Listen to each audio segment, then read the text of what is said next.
chronicler who said that the land of Valisthea is blessed in the light of the Mother Crystals.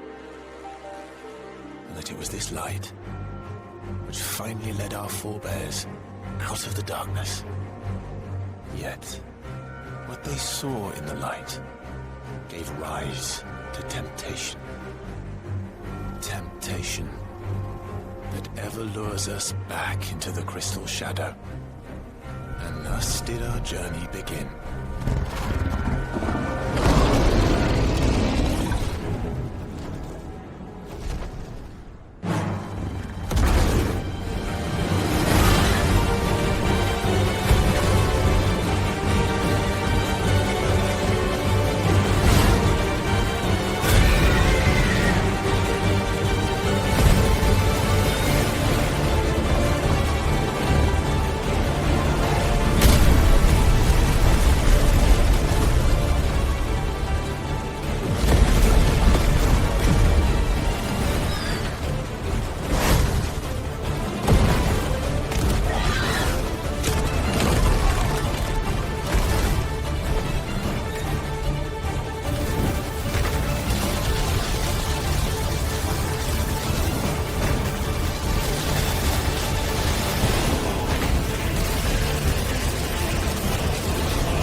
It'll be light soon. Both camps have begun to stir. You all know the target. Shiva's dominant. And only the dominant. No one else? Where's the fun in that? How do we even know the girl will be among them? Our kind do not question orders. We follow them. Try to keep that in mind.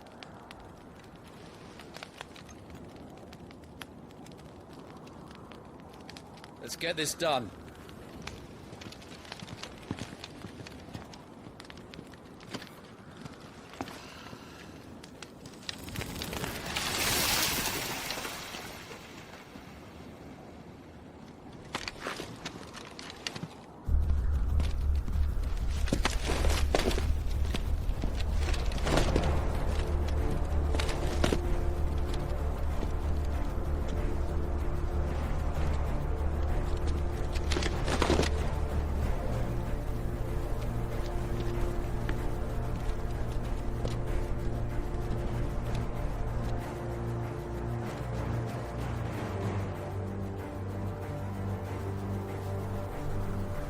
Focus, Wyvern.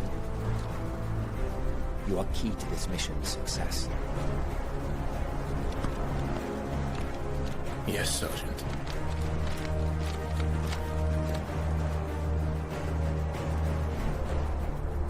I said focus, Wyvern! Just in time.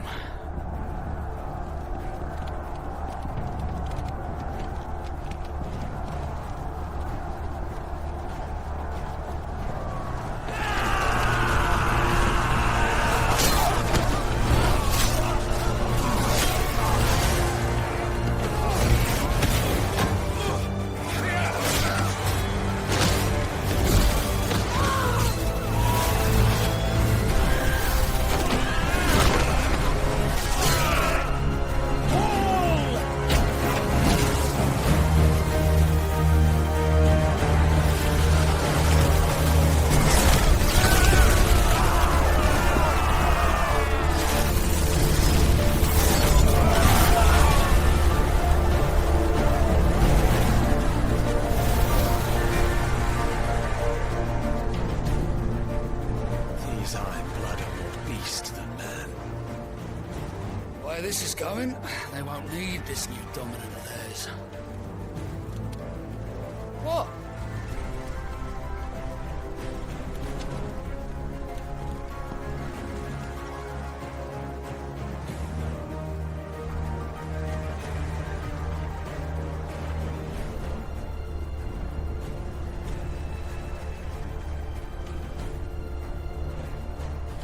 To the gates! Quickly! Move! What do you mean, you refuse? Did you not pledge your swords for our cause? Come now. Marshal, the King of Waloed is our guest.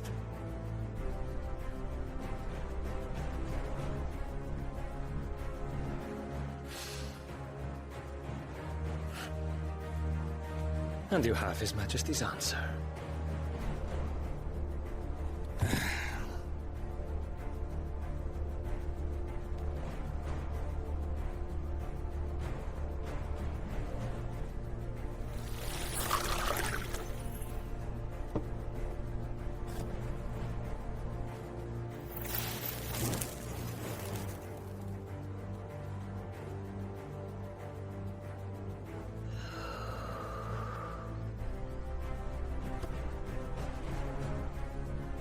I wonder that you summoned us at all.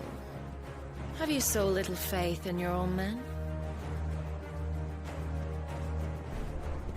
It was the Dalmex who drove back the Crusaders in the Battle of the Twin Realms, was it not? Or am I mistaken? Besides, your dominant has yet to take the field. And when he does, our knights would only get in the way. Perhaps you have not heard, but the Ironblood now have their own dominant. We would be fools to underestimate them. Bugger their knights. What did you say? Should this citadel be allowed to fall, the capital will lie exposed. And I doubt the Crusaders will wait for the good king's pawns to line up before taking to the board.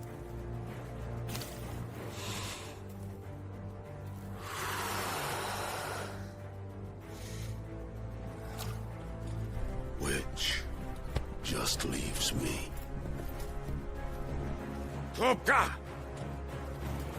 The Iron Blood will rule the day they set foot on Storm. This game is over.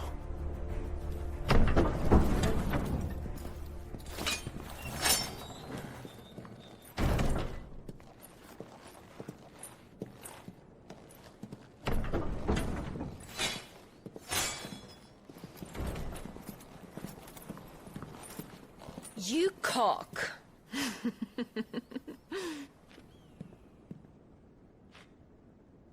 Benedicta.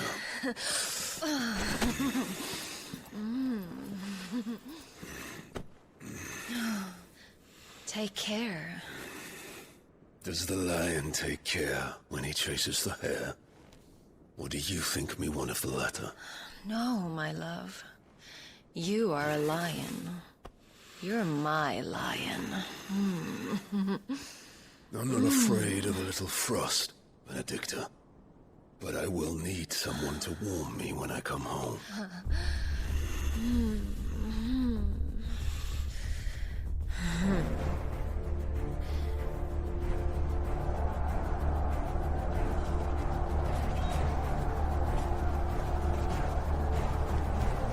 The front lines are gone. This is our chance. The chaos will conceal us.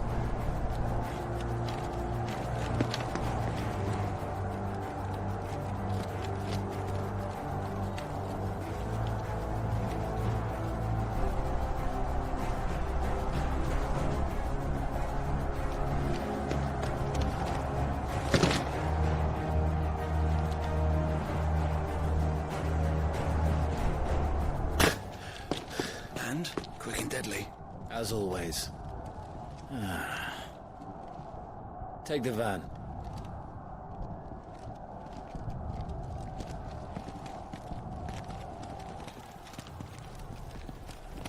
Wait.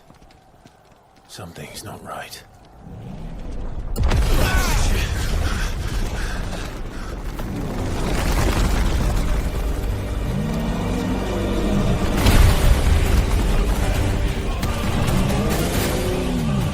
Titan.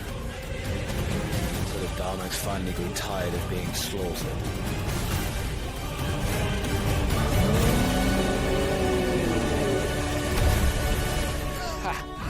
And look who's here to greet the bastard. Come on.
To die here, Wyvern. Move!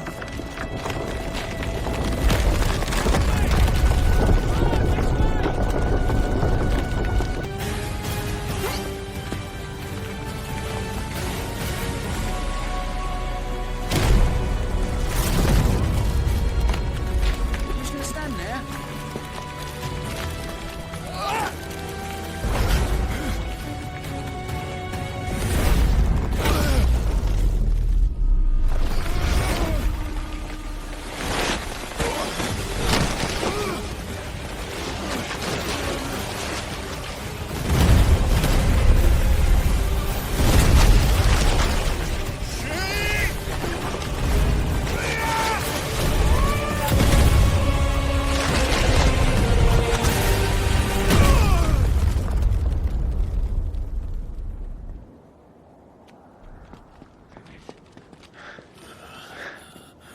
Wyvern!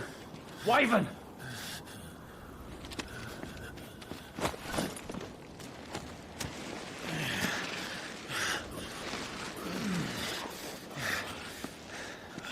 I told you before, you do not get to die here.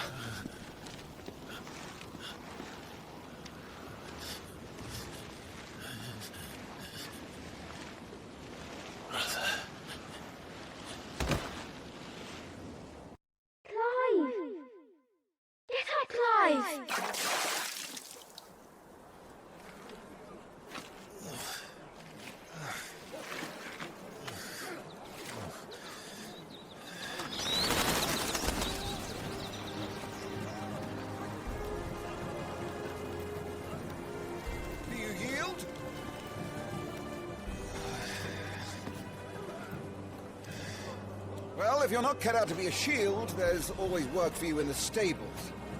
Unless, of course, you think you can defend your master while sat on your arse in a puddle of pig swill. I'm sure he'd find a way. My brother always looks after me. Right? Go on. You're sure to hit him eventually. Don't give up now.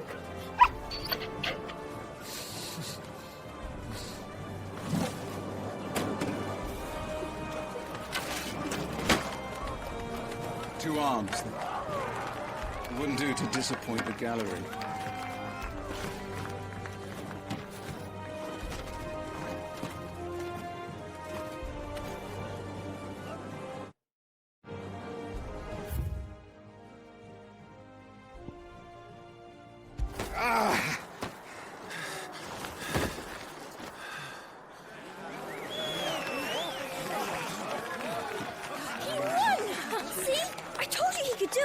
Aye.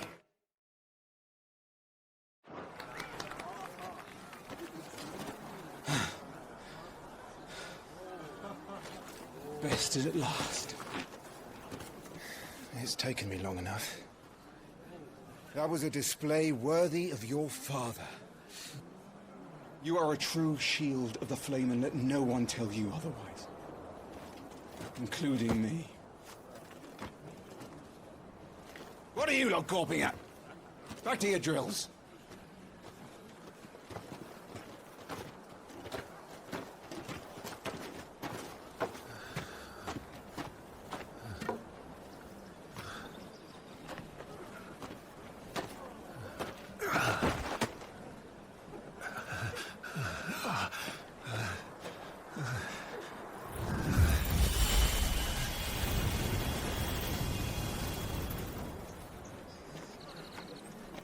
Joshua, I was just tired. Felix's flames are a gift. You mustn't waste them. It isn't a waste. My shields look after me. Why shouldn't I? That's why. You were coughing this morning too. You shouldn't be outdoors. I'll be fine. It's just a cold. Don't push yourself. His Grace has returned! Father's back. Hey.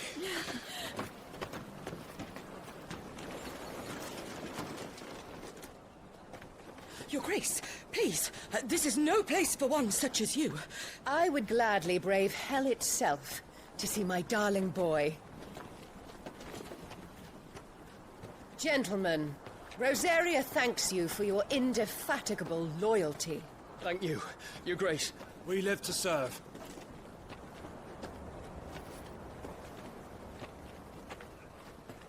Joshua. You should not be out of doors. We have discussed this. I'm sorry. Good day to you, Mother.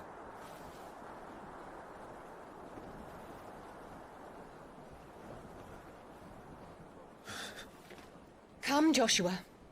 Your father will be expecting us.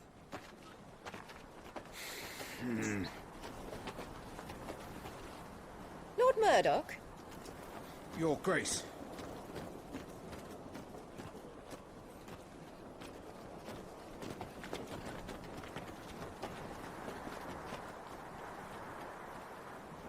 What a way to treat your own flesh and blood. I know. It's not his fault. Not everyone can be born the Phoenix.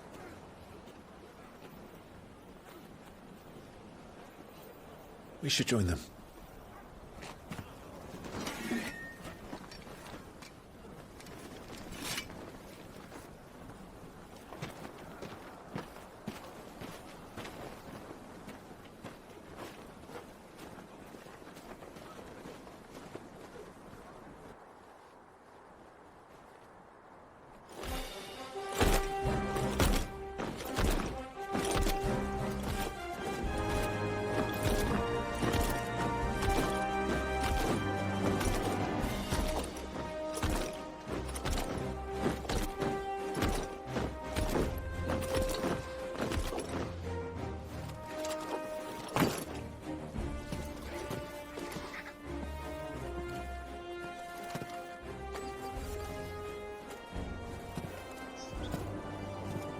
Rise, my friends.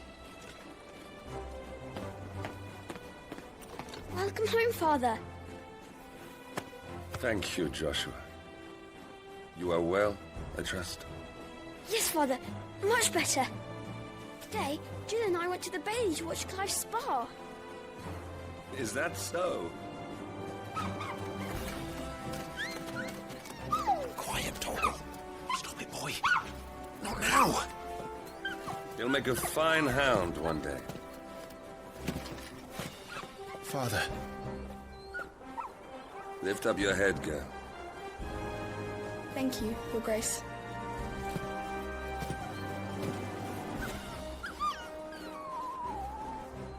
The capital rejoices at your safe return, Your Grace.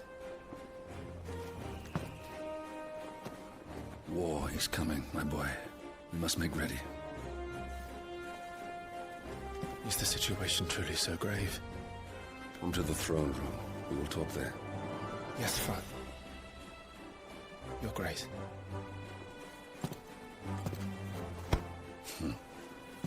Shields dismissed!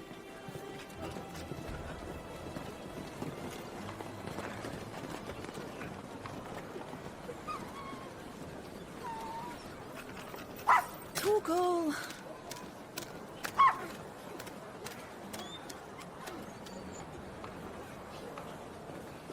Where do you think you're going,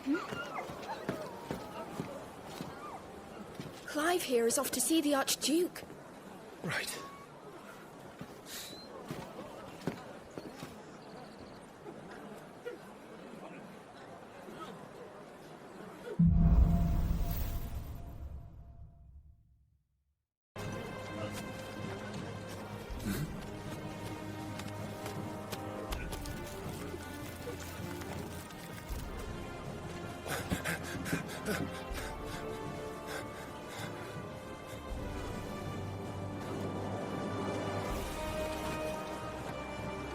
Good as new.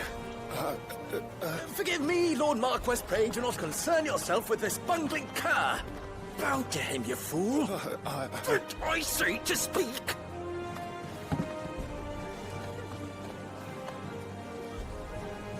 It was no trouble. Really. Oh, do not indulge him. To be allowed to stand in your lordship's presence is more than his kind deserves. Why, neither the Empire nor the Republic treat their bearers half so well. He was lucky to be born in your father's dominion. Very lucky, as I remind him every day. Stand, please. Stand. I trust his good fortune will continue. Of course, if that is your lordship's wish. Don't work too hard. Remember, it is for the good of the Duchy that you serve.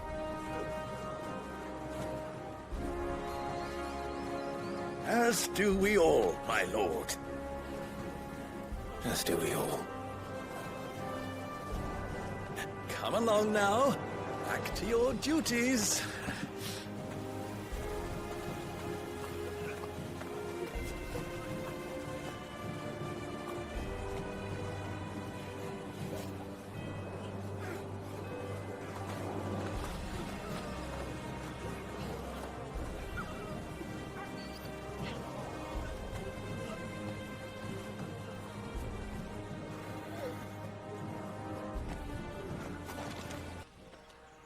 Clive, Are you worried about the war? the soldiers will expect the Phoenix to help them, but I don't know if I can. Don't worry, Joshua. Father will guide you. And I will protect you. Always. I know. Thank you, Clive.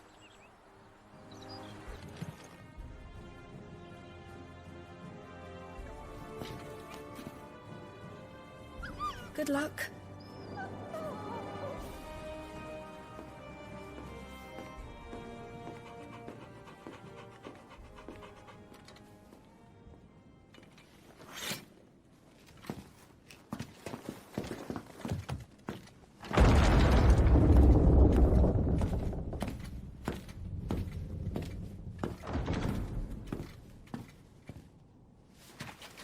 You commanded my presence, Your Grace. How may I serve you? All right, you can stop licking my boots. Mother isn't here. Do the territories fare any better? Most lie under a pall of black. In just these few moons, the Blight has taken nigh on all of the northern reaches. It is only a matter of time before it crosses the border. By the flames. Nearly every available bed in the capital is already occupied by those fleeing the Deadlands. Even if we were to send them south, to Port Isolde, more would only follow in their wake. Every day we delay brings us closer to disaster. We must move now. Against the Iron Kingdom. We have traded blows with them for too long. It is time to end it. At the very least, we must secure Drake's breath. Without the blessing of the Mother Crystal, we cannot defend our realm from the spread of the Blight. The Iron Blood will not relinquish it easily. This will be a bitter fight. We ride for Phoenix Gate tomorrow. There we will listen to the words of our ancestors, as tradition dictates. Am I to go with you as Joshua's shield? There is something else I would have you do first. Rodney.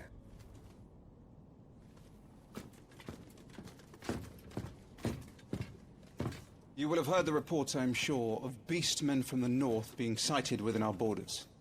Goblins in the Stillwind Marshes. I know of the rumors, yes. Then you know what must be done. I will give you 2 good men. While we ride north tomorrow, you will journey to Stillwind, search it and clear it. Then you will join us at Phoenix Gate.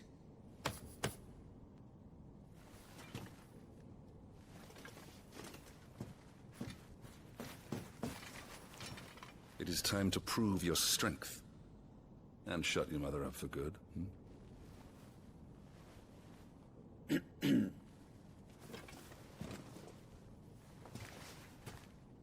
I will do my duty, Your Grace.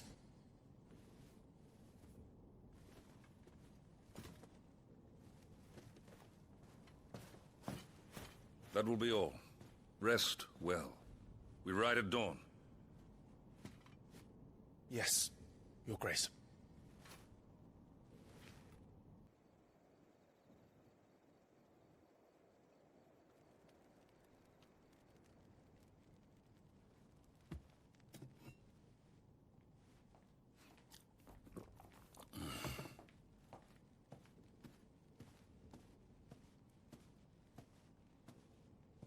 How long will you be away this time?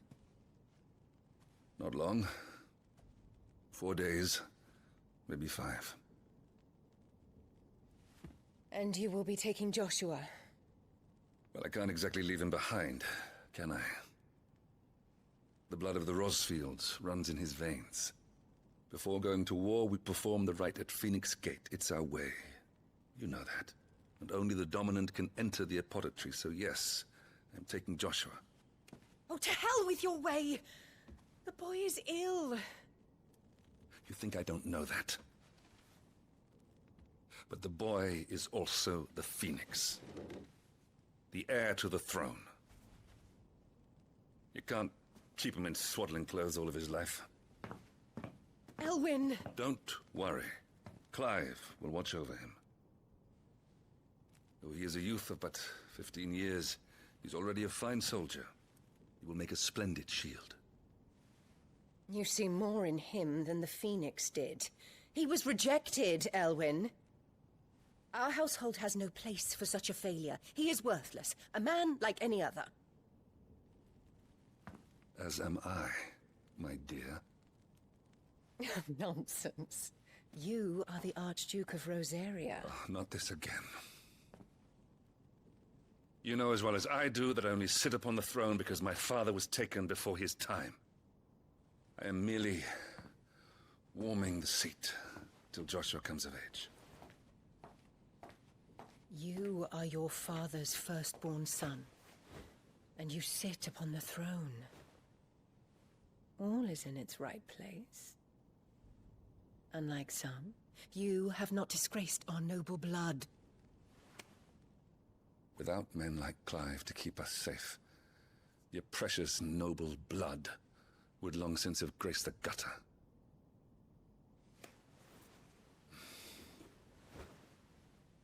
We have an early start.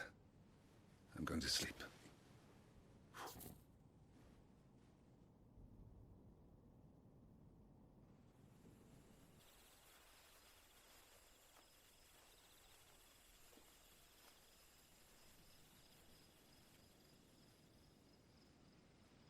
This is it, then.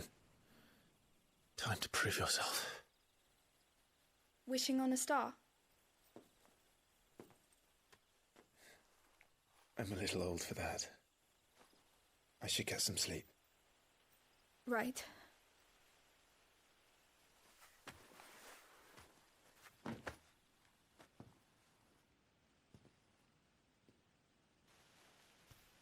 You're going with them tomorrow, aren't you?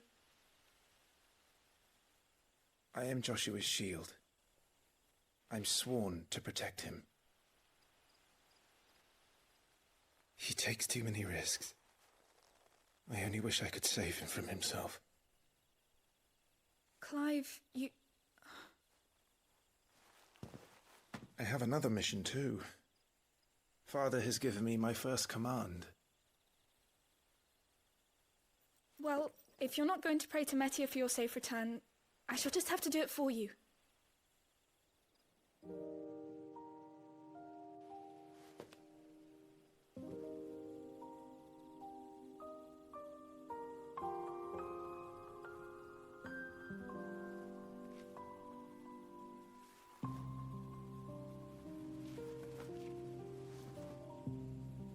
There's going to be another war, isn't there? Since coming here, I've begun to take peace for granted. I assumed the war between our nations would be the last. But it never really ends, does it? No.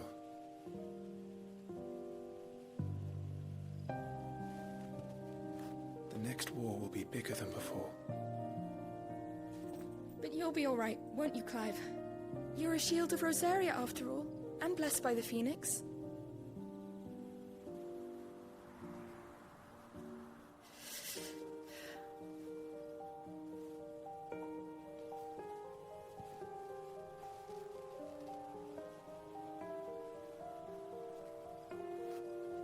It's getting cold.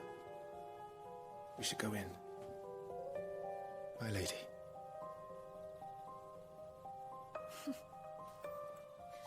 Good night, Clive.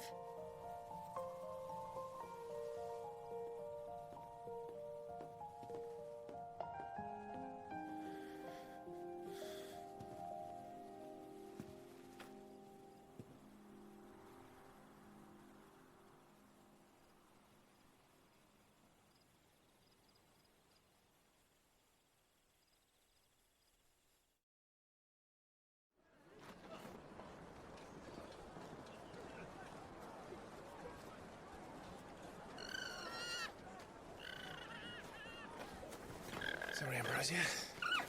We won't be hunting today. Don't worry. I'm sure you'll do brilliantly. I'll try.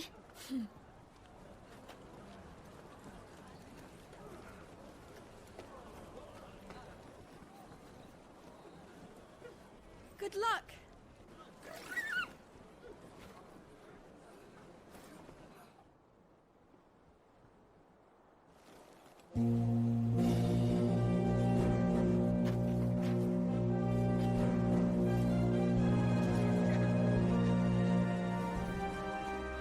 Friends, we ride for Phoenix Gate.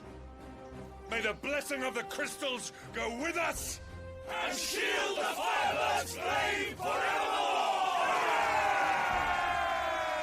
His Grace departs! Open the gates!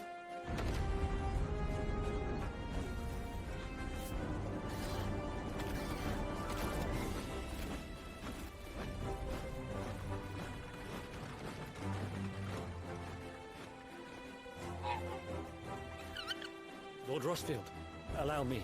I shall see her safely to Phoenix Gate. Thank you.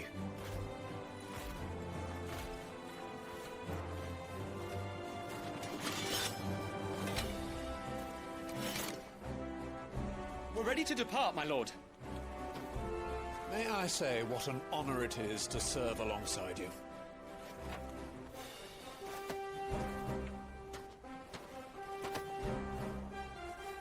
This is to be no mere investigation. If there are goblins in Stillwind, they won't leave willingly. The Beastmen are a fierce foe. We underestimate them at our peril. Not today, we won't. Sir Wade, Sir Tyler, let us do our duty. With pleasure, my lord. As you command. To the marshes, then. And may the blessing of the crystals go with us.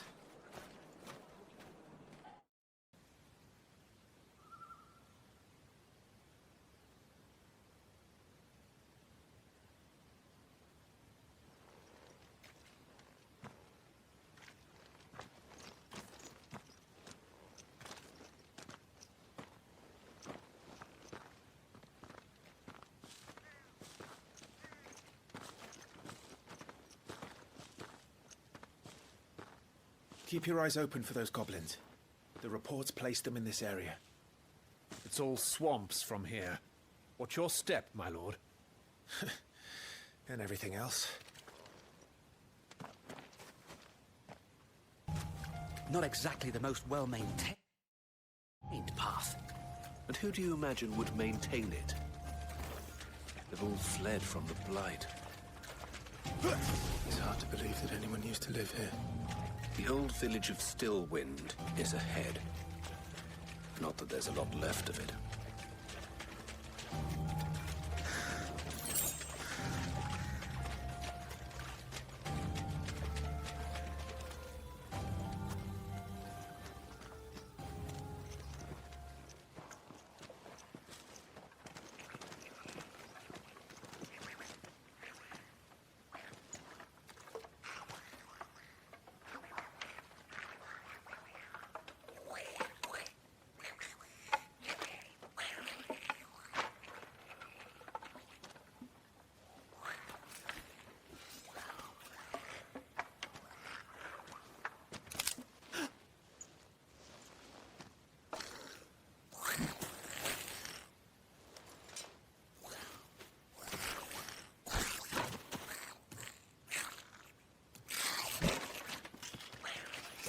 With me. Goblins. So the reports were true. We should press on. There may be more ahead.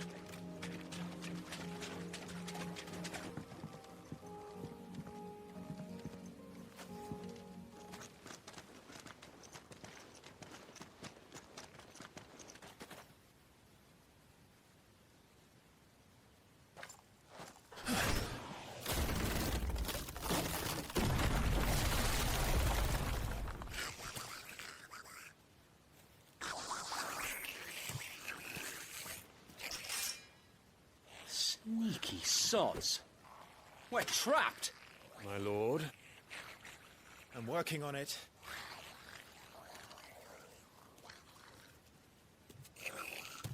He's the leader.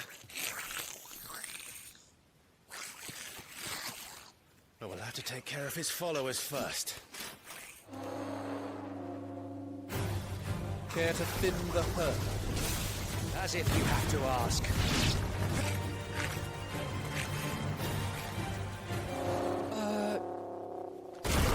Shit! He's invited a friend!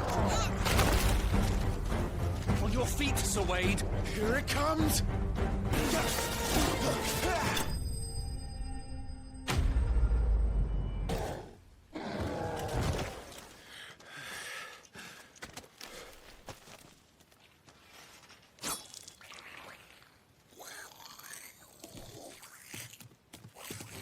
Come back and fight, you coward!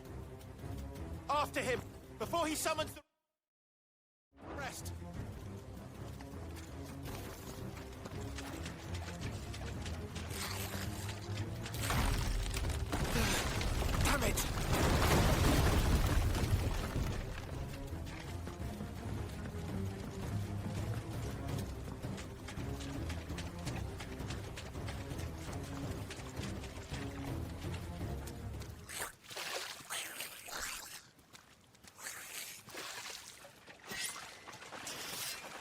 This ends now.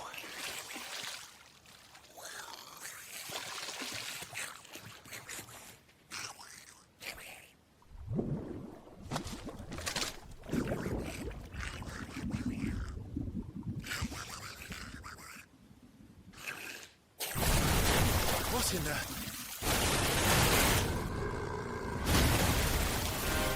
Bloody hell! Warble.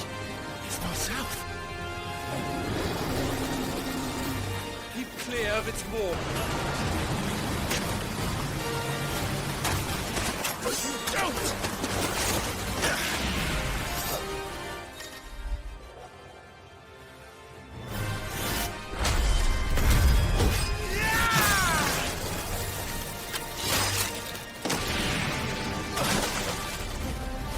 Now! Before it recovers!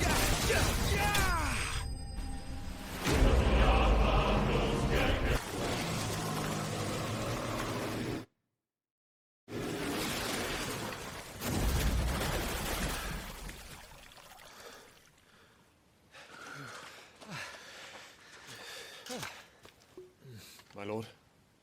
Thanks. I never thought I'd see it. Not just goblins in Rosaria, but morbles too. I'll petition His Grace to send a detachment. If we don't stop them here, they'll be at our gates before long. We should get moving. We don't want to be caught out here after dark. If we set off now, we can still reach Phoenix Gate before nightfall.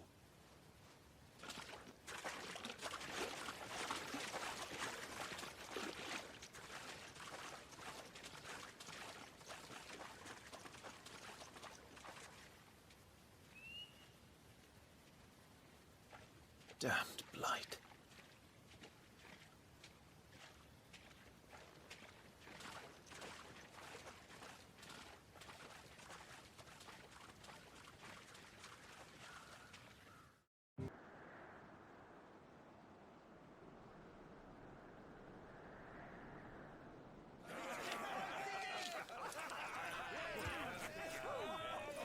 Suddenly, thousands of red eyes.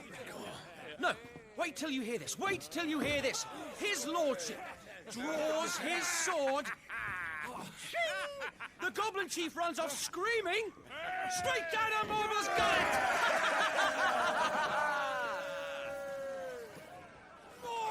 More tales! Drink and be merry, boys! Good work on the morrow. Must be gratifying to see your student making such a name for himself. The young lord has a bright future ahead of him. Aye, and one of these nights he may even deign to join us.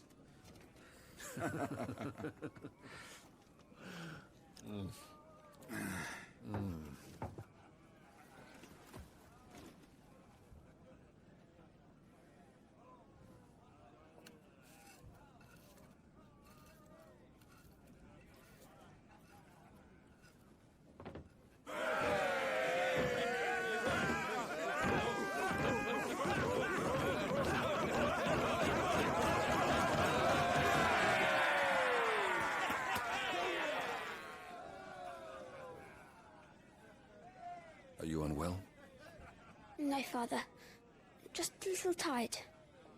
Well, it has been a long day. They all like Clive, don't they? Aye. Your brother will be a fine shield. We're all very proud of him.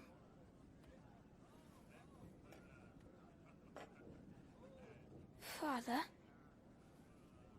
Why is it that the dominance is always born into our family? Doesn't seem fair.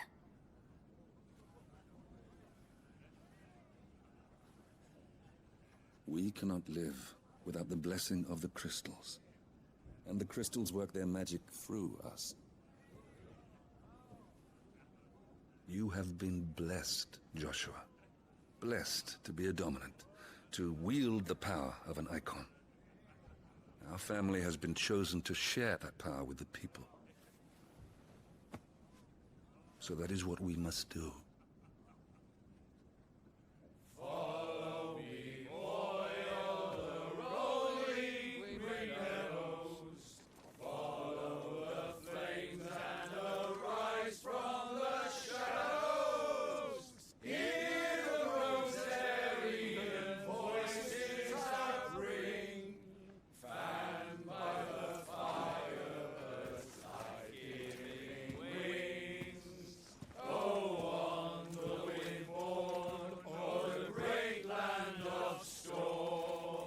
Louder, my friends! Louder!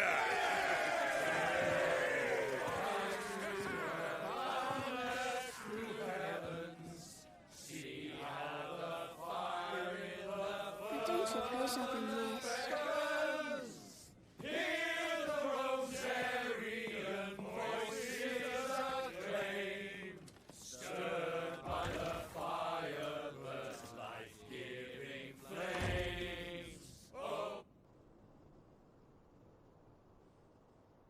Poor Jill.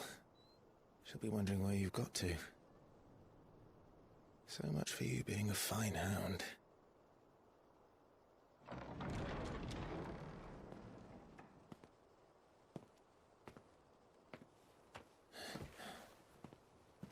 So this is where you've been hiding. What are you doing out here? I didn't see you at the feast. Feasts are the only time shields are allowed to take their ease, and I've never really been one for cakes and ale. It's the vegetables I don't like.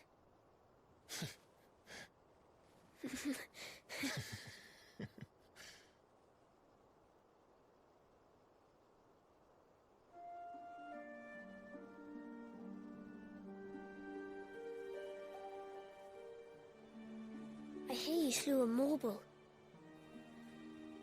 All the men were singing your praises. They never used to. When I joined the ranks, everyone thought I was a spoilt little lordling. If I didn't know how to handle a sword, I'd be a laughingstock. The Archduke's firstborn failure. You're the one they really believe in. I'm jealous. That's not true. They don't believe in me. They believe in the power of the dominant. My brother the Phoenix, ruler over life and death. It isn't fair. It should have been you. I don't have what it takes to lead our people. I don't have the strength. But you do.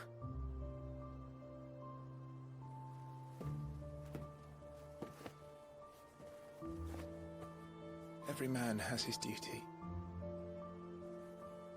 Ours was decided long ago, when our ancestors chose to instate the dominant as the Archduke of Rosaria.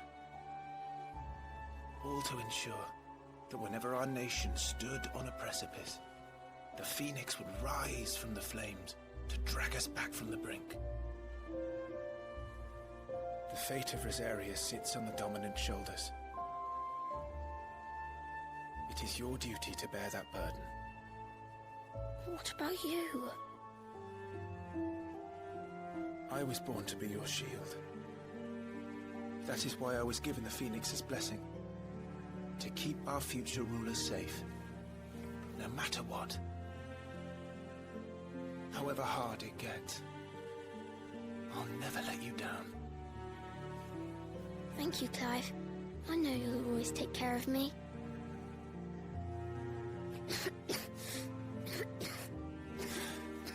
Before I can do that, you need to take care of yourself. All right? I should go inside. It's past my bedtime. Good night, Torgal.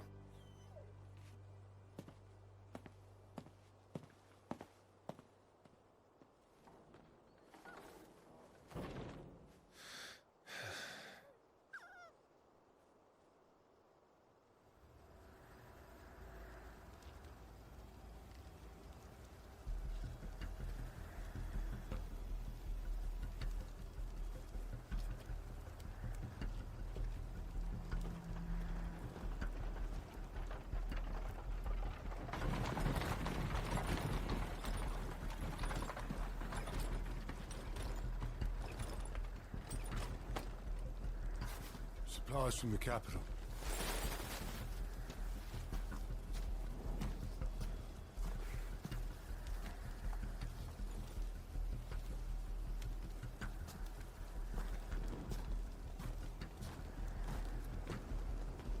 You took your time sampling the wares, were you?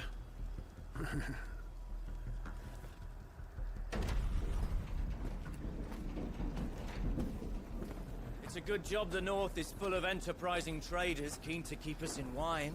Spare a barrel for the boys on duty, eh? What in the...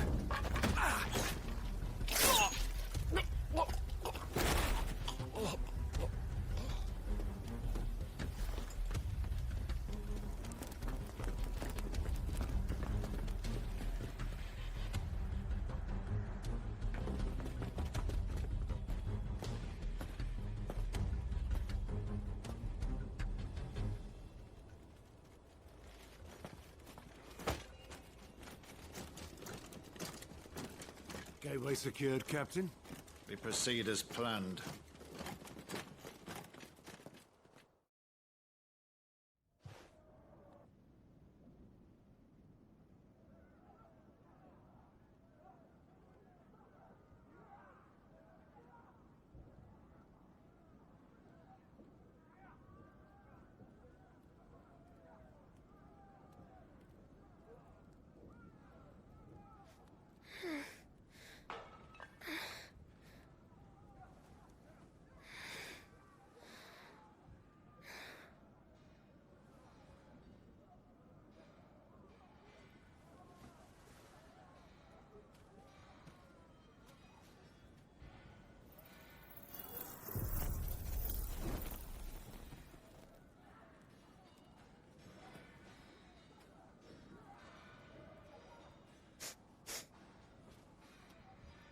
Is that...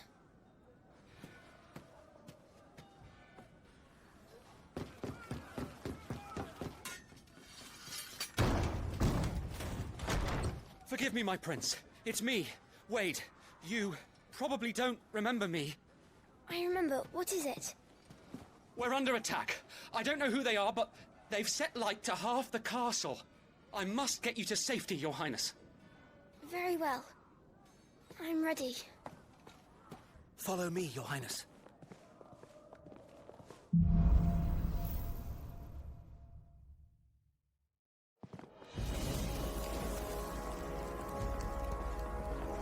Are the enemy already inside the castle? I'm afraid so, Your Highness. We must hurry.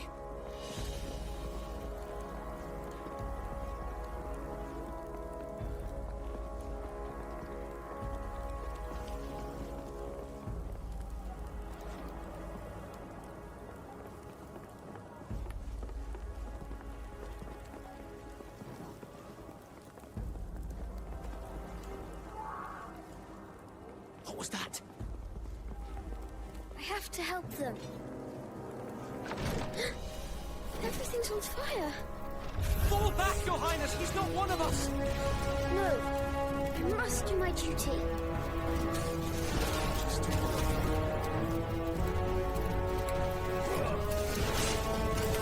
Clive.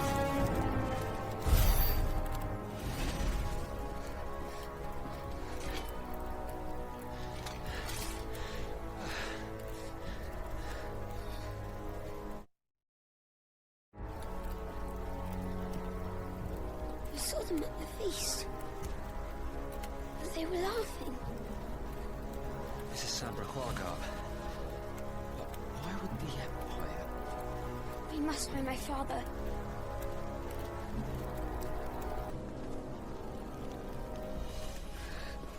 Tyler!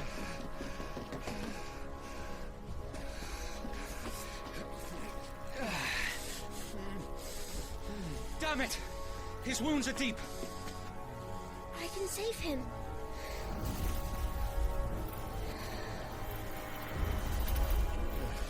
Your Highness,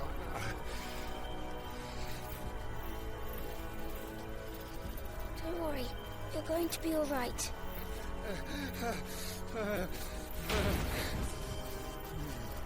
I'll hold them off.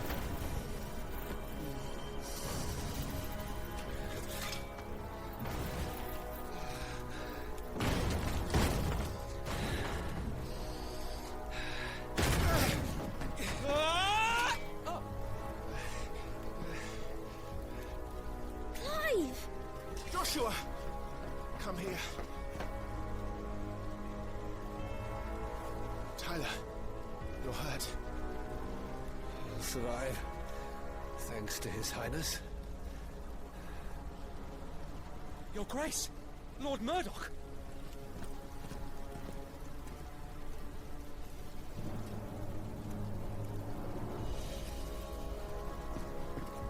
You rescued the young prince.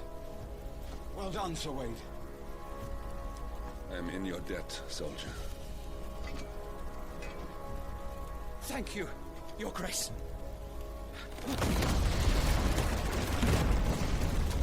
We cannot stay here. We should make straight for the rear gate.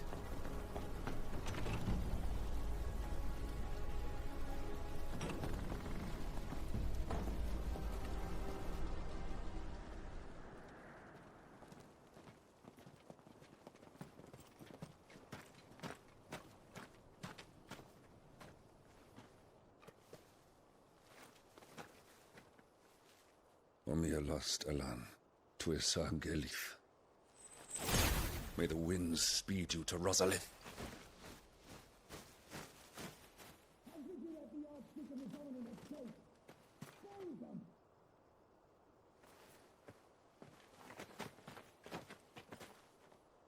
The north gate's up ahead. There are chocobos in the stables. Father, take Joshua and get to safety. No, I'm not going without you. You're supposed to be my shield, remember? I remember, which is why I'm going to hold the enemy here while you make your escape. I will order our remaining forces to rally at the gate. Now go.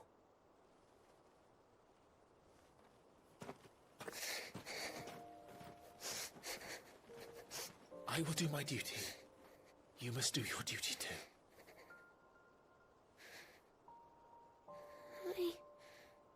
I know.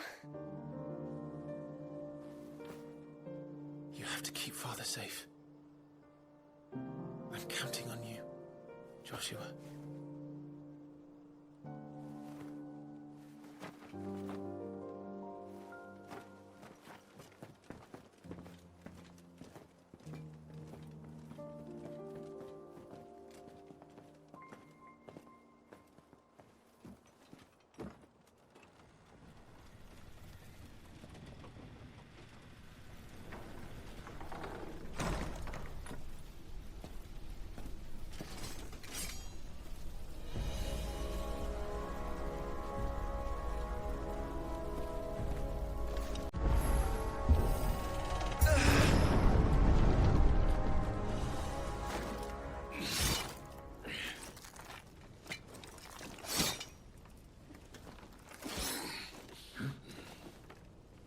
Captain!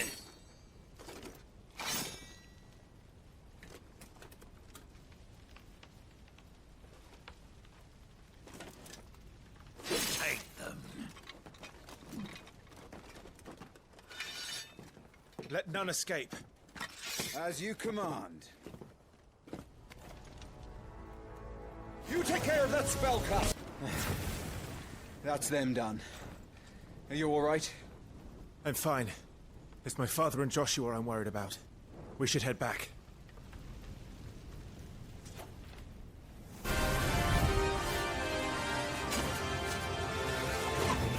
Clive, look out!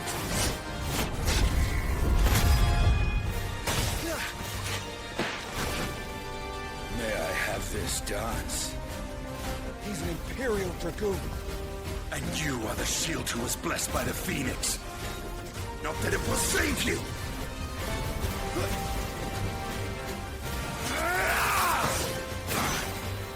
He's open!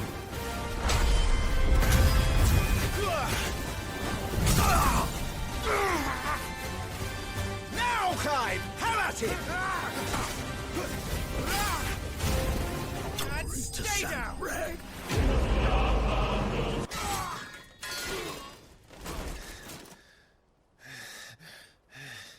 Are you hurt? I'm fine.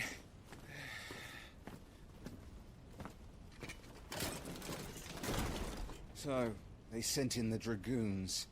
Imperial vipers. Do they really mean to invade us? Not yet. Their numbers were too few. They were not here to take the castle. They were here to take heads. Our work is done. We should return to my father. My lord, look. We issued these sashes but yesterday, in Rosalith. If they were already among us, what if there are others? Father and Joshua are in danger. We must hurry. Take your steed.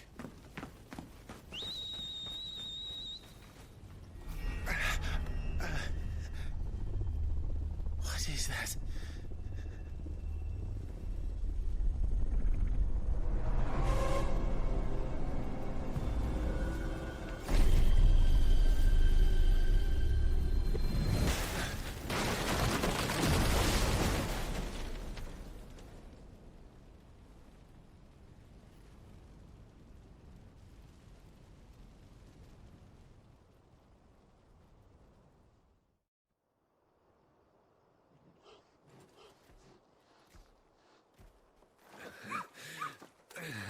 Uncle, you're all right.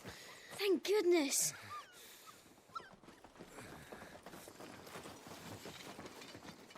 Your Grace, is everyone safe? For the moment. We ride for Rosalith to rally our forces. I will need your help to see Joshua safely back to the capital. On you get, Joshua.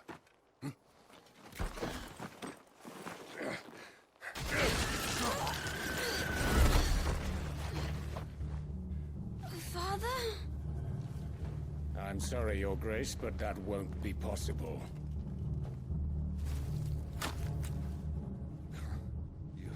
You honorless snakes! Stay back! I'm warning you! Run, Joshua, run! No!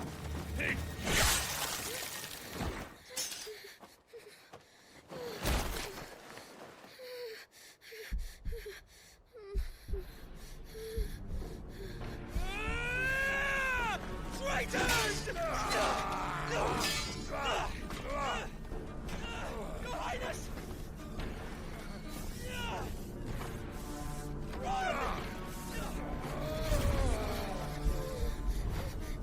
You must do your duty too. You have to keep Father safe. I have to. I had to.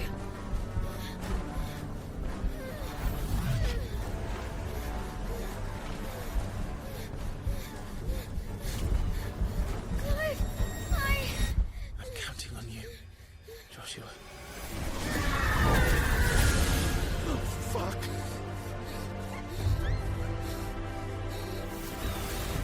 Kill him! Now!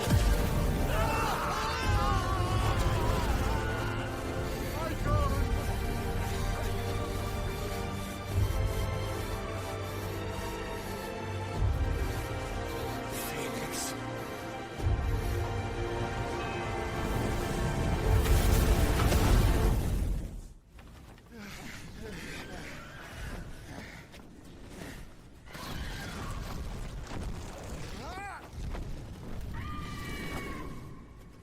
The Phoenix! Joshua! Lord Murdoch!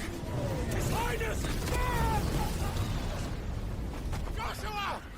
Stop this! He's lost control! I have to do something! I have to save him! No, my lord! Fall back! Clive!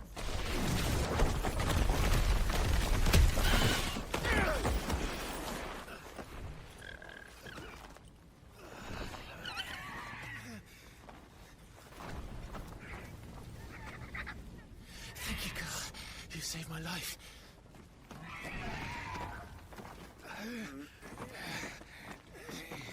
Get her on her feet and run. Please.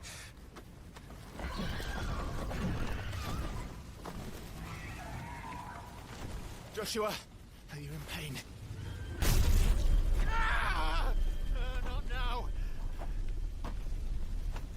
Come on! You're his shield! Do your duty! Save him! My lord?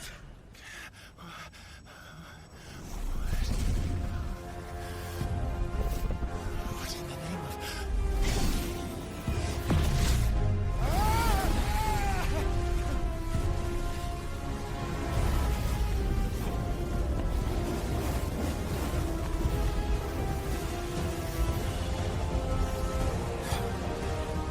Second Eikon of fire. That's impossible.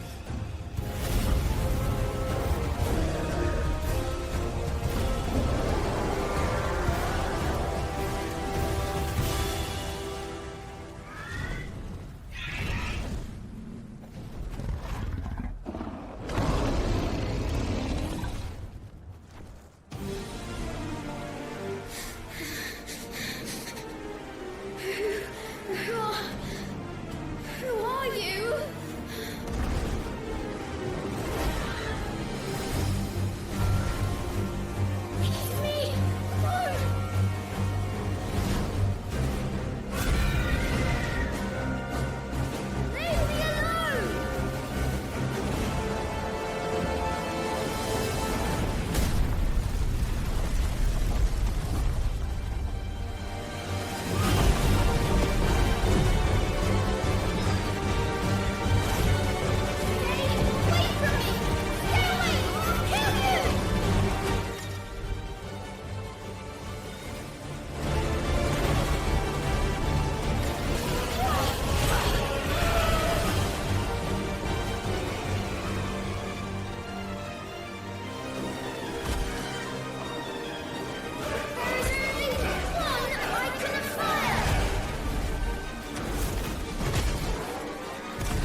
Quite a mess that monster made. Damn shame about the Phoenix, but can't be helped.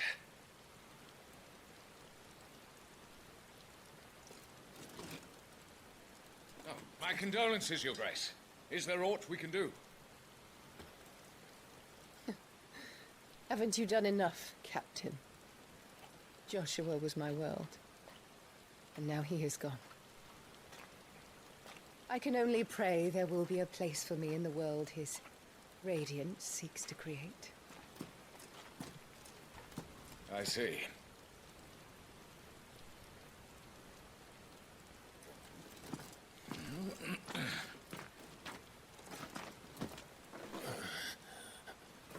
Your Grace, over here.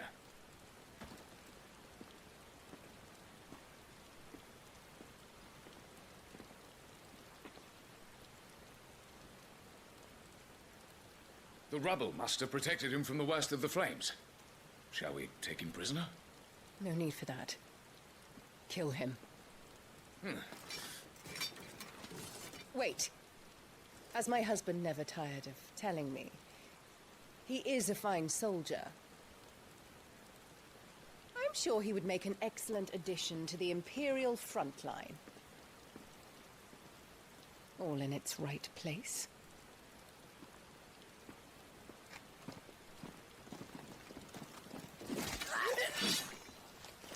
Take this one.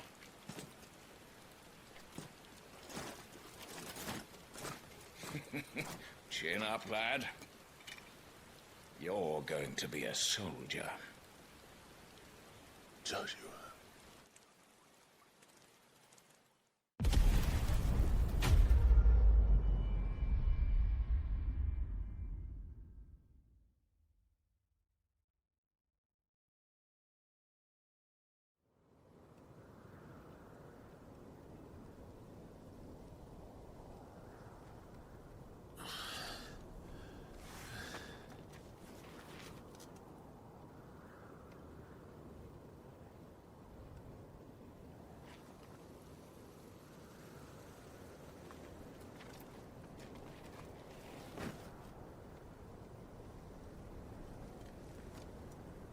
Welcome back.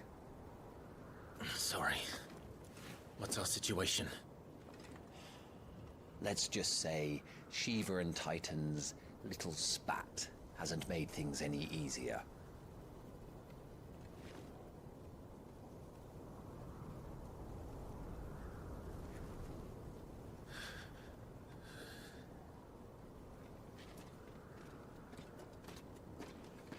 And? It's as you thought. The Crusaders have sounded the retreat. Then we follow. We're down a man, Sergeant. If we return without Shiva's head, our fate will be no different from Biast's. I'll take my chances with the Iron Blood. At least then I might die fighting.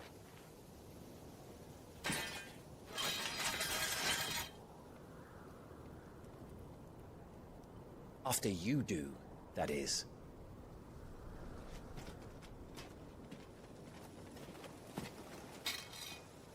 I won't be dying. Not today. Then it's settled. No dying. Now, if you don't mind, we have an army to chase.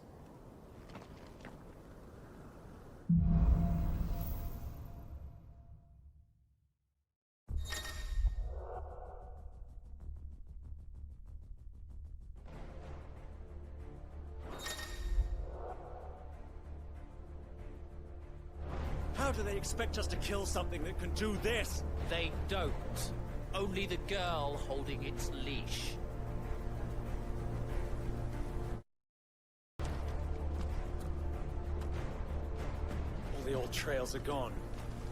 It'll be hell finding a way out. Do you think a retreating army and their dominant will fare any better? Did you hear that? Down there.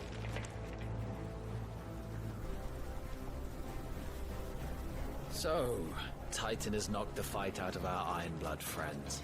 Where are the rest of them? That can't be the main host. Wait.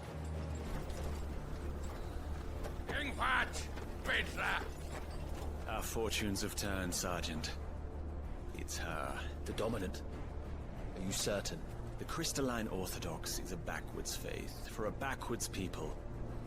In the Iron Kingdom, they teach that dominants are unclean aberrations, born of blackest sin. Only their priests are allowed to perform the rites of priming, and I see many. We end this quickly.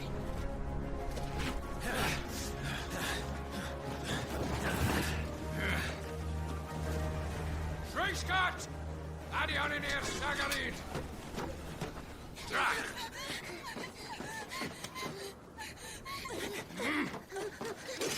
Please.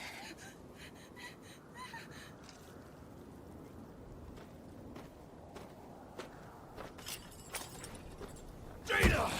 Must be iron!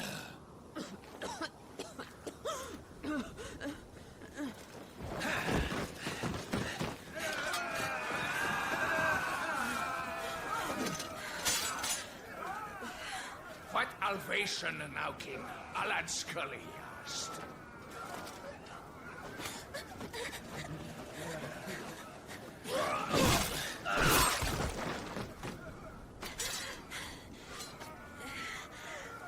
Let this be the end.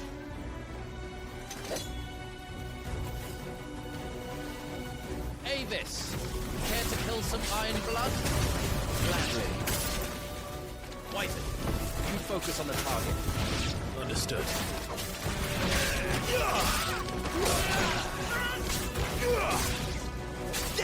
Where that came from?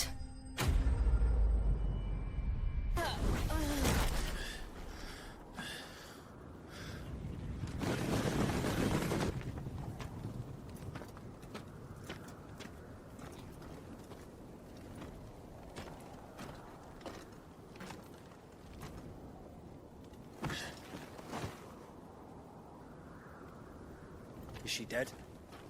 I don't think so. Well, what are you waiting for?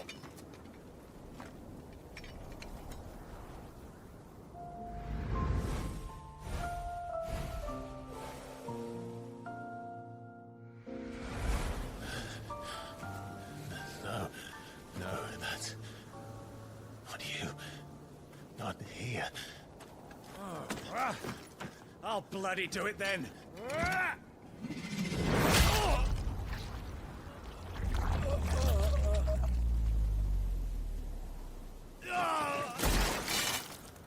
Fuck.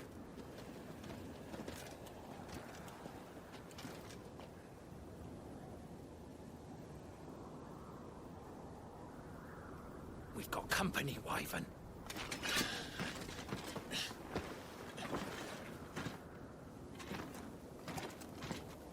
What the hell are you doing? Lord Ohilda Vedra! Get your ass over here and help me with these bastards!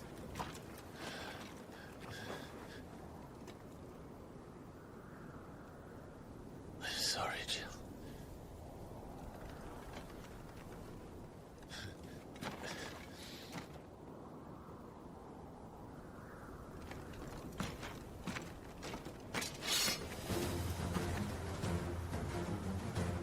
What is wrong with you, Wyvern? The Dominant. I know her. Know her! Look around you! You dickety animals care! I need you here!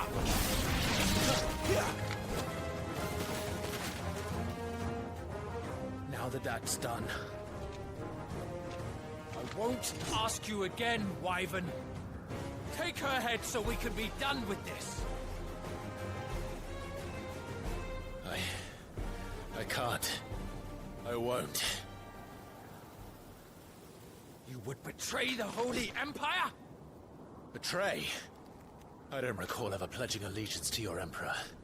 My service may have been bought with this brand, but not my loyalty. I just fight to survive. And you think I don't? The Empire will have our heads if we return. So if you won't take hers, I'll have to take yours. I told you, Sergeant. I'm not dying here today. And neither is she. Let's find out.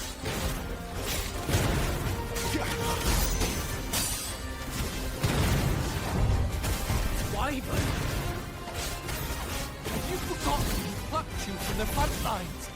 Who trained you? Who gave you a name when you had none? You speak as if we don't bear the same brand, son. I've always had a name, and I've not forgotten it. Still clinging to the past for nothing. No one. And I will not fall by your hand!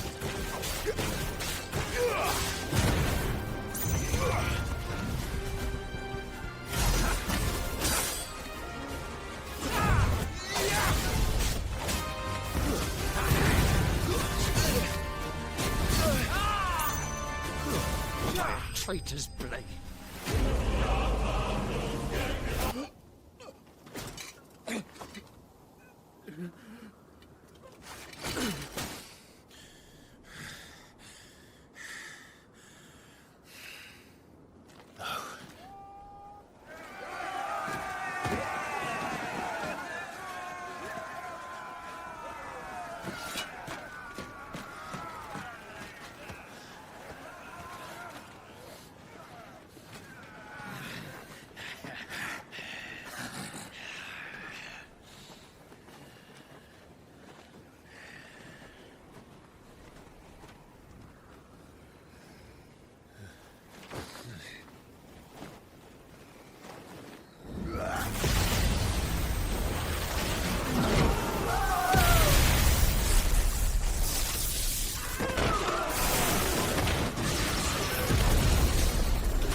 This way.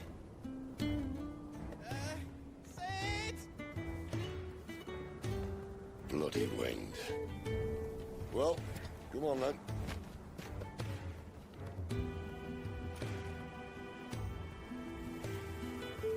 Fuck. Fuck.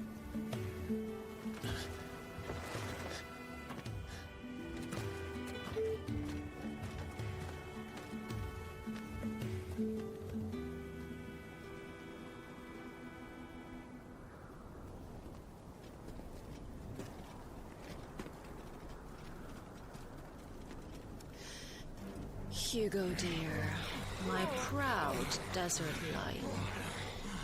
Would that you had taken care when chasing the hare. I expected more from the mighty Titan.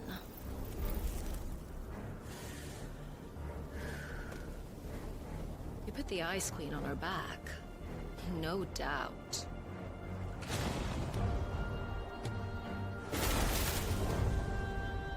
But you'll have to work harder if you're to claim this prize.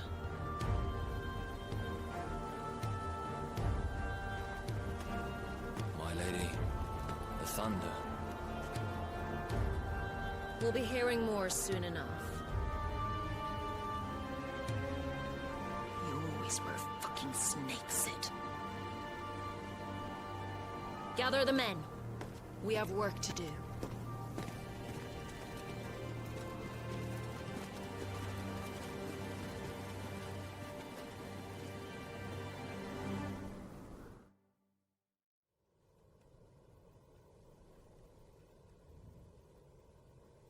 Jill.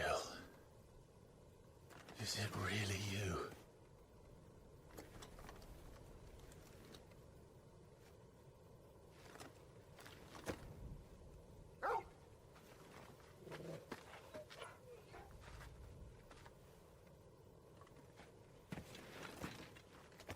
And who's this fine hound I see before me?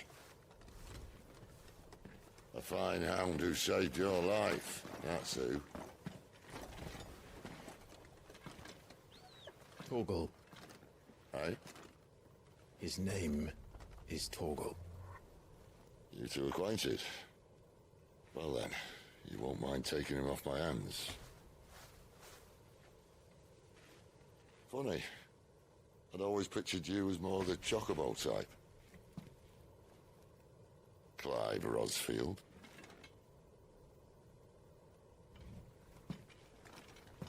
Come now. Fleet as flame, fierce as a wildfire. That there was the blessing of the Phoenix. I'd heard rumors that you'd survived, but I never paid them much heed.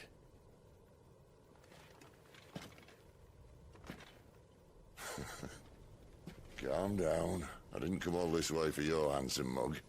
Now her, on the other hand, she seemed worth muddying my boots for.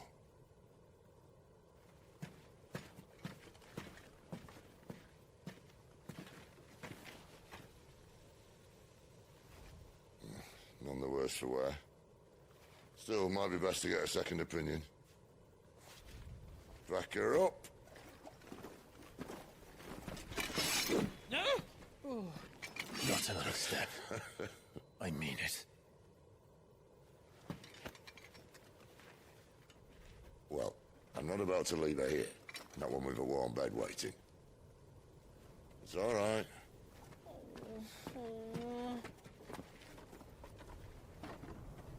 You're welcome to join us. You do want to help her, don't you? Sid, if we aren't back soon, Nan'll have our heads.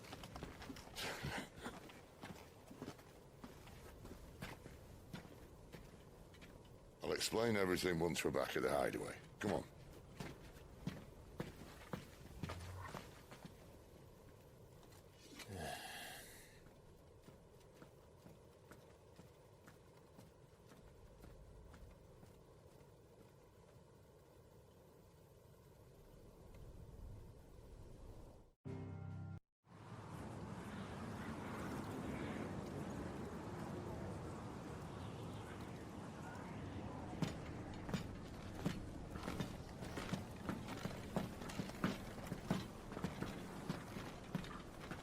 Not much further now. But we're in the middle of the Deadlands. Keen eye, you. The blight sucked this place dry. Meaning no trees, no birds, and no magic. But it also means no neighbors. The last place anyone would think to look.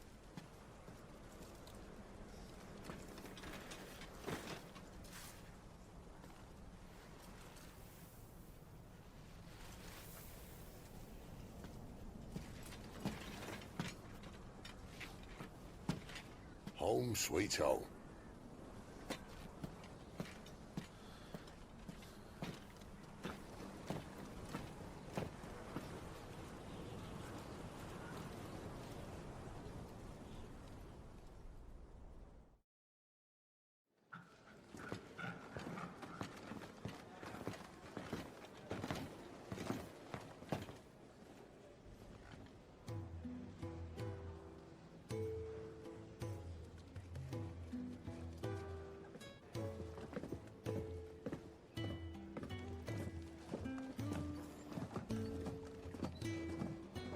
This place. These are fallen ruins. Well, we didn't think they'd mind. And it keeps the black from our lungs. But how do you survive without magic? How does anyone? Hard work and a bit of nerve. You must be starving. We grow them here, believe it or not. Suit yourself. You're back. Ah, Talia. And this is the Dominant. Out cold since we found her. I was hoping you might give her a look over. All right. Goots, get her upstairs. But Nan will... Don't fret about Karen. I've taken care of her fee. All of it? She's the best healer this side of the belt. You've nothing to worry about. Go on, have a look around. I'll be in my solo.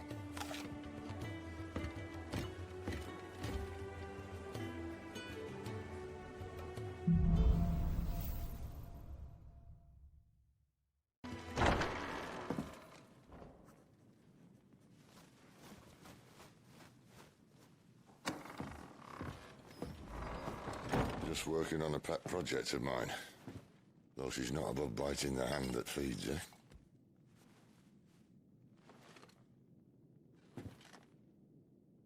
All right. I was hoping we might try and solve the mystery of poor Clive Rosfield.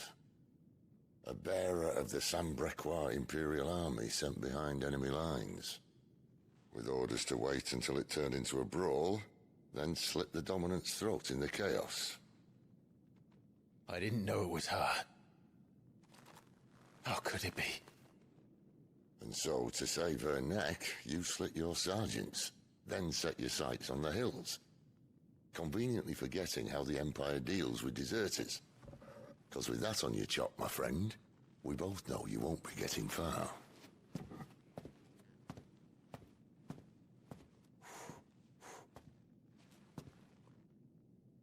You've fallen a long way, Lord Rosfield.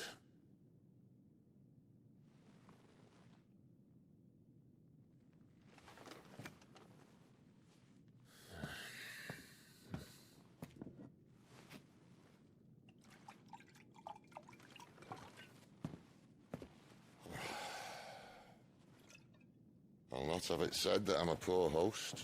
What do you mean to do with her? Do with her? Why, nothing. Her life is her own now. If I wanted to use her, do you think I'd be talking to you? All I want to do is help. Dominants like her, branded like you. Of course, the realm doesn't approve, which is why we live in a cave.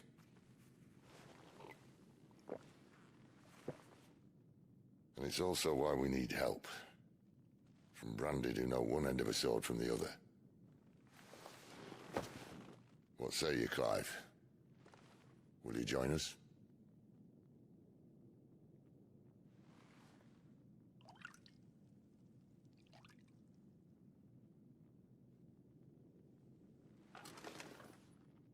Sid, was it?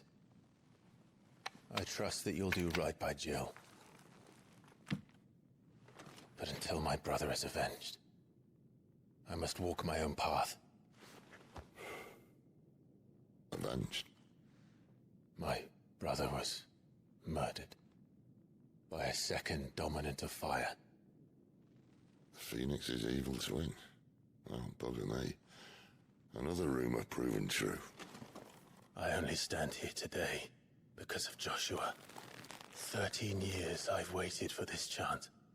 I've slept in filth, drunk from a gutter, killed more men than I can count. You're right. The Empire will not suffer a deserter. This will be my best opportunity. My last. Which is why you should join us. I told you I'm not interested, I know. One of my scouts sent word there's a group of branded fugitives north of here, in the Imperial village of Lostwing. Among them is one he believes to be a dominant of fire. Is he certain? What say we go and ask him? This doesn't mean I'm joining you.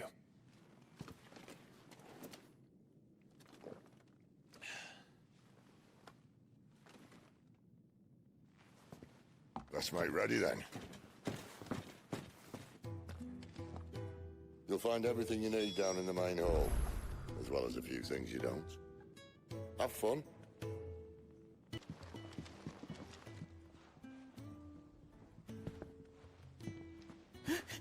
He's in... Oh no. Goot, was it? Perhaps you can help. Sid asked me to make ready for our mission. How does one go about that here? There's old Nan's place. On second thoughts, you maybe want to see Blackthorn first. A blacksmith? To the forge it is, then. Oh wait, no, hold up. You'll be needing this.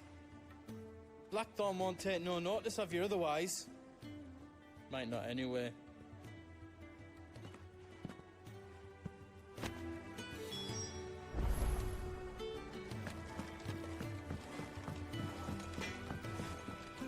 Are you Blackthorn?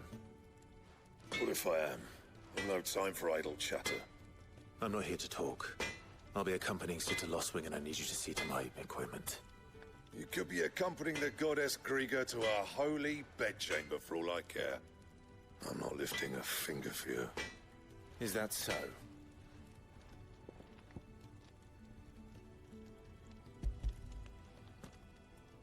Do you want that or not?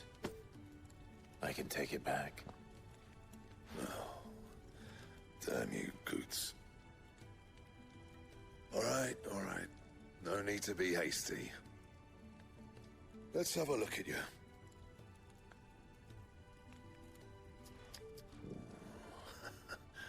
I doubt that lot could stay a Moogle's fart.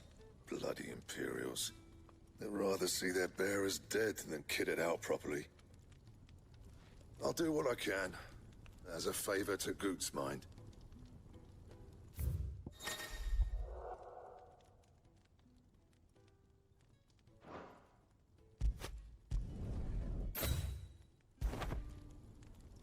And the belt sees a square. You want anything else, you bring your own materials. I'll bear that in mind.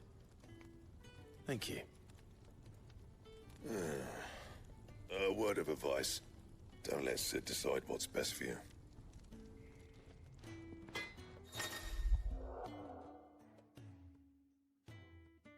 I suppose I should thank Goots. The gift worked. You have my thanks. Come on, nearly there.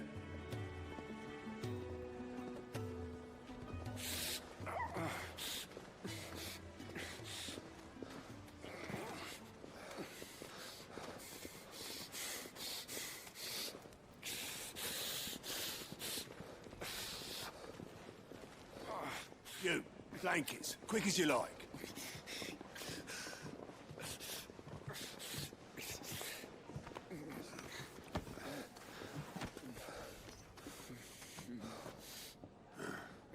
All right, we make him comfortable while the bed's made up. Well, you're just gonna stand there? Someone fetch some water!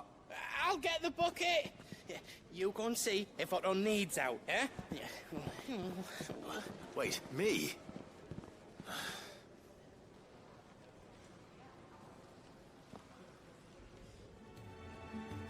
What the hell have I got myself into?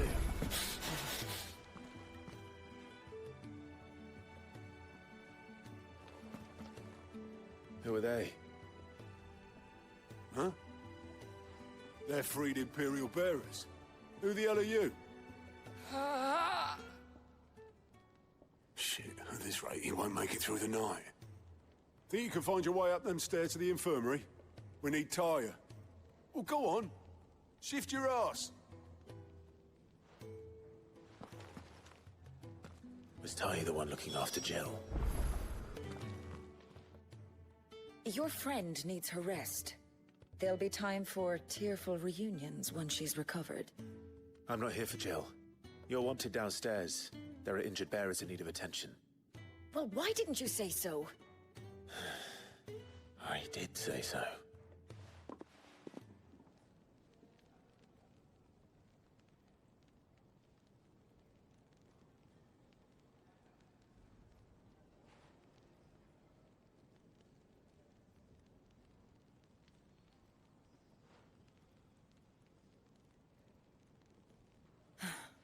He's going to be all right. But I'll need to examine them both in the infirmary. My work's just begun.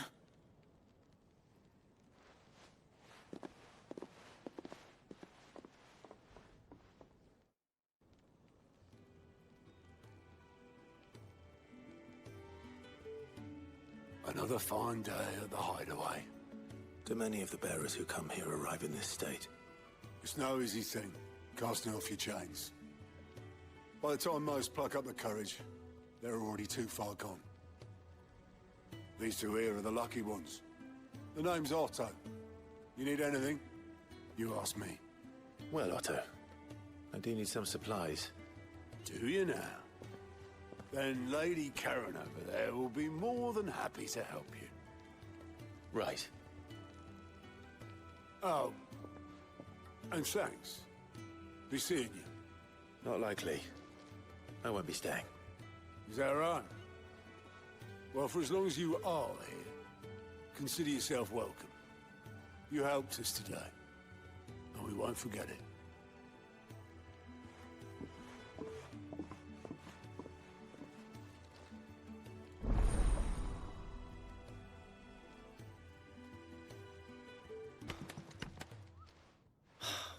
Damn it. We'll be needing more wood. But if I step away to fetch any, this lot will be down around our ears.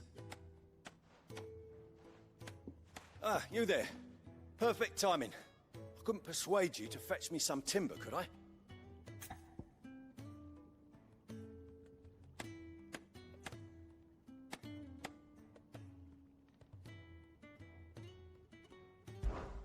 I'd be happy to. Oh, thank you. You'll be helping me and the hideaway both.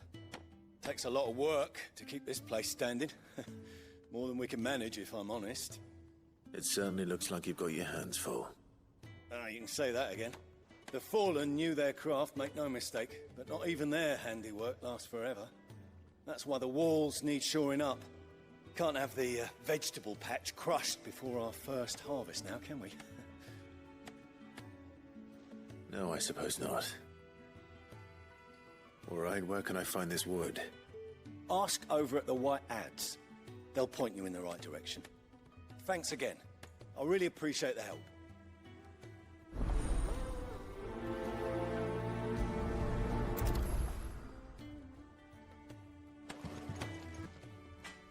Excuse me. The man working over by the garden sent me to fetch some wood. Ah, that'll be Geoffrey, Master Carpenter. Luck would have it, we've just finished cutting the timber he's after. You take as much as you need from the stack. Thank you. No, not at all. We appreciate the assistance. Oh, you're back. Hope fetching that wood wasn't too much trouble.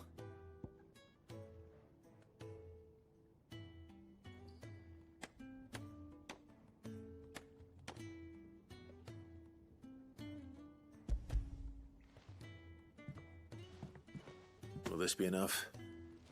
This will do nicely, thank you. With a bit of luck, the walls won't be falling in on us just yet. That sounds ominous. Oh, it's not as bad as all that. And it's a damn sight better than the alternative. We're safe, we're warm, and we're hidden. What more could we ask for? Now stop fretting and take this. You've earned it. Welcome to the fold. There's no need to... That's not a matter of need, my friend. You're one of us now.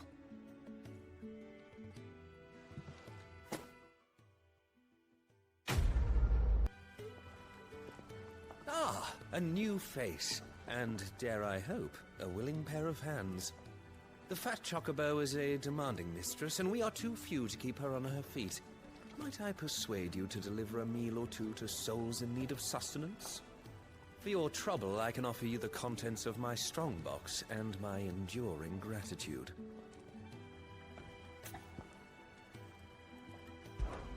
I don't see why not.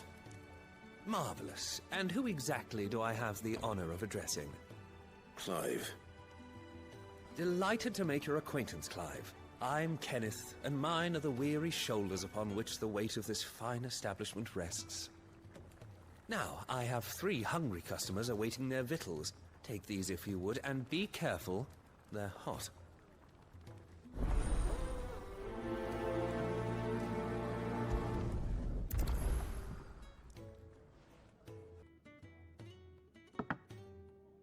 Well. There's so much more to farming than just seeds and soil. Your food. Just a moment. I need to finish this. I won't be a burden. I'm of no use to anyone as I am, but maybe if I can master this. All right, but see that you eat it before it gets cold. Of course. Thank you. Your food. I was hoping it might be. Well, doesn't this look fine? Thank you, lad. You're new, aren't you? Kenneth's running you ragged already, I expect, the old rascal. Well, he did say he'd give me something for my trouble. And so he should. We're not slaves anymore. Well met, lad, and keep up the good work. Yeah. Oh, my thanks. I hope you do not think me lazy for waiting to be served like a lord. Only my former master did not use me kindly, you see. He left me half lame, truth be told. But Sid took me in nonetheless. Now, the hideaway is the home I never knew, and a mighty fine one at that. That's the last one. I'd better let Kenneth know. It's up there in that hole. All done, I presume? Splendid. They were bearers. All three of them. Not slaves waiting upon their master's pleasure, but men waiting to be fed like equals.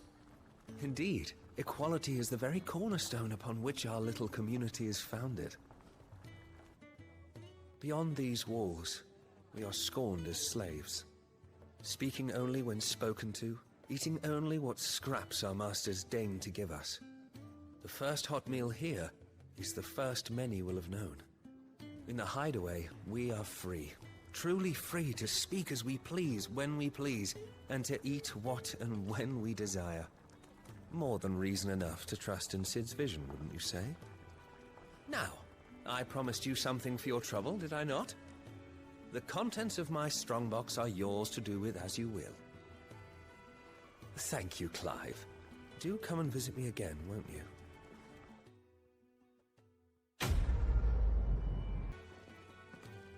I need supplies for my journey to Lost Wing. Otto said you could provide them. What's that? Does the newcomer think it proper to make demands of a poor old matron before even introducing himself? It's Clive. Well, Clive, I hear that dog is yours. Since he followed Sid home one night, I've seen to it that his chin's rubbed and his belly fed. Though I suppose that's your job now. Unless you lose him again. I won't. Not again. Thank you for watching him. So, were you gonna buy something? What?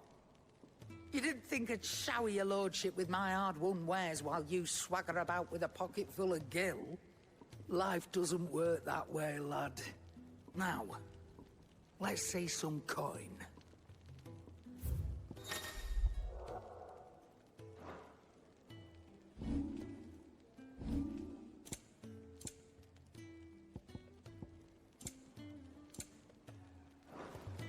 That's all. Why, you've barely a guiltier name.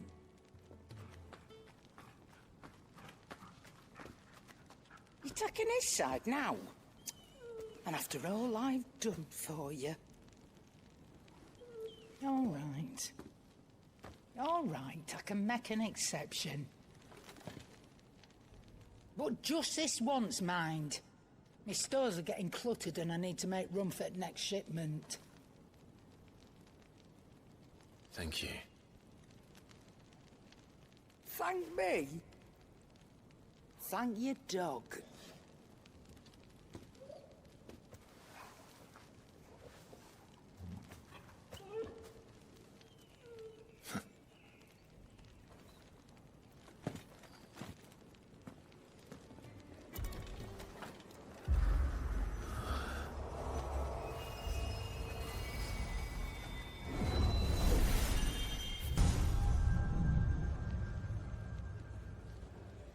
You all done?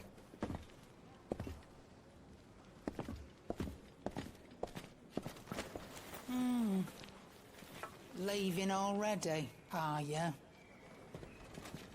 It's you I'll miss the most, Lady Karen. It always is. Don't stop you going, does it? This should be fun. Right.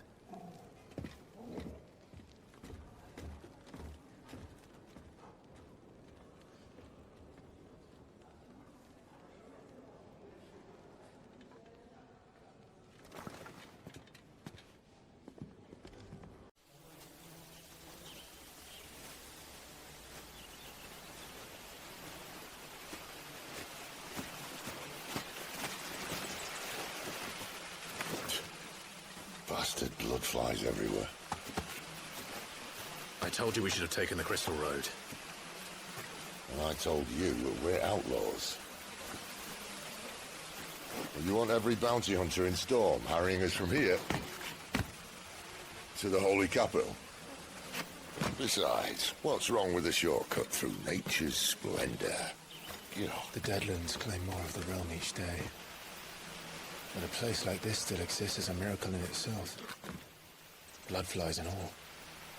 We'll be back in Imperial land soon.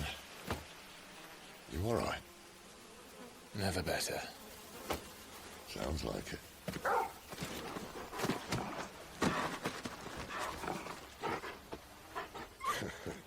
That there is a fine hound. Soon took to hunting. Fearless as you like. It's good to have you back, Torgal. Now, we don't want to be caught in the forest after nightfall. I suppose not. Did I mention there'd be deadly beasts? There'll be deadly beasts. The assassin can't handle them. How reassuring. You're welcome. For that and the shortcut.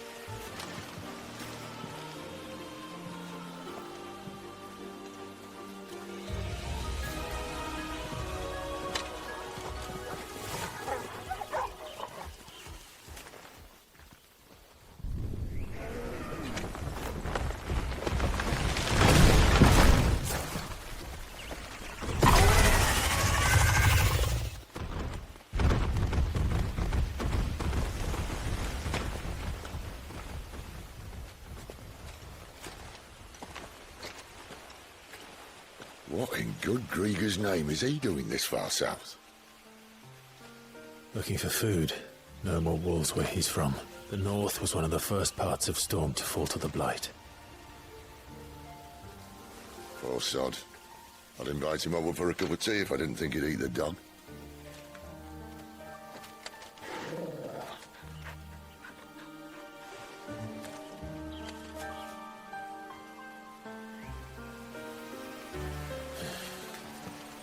Let's try and stay out of its path.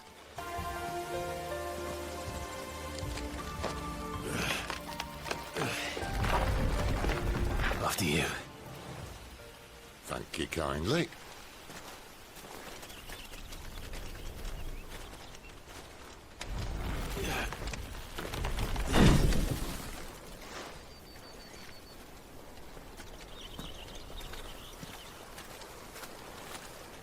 The ruins. They're everywhere, aren't they?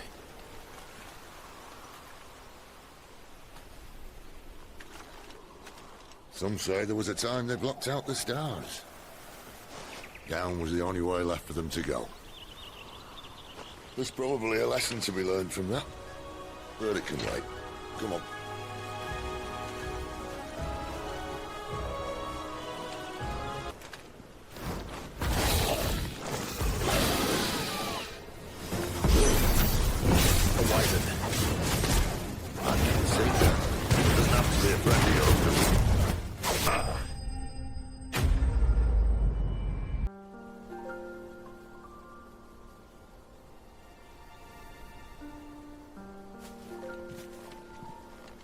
Must be a nest nearby. Keep your eyes open.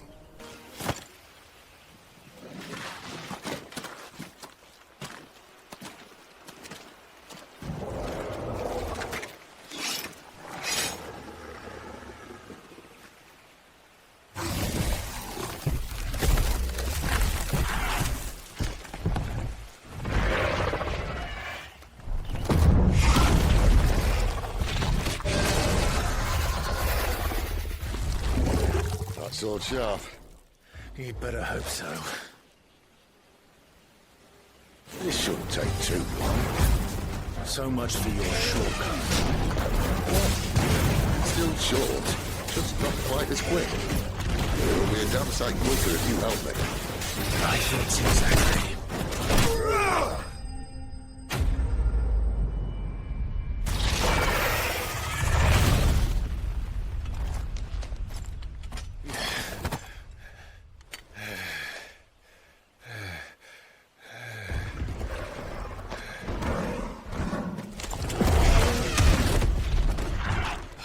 Come on. Stand back!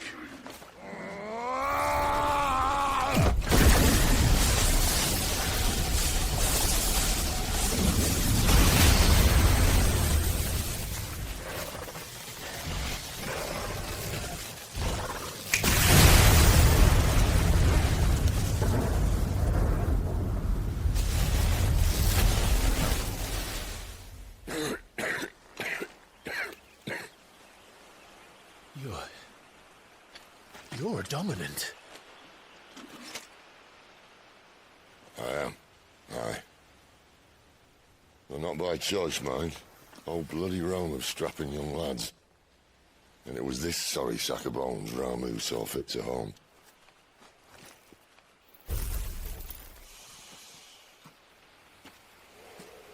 Sid, you say you want to help dominants and bearers. Well, what's in it for you? What's in it for me? The same as for all of us. What we want and deserve. Save for our knack, dominants and bearers are no different from anyone else. The ability to use magic or summon great beasts should command respect, but instead has left us outcasts. Our kind are used and discarded like tools, yet we are men, so why must we die as less? I see. So what you're saying is you want to start a war. You flatter me, lad. But my days as a firebrand are long behind me. No, I only wish to offer our kind a choice. A place where we can die on our own terms. Huh? Clive, what exactly do you plan on doing when you find this dominant of fire? What do you think? I'll show him the mercy he showed my brother. And cut out the tongue of any man who tries to talk me out of it. All right. Forest dark enough as it is. Quiet.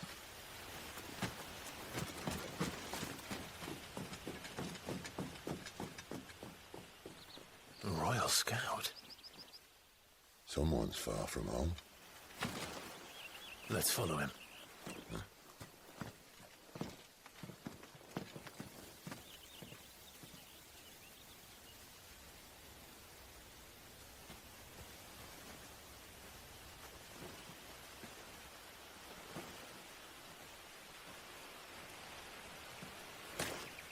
And?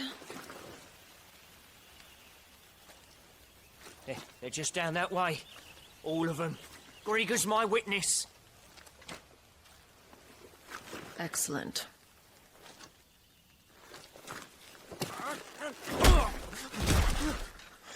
We move.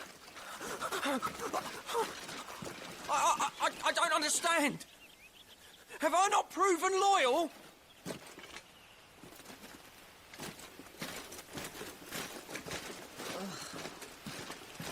It is true my liege values loyalty above all else. But were you not quick to betray your countrymen for the promise of coin?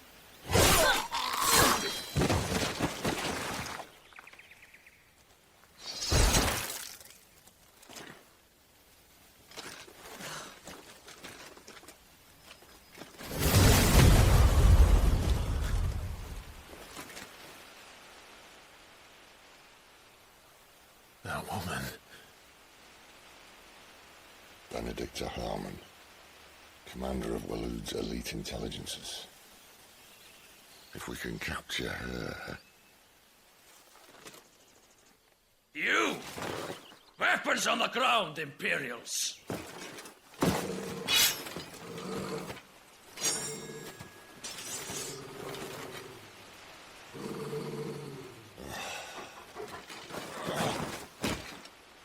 Let's get this over with then.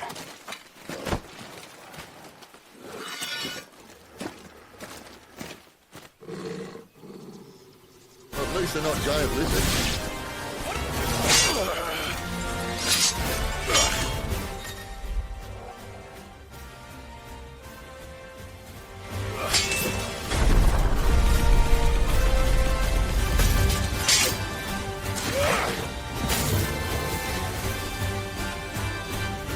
Behind you!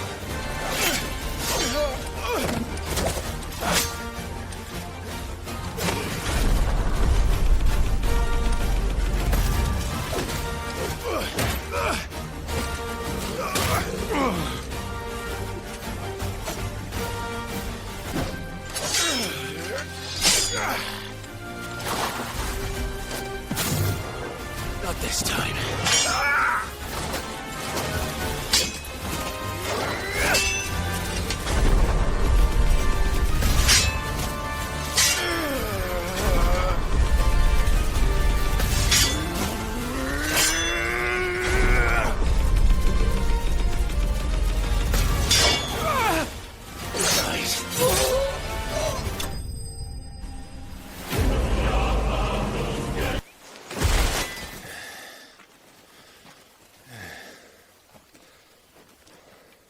They thought we were Imperials.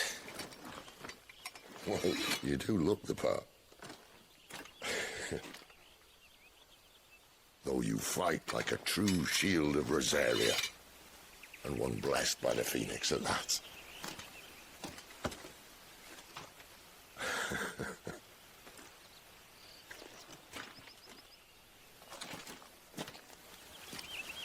Speaking of which, I wonder, does the other Eikon of Fire give blessings, do you think? You don't believe me? And lo, the Creator did make of the elements 8 Eikons to serve as keepers of the one law. Not that I've ever set too much store by holy doctrine, but on that point, it's clear. Fire has always had just the one warden, as of all the rest. A new one can't be born until the previous dies, and even that can take years.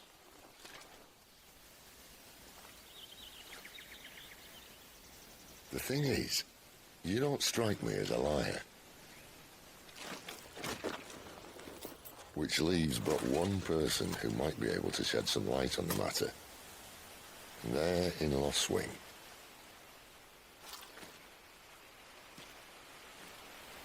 As are our Waluda friends, I would imagine. We should hurry before it gets dark. But what if someone discovers the bodies? Well, and they'll be sorely disappointed.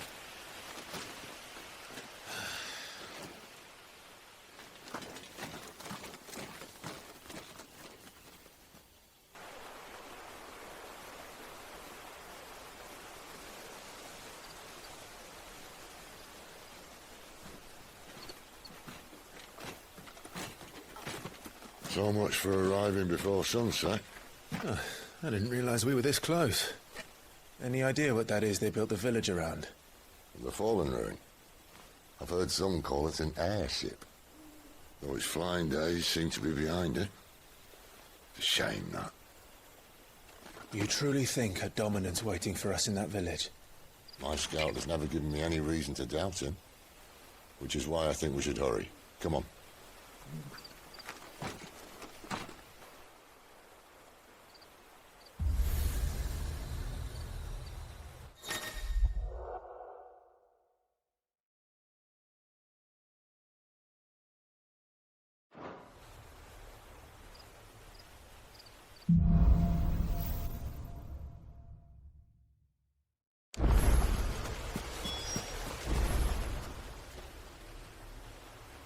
This isn't the first time I've seen one of these.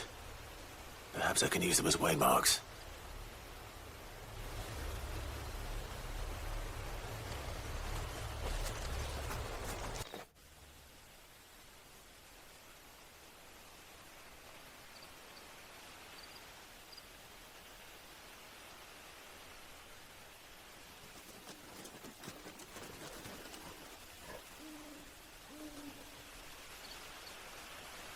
No sign of the Royalists. Or anyone else for that matter. It's too bloody quiet. Even for this hour. What do we do now? First we look for my scout. You start here, I'll circle round the back. How do I let you know if I find him? Good question. Shout? Subtle.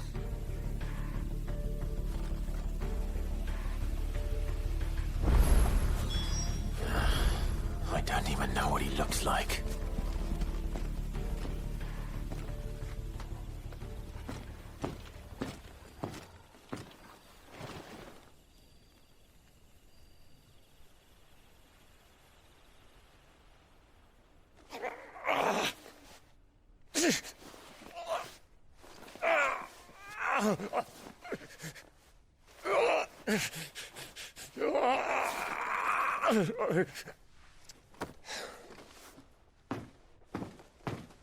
This man's gonna die if we don't get into a healer. Enough of your barking, dog! About time. Stand back.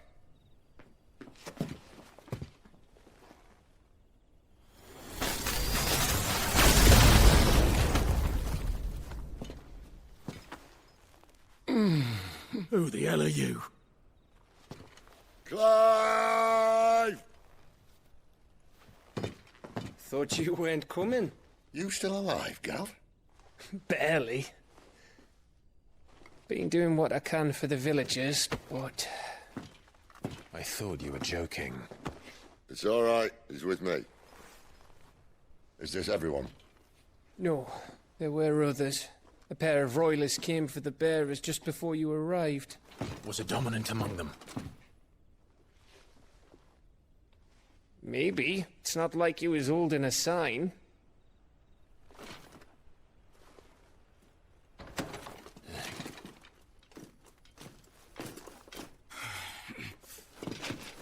I'll give you one guess where he's going. Clive, after him.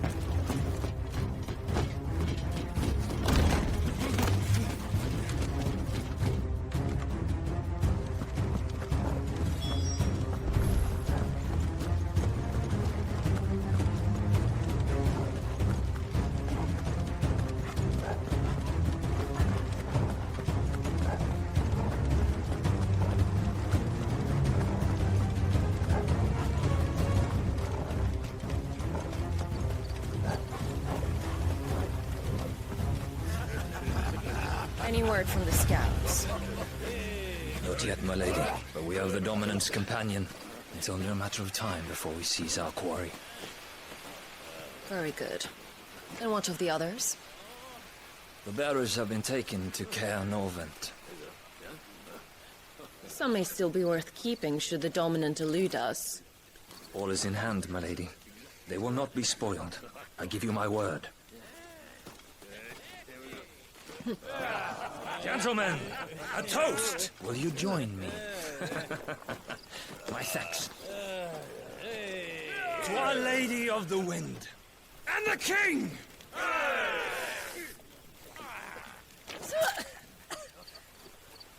Ugh. Imperials drink this piss? Well, it would go some way to explain their breath. Lady Benedicta! Imperials!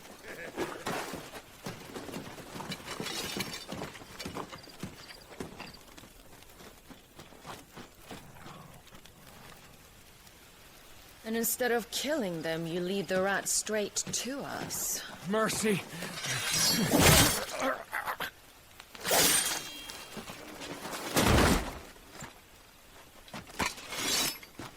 Look what we have here, boys. An Imperial bearer. Good. I was getting bored.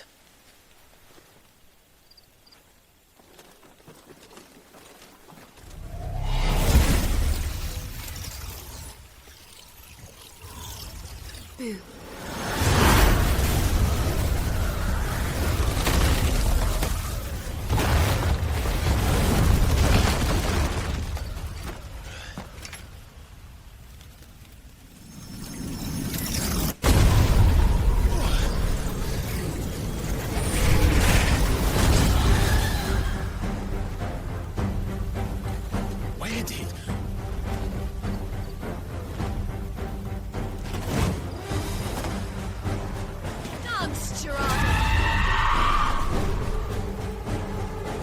What is that thing?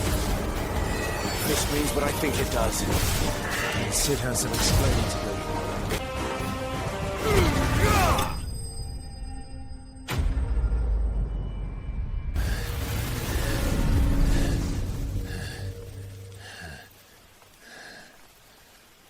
You've got some fight in you, even for a branded.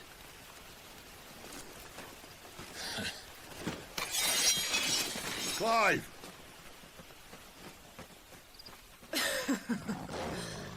Look who's here to save the day. Is this how you recruit all of your charges? Don't recall you complaining, Benedicta.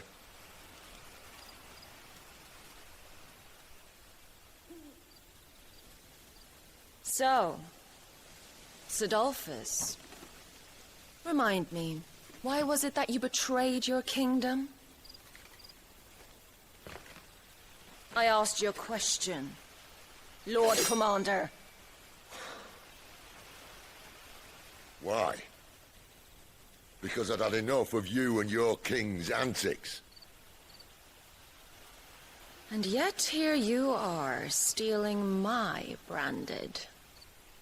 What are you plotting? As if I'd tell you.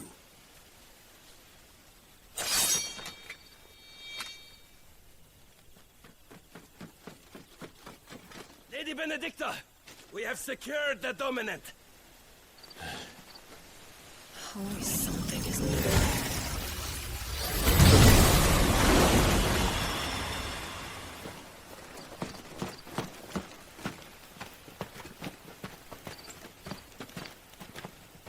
And she's gone.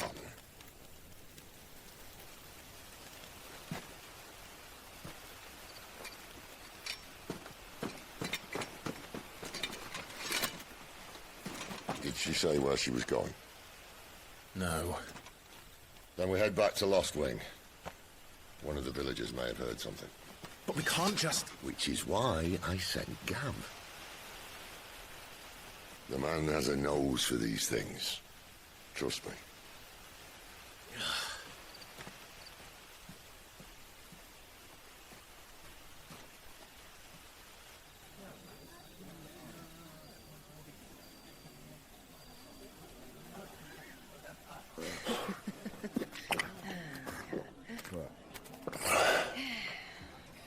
So, it wasn't about bearers at all.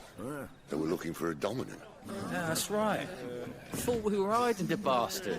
Like any of us would keep a monster like that under our roof. Oh, no offence.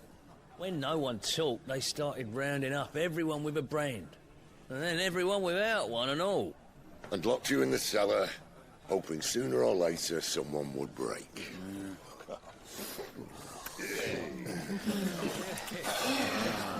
You know, things might have been different if you'd accepted my invitation.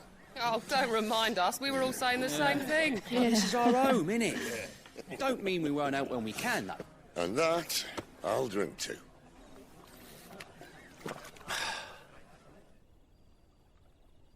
Oh, come hear the tale of Lord Dion the Bold, whose tamed worms 1,000 and slain the tenfold. 100 full legions the young dragoon led, and watched as 1,000,000 foes turned tail and fled. His lance levels mountains, it spanned as the deep. The skies over storm breaks for Listen, Clive. and should the Revenge won't bring him back. It won't. His name will live on 13 years ago, I watched a dominant kill my brother right in front of me. And I did nothing. But now I can. I can kill the son of a bitch. And bring peace to my brother's soul. After that, whatever happens, happens. Fate. You're content to be its slave, then?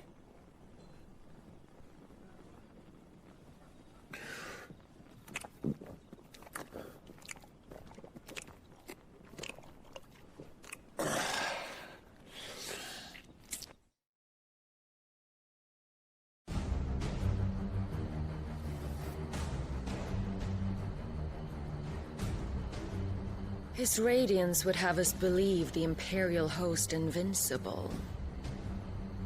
Yet here we find the Empire's cornerstone teetering on the backs of a handful of cowards and cutthroats. Well, Bahamut may lead 100 full legions. Could it be that the young prince defends a house of cards ready to topple at the slightest breeze? Tell me something. Why do you not resist? Within you lies the power to slay gods. The phoenix perished in your flames. Yet you do not fight. You do not flee.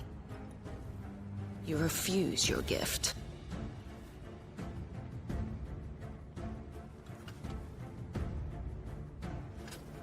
Perhaps you are distracted.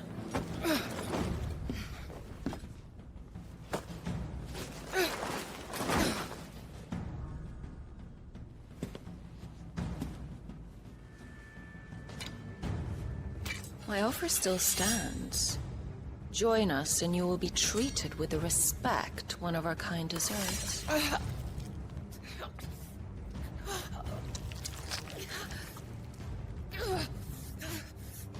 Lord Margrace, don't!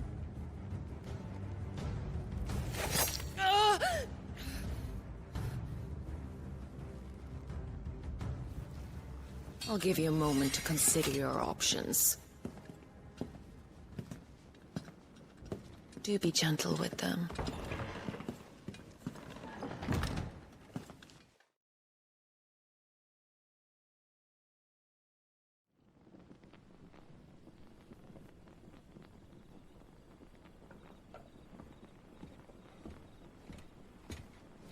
Clive. Wake up. Gav's back.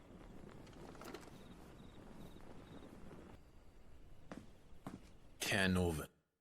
One of the Empire's outlying strongholds, though apparently not strong enough to keep out the Royalists. The captured bearers are inside. I'm sure of it. If Benedicta's orders are to stay in the shadows, she won't be traveling with many men. Meaning, she'll be keeping her prisoners together and close by. Including the Dominant. So, we find a way into the fortress and conjure a bit of chaos. What about me? Excellent question, Gav. You will wait outside the care and guide those I free to safety. And miss all the fun. Why can't he do that? Clive doesn't have your nose. He'd stumble off a cliff before he even found the men. Come on, Gav. You're the best man for the job. Well, when you put it that way. Suppose I'd better scout ahead for any surprises. Don't you let him down. I won't.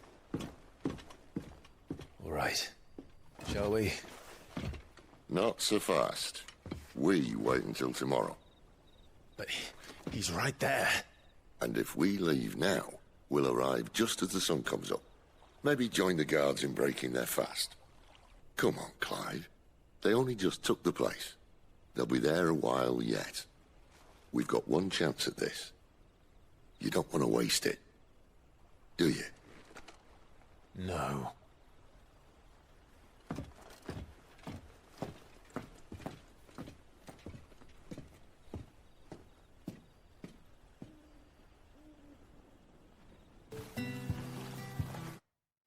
Quentin, my good man. It seems we'll be spending the night. I thought as much. Where do you find that one? Oh, him? You wouldn't believe me if I told you. Quentin here is an old friend, one who is sympathetic to our cause. Sympathetic? That he knows about your little sanctuary. I would never have guessed so many people were bent on setting us free. When last I checked, the mere thought would earn you a trip to the gallows. I am well aware of the risks, as I am of the rewards. And what could be more rewarding than your very own Dominant of Fire? A Dominant? Here? Now that I would like to see. Meaning you haven't? No, but nothing passes unnoticed in Lostwing. Take your brand, for example.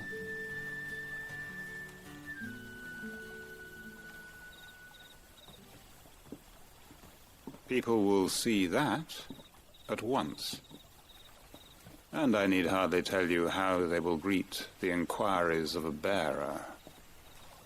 You are afraid your words will fall on deaf ears, as they have ever since the moment you were marked.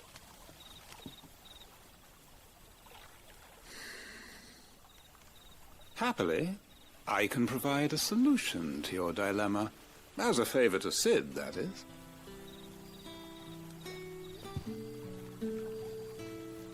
Take this. You will find it has the uncanny power to loosen tongues.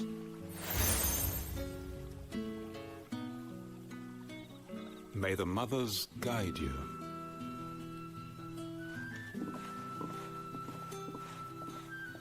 This might be Imperial land, but here in Lostwing, it's his word that's law. But how? You don't need to worry about that just yet. Trust me. Everyone in Lostwing knows what that seal means, and what it means if they don't take note. Now we can sit here counting our blessings, or put them to good use and find that dominance. Your choice.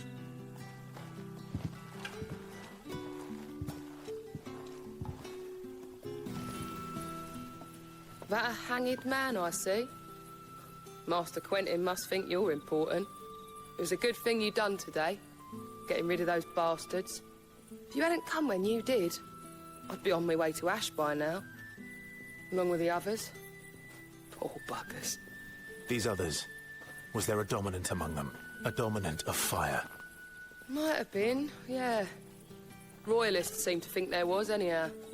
A thin bloke all swallowed up in his robes like one of Great Grieger's churchmen. Do you recall anything else about him? Only that he weren't alone. Was a young maid who went wherever he did, including the church, and wherever the Royalists dragged them both off to before you got here. I see. Thank you. Ah. Master Quentin took a liking to you, I see. And there I was, thinking you were in bed with Cid. Wonder what Gav will have to say about this. Speaking of whom, if you see him, tell him thanks for looking after us. Now, what can I help you with? I'm searching for a dominant of fire. Gav seems to think he might have taken refuge here. We see a lot bearers round these parts. But I do seem to recall one who commanded the flame. Now, whether or not that makes him a dominant, I can't say. But the Waluders certainly took a keen interest in the poor sod. Did you get a look at him? Didn't have a chance. One of the other bearers might have, though. Thank you. Tell me that scowl means you've got good news. So, a shady lad with a hood, and his equally shady lass. Not much to go on, but... I've been thinking, if our friend is a dominant, why not just burn the Royalists to a crisp? There's a reason he's holding back, and I reckon he has something to do with his partner. What makes you say that? One of the villagers I talked to said the two were separated. If the Waluders have her, our dominants like to think twice before starting any fires. Whoever he is, he's shown himself to have a level head. He's careful, cunning, and he doesn't want to be found. This could spell trouble. For us and the Royalists both. Still, it'll be a whole lot worse if we set off after them with bleary eyes and empty bellies. There should be a pair of pallets waiting for us back at the inn. Shall we? Now, about those beds. Beds? I seem to recall your request being to spend the night. And for that, the floor will more than suffice. Better than a wet rock, I suppose. My thanks, Quentin. Next time you're at the hideaway, our floor's all yours. No need for thanks, Cid. This isn't an act of charity. You don't say. In exchange for my floor, I shall be requiring your services The Royalists saw fit to erect a barricade across the road south when they occupied the village, and failed to remove it when they left. I expect it to be gone before you leave. As you wish.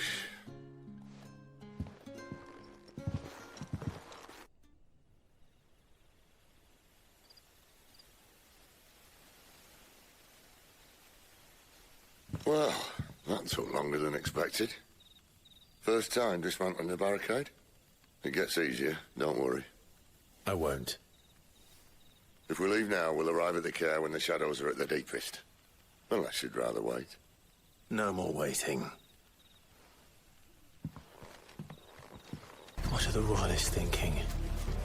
Why take a stronghold they've no chance of holding? When they've no intention of holding it. The king is up to something. The king? Well, you don't think they're acting on a whim, do you? This is one of His Majesty's cunning stunts, and he's sent his best to execute it.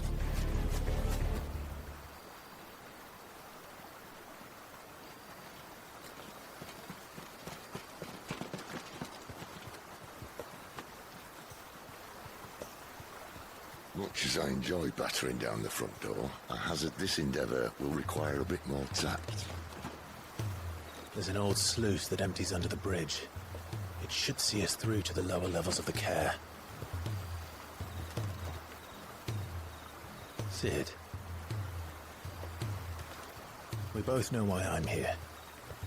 But what is it that you want? Why would you risk your life for a handful of outcasts? If anyone ever learned what you've been doing with their property... They'd have my head in a box. But this isn't just about dominance and bearers, it's about all of us.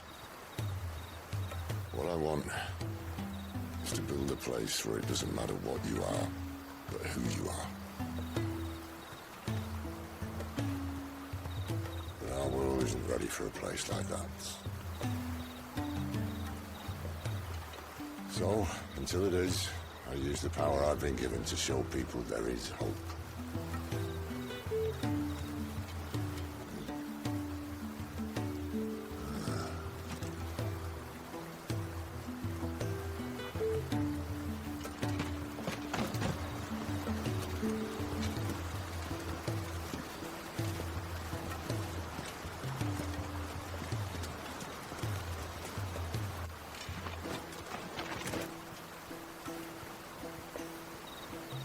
So, tell me about this Benedicta. The best and worst decision I ever made. Don't underestimate her, Clive. A fight with her Eikon is not one you're likely to walk away from. Garuda. Warden of the Wind.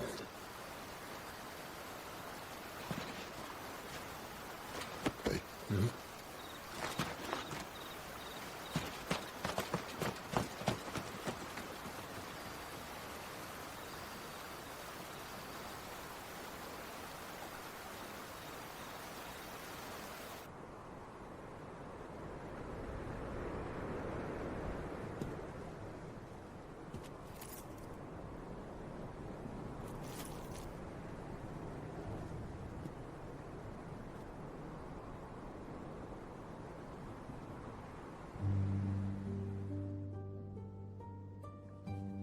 The land has fallen. The eastern territories all but belong to the orcs. I'll have my men ready to depart by noon. Don't bother. But what of the mines? Without adamantite... The blight would have engulfed the mines ere long.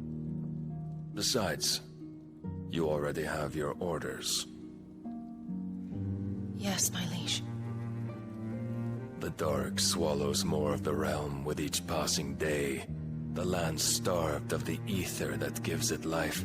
And as the fringes fade, the people flock to the mother crystals, desperate for their blessing. The war we wage for possession of that blessing, it breaks us from within, hastening us to our own destruction. And so you do what must be done. I unite the dominants, that we may bring an end to the strife and found a new order to see us unto tomorrow. The world must be restored, and I will see it so. You might have already had Adolphus not betrayed us.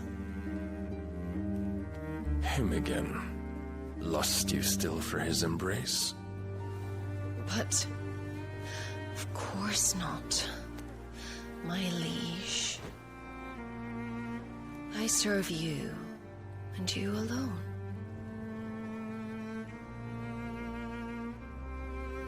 I remember well the day you first entered these halls. Your pale hand pressed into his, as if it would never let go. That was a long time ago. Yours is the only hand I need. Now and always. Soon, my dear. Soon all will know whose hand it is that keeps them from falling into the darkness. Hold me, my liege. Never let me go.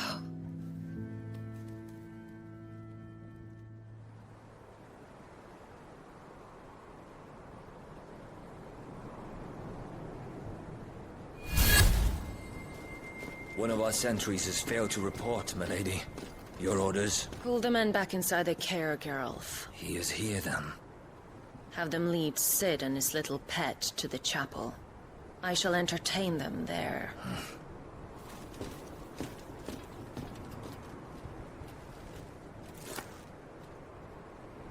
So you've come for me after all.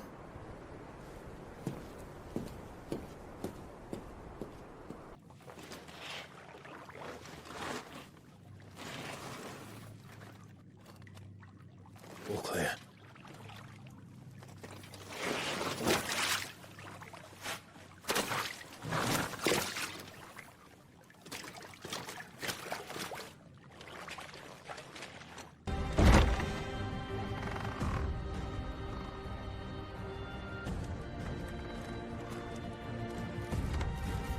This door only leads to more royalists.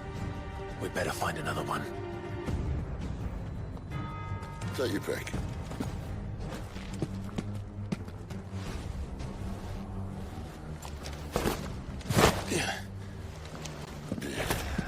Bloody show off. Well, we found the Imperial garrison. Right where the Royalists left them. The only way is through the chapel. Then Great Grieger must have plans for us.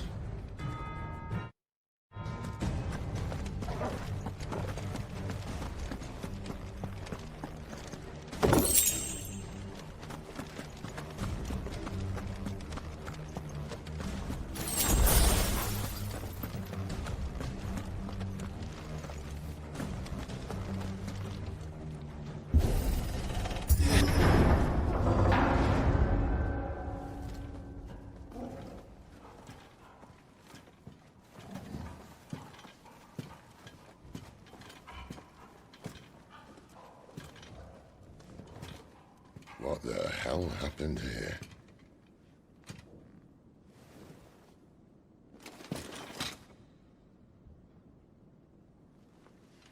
Little late for prayer, isn't it?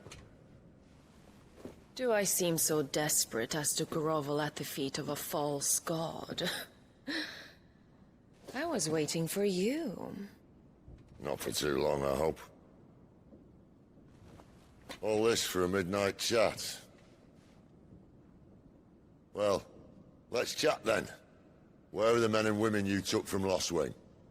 You mean where's the dominant? Waloed shall be requiring his services indefinitely.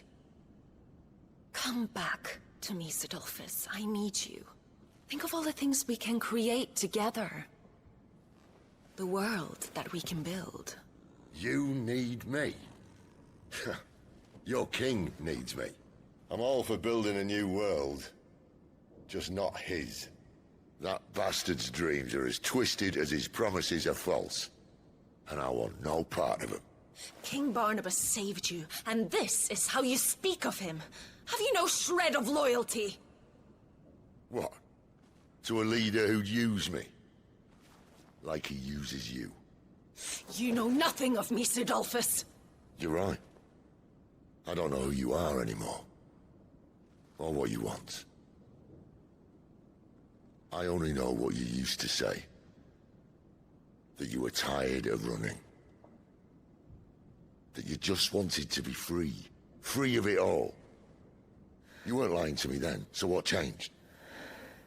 What made you think you had to sacrifice who you were to get what you wanted? Sacrifice. I use my talents to my advantage, and you would tell me there is shame in that? If there's no shame, then why do you feel so sorry for yourself? A rousing speech, Lord Commander. I was a fool to believe you might have changed.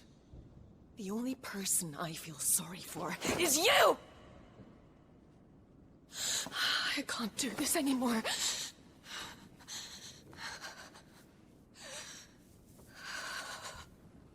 If you would stand between our liege and his dream, then you leave me no choice.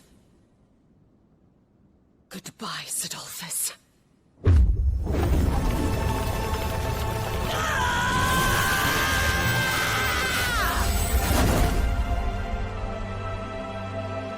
Stand back, Clive.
Finish them.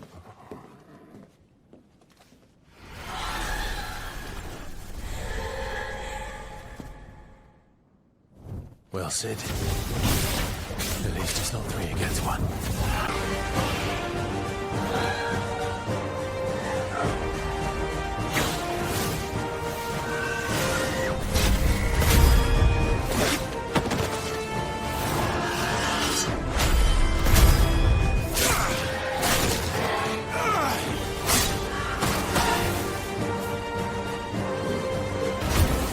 Finished!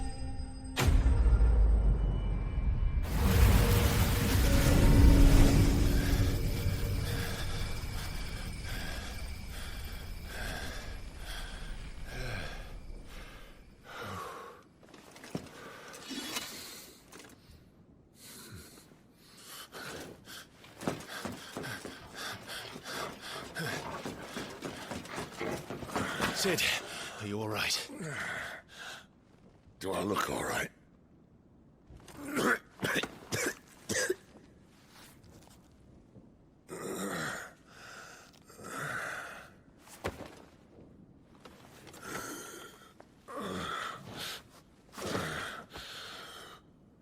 Benedicta will be on her way to collect the Dominant, if she hasn't already. You can't afford to let them leave. Remember, she has wings, you don't. What about you?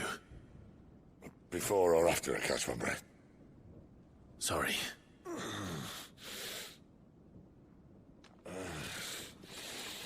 Come on, Torgal.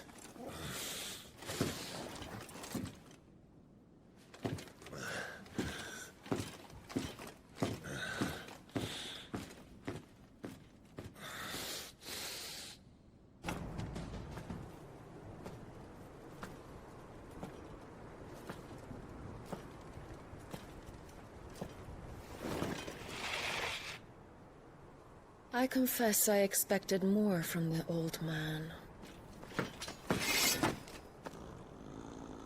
And less from you. This is the second time you've bested my sisters. Men of your talents are rare indeed. Why cast your lot with such undesirables? If it is the hearth you long for, you will find more than enough warmth under my wings. You know exactly what I want. Hand over the dominant, and I'll leave you in peace. You would dare to make demands of me. Know your place, little lamb. Fool is the shepherd who heeds every bleat of the flock. And I will suffer yours no longer. Must I spell it out for you, Branded? No one is listening. No one at all! Ah! Come, little lamb, to the slaughter with you.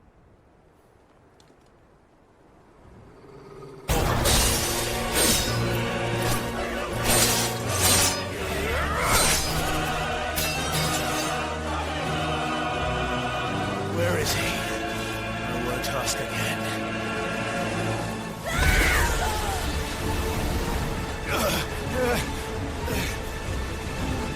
You pay for that!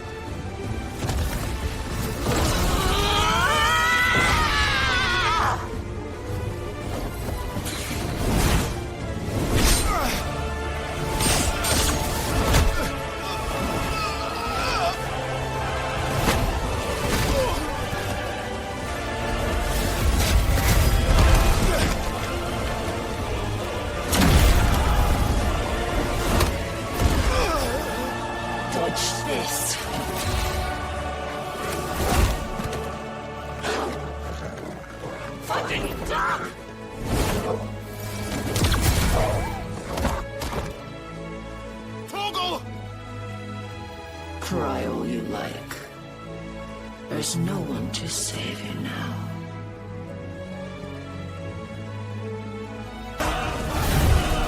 Time to join your pet.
You are but a branded!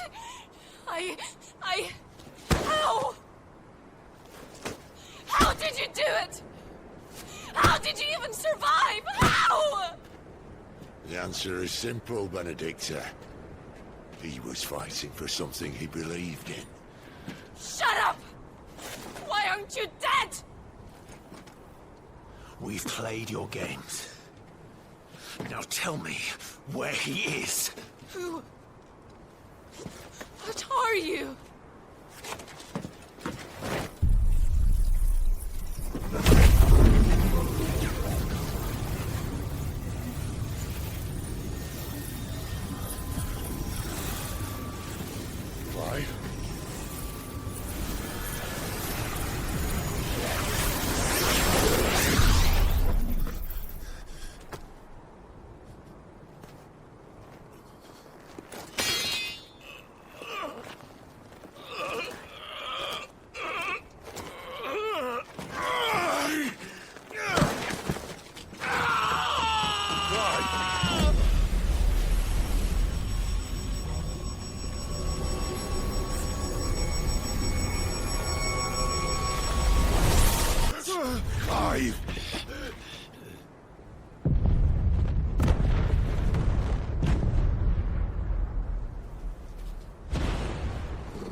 enough of this!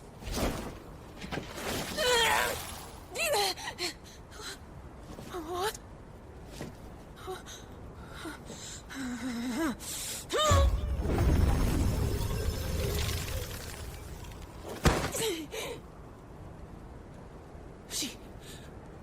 She's gone.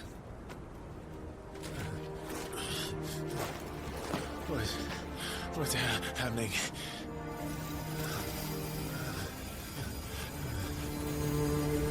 Give her back! Give her back! Give her back! My lady!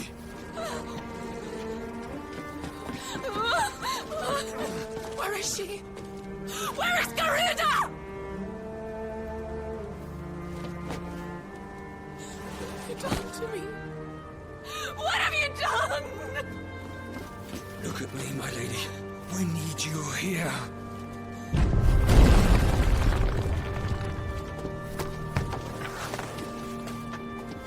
What the hell is going on?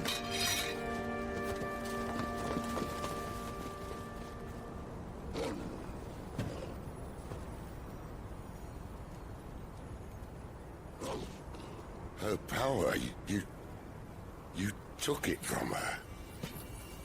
How'd you do that?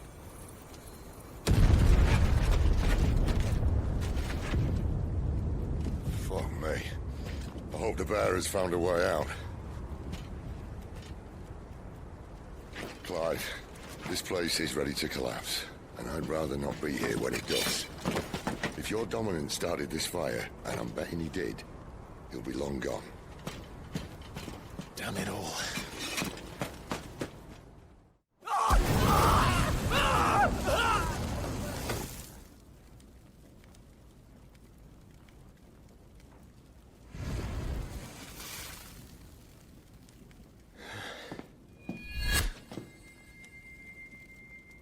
What was that? I created a diversion as commanded, Your Grace. The villagers escaped in the confusion. As should we. Yes.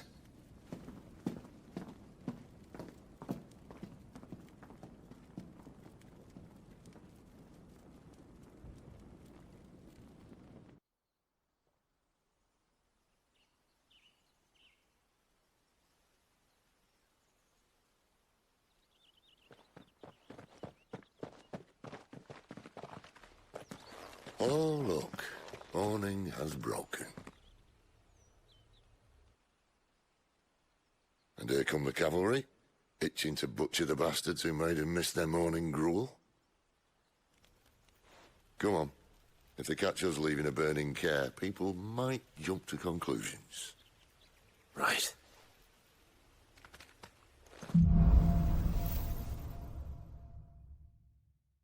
She said you'd taken her power. You don't still have it, do you? I think I do. I can feel it.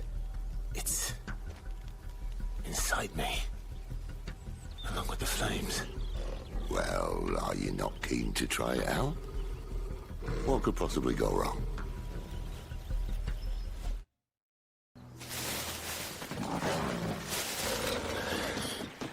Oh, it's only me! Dummy, Gav, are you trying to get yourself killed? It's not me who's been playing with fire! Don't do things by halves, do you? This way.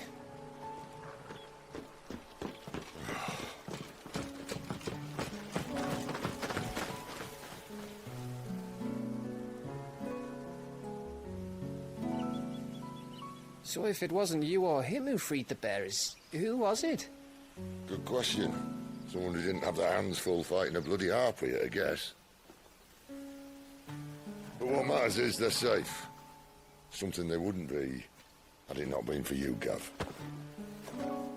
Just doing me job, like. So, what about his dominant? Gone. And after we were so close. Well, I can track him. Why would you? Sid told us about your family. Lost me own to Imperial steel. Sometimes vengeance is the only thing that keeps you going. Thank you. Go safely, brothers. I reckon he likes you.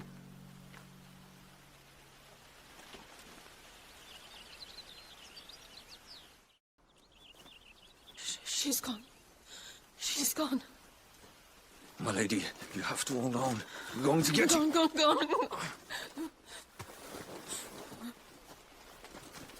What am I going to do? Barnabas! How long to the coastal road? At this pace, we won't make it by sunset.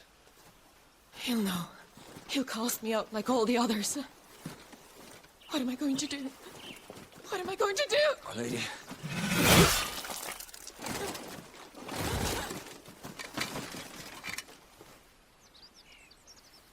Carol.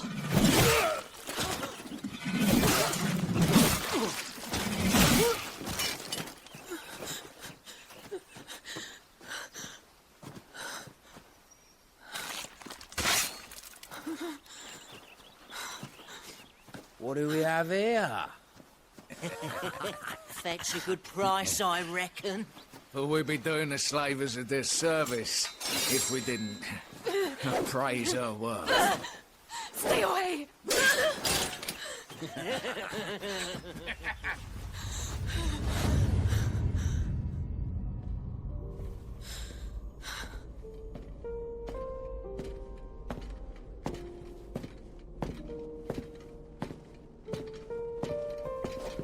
It's all right.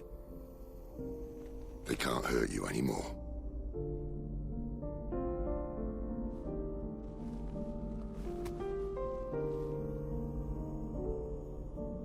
Come on. Let's go home.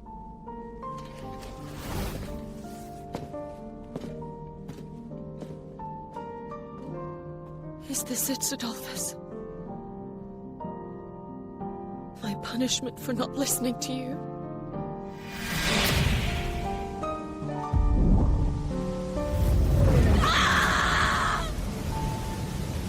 This wretched world!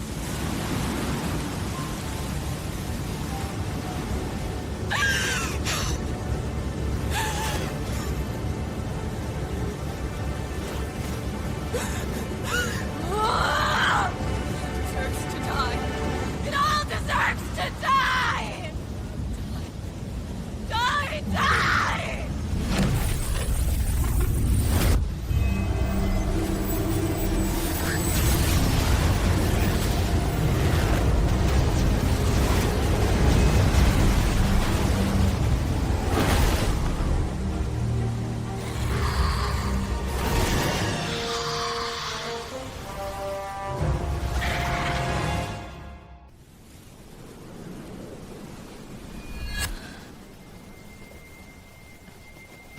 Sid.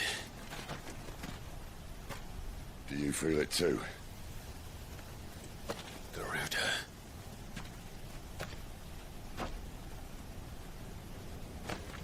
By the flames. She's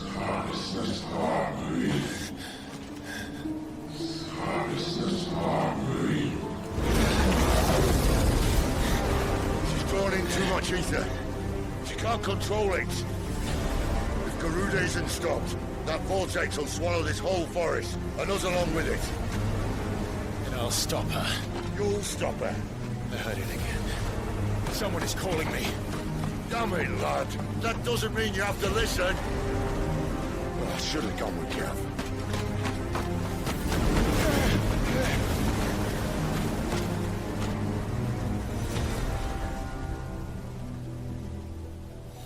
Clive, I don't think you understand. That's not just windy weather you're wandering into. Benedicta's rage knows no bounds. And that's on a good day. I was waiting inside that. But I do. I have to find out. And I'm not turning back.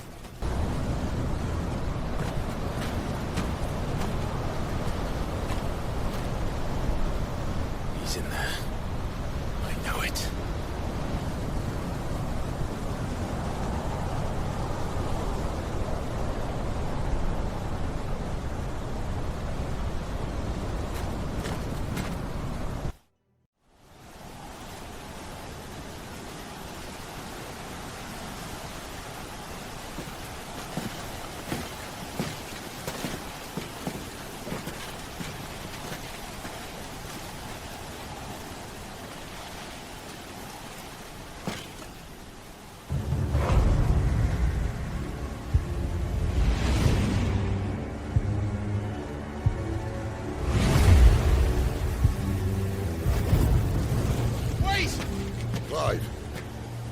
was that? The Dominant. The man who killed my brother. Are you absolutely certain? I've seen him every night for the past 13 years. Watched as the flames of his Eikon took Joshua. Now! It! I'm here, and so's Torgo. Don't worry about us. You've been waiting for this. Go! Sid! Forgive me.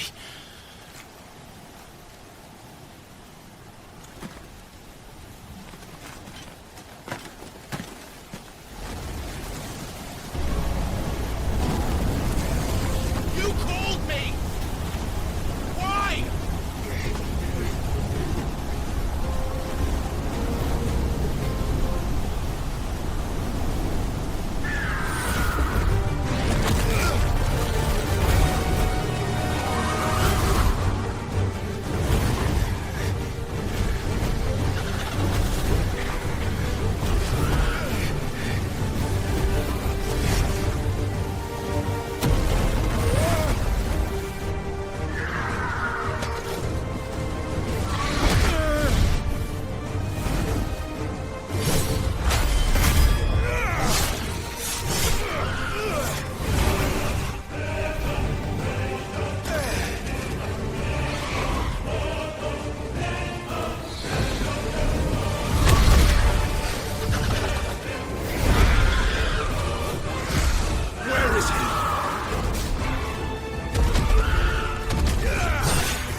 Control it, Clive!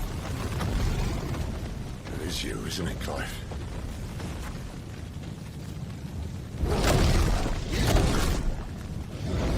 Stop this! Now!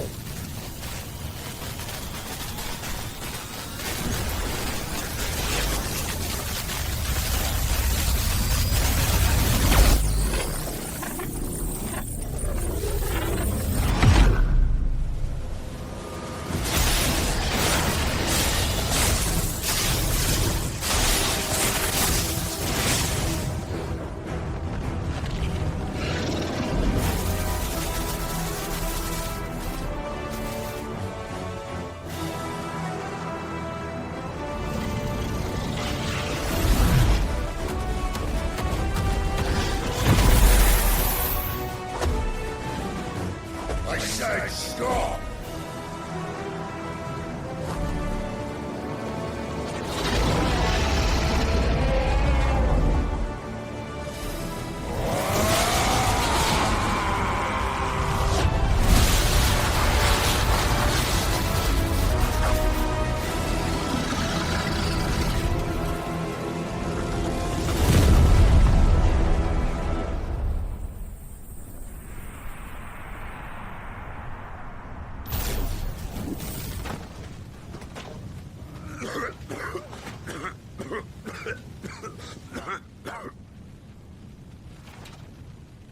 You're too nice is your problem.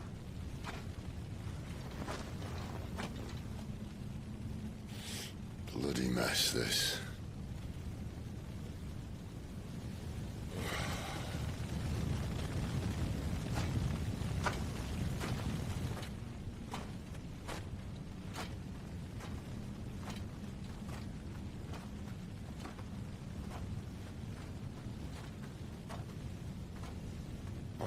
Clive.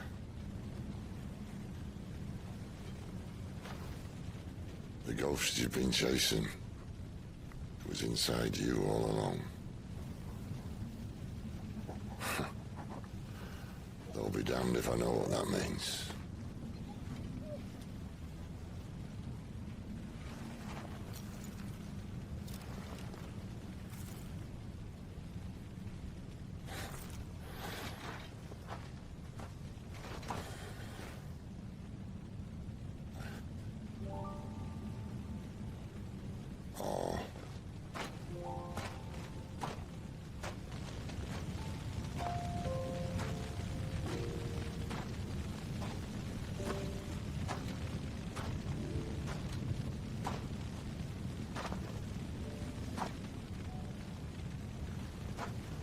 Why? Why did you have to listen to him? Benner. This can't be what you wanted, can it?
King is bold, but desperate. Will you engage him personally, Your Highness? Of course.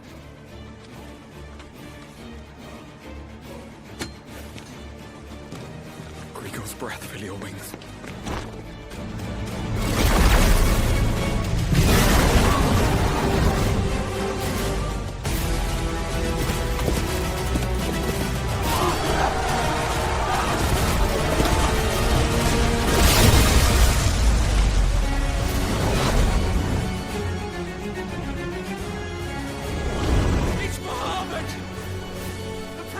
with us!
Reform the cohorts. At once.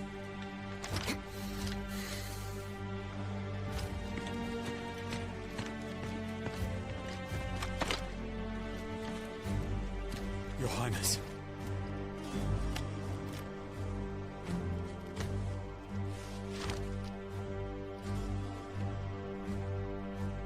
Saboteurs.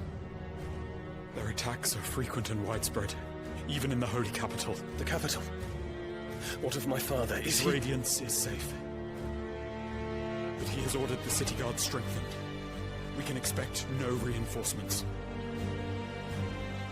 That is of no matter. The Emperor's safety is paramount. I shall deal with our enemies here. All of them.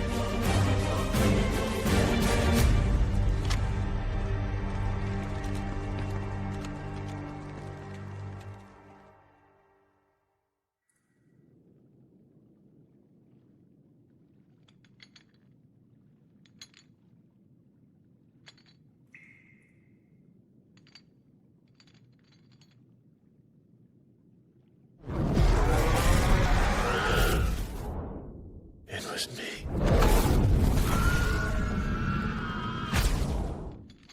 I killed Joshua.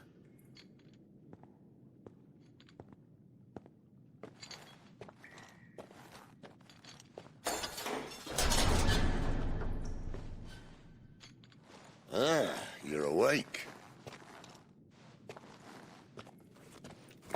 You're just full of surprises. First that trick with Garuda, then whatever the hell that other thing was. Didn't know you had it in you. Do it. Hey? Kill me. It was me. I killed him. I killed Joshua. I killed them all. I'm a monster. And I deserve to die. So end it. End it now. Please. Please. Ah!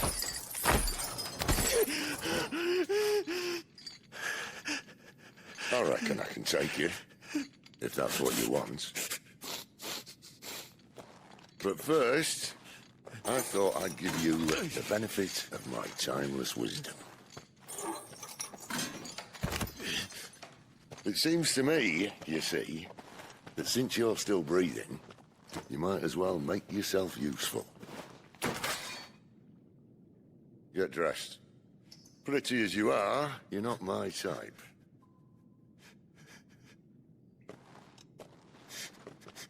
I'll, see you in the hall.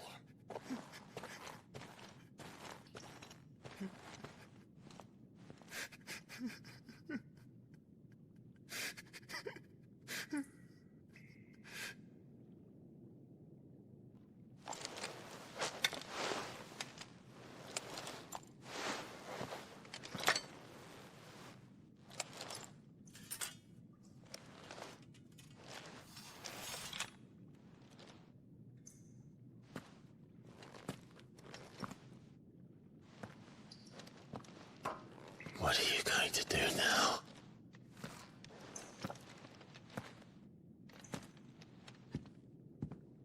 Finally crawled out of the crypt, eh? You look like it.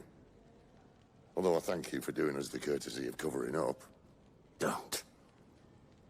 Ah, still have a bit of fight left in you? Then listen. I've arranged a meeting with Gav. In case you've forgotten, you're the one he's been putting his nose to work for. For nothing. Just listen.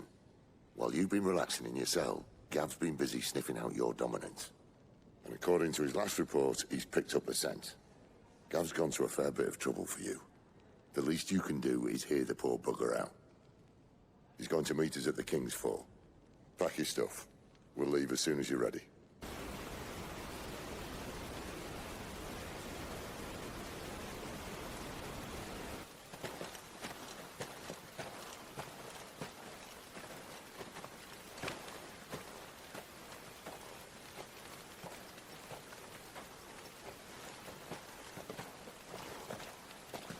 Not so long ago, this here was a thriving trade route. Then the Blight came. The people left. And just like that, it was deserted. Making it the perfect little shortcut. Gav's waiting for us up ahead. Come on.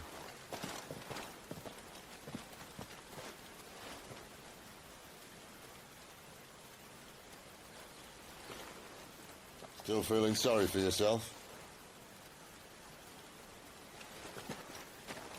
Don't. Please. Think about it, Clive. The rumours all point to...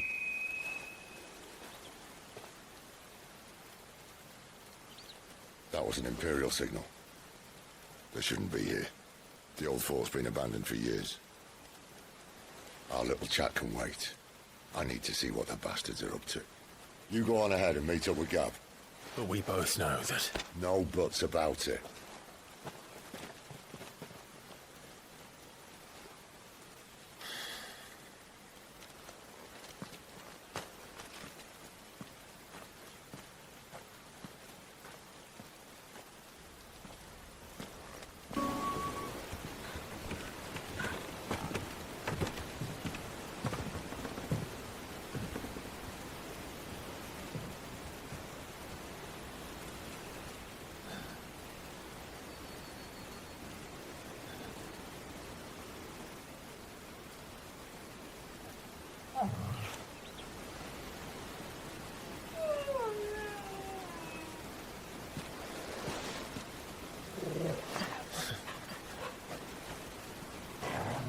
What is it, boy? After him! Don't let him escape! Gav!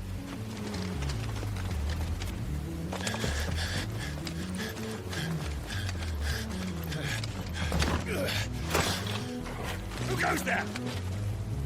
This one's a deserter! Take his head! Out of my way!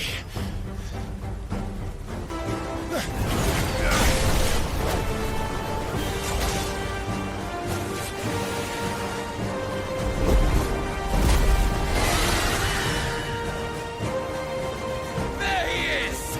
Don't let him escape! Kill the deserter!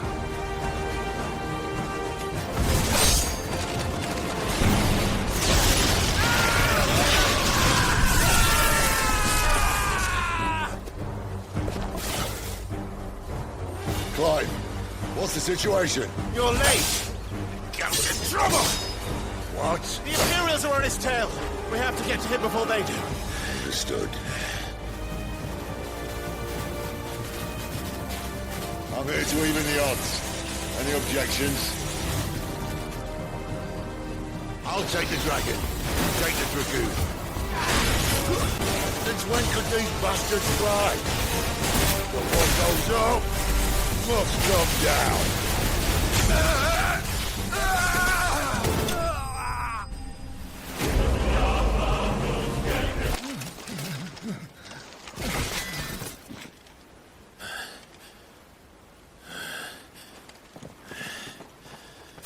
Come on.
Give me your hand!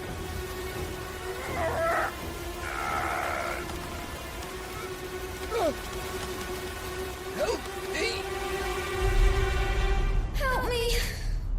Help me, Clive! I've got you.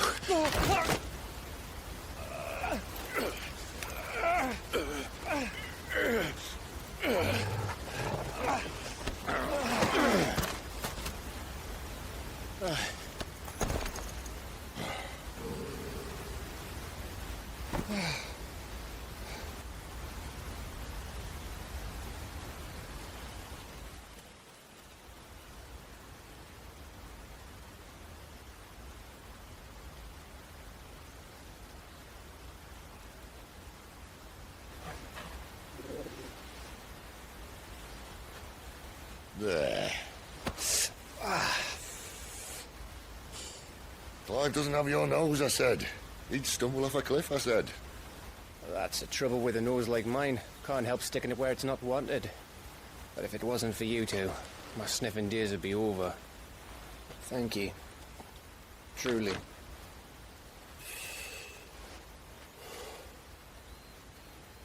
So, what news?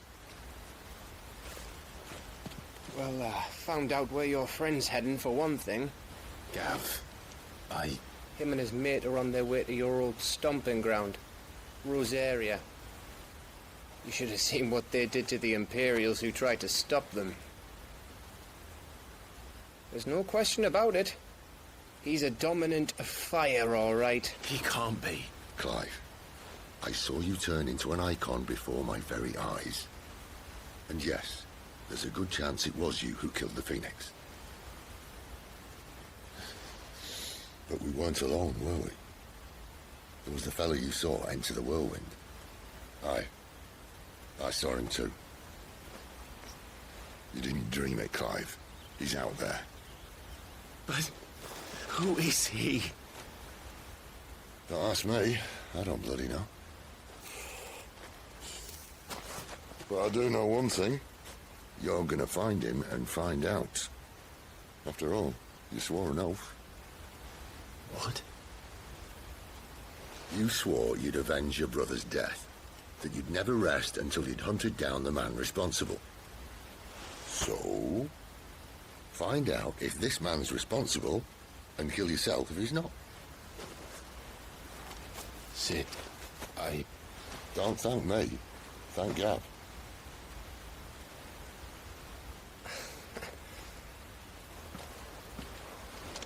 Thank you, Gav.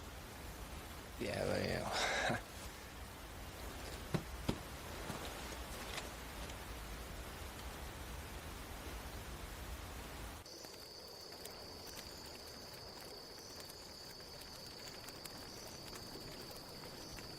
No birds returning this year.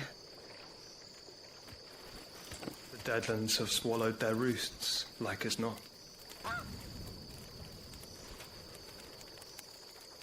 We're running out of time. We'll be in Rosaria in a day or two.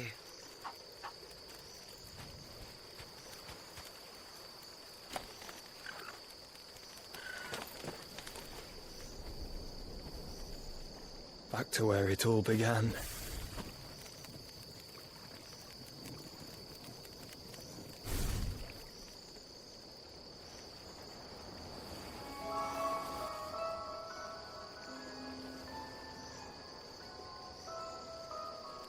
He must be stopped.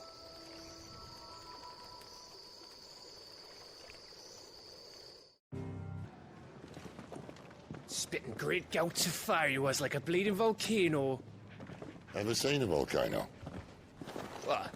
You think I'm having you on? Clive! Your friend. She's awake. Right.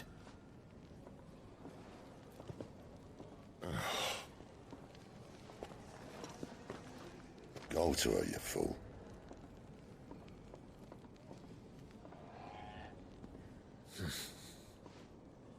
Right, you lot. Enough slacking. Goots, come with me. Gav, go and get those wounds seen to. Oh, give it to me straight. How long have I got? So? All in good time. Let's make ourselves scarce. Jill.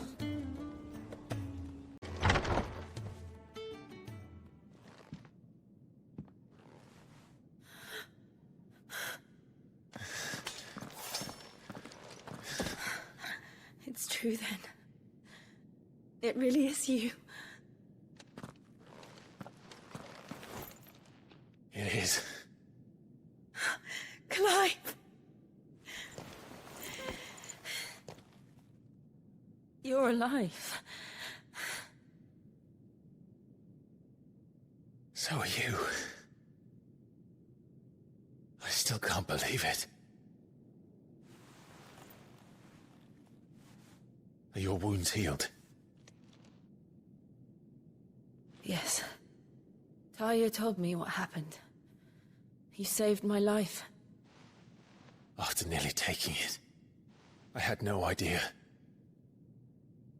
Forgive me, but how did you ever come to be there, Jill? Fighting for them. The Iron Blood. They invaded not long after the news arrived about Phoenix Gate. Rosaria had lost her leaders. The Duchy was in chaos. The Iron Kingdom saw our weakness and pounced upon it.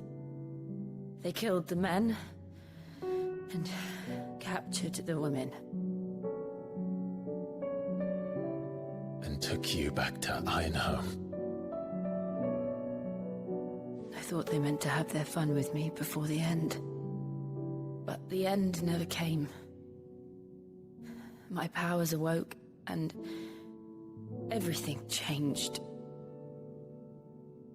It all happened so fast. We were told that the Iron Blood had captured a dominant and planned to bring her on their latest crusade. They gave me a choice. To fight for them on the battlefield, or see my countrywomen slaughtered. And they call us dominants. What?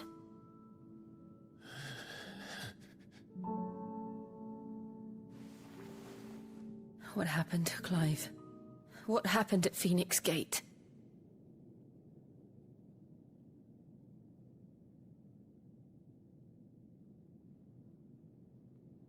It was me. I killed Joshua. No, that's not true. I know you. You wouldn't do that. It's the truth.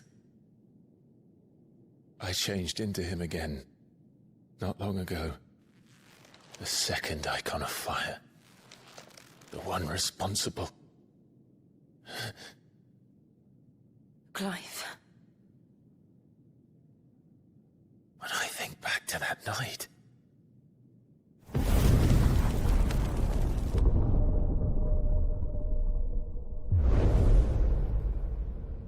The hooded man, he spoke to me. What did he say?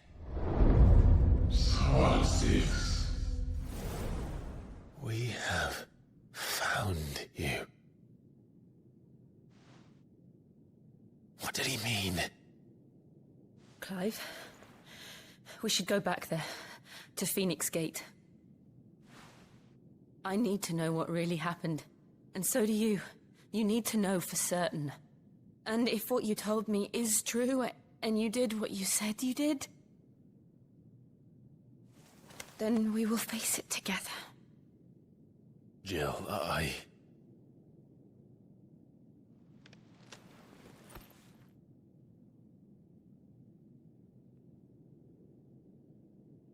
right. You'll be needing a change of clothes, then. Out you go, your lordship. We wouldn't want you getting overexcited. Sorry. I'll see you soon then, Clive. What do you want? To say farewell. We're leaving. Good decision. Better that than buried out there in the black. You've got a lot to thank that girl for, you know. I know. And I will. Now, what do you really want? We both know you don't come here for conversation. Off you go, then. And best of luck. I should probably say thank you to Gav, too. So your mind's made up, is it? We'll be leaving for Rosaria as soon as we're able. Back down memory lane, eh?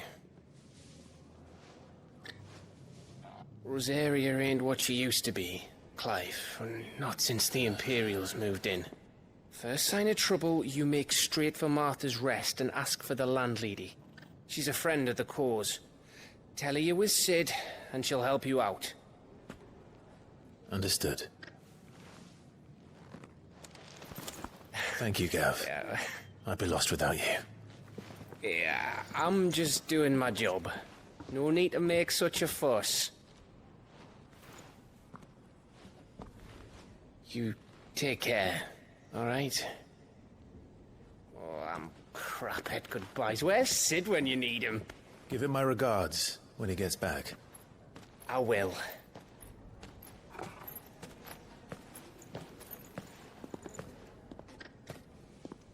Sorry to keep you waiting. Ready, my lady? Ready.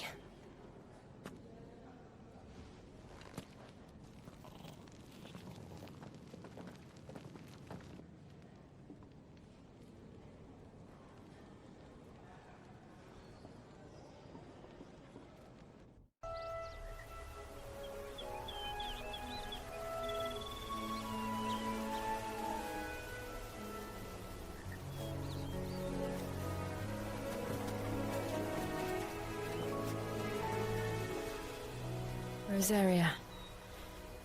It's been 13 years. But this breeze, the smell of the grass, it's just as I remember it. You haven't been back either. I couldn't. Bran did keep a close watch on each other in the Imperial Army. You get beheaded just for knowing a deserter. The only way out was on a mission. I see.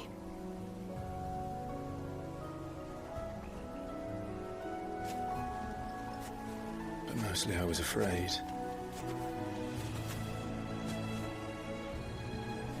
Afraid to go back.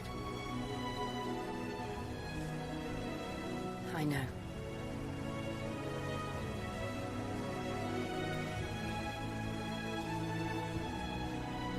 But I'm here now.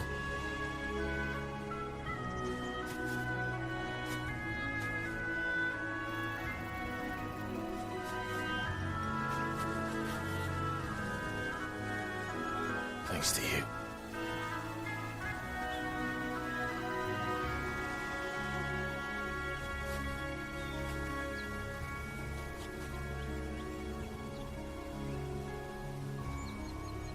We should press on.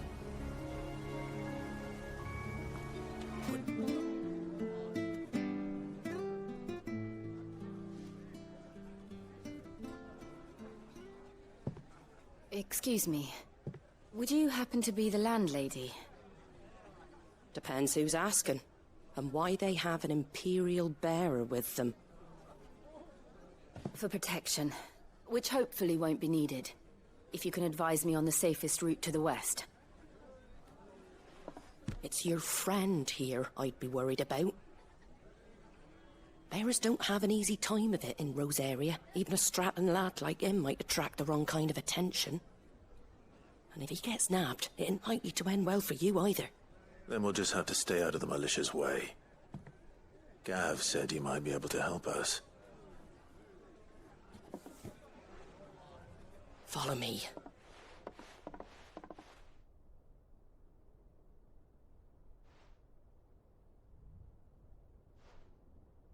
Sorry for before. Can't be too wary of strangers asking questions in our game. I'm Martha, an old friend of Sid's.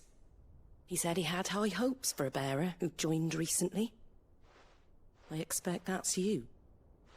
So, where is it you're headed? For Phoenix Gate.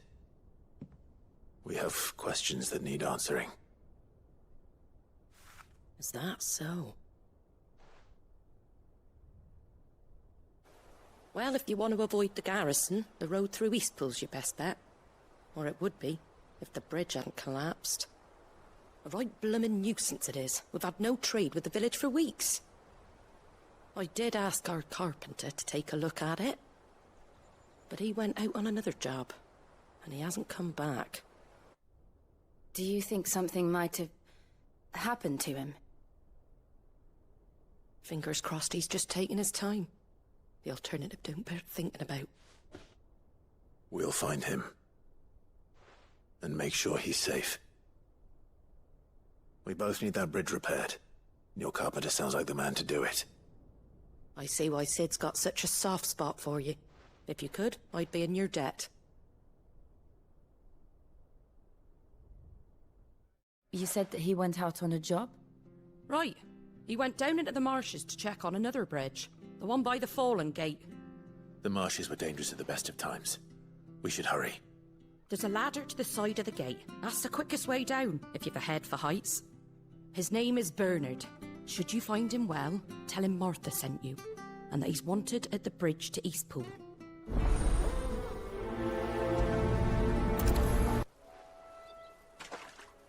Thank you, my lady. You saved my life. Not at all.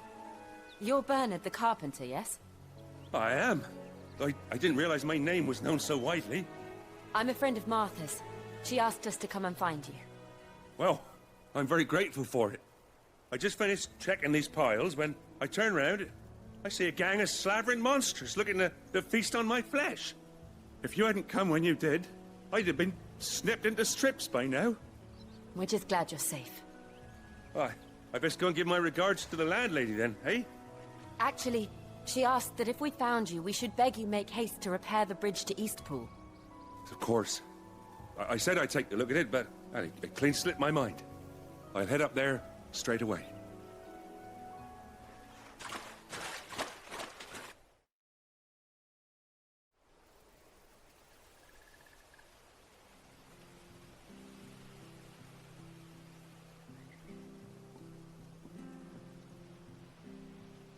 The trusses are still sturdy. It's just a matter of replacing the stringers and relining the deck. I'll have it done in no time. Thank you, Bernard. We were hoping to take the road to Eastpool ourselves. We're very grateful for your help.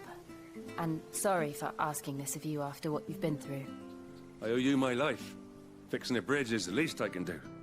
Thank you, my lady. And you too, son. You're with Sid, ain't ya? Me and him, we go way back. Not as far as Martha, mind, but far enough. I see. Well, I best get cracking then. You go and let Martha know I'm all right, and she'll have her bridge back soon enough. We will.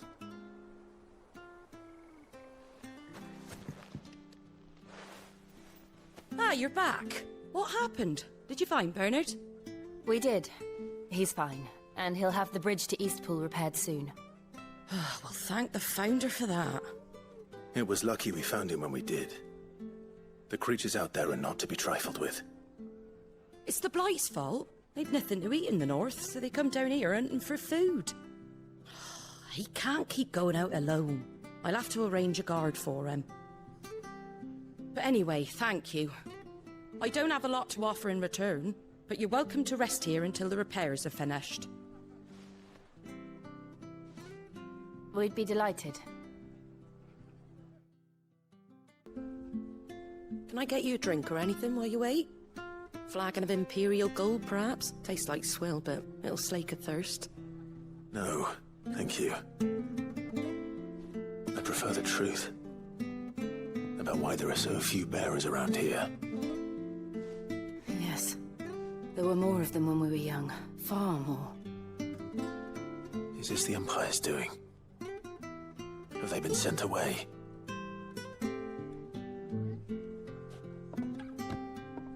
They have, aye. Either to the Legions or Oriflamme.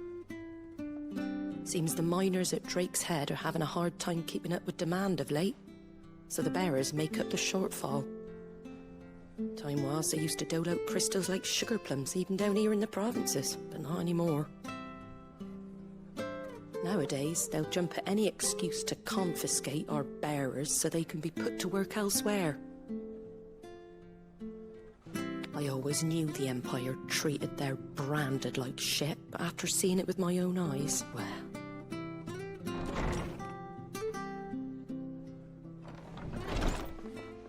Ah, Thea! Congratulations on the new arrival. And you got the little laddie with you? It was a bearer. The boy I carried for 9 long moons. A bloody bearer. Oh, you poor thing. You gave it to the constables then? Just left it at the garrison, aye. Let them deal with it. Couldn't wait to be rid of the blasted thing. Been wanting it gone since the moment I found out. Well, it's all dealt with now. So no harm done, eh?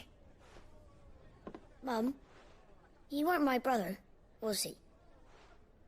No. But you'll have one soon enough. You just have to be patient. All right? All right.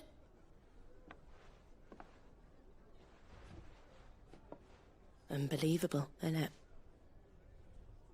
Bearers may have been looked down on back in Archduke Elwin's day, but they were still human beings. Now they've fallen so far, a beggar wouldn't spit on them.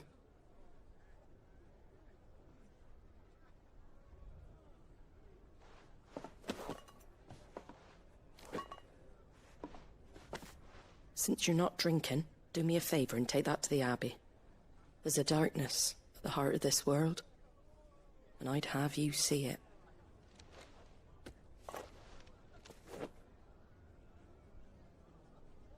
And we'll see it at an abbey? Glademond Abbey, on the shore of Sorrowwise Bay. The abbot there is a friend. Tell him Martha sent you, and he'll show you what I mean. Understood.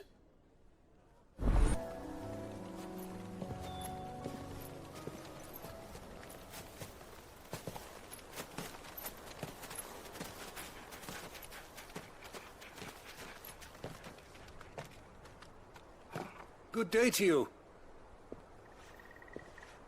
I'm afraid the Abbey is not open for public prayer. May Griga go with you? We came to offer a donation. From Martha.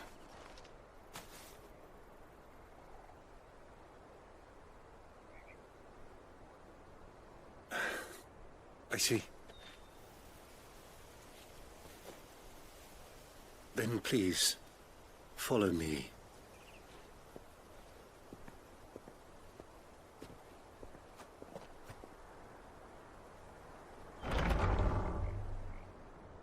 I don't want to die. Please, Father.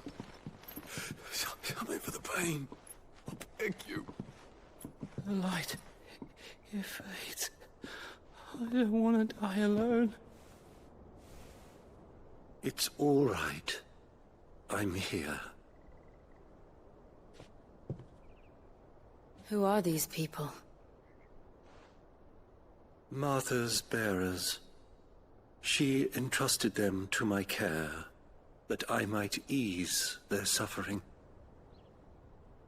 To the extent that I can. For the time they have left.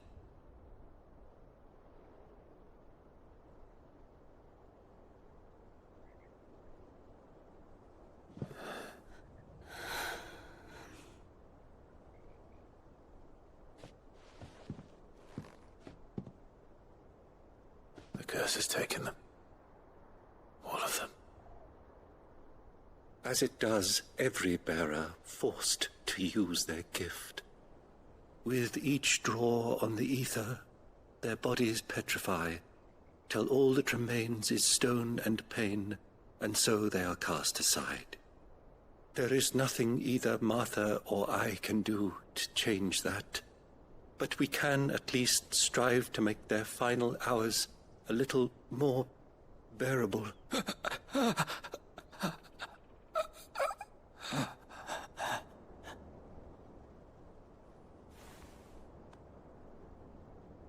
Have faith, my son, for you shall rise again, and find the happiness denied you in this life.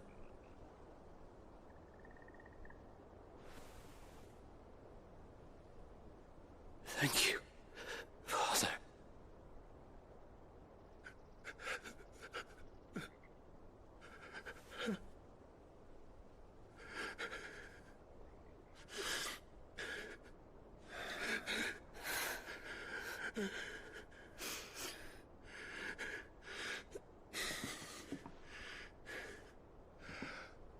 I must offer you my own thanks for the medicine you so kindly brought. Now their final moments may be moments of peace.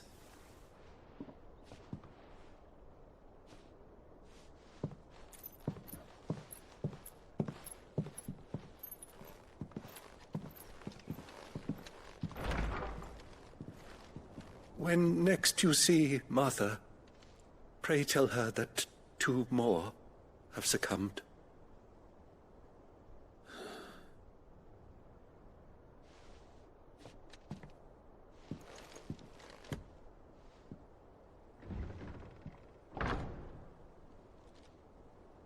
Ah, you're back. Thanks for taking care of that. The abbot had a message for you. 2 more have succumbed. I see. Come upstairs.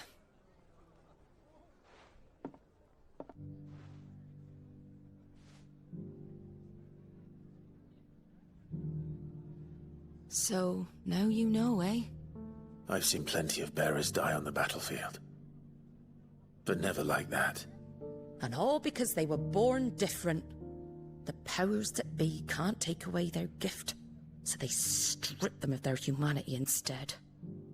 Oh, there's plenty who pity a bearer's plight. But so long as we're content to sit around, weeping for those on whose broken backs we're carried, we ain't gonna change nothing. And so you lend Sid your strength? What little of it I have. Use profits from this place to buy the poor buggers. So when the abbot told us the bearers were yours... Aye, they're my property, at least by law. Any still fit to work fetch a price beyond my means. All I can do is care for those who are past mending. But it's not all doom and gloom. Bernard's finished fixing that bridge for you. You can carry on to Eastpool now. You got questions that need answering, ain't you? Well, I wish you luck. Thank you, Martha. Oh, I almost forgot.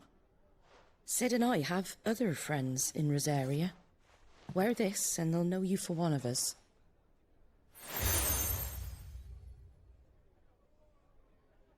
And know that you will always be welcome here.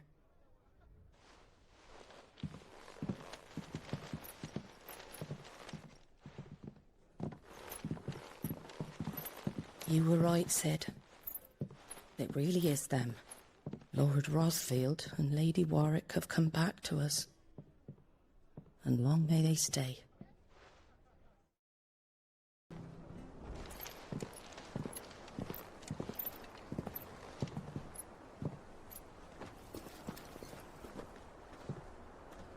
Sid. Ah, Clive. You're not where I left you. Hurt your hand. I did, aye. With 1,000 little lightning bolts. Can't fling them around the way I used to.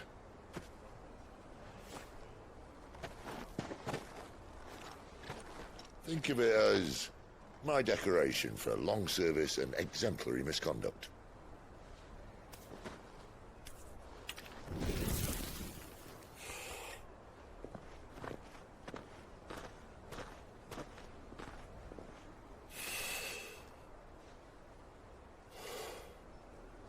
But you didn't come here to compare war wounds.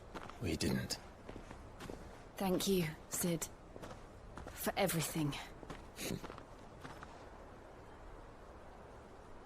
If you want to leave, that's your lookout. I'm sure you'll have a long and happy life together if you stay out of my way. Sid! Oh.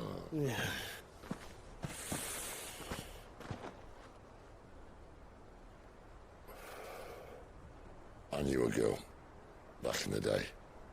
She was a slave to her fate, just like you.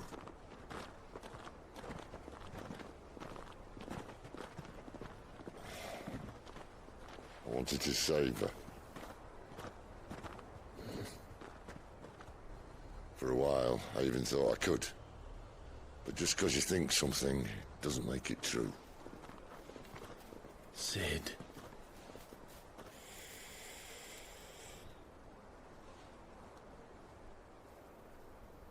I'm no savior. Just a conceited old fool. I talk about people forging their own futures.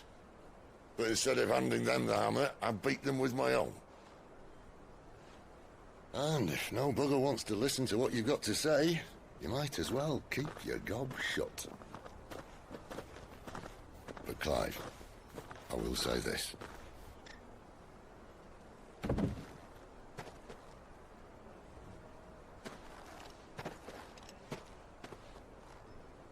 You're not a monster.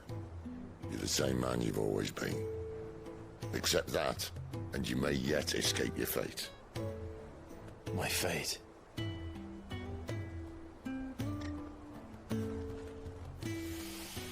Look, lad, you've had a hard life.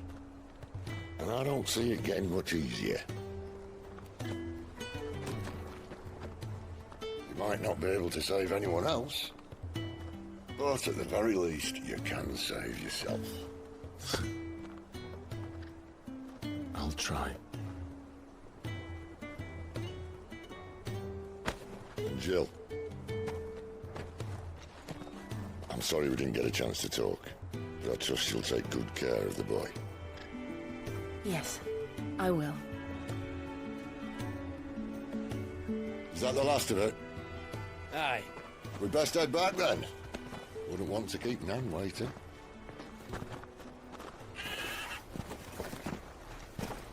Ta-ra then.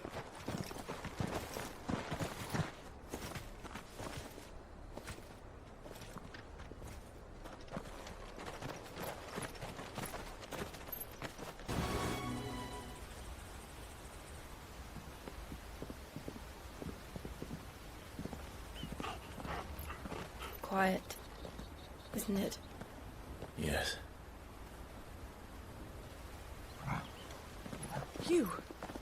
You're Clive Rosfield.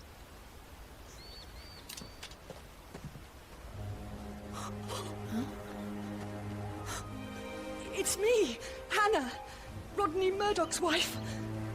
Lady Hannah. Oh, I knew it was you. You haven't changed at all.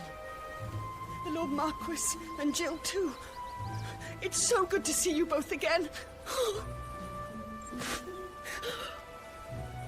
It's good to see you too, Lady Hannah.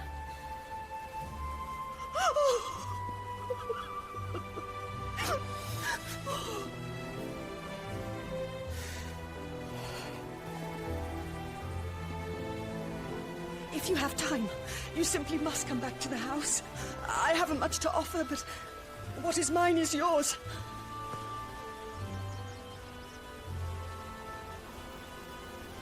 We should be delighted.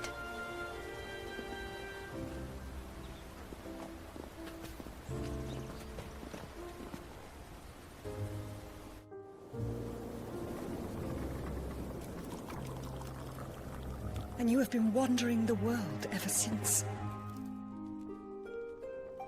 I can well understand fleeing from those iron blood brutes. But oh, to take to the road at such a tender age.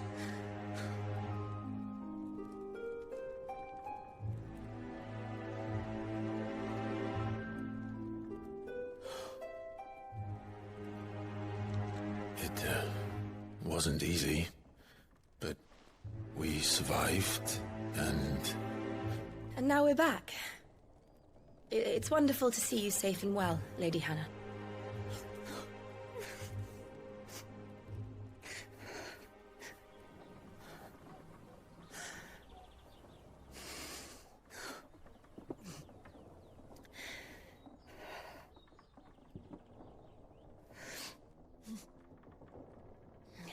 Do you think you will stay here, in Eastpool?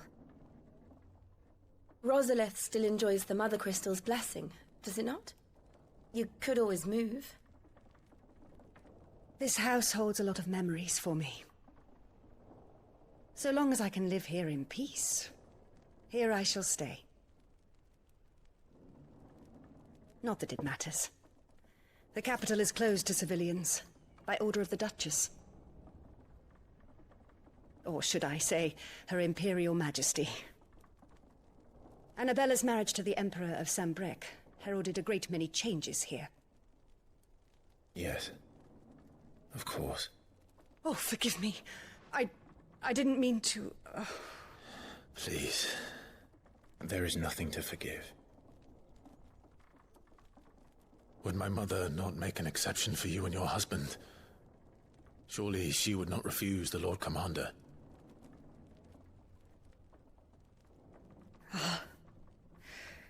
You haven't heard, then.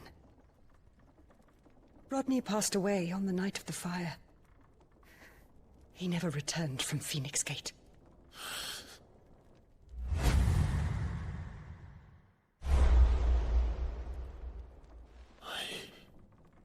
I'm sorry. Clive.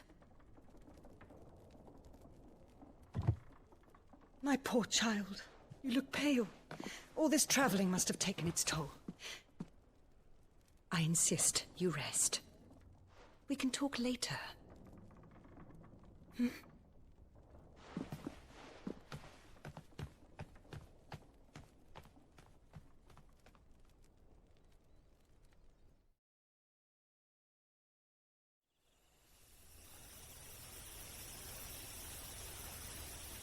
Are you sure you don't want to sleep inside?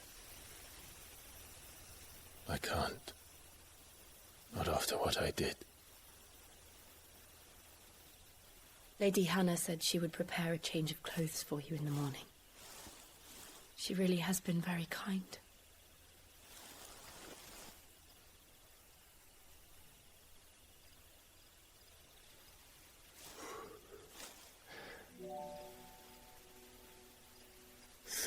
Years of killing. 13 years without the faintest glimmer of hope.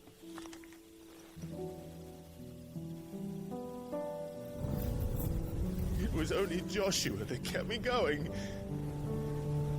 I swore that I would avenge his death. That I would kill his killer. That was the only thing that gave my life any meaning. But if it was me who killed Joshua and Murdoch and all the others, then why the hell am I still breathing? I ask myself the same. When I fought, hundreds died. There were so many bodies, so many lives cut short in their prime. That day in Dalmekia, I wanted to join them. I wanted it all to end. I couldn't bear it anymore. If living meant being that, better to be just another body.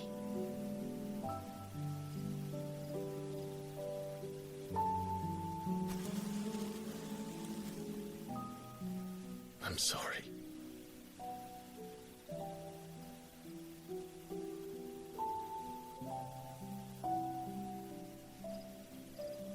Do you remember that night on the balcony?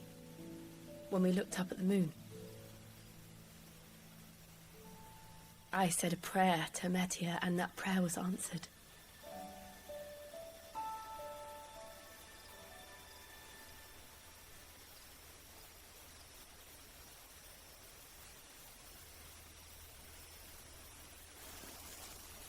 You came back to me.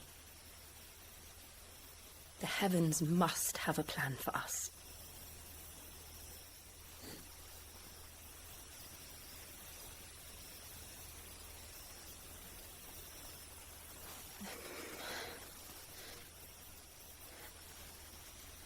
We should get some rest. Right.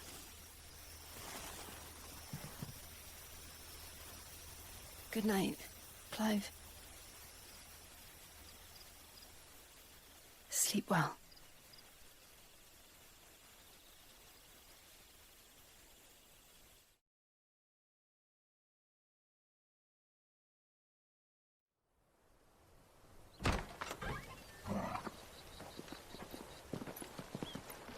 Thank you, Lady Hannah. Perhaps now people will not flee at the sight of me. You look just like Elwyn did when he was your age. How did you come to have some of my father's old clothes? Oh, before Elwyn became Archduke, our families would often summer together. He and Rodney were like brothers. These clothes have been in a wardrobe for years, collecting cobwebs along with everything else. Well, I'm very grateful for them. And sorry for depriving you of your memories. Not at all. It's what your father would have wanted.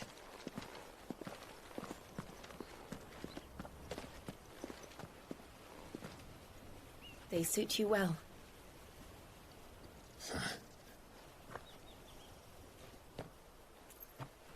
Thank you, Lady Hannah. Yes, thank you. You've been most kind. No, I should thank you. It may only have been for a short while, but seeing you again took me back to happier times. Fare you well, my lord and lady. And you, Lady Hannah.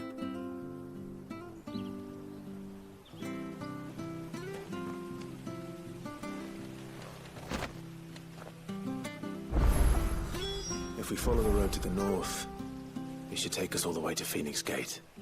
Let's go. You? Those are Elwyn's. By the flames. You're his firstborn. Clive Rosfield. You're mistaken.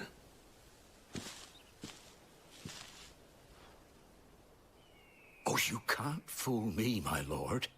You're the very image of your father. And that would be true even if you weren't wearing his clothes. The self-same garments Hannah was keeping for you, if I'm not mistaken. She always swore that she would never part with them until the day Elwyn's sons returned. And now that day has come. Why, you'll be able to take your bearers back as well. My bearers?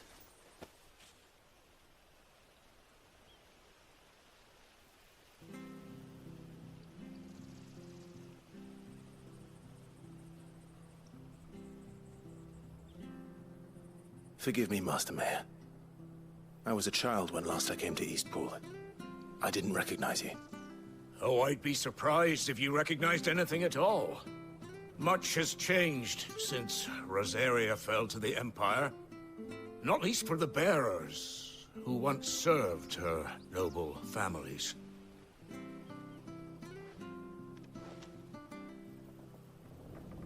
When the Ironbloods sacked Rosalith 13 years back, many who lost their masters fled here in search of sanctuary. And never returned. Aye. The plan was to send them home once we'd won back the capital. But then the Imperials arrived. Rosaria became a province of Sanbreque.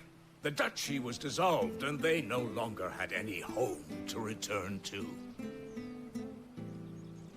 Back in your father's day, any bearer who lost their master became a ward of the Duchy. We'd hand them over to the sheriffs, and they'd be assigned a new position. But when we saw how the Empire treated their branded, we knew that wasn't an option. So they've been here ever since. And now you want to give them to me? They're yours by right, Lord Rosfield. Bequeathed you by your late father. And they'd be better off serving you than hiding here. Indeed, many of them used to serve your house, and still considered the Rosfields their masters. I'm no one's master. Not anymore. They wouldn't be safe with me. I understand. You'll forgive an old man his fanciful notions. Been daydreaming for too long. But still, I would ask a favor of you. A small mercy. If it is within my power. One of the bearers is an elderly fellow who still swears absolute loyalty to Archduke Elwyn. I don't ask that you take him into your service, only that you meet with him. Let him see that Elwyn's son still lives, and that he's as fine a man as his father ever was. It would be my honor. Thank you, my lord. He sits by the well most days, watching the people go about their business. If you could show him your face, I would be most grateful.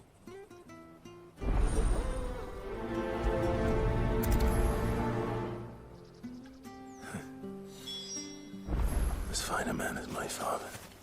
You're not so very different, you know. Especially dressed like that.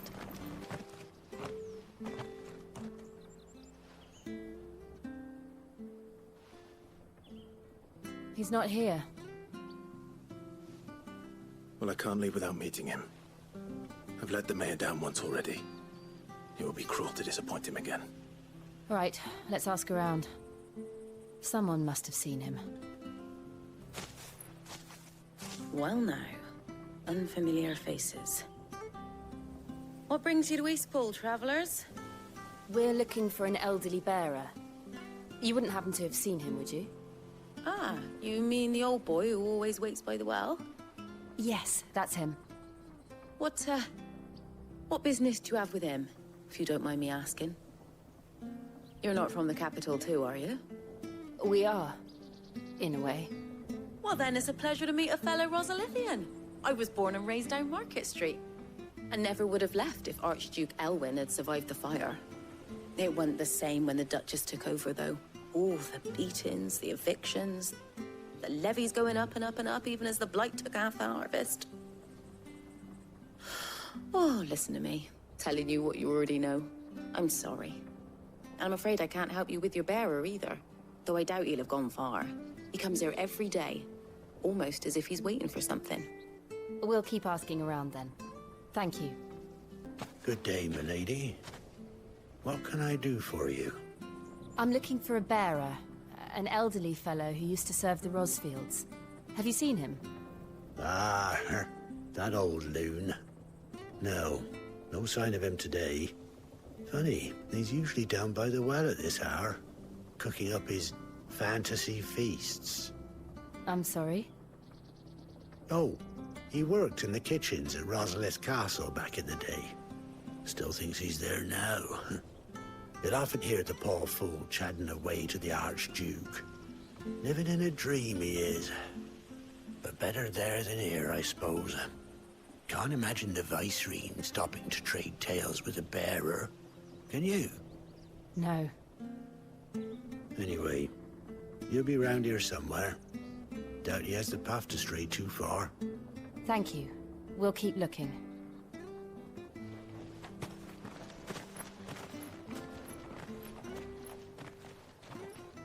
Hey, hold on a mo. Young Patrick, the chocobo keeper, might know where he is. He's taken the old bird under his wing, so to speak.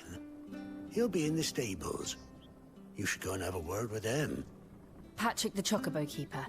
Thank you. We will. I'm sorry, Jill. For making you do all this in my stead. It can't be helped if we're to keep up the pretense. Come on, let's head for the stables. Where the bloody hell's he got to? Excuse me, but is something the matter? It's this bearer I've been minding. I take my eyes off him for 1 minute and he disappears. He's not in his usual spot by the well, nor anywhere else in the village. You must be Patrick. I am, but...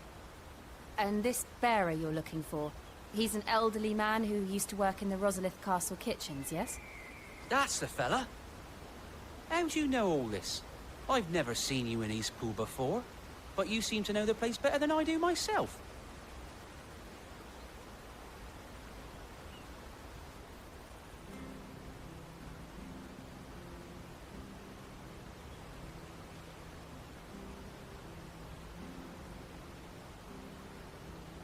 Ah, so that's how it is.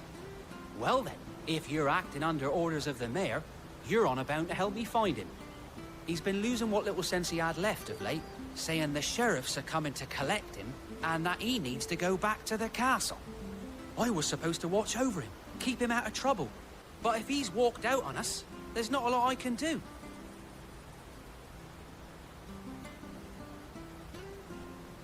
Understood. You keep searching here, we'll look for him outside. Thank you. I'm in your debt.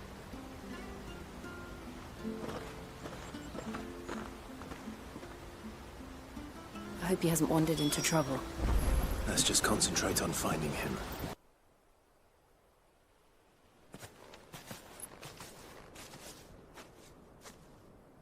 Are you all right, my friend?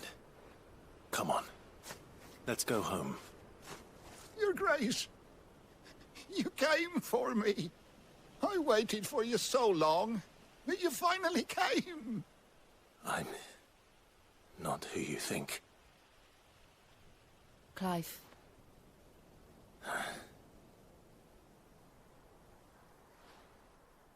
Yes. Pray forgive my long delay. It's nothing, Your Grace. I prayed to the Founder that you would come, and at long last, he answered. Will we be returning to the castle, then? There is still a place for me in the kitchens? No, my friend. We will not be returning to the castle, not yet. I'm on a very important expedition. One which may take some time.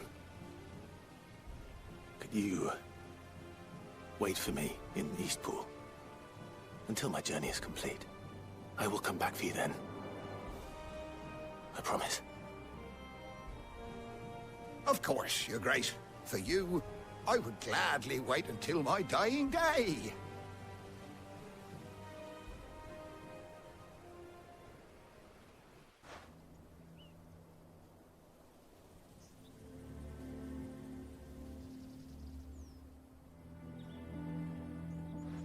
Thank you, both of you. You've been most kind.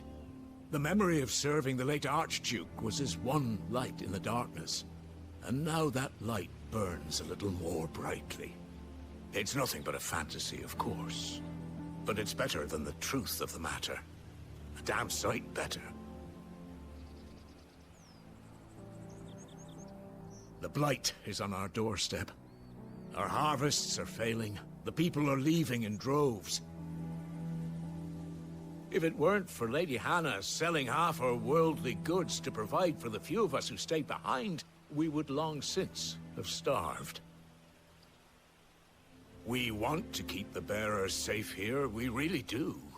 But unless a miracle happens, we won't be able to spare a crust of bread to share between them soon enough.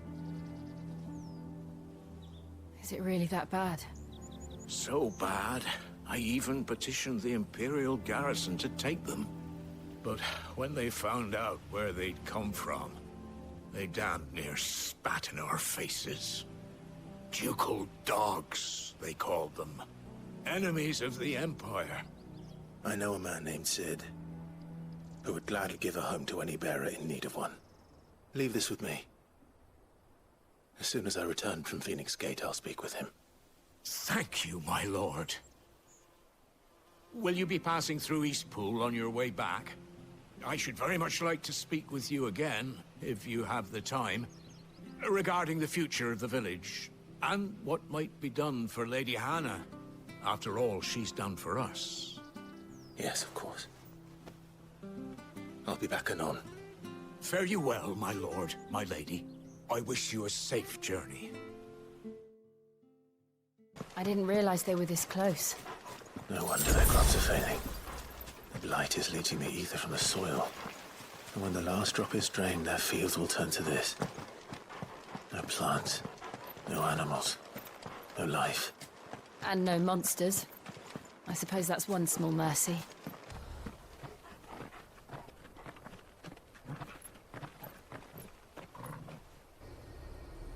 There it is.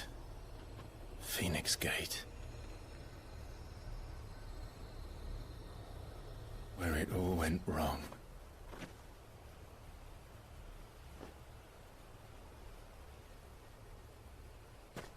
Come on, Clive.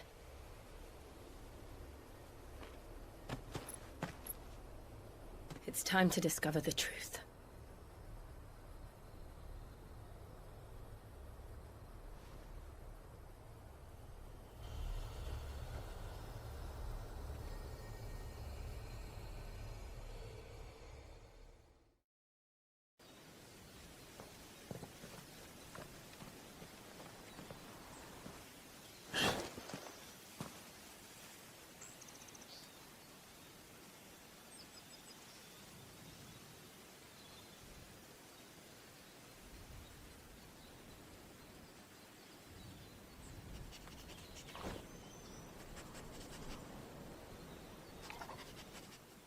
It's almost as if time had stood still.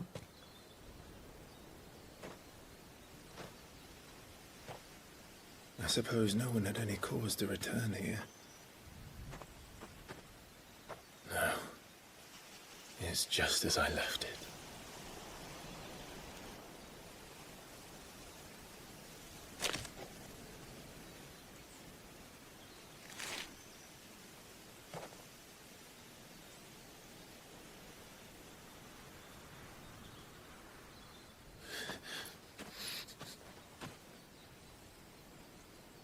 Let's have a look around.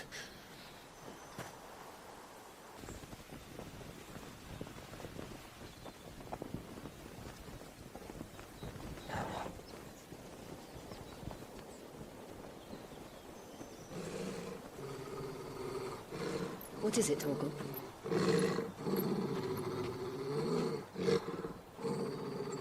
Clive.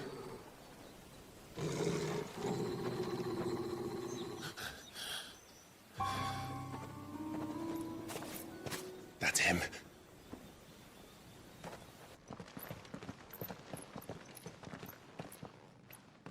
Where is he? Nowhere to be seen.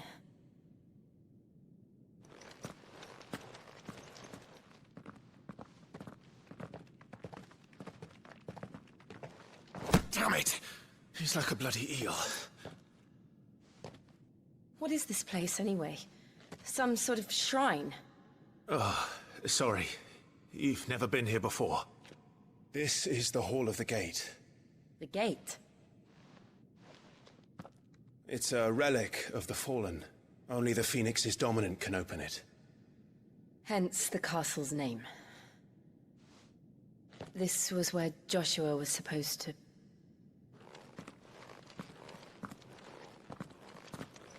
Yes. He would have stepped through this door the next morning and listened to the words of our ancestors. Would you have gone with him? No. The apodatory is holy ground. None but the dominant may enter. I and the other shields would have stood guard here and prayed for my brother's safe return. Where the hell did he go? Perhaps he went inside. He couldn't have. He'd need the power of the Phoenix.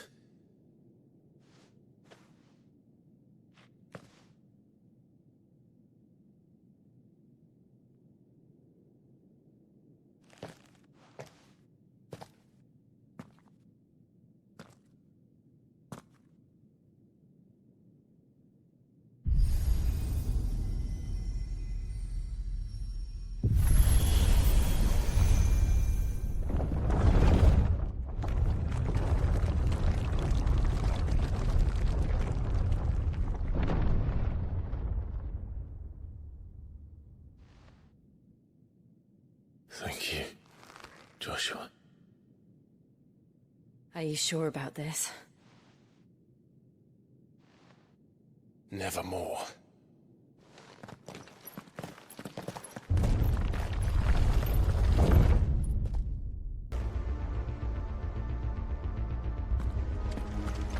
Another gate. Let's see if this one opens.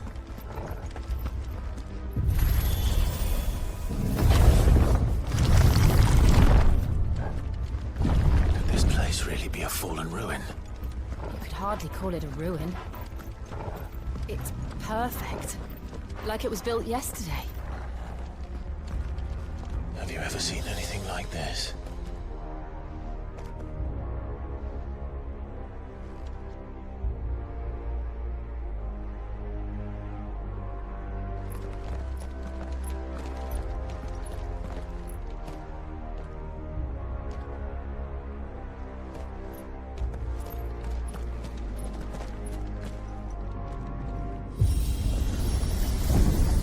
Jill?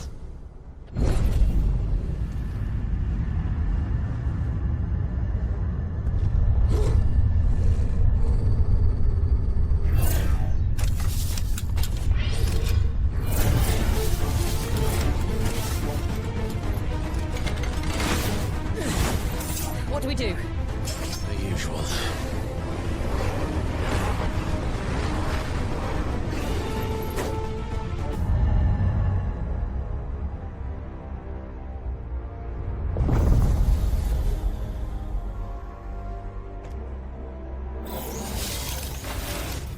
More trouble.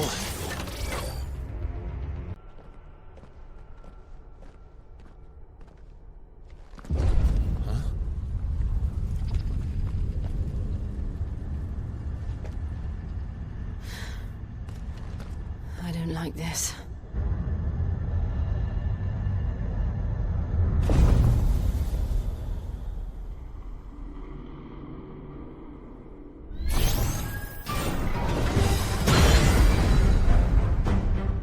Seems the feeling's mutual.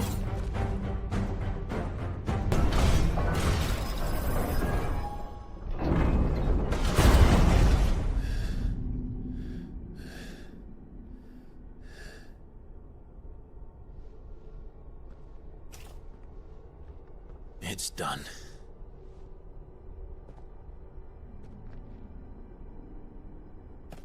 What are these creatures?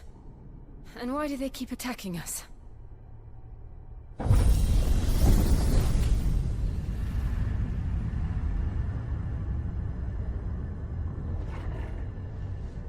They're probably asking themselves the same thing.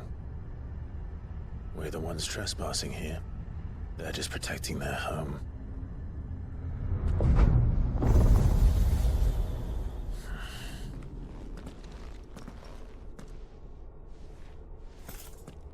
Jill, look.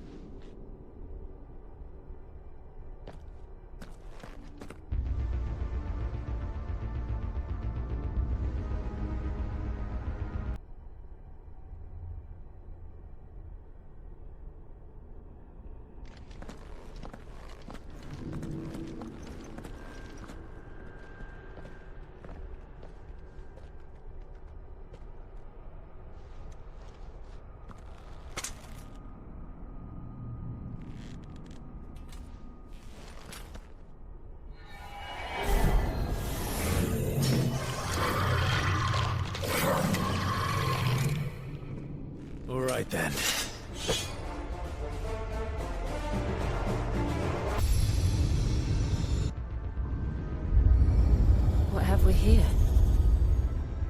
Another fallen wonder.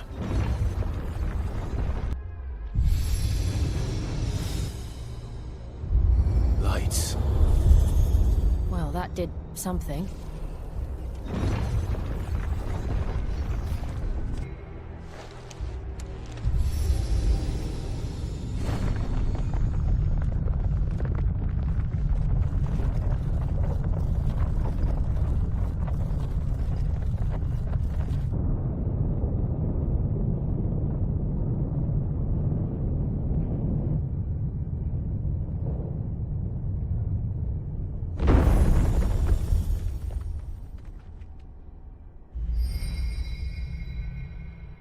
So, it isn't a dead end after all. Apparently not.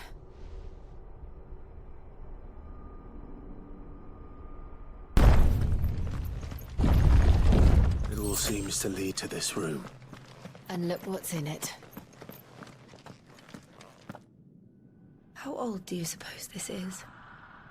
1,000 years? More? I don't know. I've never seen anything like it before. Who is that in the middle, do you think? Some sort of god?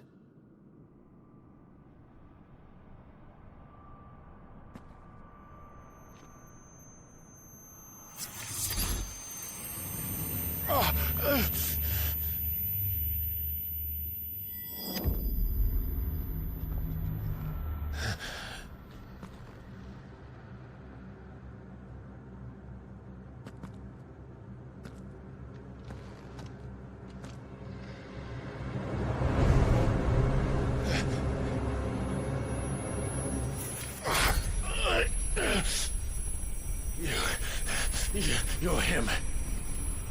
The second dominant of fire. Who are you?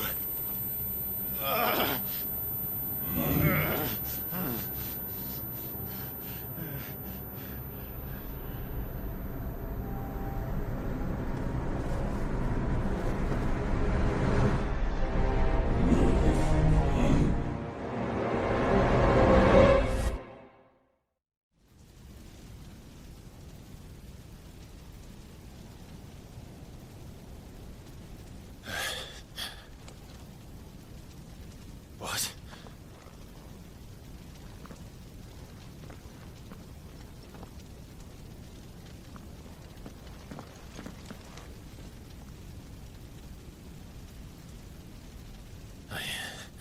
I'm back.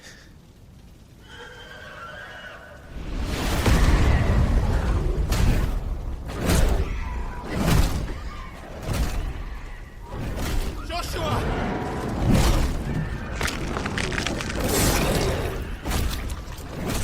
Stop it! Please! Stop!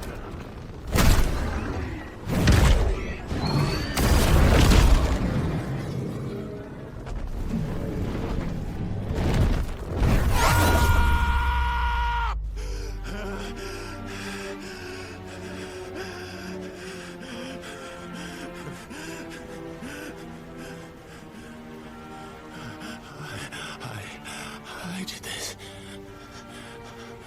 I killed him.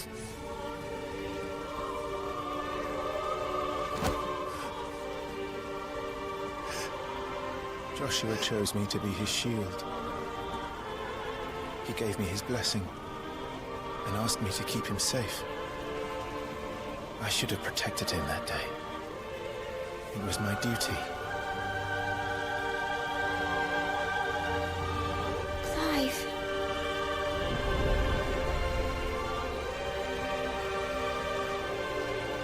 Joshua.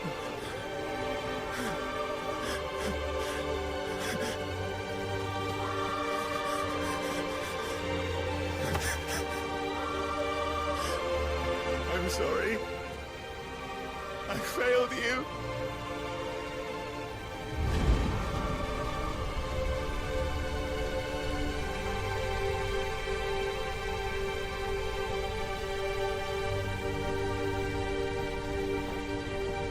Joshua died.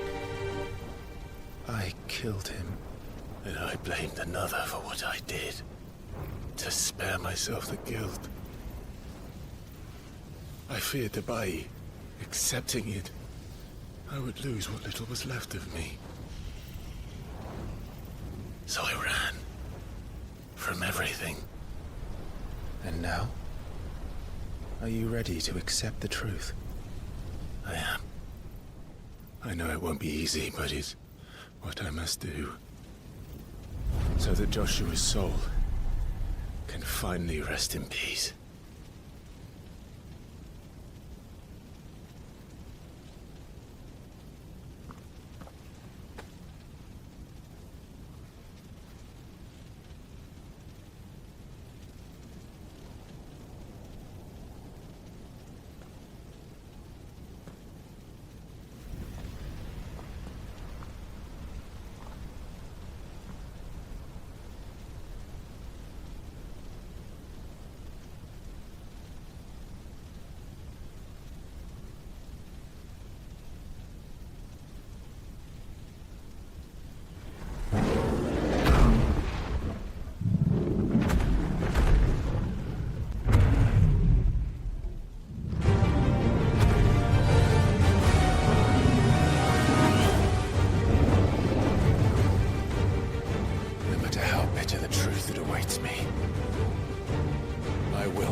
Come, Ifrit. Show me who you truly are.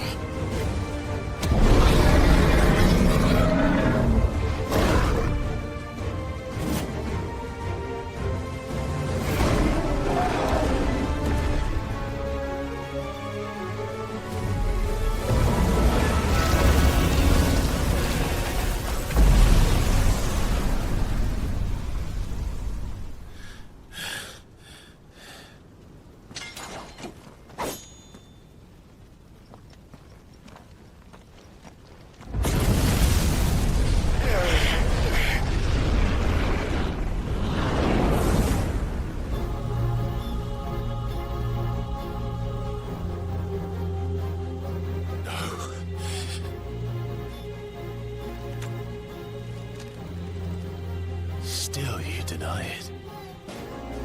Even when the truth's staring right at you. Come on, Clive. Face your fears.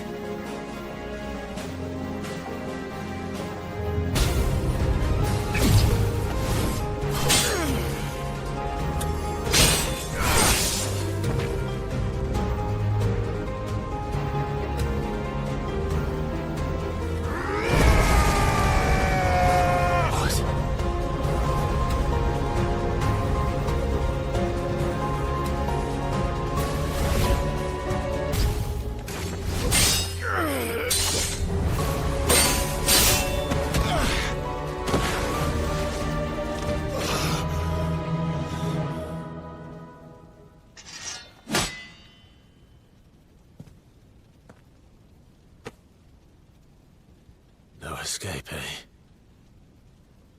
It's all right. I'm done running from you.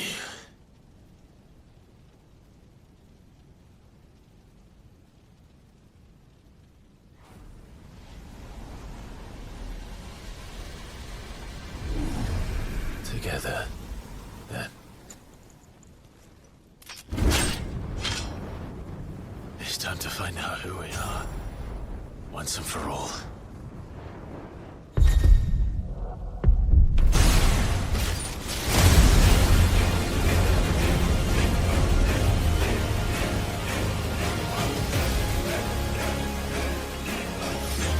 Show yourself, Ifrit.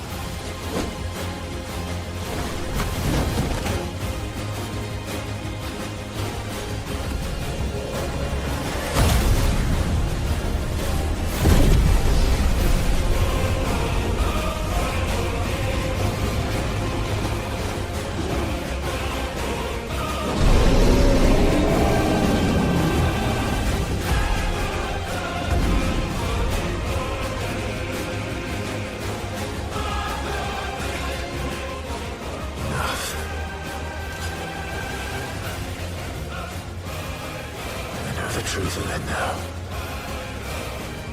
You are not Ifrit. I am.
Clive, are you all right? Jill. It's nothing. I'll be fine.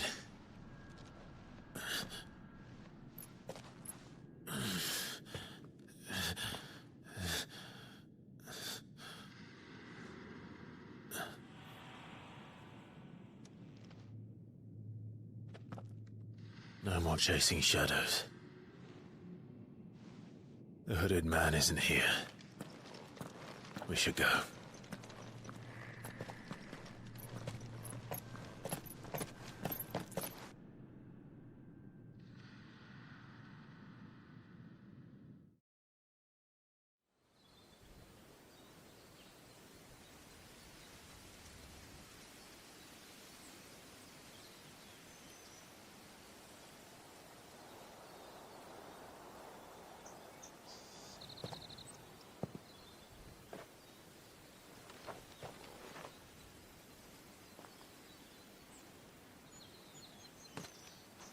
Clive, are you sure you're all right?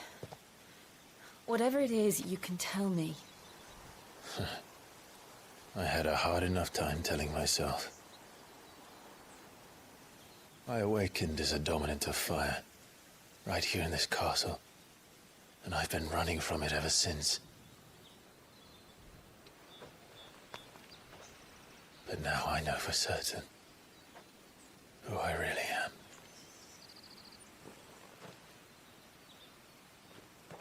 The second Eikon of fire, who killed my brother and burned this castle to the ground, was me. Ifrit. Clive. I took so many lives that night, and destroyed so many more, including yours. And I must atone for the crimes I've committed. But not before I learn the whole truth. How can a second Eikon of fire even exist? And why was I chosen as its dominant? Who is the hooded man who brought us here? And what does he want?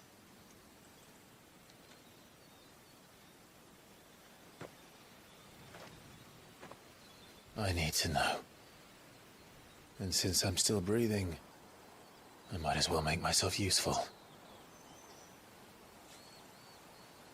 We'll find your answers together. I want to learn the truth too. There'll be time enough for atonement when we're done. I was hoping you'd say that. I don't think I could do this without you. You never were one to hide from the truth. Even when we were young. And you haven't changed a bit. You're wrong. I have changed. But I don't want to be that person anymore. The things she did were unforgivable. And yet, they're what brought us back together.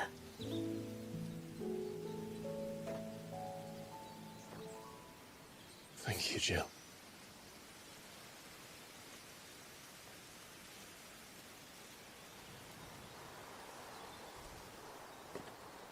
If he is here, then the disturbance I felt at the care must have been confounded. The hour is later than I thought.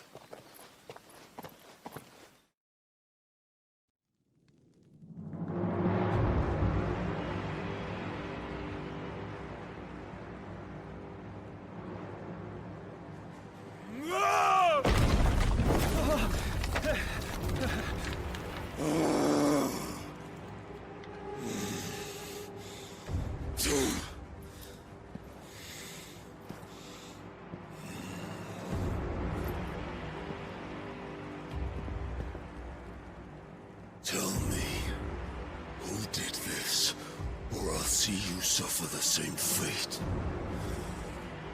The man who delivered the coffer said... He said Sid paid him.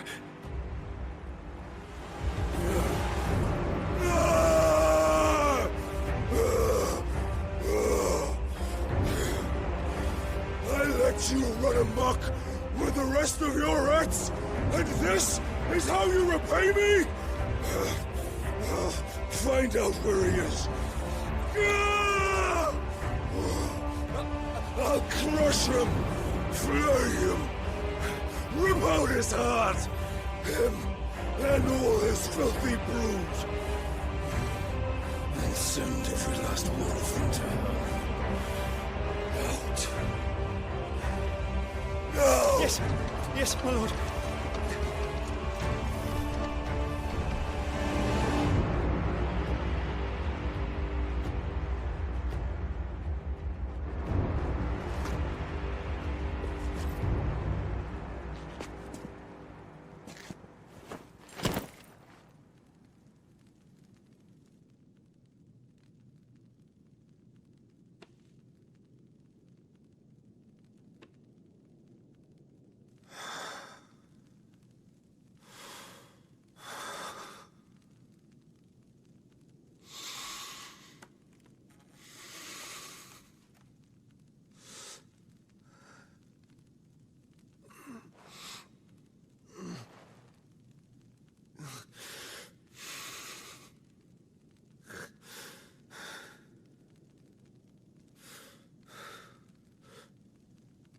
Benedicta.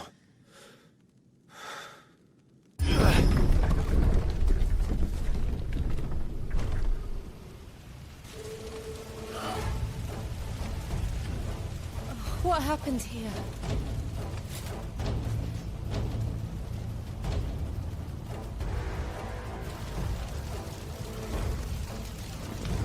All must burn! The bearers and those who sheltered them. By Empress Annabella's command!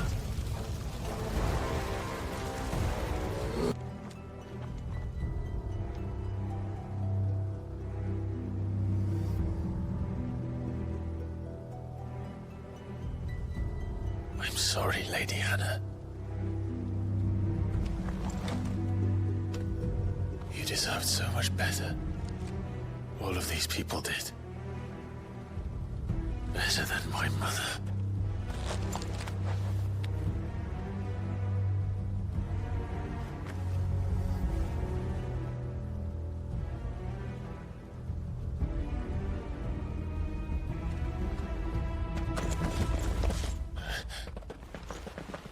We're too late!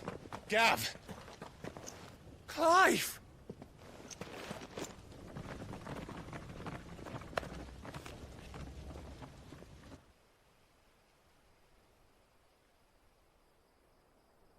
Acting on the orders of the Duchess, eh? We knew Eastpool was harbouring bearers. Thought they were safe enough hidden up here, but someone must have let slip. If they'd have only come to us sooner, none of this would have had to happen. Fuck! My mother always did despise bearers. The way Father embraced them when the other nations spat on them as slaves. The way an accident of birth gave them a power that others lacked. But why kill everyone? They meant no harm. They just wanted to be free. This world judges that a crime punishable by death. Which is why we're going to change it. Gav, we want to help. Thought you'd got your own stuff to be getting on with. We do. But it can wait. In that case, we should head back and tell Sid you've had a change of heart. He was always on it yet to join us. All right. And we'd best be quick. Last I heard, he was planning another excursion. What about the villagers? Aye. Can I leave yous lot to take care of things here? Of course. We'll make sure they get a proper burial. Thank you. All of you.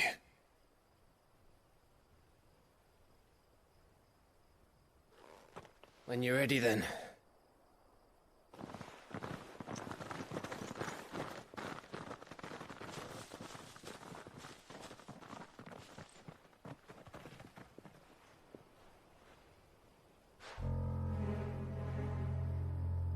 Now, rats, lead me to your nest.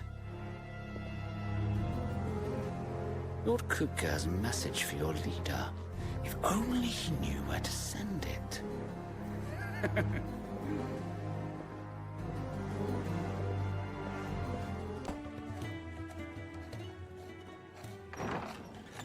This place is getting more crowded by the day. I tell myself the bustle's a blessing. There'll be time enough for quiet contemplation when I'm dead. So, did you find the answers you were looking for? I still don't know what to make of this gift, curse, or whatever it is I've been given. But there is one thing I can say for certain. I am a dominant. Ifrit. And there is nothing I can do to change that. It is a burden I must bear until my dying day. Spoken true. Forgiveness and in turn salvation can only begin with acceptance. It's a path we all must walk, no matter how colourful our histories. Sid, you once told me that you wanted to build a place where people could die on their own terms. I did. I've been thinking about that. Why not a place where people can live on their own terms? For 13 years, killing was all I knew. So obsessed with death that I never stopped to consider the lives of those around me. Lives that I see now were scarcely worth living. Be they bearers or beggars, most march blindly to their end, never realizing that they too deserve a choice. And I dare not turn a blind eye to their suffering any longer. So, atonement then, is it? That was the answer we found. The only one we need. I'll be expecting you both to pull your weight. And we will. Well then, with a sprinkle of fire and ice, this plan of mine might just work.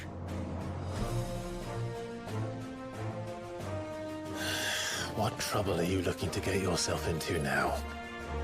The best kind. We're going to sneak into the Imperial capital and pay a visit to Mother.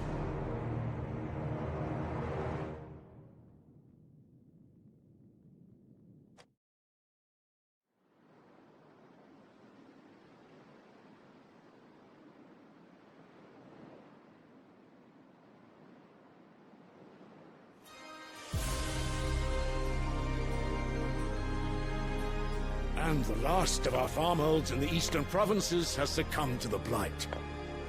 Without their yield, we will be hard-pressed to fill the capital's granaries before winter. If there is a capital by then, the black creeps closer as we speak. And yet you do naught but bawl and bluster.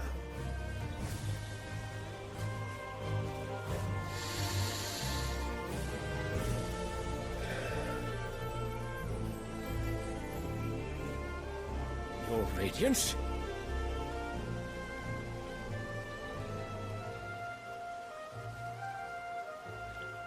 If it is fertile land the Empire acquires, we need but look south. If you mean the crystalline Dominion's holdings, we are bound by mutual accord. Theirs is a neutral state whose borders we are sworn to respect. Gentlemen, did we swear to see our people starve? Well, I really do think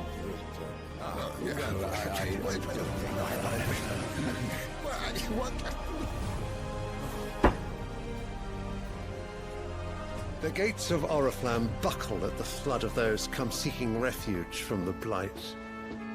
If there is not grain enough to feed those within our walls, how, pray tell, will we feed those without? But instead of setting your minds to riddles such as these, you lock horns with an enemy from across the sea, sending our soldiers to the slaughter in their thousands. The Empire bleeds, and you sit here prattling like crones in a tea house. And you fancy yourselves leaders of men.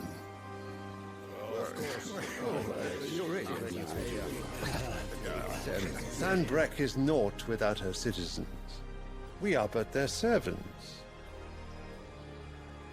If their land is being wrested away, it is our duty to claim new lands for them. Your Radiance! You cannot mean a war of conquest. That is exactly what I mean. It is time we expanded our dominion. This is the will of great Grieger.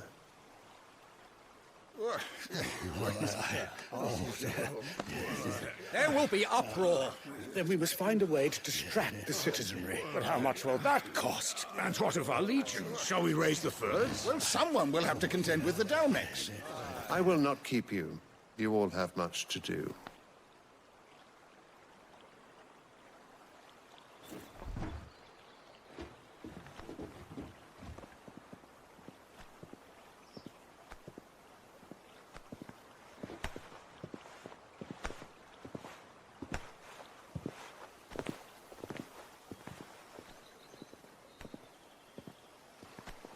Where is my son?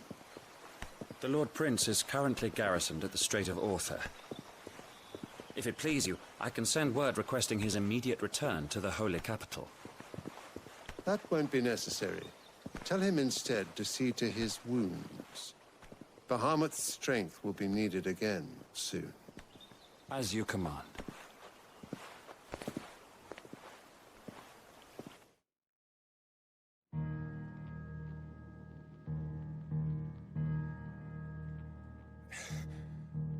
I must have misheard.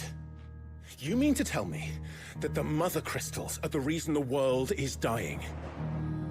Are you mad? I have been called that on occasion, but no, not today. We've all seen it firsthand. Empty wastes where once were green meadows. Land drained so dry of its ether, not even the rats remained. But where was it all going? I spent years searching for an answer, until I saw it standing right in front of me. There, in the self-same crystals we look to for their so-called blessing.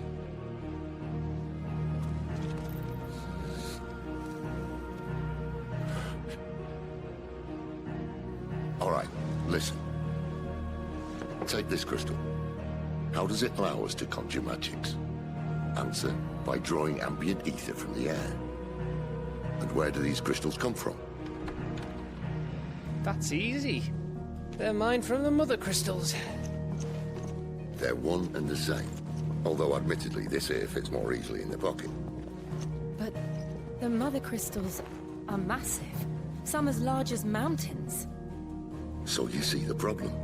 Imagine just how much ether can be drawn by something that size. As to where it's all going, mind, well, I can't know everything, can I? We are taught that the mother crystals are divine. Their ether a gift from the heavens. For centuries, nations have fought and fallen for want of that gift. If what you say is true, how did no one else see it? Who says they didn't? Maybe the truth was inconvenient. Inconvenient to whom, exactly?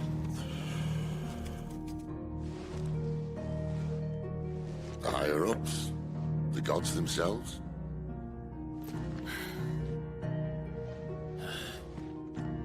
So now you want to do something about the crystals. And what? We're not helping bearers and dominants anymore. I didn't say that. I made a promise and I intend to keep it. But if we continue down this path, there's only one fate that awaits the realm. And we can't very well set our people free if they're all lying dead in a blighted ditch. Not if we want to create a place where they can live on their own terms anyway. Sort of defeats the purpose. So, if we have to bring the old world crashing down in order to build us a new one,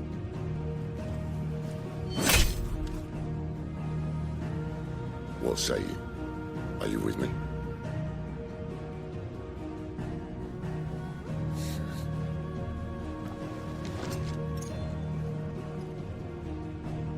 I suppose it's about time I repaid your faith.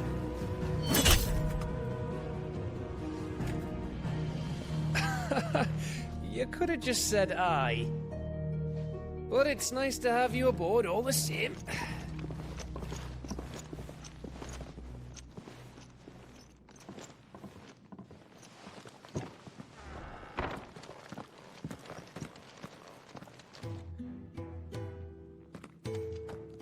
What have I got myself into? I'm going to need more than a few potions for this. So what God's forsaken corner of the realm is Cid dragging you off to this time? Oriflamme. The holy capital. And what business would you lot have in... On second thoughts, I don't want to know. Speaking of Oriflamme, I hear the trading routes leading south have seen more than double the usual traffic. If you ask me, summat foul's brewing. And a tint as borbile tea. Oh, just go and see Otto, will you? All right. So you're really going through with it? Sid's been talking about bringing down a mother crystal since I've known him. But that's all it's ever been. Talk. He's convinced it's the right thing to do. We'll be leaving for the capital shortly. Well, you couldn't have picked a better moment. Seems the hiding the Royalists gave him wasn't enough to dampen old Sylvester's spirits. His legions are on the march again. This time, due south. Another war. All as the great Grieger wills it. Bloodthirsty little miss, that one. But that's God's for you, innit? Still, might work to our advantage on this occasion. Wars breed chaos. On the front lines, and at home. With a fair wind behind them, a handful of like-minded ne'er-do-wells could melt into the back alleys of Oriflamme. No trouble. It's making it to the capital that's the problem. The checkpoint. That's right. Anyone travelling in or out of Oriflamme has to go through Northreach. Lucky for you, I might just know of a way. There's... Well, no, not that. That gets you an audience with the Dame. And it's the Dame We'll see you safely through Northreach. I'll send a Stolas in the morning. Let her know you're coming. We go way back, and she's a true friend of the cause. I'm sure you'll get on like a house on fire. That's good of you, but who is this dame, and where will I find her? She's the proud proprietress of Northreach's foremost house of ill repute, the Vale. And she's quite a woman, if you know what I mean. A woman? Right. Don't go blinding her with your charm now, lad. I'll be expecting a full report when you get back. Well, well, well, someone's in a hurry. Just following orders. Funny, I never took you for the type. Can't all be as obedient as you, Gav. Eh?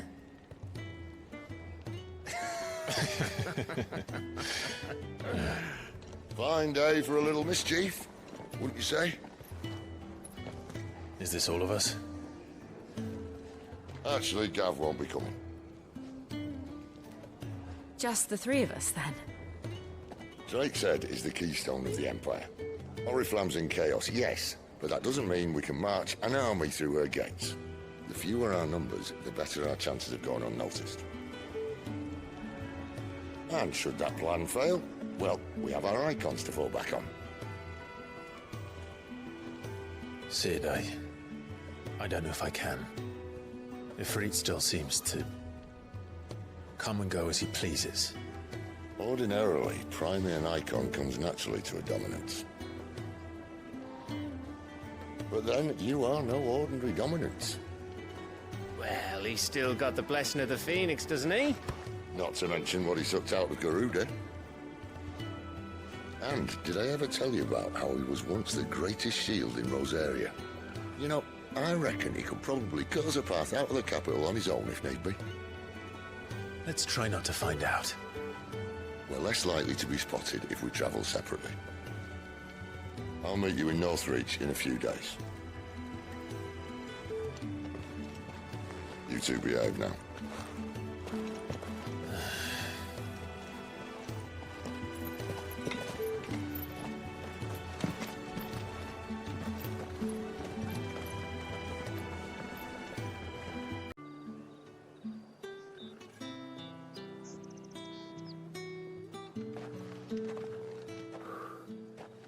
A moment, my lady.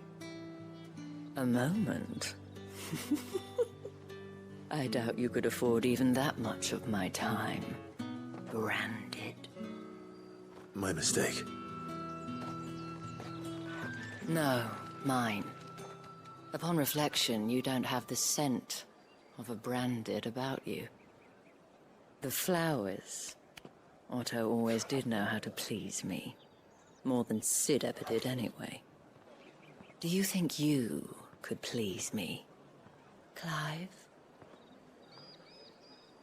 You're the dame. Let us leave such impersonal titles to my less preferred clientele. You can call me Isabel. Otto assured me I could trust you. I can trust you, can't I? You can trust me, yes, but why would you? Help you? Because that's what we do. Long ago, Sid did me a kindness when no one else would. I have never forgotten that. Without it, I would not be where I am today. And so, I make it a point to do the same whenever possible. Which brings us here. To the final obstacle between you and whatever it is you seek in the holy capital. I fear the guards are not likely to let a masterless bearer pass unmolested. Unless...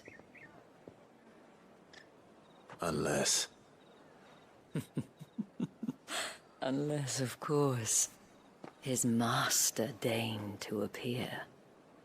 Yes, that will do nicely.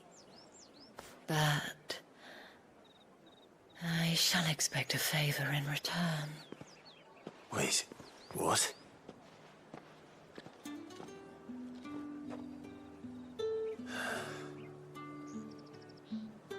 What the hell are you doing? Tut tut. We cannot have people thinking I tolerate disobedience from my branded. The men who gave me this are no more my masters than you are. But it's not as if I can hide it.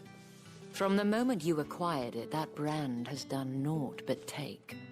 But today, it is going to give you exactly what you want.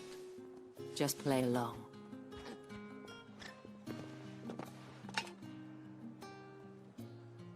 Madame, back to the Vale already? But of course, we must make ready to welcome you, my dear. And who might this be? Why, my new escort. The streets aren't safe for a girl, what with all the royalists about. Well, don't work him too hard. Well, that rather depends on you now, doesn't it? I'll see you all at sunset. Boy, hold up.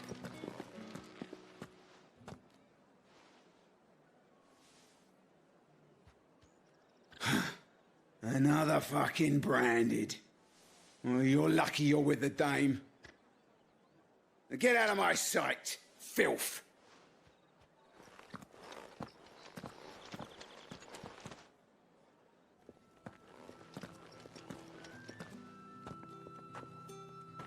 That wasn't so bad. Wasn't so bad. They might have recognized me. But they didn't. And even if they had, they wouldn't have done anything about it.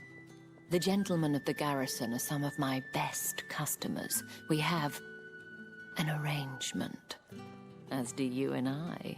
Now, if you'd care to follow me, we can speak more at the Vale. Doesn't seem like I have much of a choice. And if anyone requests her company, tell them she is feeling unwell. Madame, you look stunning. As do you, my dear. Shall I have one of the girls draw a bath? That won't be necessary.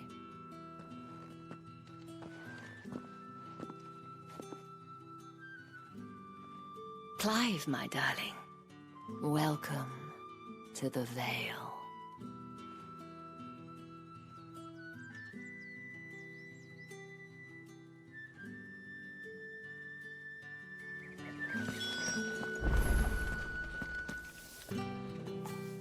Thank you for seeing me through the gates, my lady.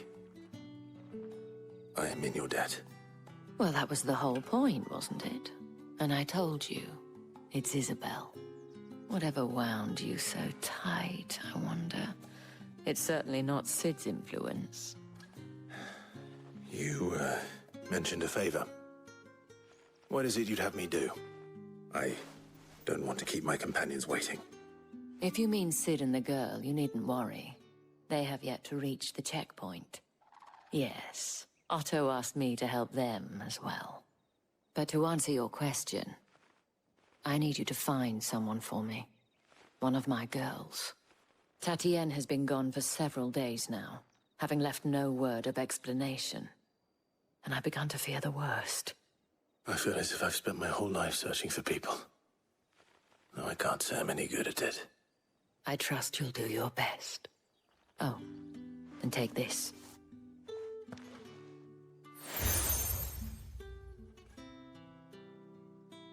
Proof of that trust. And hopefully enough to keep prying eyes from looking too closely at that handsome face of yours. Now, I have matters to attend to at the Iron Flagon.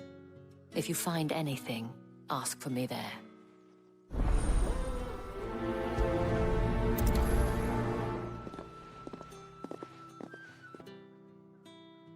You wear the dame's brooch. She must trust you. Enough to have me look for one of your colleagues. A woman by the name of Tatienne. She's still missing then. Oh, if only I'd comforted her. You saw her before she disappeared. The day before, she was in tears. She'd lost her comb, a gift from the Dame. It wasn't anything fancy, but you could tell it meant the world to her. You see, Tatienne was an orphan, and she looked upon the Dame as a mother, as do we all. So she was upset. And I didn't lend her my shoulder. But perhaps someone else did. Tatienne shared a room. Her chambermaid may have seen something. She's over there, sitting by the pond. Thank you. Let's see what her chambermaid can tell us then.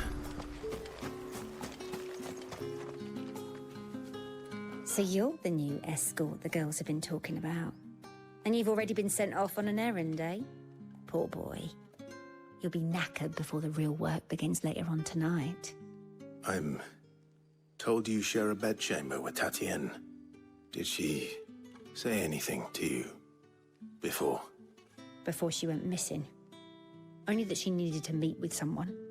She did mention a name, but I know exactly who she meant. You do?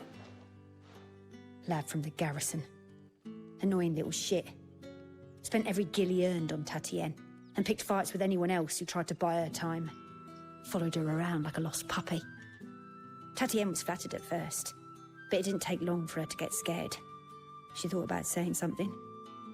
But the Dame was so proud of her for how much she was bringing in, and she didn't want to let her down. This man from the garrison. Did you ever see him? Of course I did. He tried to sneak into our room enough times. Slimy sod's got a scar over one eye. Claims he got it in battle. You've been very helpful. Don't let him get away with this. Find him, and you'll find her. I'm looking for a man with a scar over his eye. Looking for a man?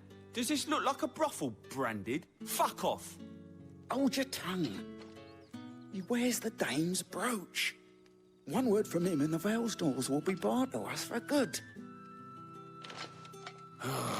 There's only one man in the garrison with a dodgy eye. His name's Yannick. I haven't seen him around lately, though. On account of him being in war. Yeah, Yannick left a few days back. Said he had dealings with a merchant there. The Dame thanks you. Clive, tell me you bear good tidings. That remains to be seen.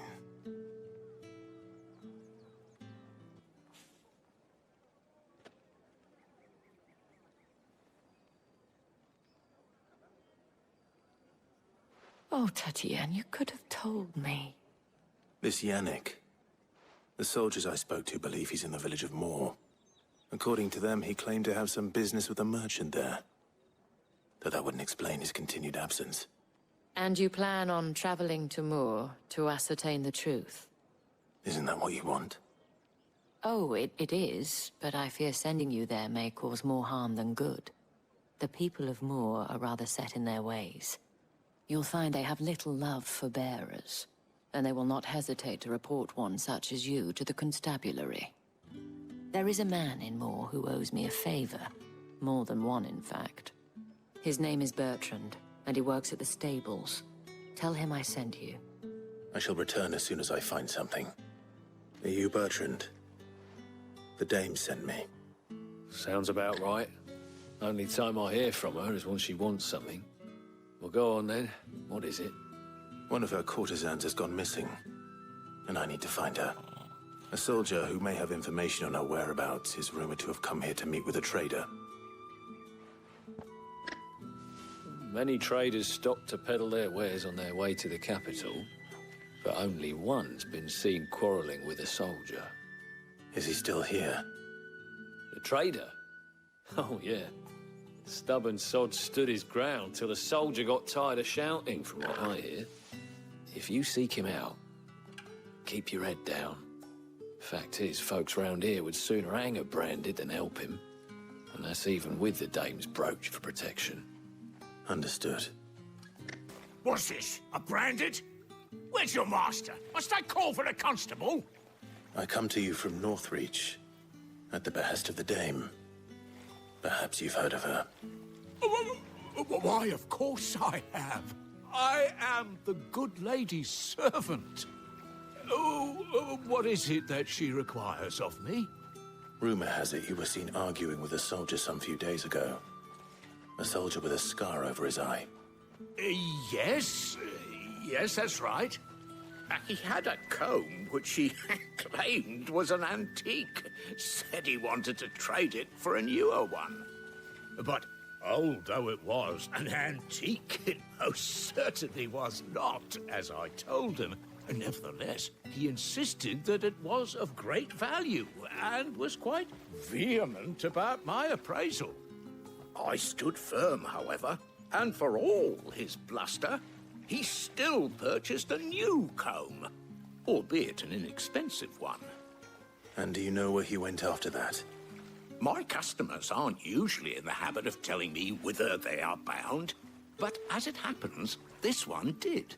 Yonder ruins, strange as it may sound. My thanks. Not at all. I would do anything for the Dame. Anything. Be sure and tell her, won't you, that I was helpful. I mean, most helpful.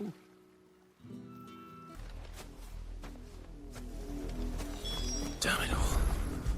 Bodies.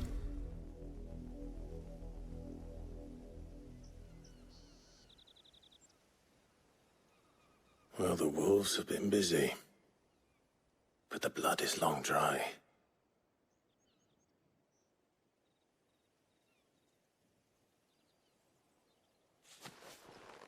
So it is you, Tatien. If that's true, then the body next to hers will be Yannick's. The girl Yannick went off to sea every night. He said her name was Tatien. You... Did you follow me? Now, why would I do that? Unless you think I'd have good reason to. But no. I was sent to find Yannick. By the looks of things, I have. We both found who we were searching for. Nah, he was a jealous sod. Couldn't stand the thought of his woman with someone else. Then one day he sees her with a new comb. Thinks she's got herself a new gallant. Tells the garrison he's going to find the man and kill him. We know it's all talk, but then he disappears off to Moor for some dealings and doesn't come back. If you mean this comb, it was a gift from the Dame. If only Yannick had bothered to ask, eh? He might not be rotting on a hill. I think he meant to ask us something else. He stole the old comb and bought her a new one in the hope they'd wed. Wed? Where would they have gone? Certainly not back to Northreach with the Dame waiting. And we all know what happens to deserters. Tell the Dame I'm sorry for her loss. When the lads come to collect Yannick's body, I'll see that Tatien is delivered to the Vale. Is that wise? Oh, there won't be any covering up this mess. The most we can hope for is that the Dame doesn't hold it against us. Speaking of which, I saw her in Moor just now. Could you tell her what happened? Might sound better coming from you.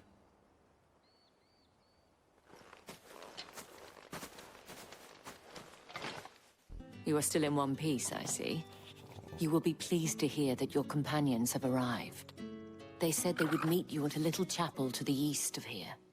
Thank you, but you needn't have come all this way just to tell me.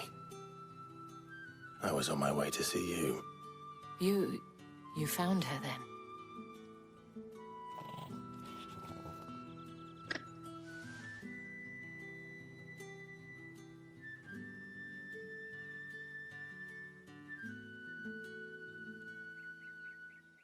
I see. My dear Tatien. It is by no means uncommon for a client to fall for a courtesan. Especially a client who's young and far from home. But rarely do such tales have happy endings. I found this with Tatien. I believe it was yours.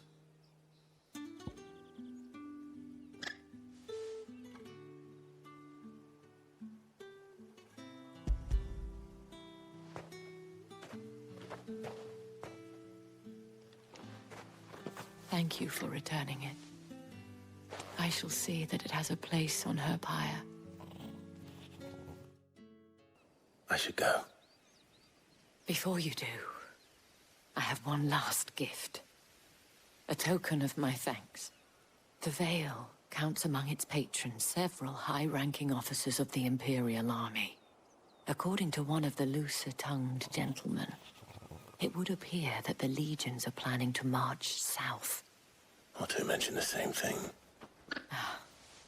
But did he mention that it was all of the legions?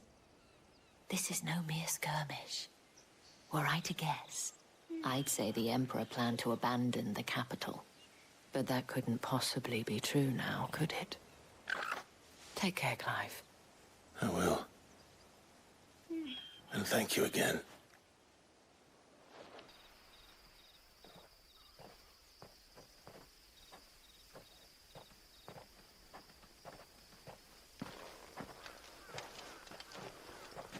Any trouble on the way? None worth mentioning. As I was telling Jill, it's worse than I thought. The capital's crawling with soldiers. And here I am, the deserter come home. Which is why we'll be taking the back door.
Cheer up, you two.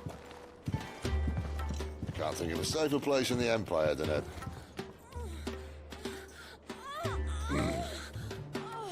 brothel.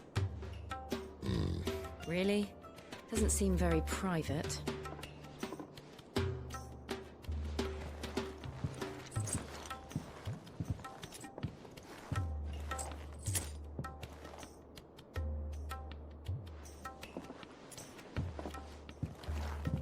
So then, how do we proceed? We'll be using the glass gate. Tonight, just after sunset. Where the shards are loaded for transport. That is one of the most heavily guarded points in all of Sambrek. But not the most, which is a start.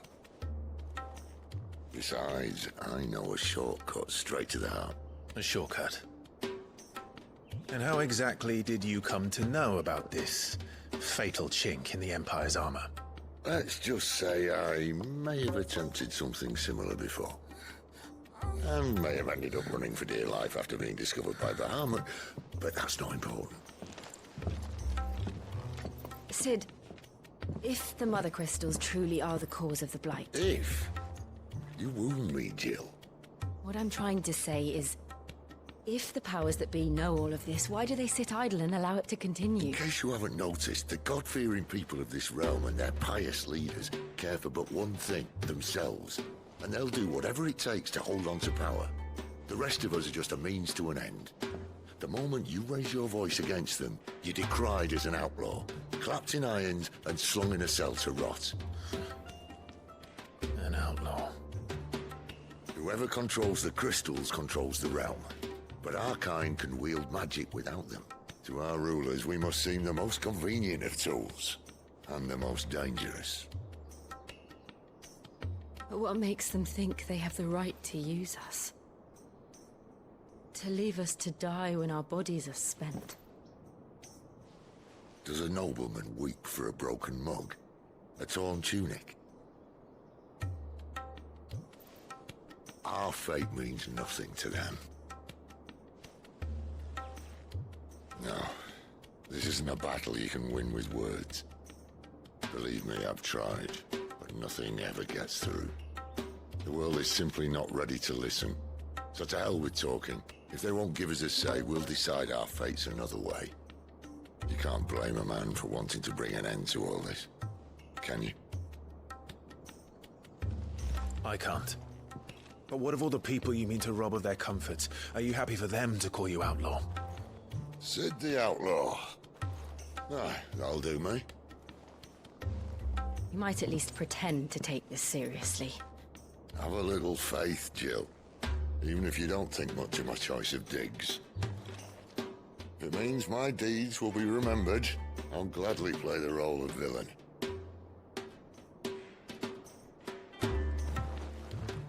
But first, we have a gate to crash. And once we're in, there'll be no turning back. So you best make ready. The world won't save itself.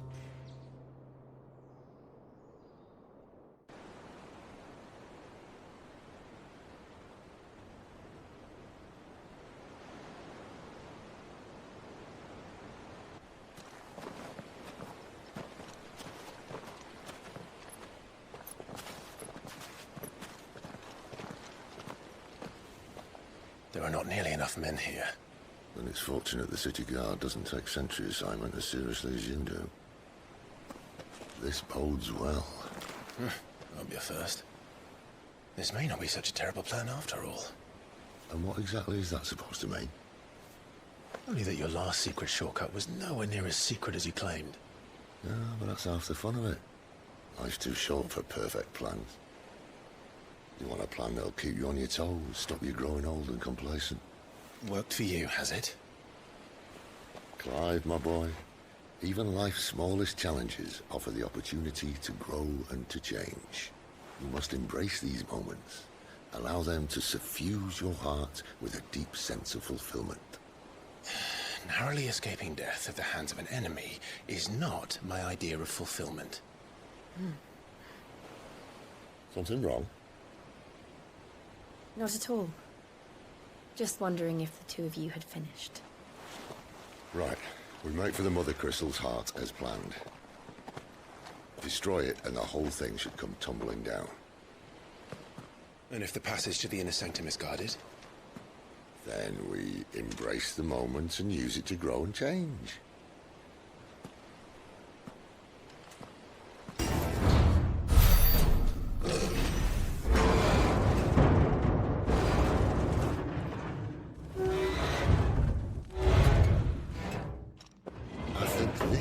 Be the moment I was talking about earlier. What have we here? More insects come to be squashed? You will find my mortar and I only too happy to oblige. We've a talker. Then let's shut him up. Got more.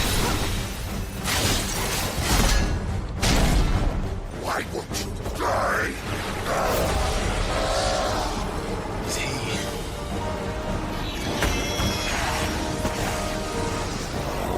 Bollocks. It's not a Kashik.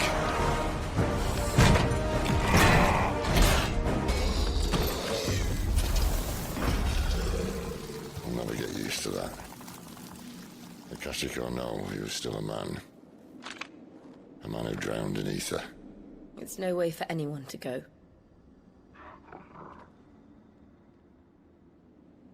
Come on.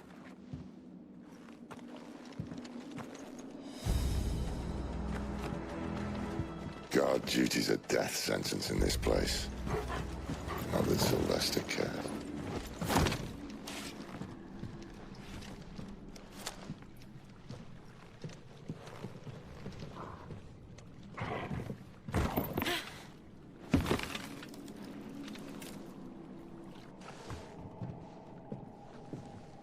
Doesn't look that far.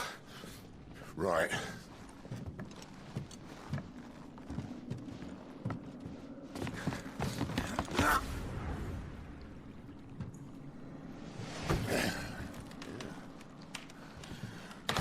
Yo. Whoa.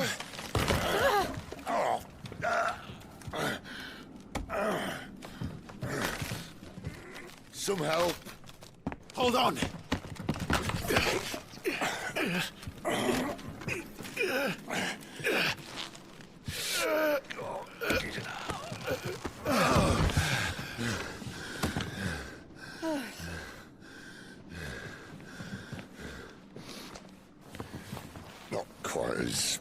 as I used to be. I'll take that as a thank you. Look on the bright side, eh? At least you won't get lost.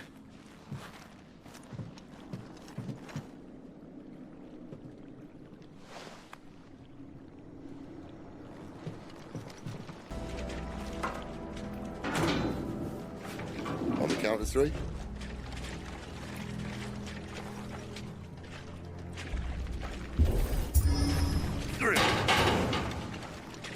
What happened to 2? Ask 1. Once more. Aye, seeing as you're trying now.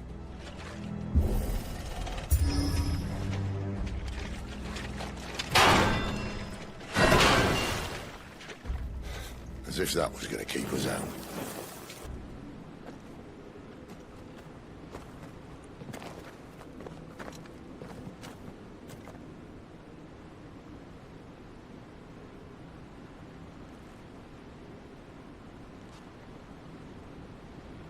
There's no one about.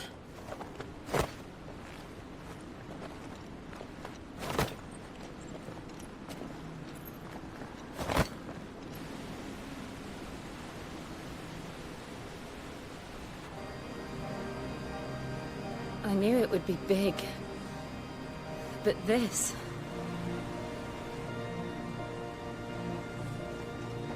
There. That's our way into the inner sanctum.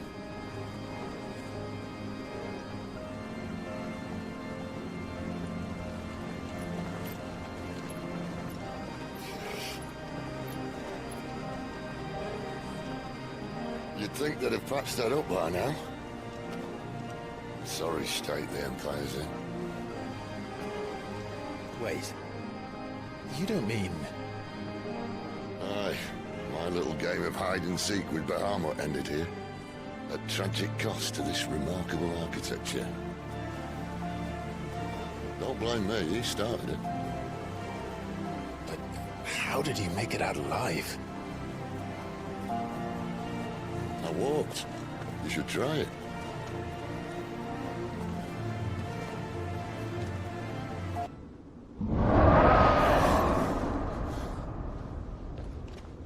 Where did that come from? If I had to guess...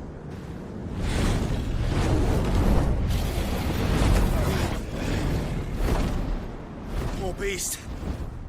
Another victim of the flood.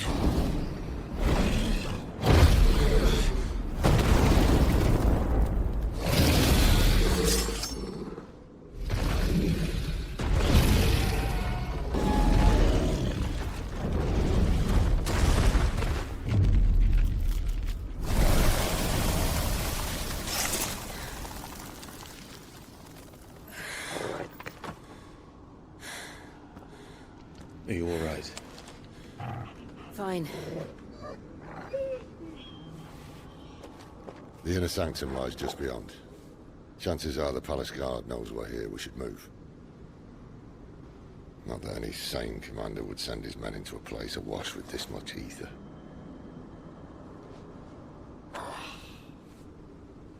Clive. If this all works, and the blessing fades, things are likely to get worse for our kind before they get better. Being the last to wield ether will make our talents that much more sought after, by which I mean hunted. I just hope, in the end, they'll see that we didn't have any other choice. That it was the only way to get us to a better place. And here I was thinking I was the uncertain one. Luckily, 2 out of 3 of us have faith in you.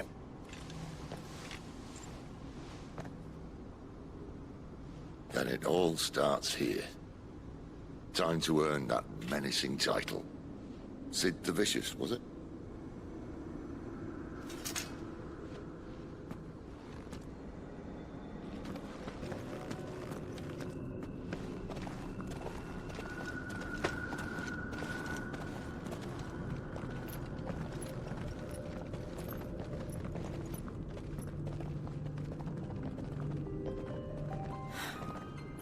beautiful. The heart of Sambrek.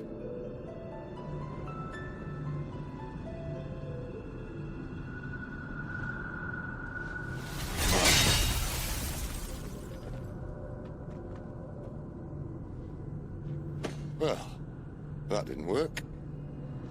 I think we're gonna need a bigger sword. Mine's bigger. Thank you, Clive, but I meant that figuratively. The core's clearly made of sterner stuff.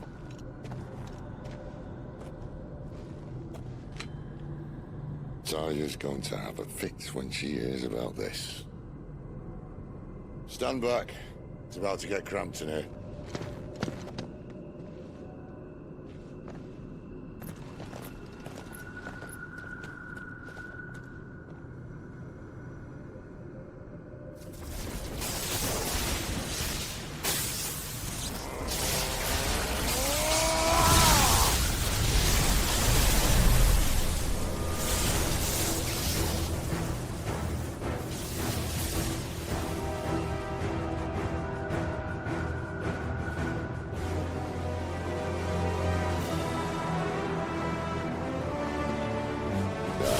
That's more like it.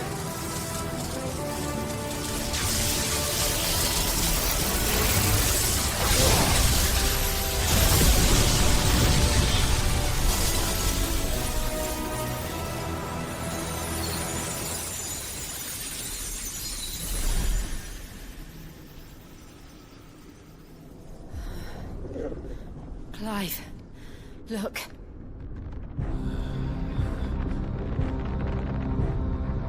What is that?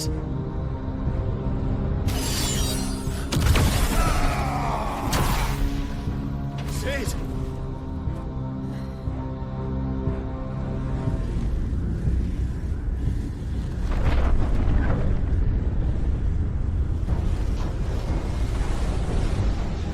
Ifrit, I need Ifrit. Come to me. I can't do this without you.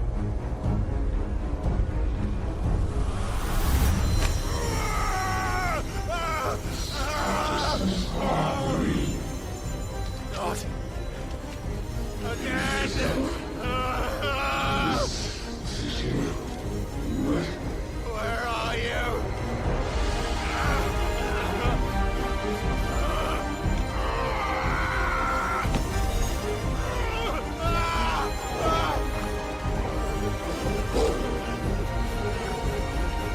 Hold on.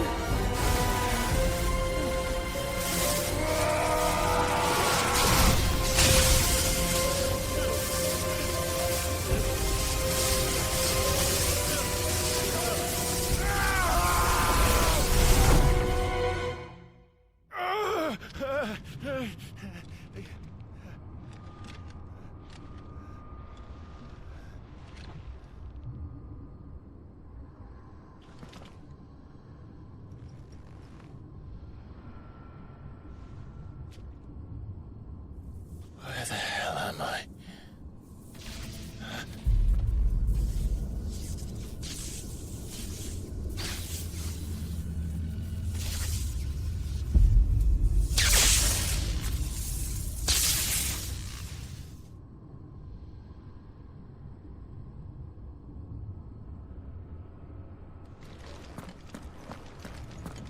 I've been here before.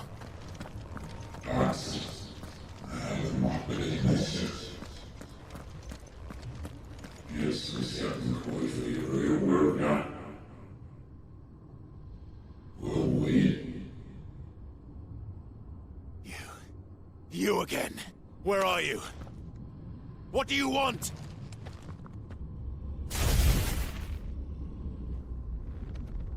Fuck. It's still alive.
isn't yours.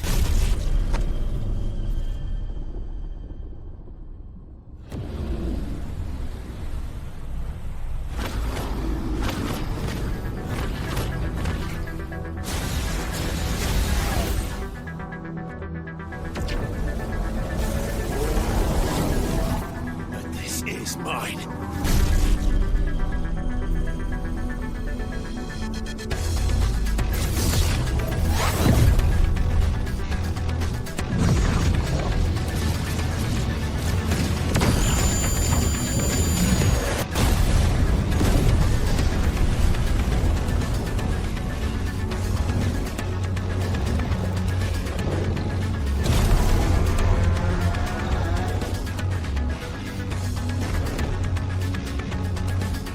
I remember now. I am fire. I am Ifrit!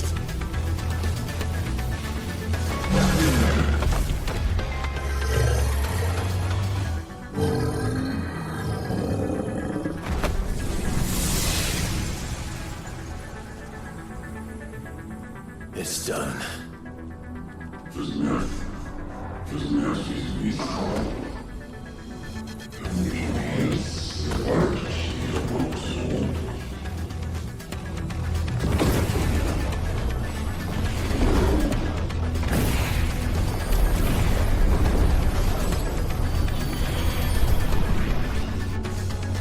How many more could there be?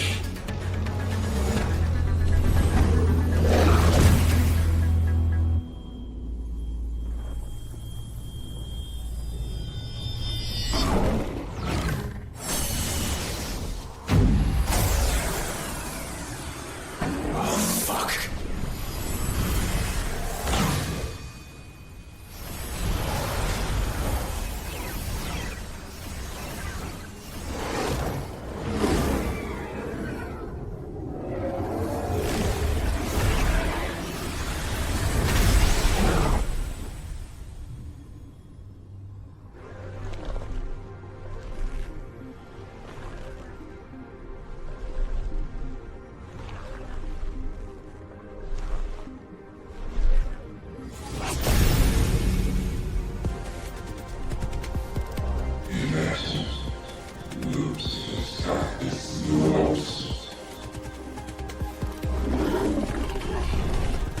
As you wish.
Clive!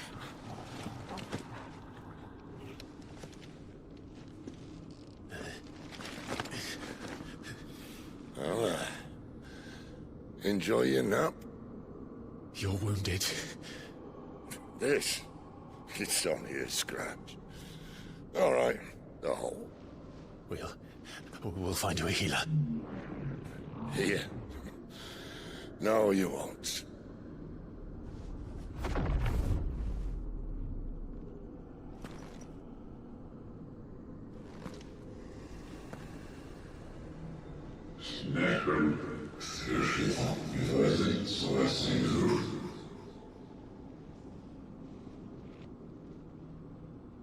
I know who you are. And if you think I'm gonna let you have him...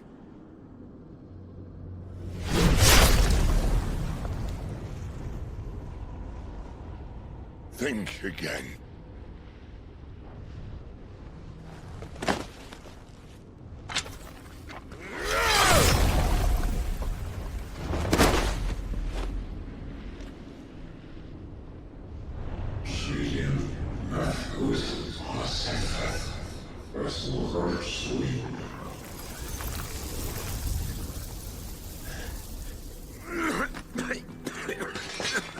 Sid.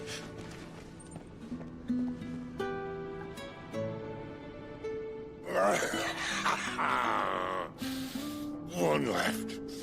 That'll do me.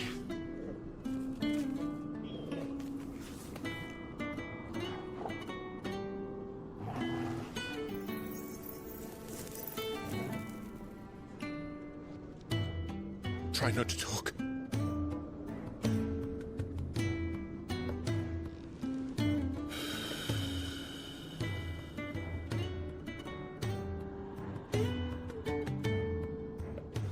Clive. For so long, I thought I had all the answers. But then I met you. And I learned it wasn't a good death we should be fighting for, but a better life. It's all very well a man reclaiming his fate. But if he can't choose how he meets it, what's the point?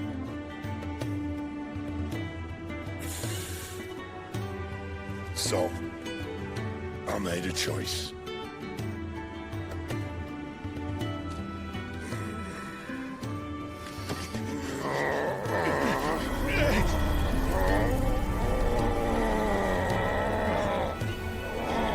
Don't do this!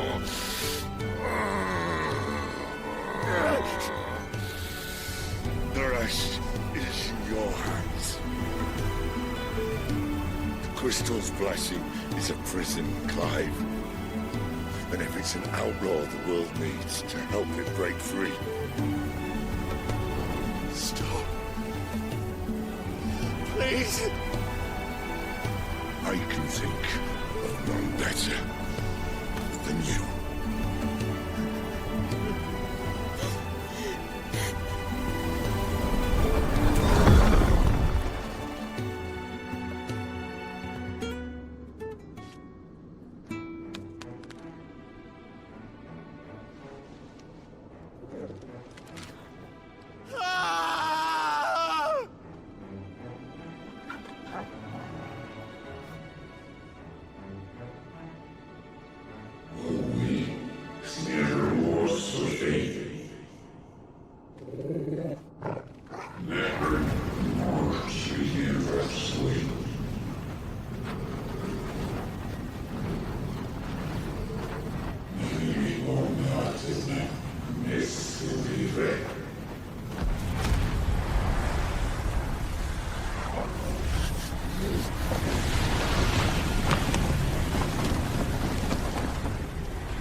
In ashen grip, let ember glow, to kindle flames anew.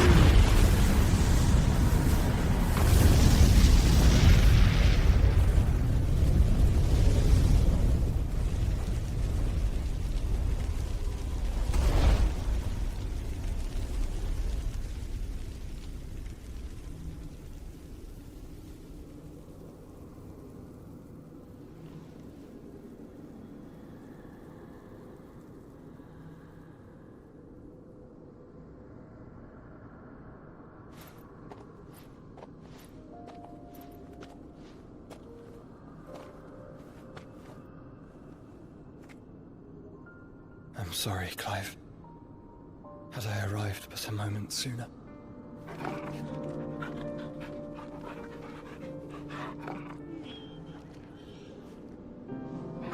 Do you remember me, boy? I saw you protect them. That was very brave.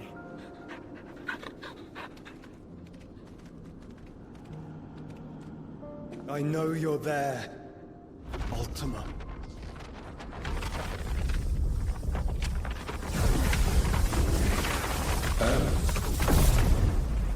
You have learned our name.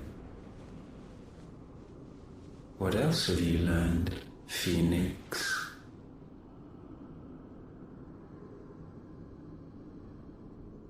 My travels have revealed much about you and your ambitions. I know that it was you who tore me from my brother. And I know that it is his power that you seek. But know this. If you want him, you'll have to go through me. Very well. Breath of mine ancestors, fill these lungs that I may dispel the songs of suffering. A disturbance. We'll leave! My brother! Alone!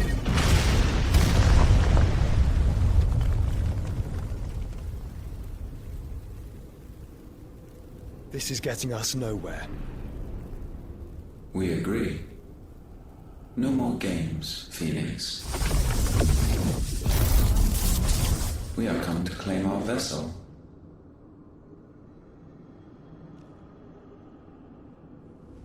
And I said no.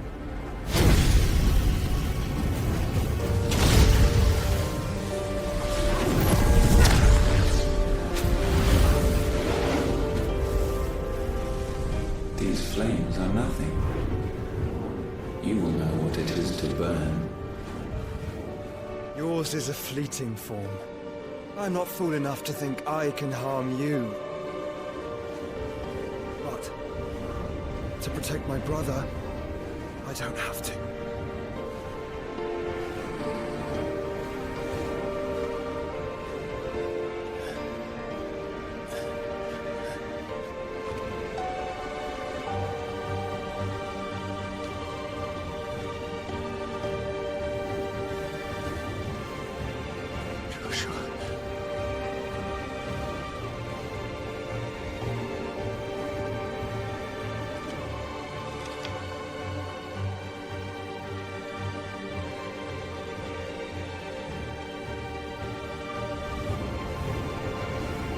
These are not flames of destruction.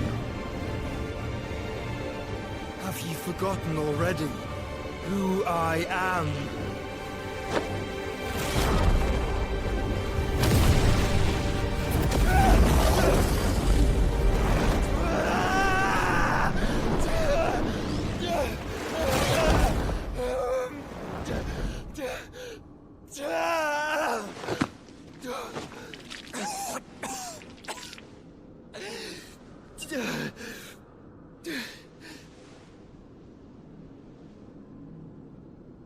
Just try and get to my brother now.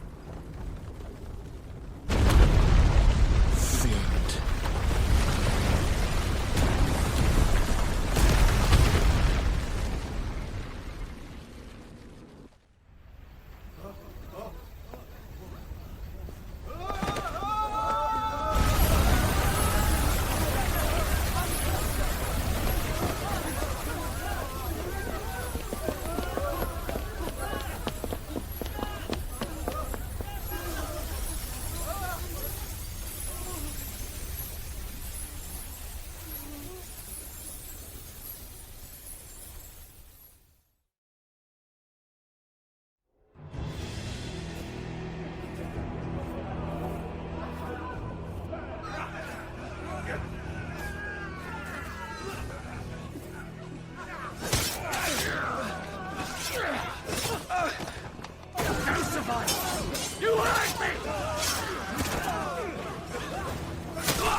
must! Cannot fail Lord Cookgar again! Find Sid! Or we're all fucking dead! Sid, help us! Where is he? You'll do!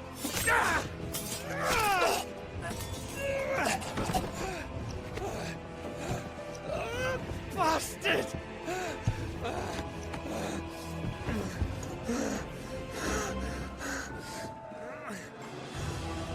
Gav, we've got to go! Not without this!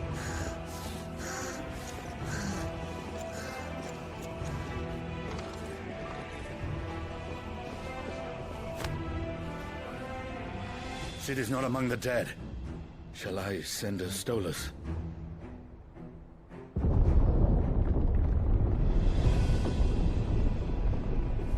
That won't be necessary.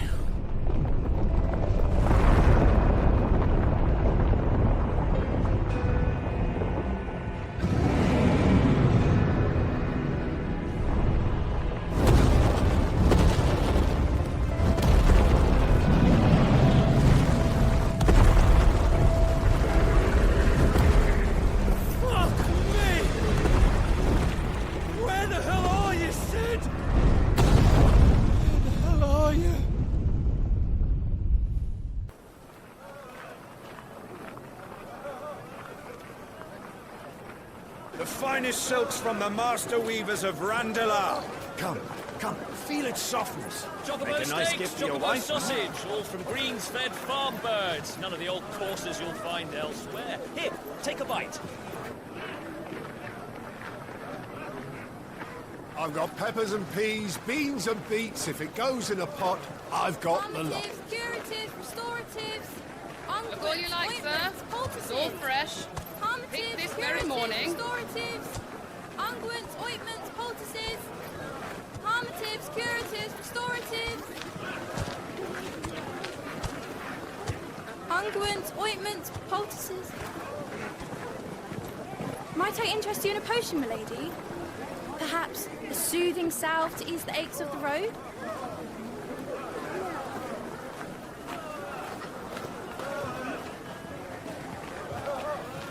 I'm sorry. I wish you well, but may the mothers guide you.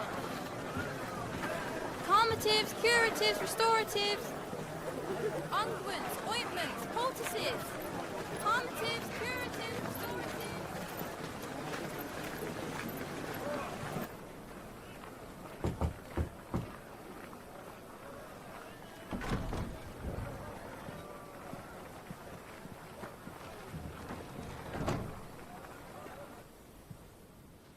It's good to see you, Sid.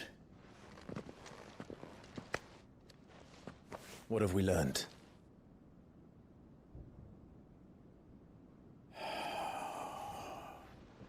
The bearers are locked up in an old courthouse on the edge of town. And I hardly need tell you who is there to make sure they stay that way. Kupka's private guard. It's a trap. And not a very good one at that. Another? What does he hope to gain from this? I'll have the captives free before nightfall. You do nothing of the sort. Our comrades didn't give their lives for you to get your throat slit in a god's-forsaken slum. So those in the courthouse should be left to suffer. That's not what I said. I simply meant it doesn't have to be you who frees them.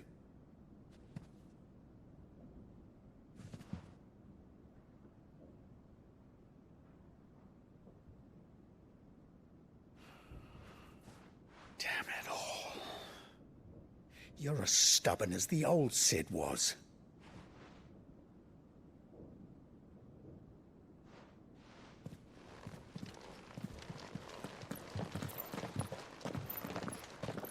Just don't say I didn't warn you.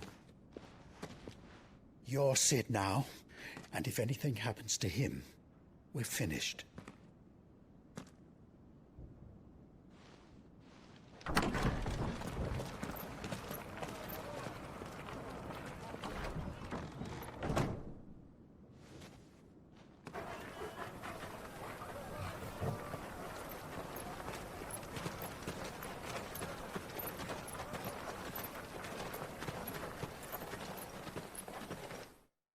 Please, we don't know anything.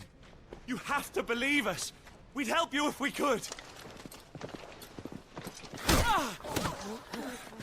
But you're helping us already. Forgive him, my lord. He did not mean to offend. Quiet, you! No sign of Hugo.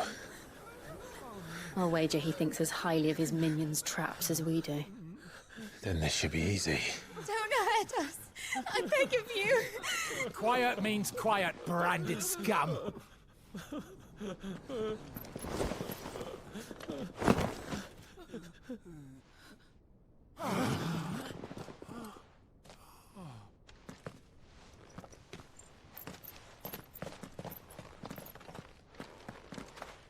It's going to be all right.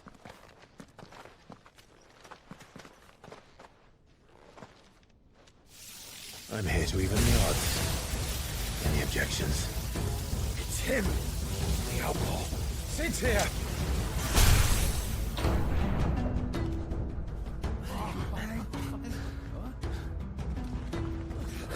Should we? Come on!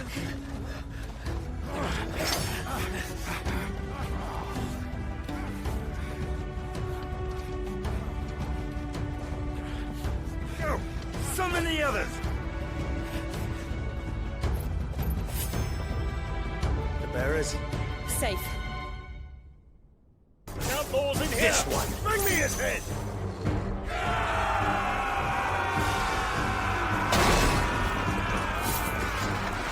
How many are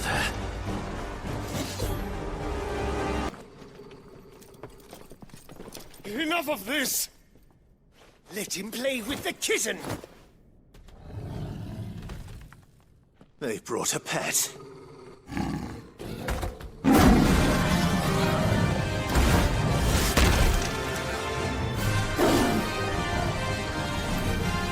You'll pay for what you've done, Sid. Those things are fast. We'll have to be faster.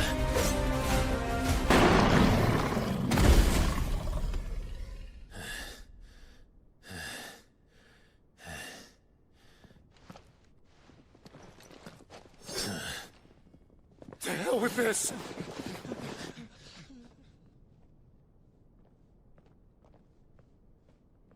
They'll tell Hugo. Let them. There's been more than enough bloodshed for one day.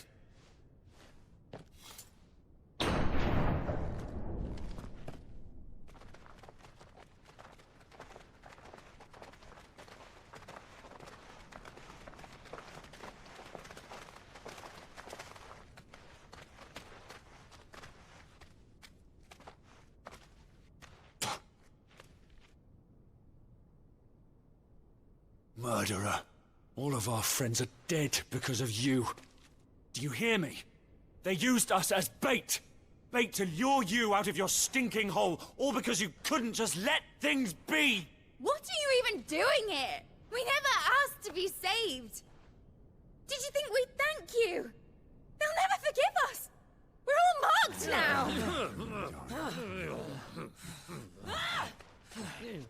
For 5 years we fought to secure a better life for our kind. To see that we are treated as equals. Do you not want that? What we want is to be left alone. Every time you show your faces, it is we who suffer. It's all right. I'm sorry.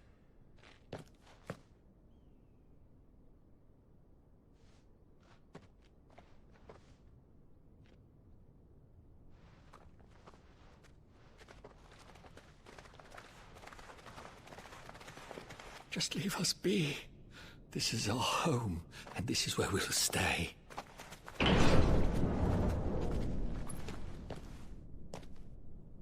Sid told us this wouldn't be easy. They'll come round. If you say so. We should go.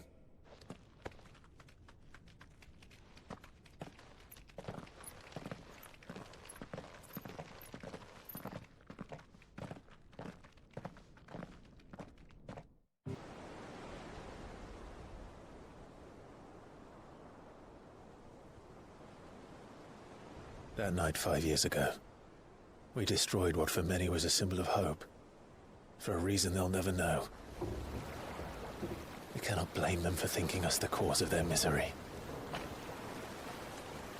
Though it's to give them a better tomorrow, they see only that we've made their lives harder today. Yet the boil must be lanced if it is to heal. I can't help but wonder if we've made the right choice.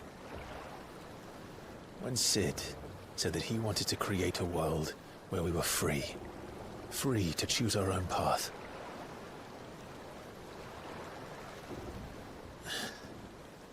I honestly don't think it mattered to him if that choice was right or wrong. Only that it was our own. I miss him. A world where we can live and die as equals. That's what he wanted. What we want. And that's why I bear his name. It's why we've all chosen to bear his legacy. And I'm not going to let anything stand in our way. Rides over, lovebirds. Home, sweet home.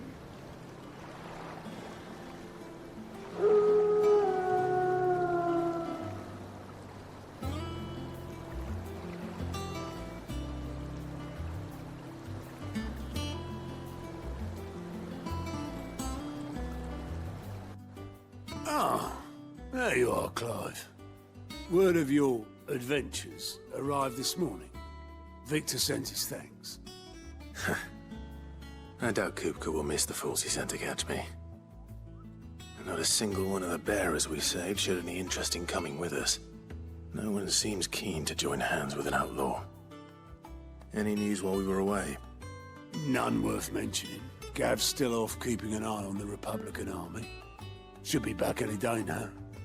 Understood. If anyone needs me, I'll be in the map room.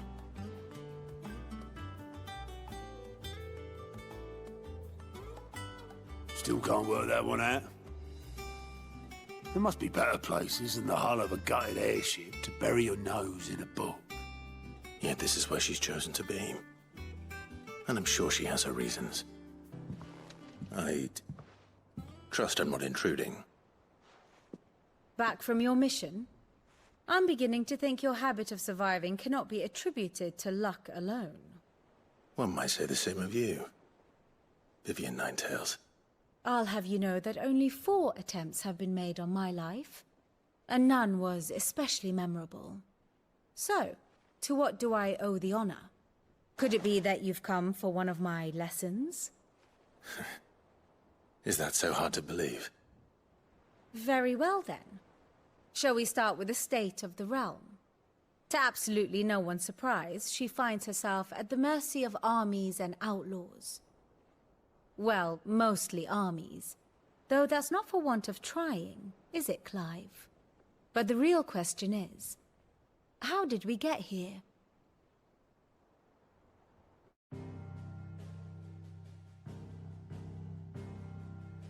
Long though Sambrek's dominion over northeastern Storm has endured, recent days have seen the Blight wrest ever more land from her grasp.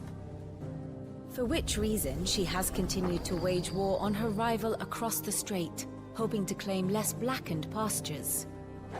But Odin would sooner pawn his sword than Waloed relinquish Ash. And the Empire pays dearly for every blade of grass bent beneath Sambrequois boots. Little wonder then that Sylvester set his sights on the crystalline dominion, an altogether easier target, possessed of no less ether. It was 5 years ago, while you were busying yourself with the destruction of Drake's head, that the Empire made its move, subjugating its theretofore neutral neighbor. A nation which could legitimately claim to be the center of the world. Certainly, there is no better place to stage an army. From there, the Holy Empire's reach spans the Twins. The non-aggression treaty was the only thing keeping them in check. But if they truly broke the pact without provocation, it is only a matter of time before others reply in kind. The Holy Empire, the Dalmekian Republic, the Kingdom of Waloed, and of course, our friends in Yaran. Who will be left standing, I wonder, when the last drop of blood is spilled?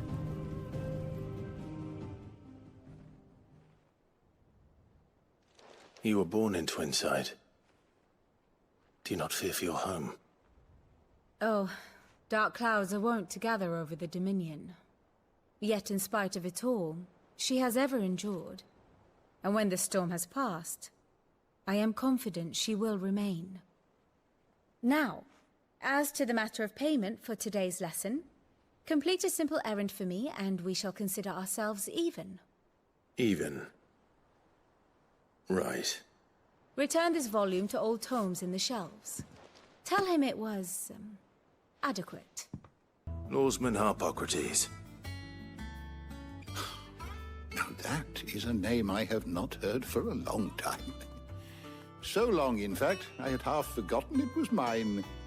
Welcome home, Clive. You were missed, as always.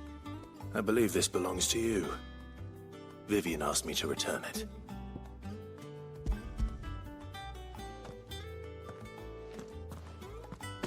Ready? Our resident scholar devours books faster than young Tet does lemon tarts. Would that I could do the same. But alas, I no longer possess the necessary constitution for such indulgence, either in words or tarts. That said, I have continued my search for mention of the creature you encountered at Drake's Head. But without access to the great libraries of Oriflamme or the Dominion, I regret that I have been able to find little and less. I am sorry.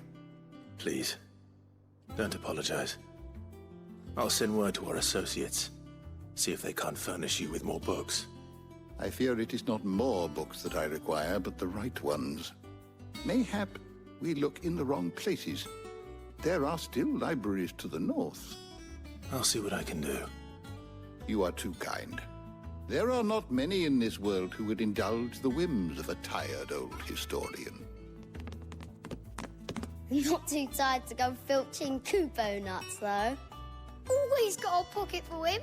Nicks him off the Moogle. Hush now. We all know there's no such thing as Moogles.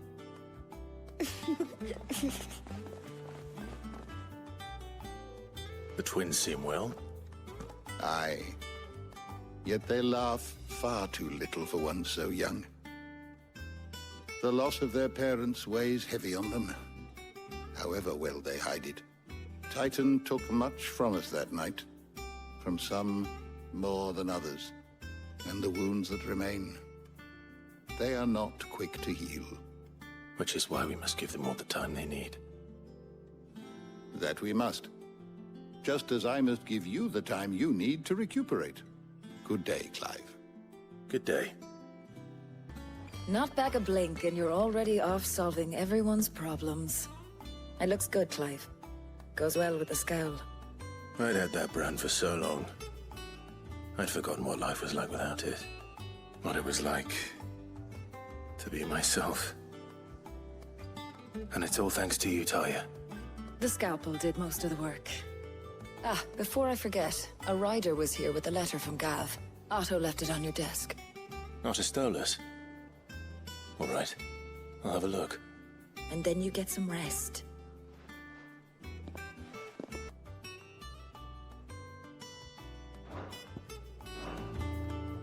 What does Gav have to say? The Republican army is on the march, leaving Randalar in Hugo Kupka's charge. With him and his men occupied with the defense of the capital, they're less likely to trouble us. Good news, then. It's more than that.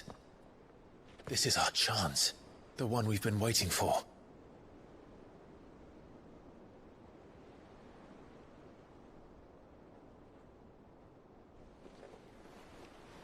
But look how far we've come. All that we have here, our friends, the hideaway, are they not cause for joy? 5 years. 5 long years. If I could only command this power I've been granted, we might have achieved so much more. But each time I reach for it, it's like something is holding me back. Summoning an Eikon exacts a price not easily paid. Your body knows this only too well. It's merely trying to save you from yourself. And every burden I cannot bear falls to you. This mission of ours has made me question everything I thought I knew. But one thing has become abundantly clear. The crystals take more than they give. In exchange for momentary comfort, we must endure a lifetime of pain, war after war, loss upon loss. And now they rob us of our very homes, leaving naught but dust and ash. But you're trying to change that. We're trying to change that. And to me, that's no burden.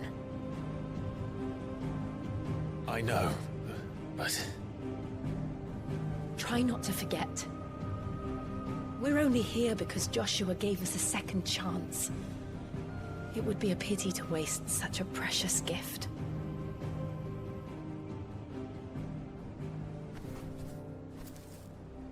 He did. He was there. It wasn't an illusion. I heard him call out to Ultima.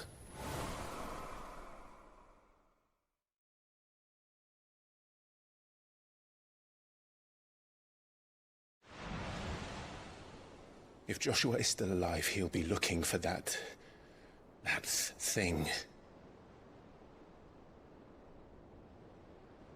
Do you think he will ever come back?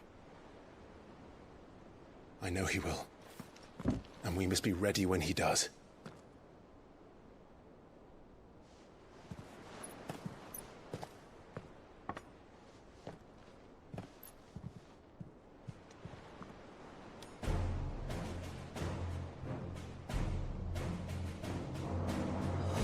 To a world without mother crystals. To Sid.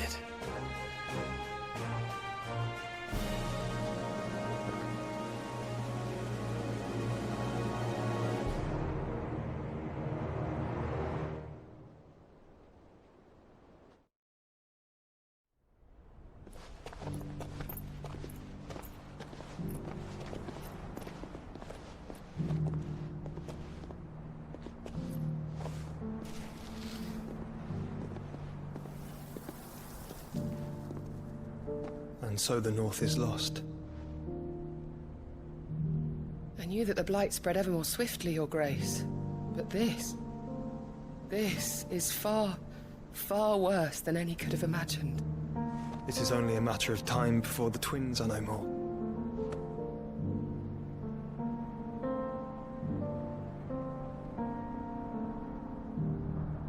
The world marches ever closer to its end, and here we chase shadows. Tell me, brother, are our efforts in vain?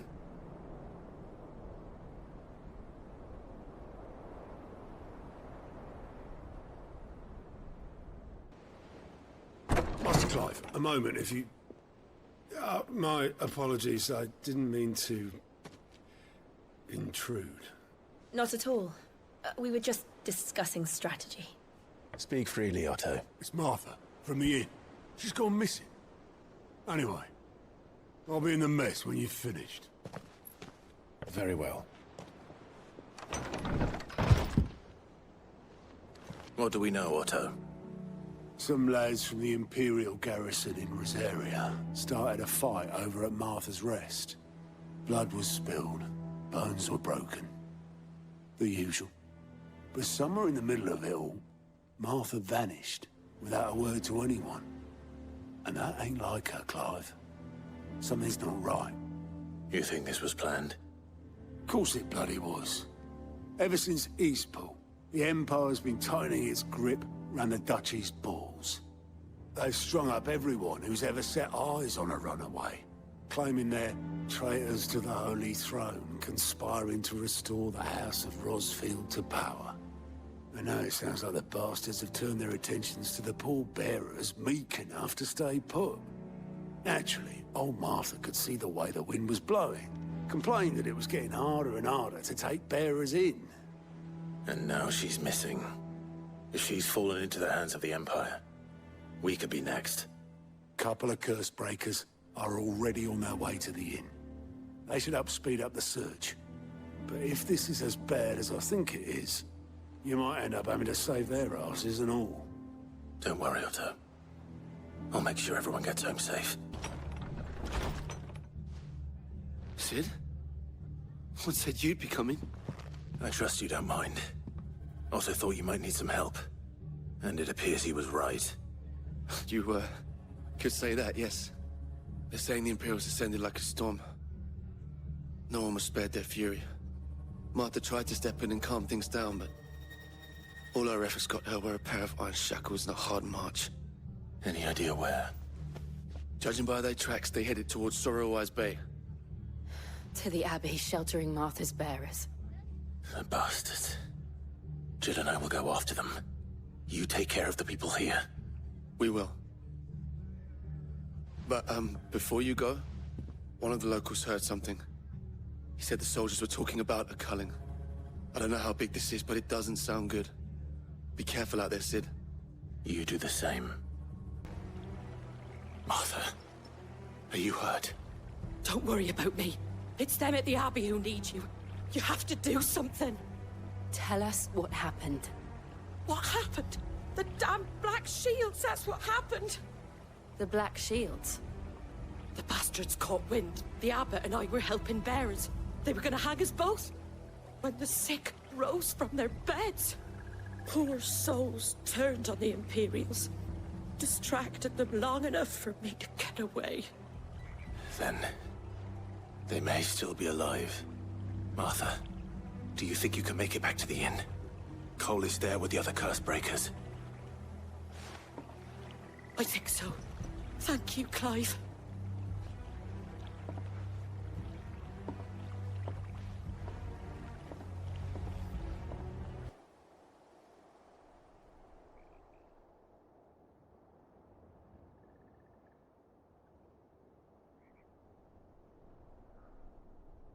No. Damn it. I thought you lot were all spent. Murderers. They drove the bearers to this. Wait. These two aren't turned. That bitch of an innkeeper must have sent them. Colluding with the enemies of the Empire is a serious offense. And for their crimes shall they be punished. Such is the law. To dwell in darkness that we may purge the night and welcome lasting dawn. On these our swords we swear. How dare you speak those words? Have you no honor? Clive. This won't take long. Is that all of them? I think so. I didn't see the Abbot. He may still be alive. Found her.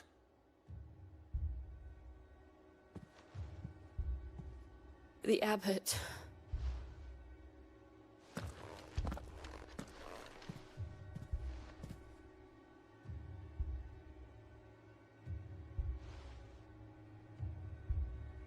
The bearers died protecting him. Calling upon what little magic they had left in their bodies. Clive. He's breathing.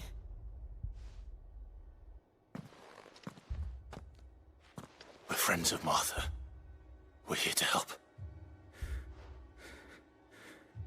Are the Imperials dead? They are. Every last one. If only that were true.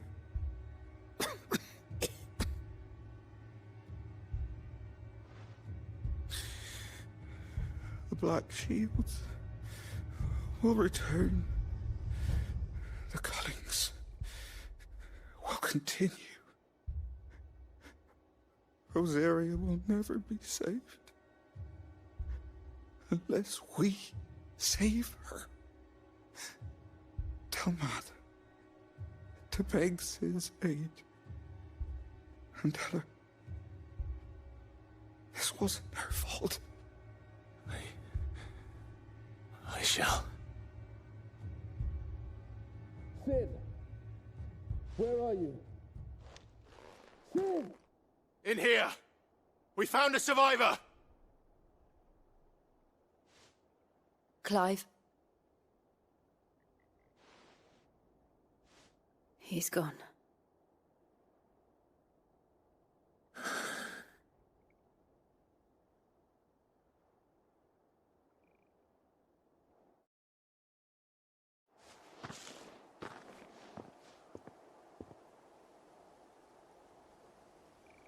We've laid the abbot to rest.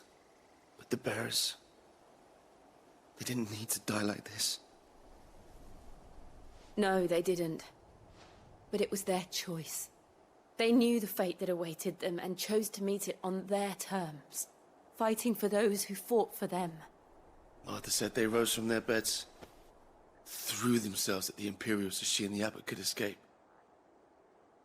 I've gathered the bearers' remains. We should consign them to the tide. There's a drawbridge not far from here. Radix Jump. The currents there are swift.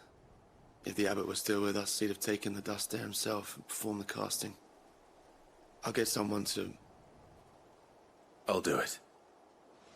Of course. Cole and I will remain here and see to the Imperials.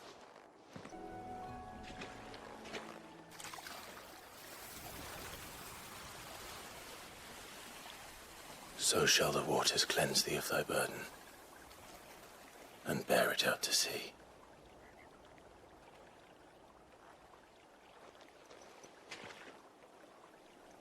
And now they are truly free.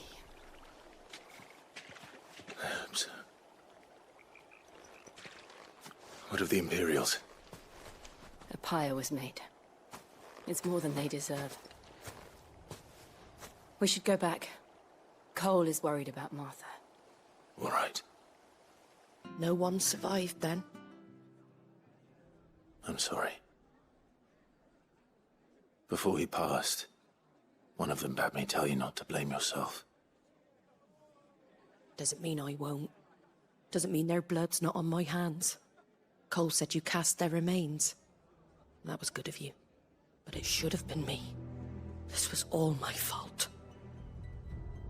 How? You couldn't have known. But I did. And I turned a deaf ear to the warnings like the fool I am. The rumors started moons ago. Of black-clad devils descending on villages in the dead of night to slit the throats of sleeping bearers. But I assumed it was all just nonsense concocted by the Empire. Nothing but a ghost story meant to make folk think twice about lending a hand to a fugitive bearer. And in ordinary times you would have been right. What these Black Shields are doing is unthinkable. Which begs the question, why do it at all? My mother obviously has a hand in this. I cannot make sense of her actions. And picking what goes on in that woman's head is a job for someone with more time on their hands. Right now, I need swords and men to wield them, preferably big ones. If those Imperials think they can come in here again and threaten my people, they're in for a rude awakening. Oh, before I forget, a Stolas from Otto landed just before you arrived. He asked me to tell you that Gav has returned. Then we must as well. Will you be all right here, Martha? We can stay longer if you wish. No need. I'll be ready should the Imperials come calling. Though I wouldn't turn my nose up if you were to lend me a pair of them strapping young curse-breakers. Ah, Clive! Oh, I've missed that scowl. Where's my report? What, no kind words for your old pal Gav? If it's kind words you're after, you're fishing in the wrong barrel. Now sit down, you fool.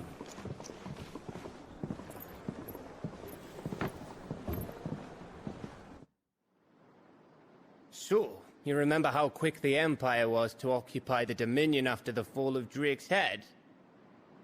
And how pissed off all the other nations were that they didn't think to do it first? Half a century of independence gone at the whim of a madman. So much for their bloody treaty. Clearly, the promise of unblighted land and the world's supply of crystals was too much for his radiance to resist.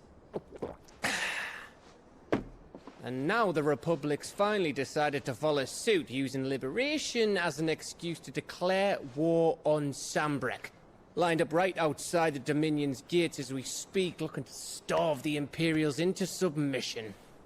And now all eyes are on the Strait of Author. While the two nations beat their shields, the rest sharpen their daggers, ready to set upon the war-weary victor. They'll never see us coming. It's time we moved on the Mother Crystals.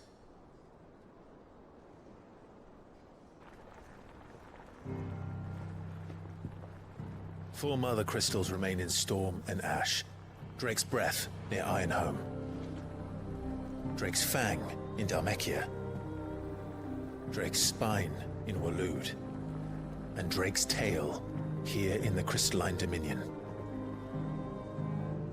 With the bulk of the Republican army marching to Twinside, Drake's Fang will be left exposed. That is exactly the move Kupka would anticipate. And if there is anything these past 5 years have taught us, is that he loves his traps. There is one place, however, where nobody will be expecting us to go. Drake's Breath. There's a shitload of sea between us and it, and I've never been much of a swimmer. I have an acquaintance in Port Isolde who may be able to help. Who's that then? My uncle, Byron Rosfield. Lord Byron Rosfield of the Seven High Houses, the trade magnate with holdings in over 100 cities. Wait, Rosfield.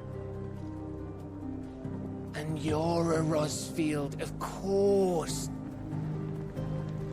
My uncle's name gave him his start in the world, but it was his acumen which earned him his fortune. Along with a handsome fleet of ships. Well, it's settled then. What are we waiting for, eh? Huh?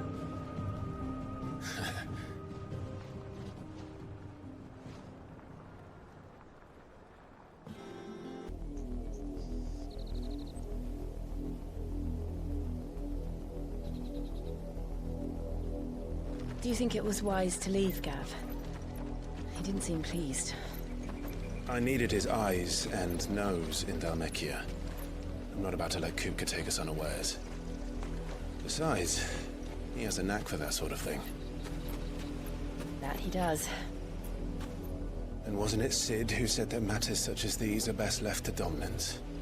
Especially should one of his beloved opportunities to grow and change present itself.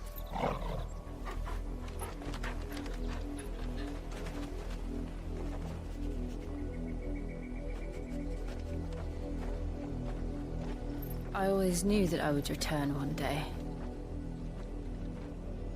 Return to Ironhome. For what?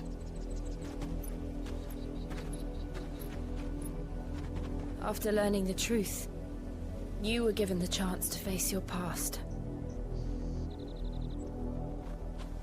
If I am to continue at your side, I must do the same.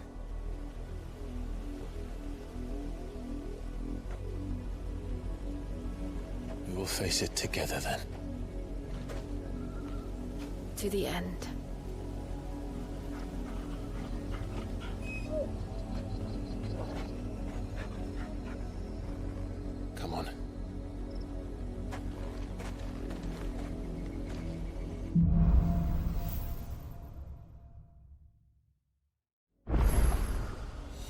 How far do you think your mother's reach extends? Will we find the same tragedy in the south as we did at Martha's Rest? More than likely. Which is why we should hurry. There are still many settlements between here and Port Isolde. We visit as many as we can and hear their stories. Starting with the village of Amber. Mockery of justice is what it is. Lord Elwyn would never have stood for this. Quiet, you! Nothing, we're loyalists.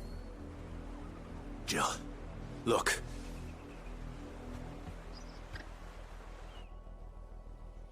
Rosaria must be cleansed of the stain which befouls her, that she might rise once again from the ashes to welcome a new dawn. 'Twould be a pity to make examples of you all, for the transgressions of but a handful. Of course, your lordship. You shall have our full cooperation.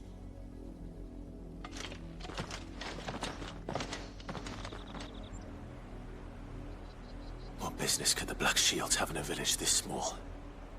There's barely room to hide a bearer. Then they must be here for something else. Excuse me, but what was all that about earlier? You haven't heard? Someone's been stirring up trouble. There have been attacks on the garrison, supplies stolen. They even say a Black Shield was murdered. The Empire wants answers, and what the Empire wants, Empire gets. Don't they just? Keep your ears open, eh? The Black Shields will pay good coin for information on the culprits. You seen him, didn't you? I'm sorry. The Black Shields. Just now. You seen them, didn't you? At least I think there was a Black Shield. Can't say I ever saw one before. Was this the first time they visited the village? Well, what do you think? Amber's the arse end of nowhere. And they thought we might be harboring firebrands. Huh. If only we were. I might have turned them in and become a Black Shield myself. You don't think these firebrands the Empire is looking for could be us, do you? I don't know. But we need to find out. Greetings, friend. We are travelers. I know that. What do you want? We couldn't help noticing those Imperial soldiers who were here earlier.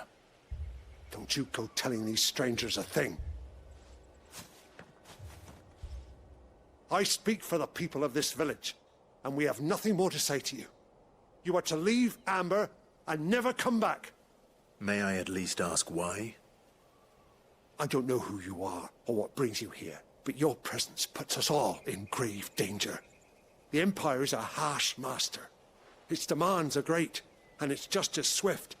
But as long as we keep our heads down and pay our tributes, we are left alone. Some might call it submission. But if it will spare my people the Viceroy's wrath, then I will gladly submit.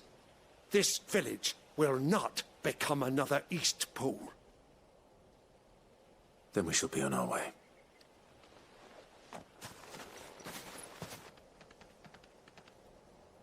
These people live with a knife to their throats. In the mistaken belief that if they cooperate, my mother will show them mercy. Obedience bought with fear. Are you all right? Sorry, It's nothing. We still don't know who the Black Shields are looking for. Well, whoever they are, the Imperials deem them worth pursuing to the back of beyond. But other than Martha, who else in Rosaria would have the courage to stand against the Empire? A new ally would certainly be welcome. Can we find them before the Imperials do? Perhaps the next village will yield more answers. Perhaps. Blood, Clive.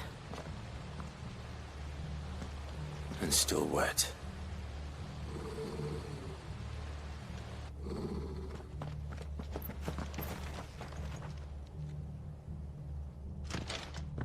You were told to stay in your homes. The Black Shields. You know who we are. And still, you would bear your steel. Why then? We owe you our thanks. You have saved us the trouble of an interrogation. To dwell in darkness, that we may purge the night and welcome lasting dawn. On these, our swords we swear. Say that again.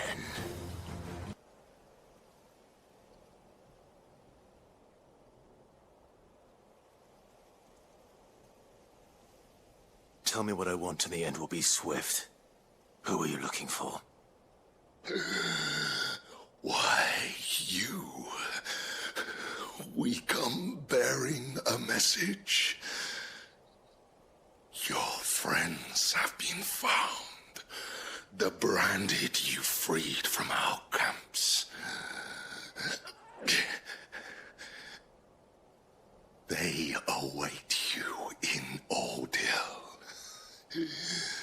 Guardians of the Flame.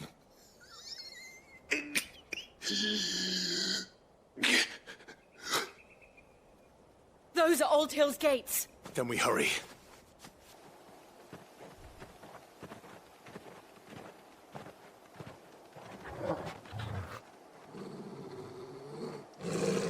Find something, boy.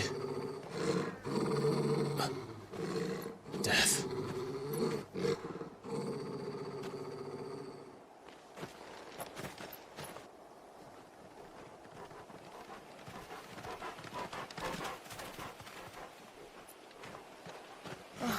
Found her.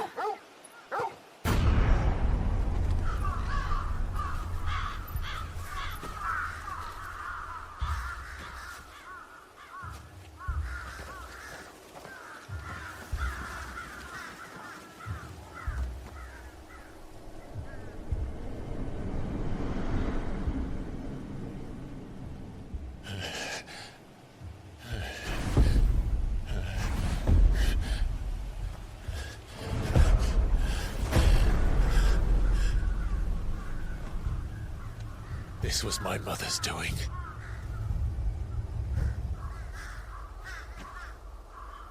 But why? Why would anyone... I don't know. I never truly understood her. But this... Oh, Clive.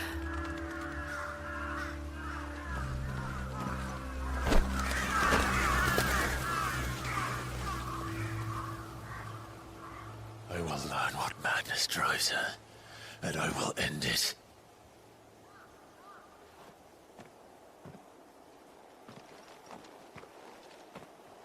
We should go. Let us pass! My children are starving! Have mercy.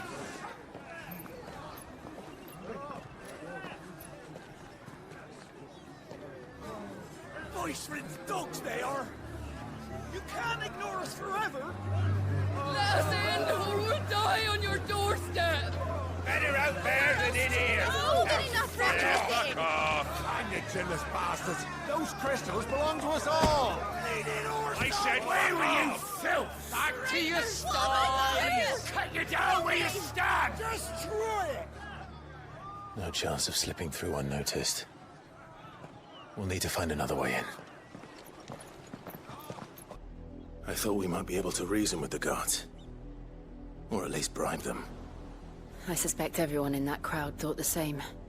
Was that the only way in? Officially, yes. Strictly speaking, no.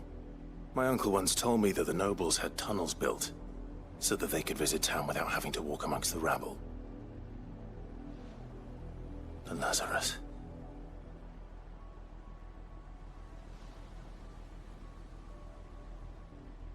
We'll find our way into the city there. If you're sure. The entire place looked abandoned. Do you think it's safe? As long as it is abandoned. Not abandoned, then.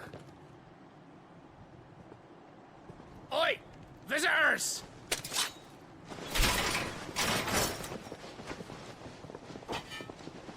Apologies. We'll show ourselves out.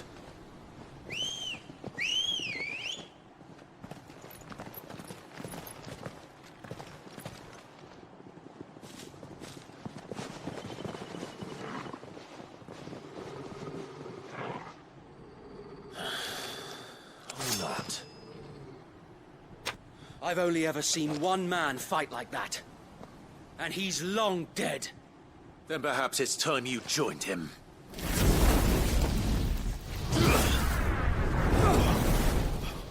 The blessing of the Phoenix.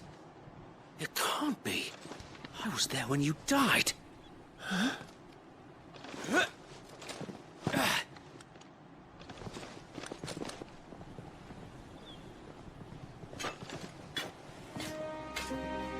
Forgive me, my lord. I knew not whom I addressed. You have naught to fear from us. Founder, it really is you. It is. So wait.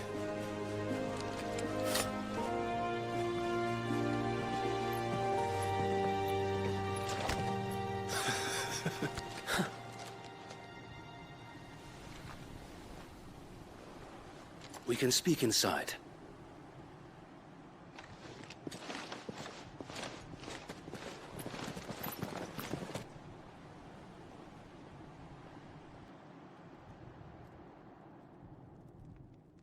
And those who wouldn't bend the knee?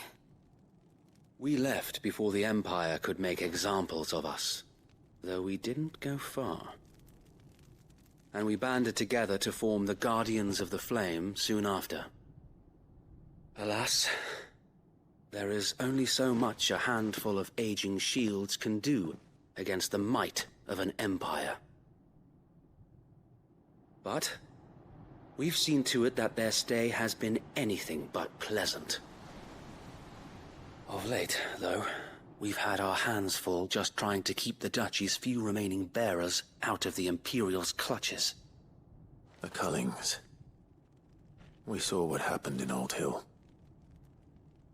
Aye. The foul work of the Black Shields and their mistress. You mean my mother? But it doesn't make sense. Even knowing what I know about her. Her hatred for bearers was no secret, but she wouldn't have been ignorant of their value to the realm. No offense, my lord. But in case you haven't noticed, the Lady Annabella couldn't care less about the realm. She barely even cares for her own home. That much has been plain since the slaughter at Eastpool. And, since granting the Holy Emperor a new heir, her obsession with bearers only seems to have grown. As to why, I don't know. Maybe she can't bear the thought of anyone having the power to challenge her beloved son. Her son.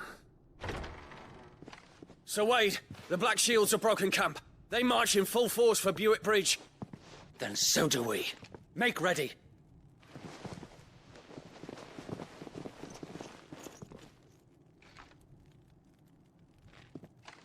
This is their main host.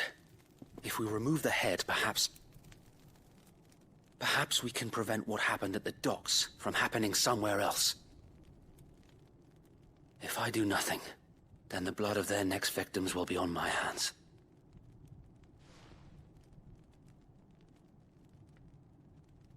Yours and ours.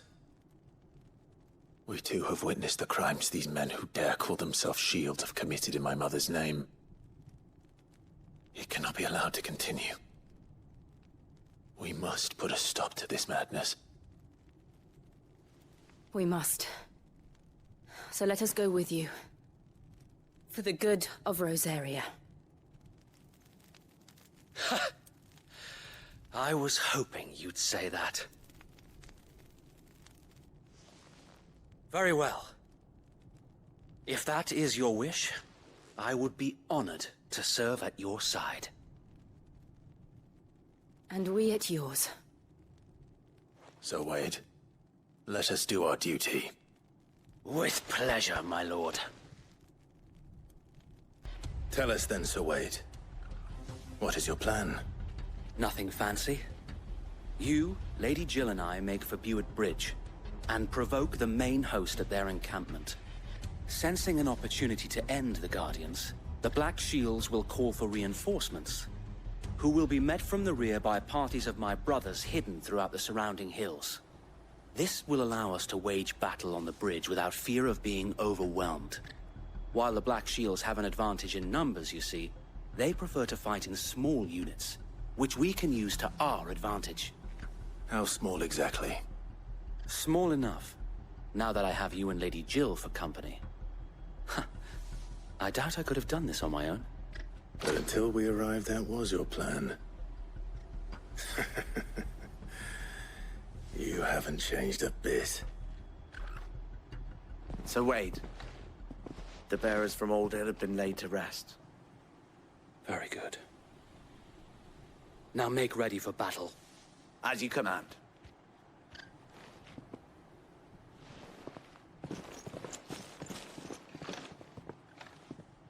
Thank you, Sir Wade. Perhaps now they will find peace. There is but one thing which will grant them peace. Putting an end to the Black Shields. And so we shall.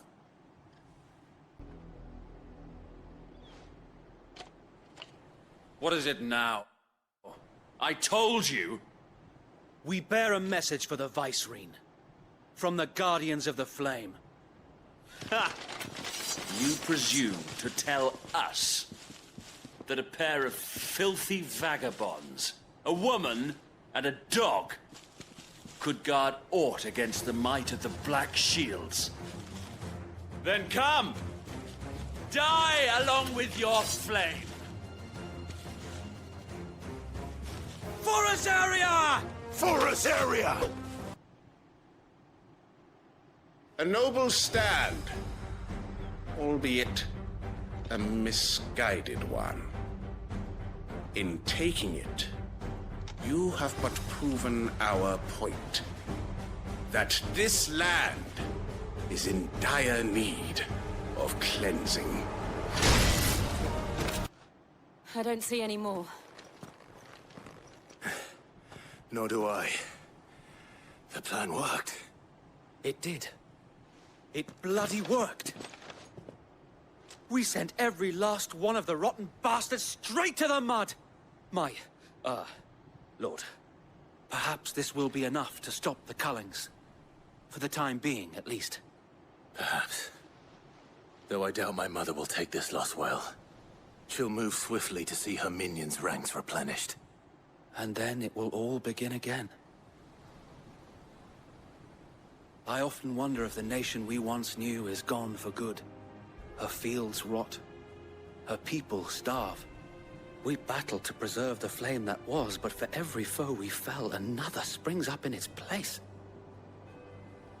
Yet be that as it may, it is still our home, and we must fight for it. As we always have, and always will. For as long as the Firebird's flame burns in our hearts, the Duchy cannot die. And her loyal subjects may dream of a day when the Rosarian standard flies over Rosalith once more. So wait, Think we should fall back to Port Isolde before the garrison sends reinforcements? A sound strategy, my lord.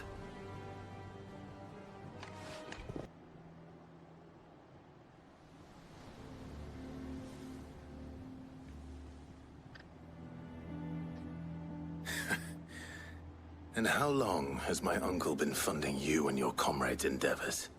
Since the beginning. Lord Byron was the first person I turned to after forming the Guardians. And had I known of this tunnel back then, I wouldn't almost have been hanged by the city guard for trying to sneak over the wall. I suppose a formal request for an audience would have appeared suspicious. And appearances must be maintained. Were the Vice-Regency to catch wind of Lord Byron's involvement in our movement, they'd seize his estate and send him to the gallows, where he would be of no use to anyone. And so, though it sickens him to the soul, he plays the part of the loyal lord, knowing that one wrong move might prove his downfall. It is why he remains ever vigilant. Don't be surprised if he refuses you an audience, especially since you're famously dead. Then I will have to think of a way to prove that I am neither wraith nor wrongdoer. I might have something which could help with the latter. It's the mark of the Guardians. Display it, and those who love Rosaria will know where your loyalties lie.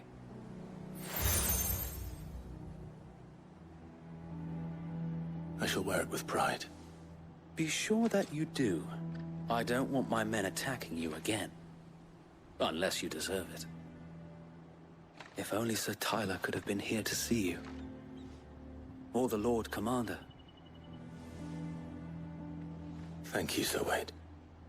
If there is ever anything you need. I know. Go on now, my lord.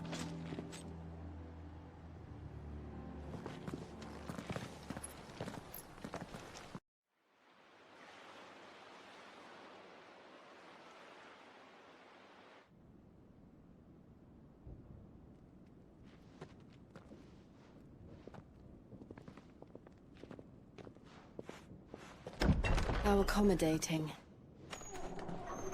Do you really think they believe we are who we say we are? Not a chance.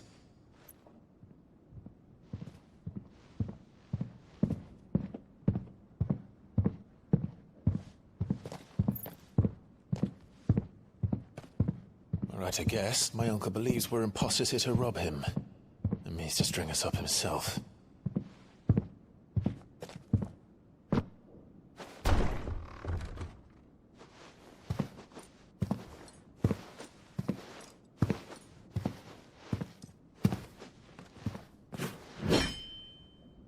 Imagine my surprise when I was told my nephew had come to visit.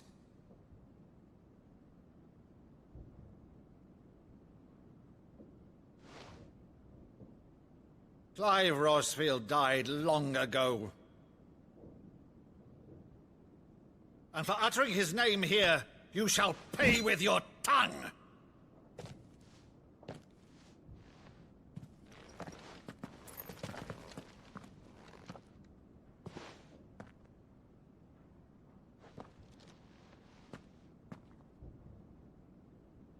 You would mock me as well?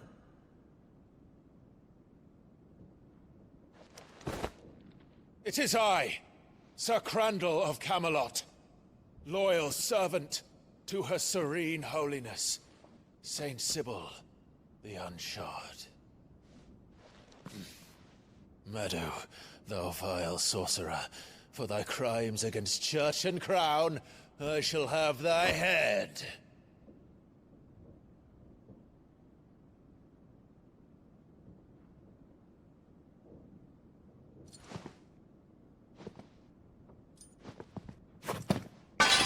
Curse thee, infectious flax wench. Even in death, must thou plague me still?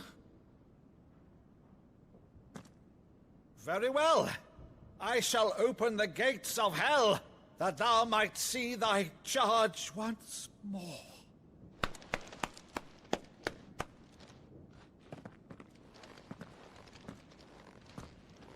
Bravo, Uncle. You're still the finest Maddo in the twins. Oh, Clive, my dear boy, it's really you.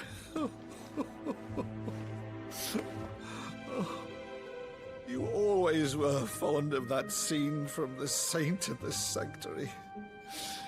Never did let me play Sir Crandall.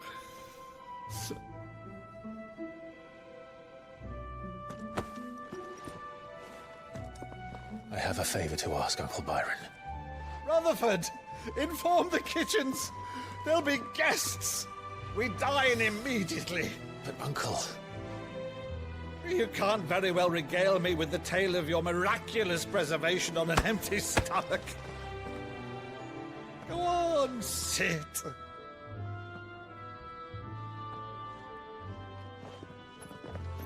See that you use the good plates, Rutherford.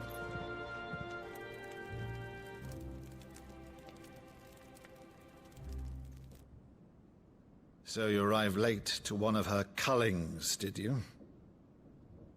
Since becoming Vicereine, Annabella has been a constant thorn in Rosaria's side, but these atrocities are a new low.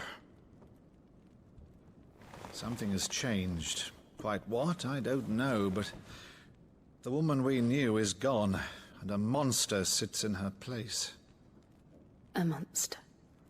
For better or worse, I've been charged with governing this town, and thus must maintain the illusion of obedience. That's all I can do to aid Wade and his merry band of revolutionaries.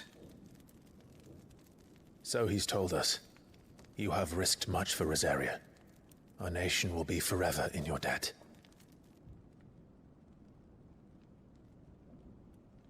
It has been 20 years, Clive. The nation your father and your forefathers fought to defend is no more. Perhaps it would be otherwise had I the courage of my brother.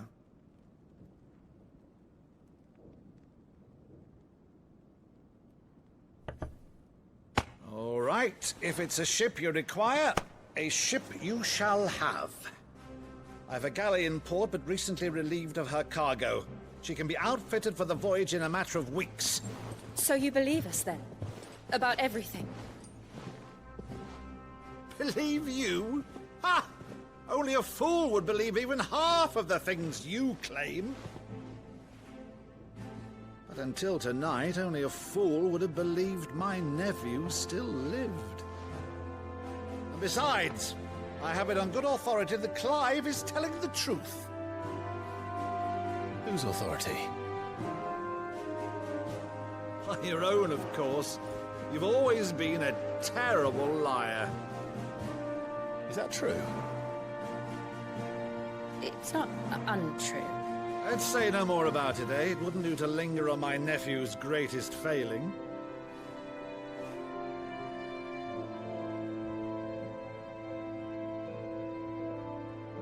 The one thing I cannot believe, though, is all this about you being Cid. You were always such a good boy, but now you're quite the outlaw. Which, if I'm not mistaken, would make me an outlaw's uncle. Right then, who shall we pillage first? Rutherford, fetch me my cutlass. This will be fun.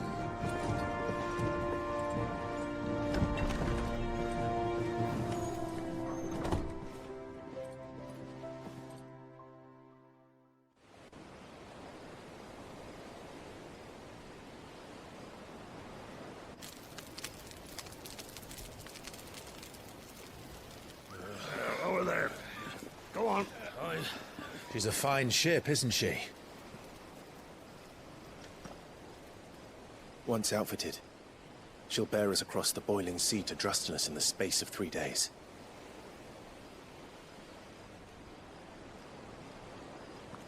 Something on your mind?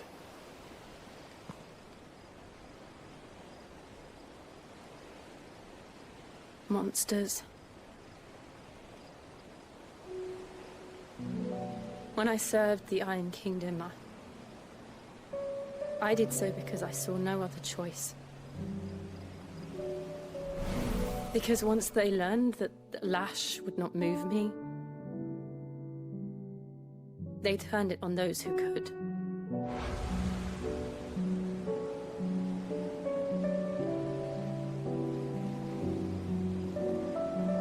And so I became their puppet. I let them pull my strings, telling myself it was not my hand that swung the sword, but another's. I removed myself from the truth so I wouldn't feel the pain it caused.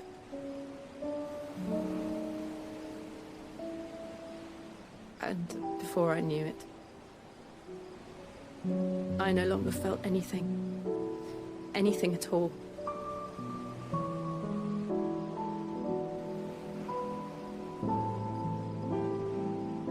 I had become a monster. Jill.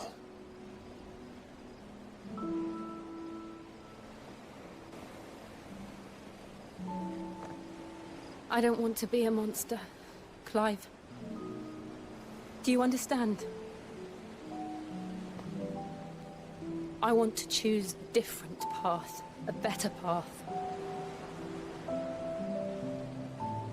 To live on my own terms.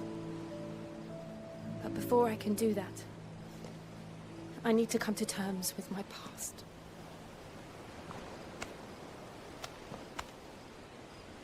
And when you do, I'll be standing there with you, just as you stood with me.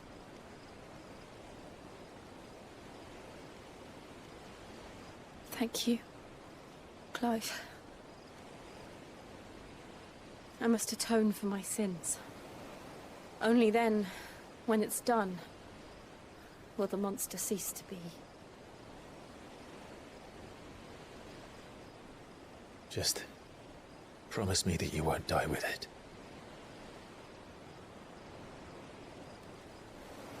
Now, let's get some sleep. The journey back to Benamir is long, and there is much to tell the others.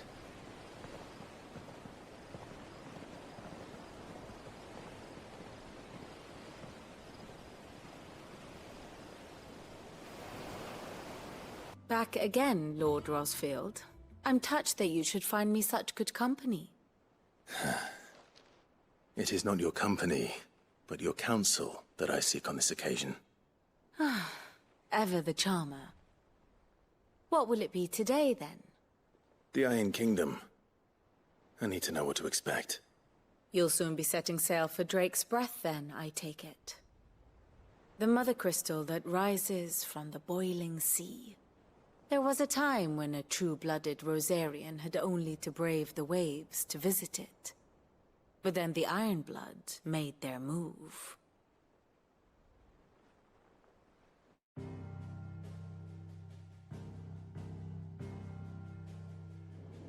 As you know, the Iron Kingdom rules over the islands to the west of Storm.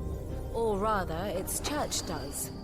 But this is not the pragmatic approach to state religion employed by the Holy Empire to manipulate the masses. No, the Iron Kingdom is the literal embodiment of the crystalline orthodoxy. And so, if one is to understand it, one must start there. As the name implies, the orthodoxy holds the Mother Crystals sacred, and they do not take kindly to heathens plundering the objects of their worship for the means to fill washtubs and light lamps with frivolous feats of magic. Indeed, the faithful consider ether a sinful thing, a poison no less. And to them, a dominant is an instrument of evil, albeit one they have proven only too happy to turn against their enemies. Some 80 years ago, in Northern Storm, Drake's eye collapsed. Soon after, in pursuit of ether, and with the Blight at their backs, the Northern Territories descended upon the Grand Duchy of Rosaria. And when the Shields of the Flame marched north to meet them, the Iron Kingdom spied an opportunity. A few short days later, the Crusaders landed on the island of Mount Drastanus, home of Drake's Breath, and plucked it from the Duchy's grasp. Rosaria tried to reclaim it, of course, but to no avail. I doubt more than a handful of Duchy men have set foot on its shores in your lifetime.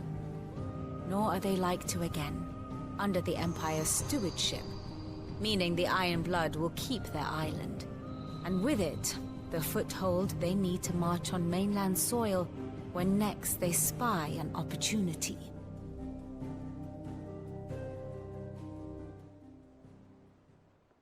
The Mother Crystal is both the object of the Iron Blood's worship and their gateway to the continent, making Drastanus the holiest of holy grounds, from which the Orthodox Crusade shall one day sail forth to claim the remaining Mother Crystals, or die trying. My father and my grandfather both traded blows with the Iron Blood for control of Drake's Breath. Had things unfolded differently at Phoenix Gate, we would have sent our entire fleet against them. But instead, they sent their fleet against Rosaria, sacked the capital, killed the men, and captured the women, including Jill. I'd say you'd be forgiven for wanting a little revenge, Clive. My only aim is to destroy the Mother Crystal. But thank you all the same. You ready? I think so.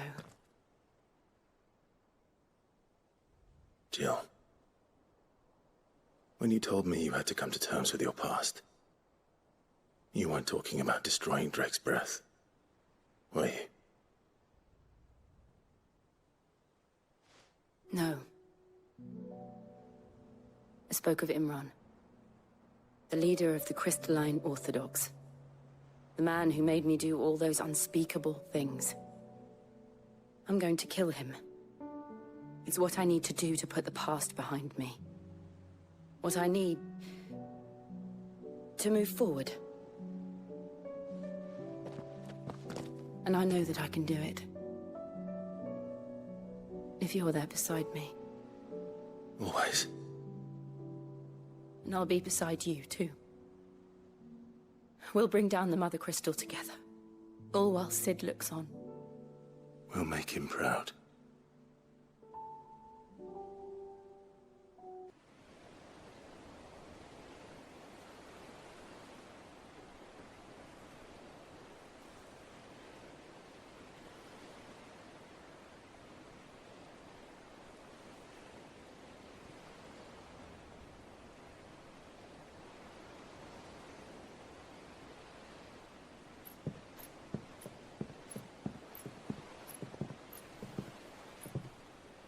Useful trick.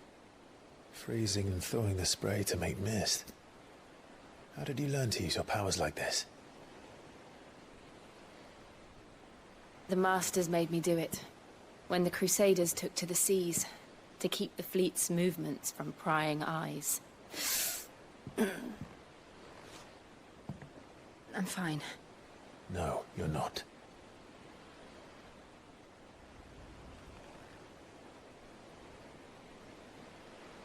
This may be the only chance I get to go back. My only chance to put things right. I have to do this. Whatever the cost. All right.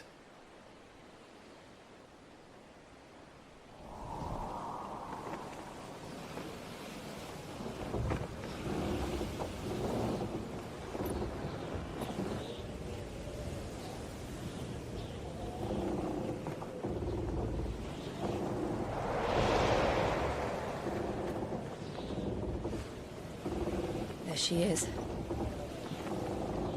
The Iron Kingdom's Mother Crystal.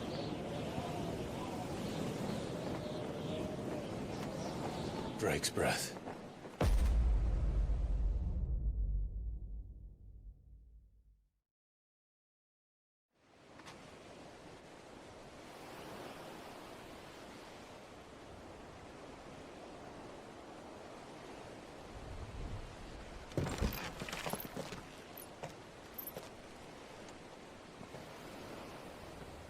Strong currents, sharp rocks, and ether floods. Let's not forget them. This island is a natural fortress. But safety breeds complacency. Allowing a single rowing boat to slip in unseen.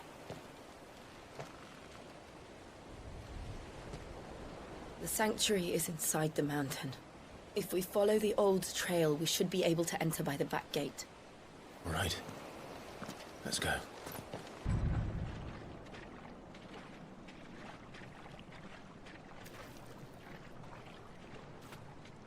Look at this place. What a mess.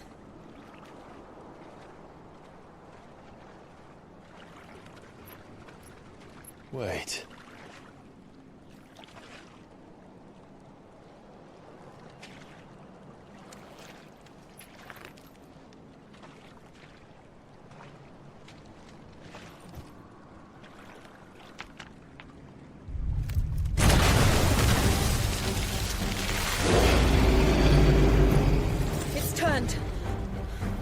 Nothing a Shield of Rosaria can't handle. Just like old times.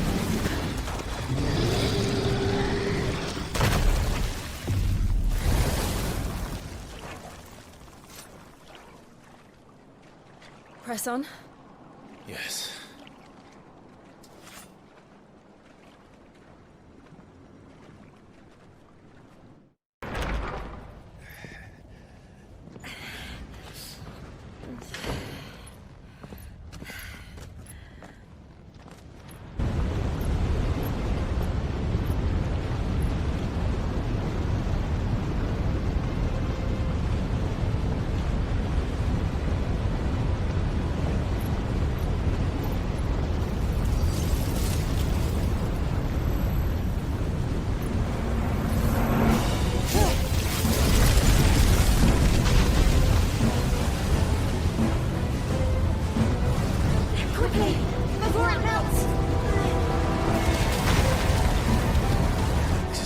close. Come on!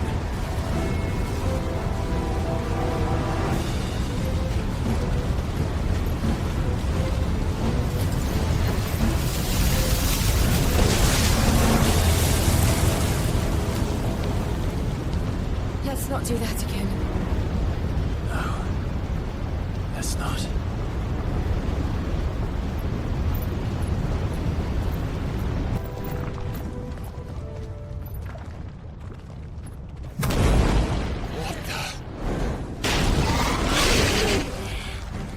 One of the demons.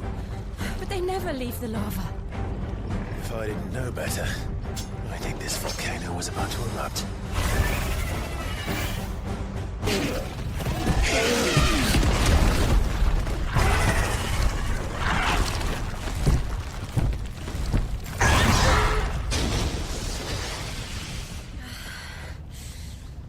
Are you hurt? Just hot.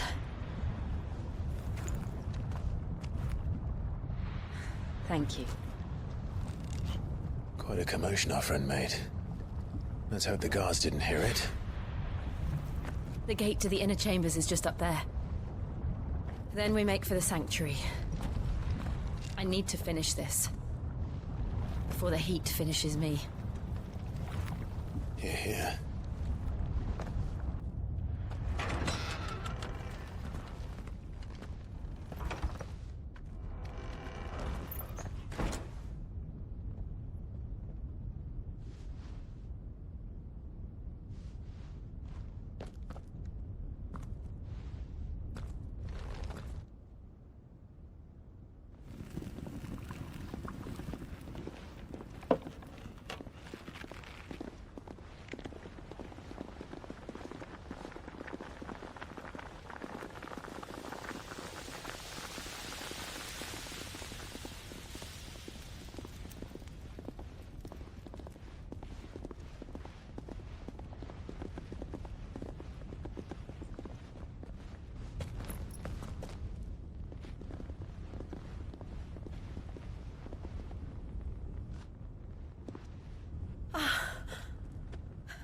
Lady Marley. It's me. By the mother. Jill, it can't be. It is, my lady. We cannot talk here. Come with me.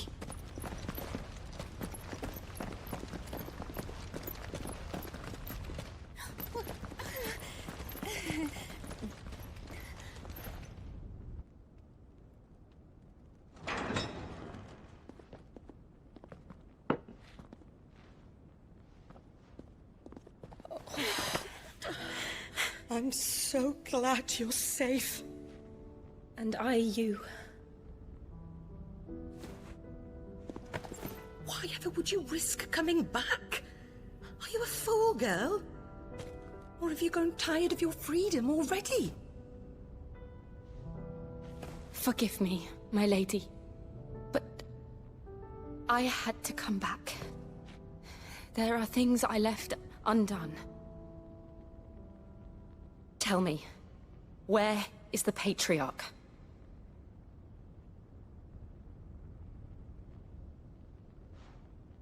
At this hour, he'll be in the Comric, giving thanks. You mean... Oh, that fiend! Clive, we have to get to the sanctuary. Now.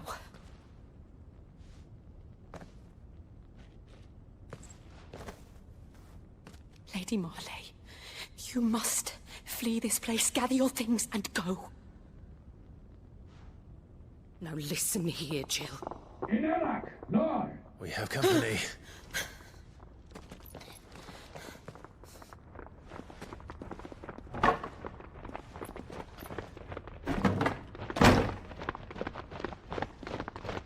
This way.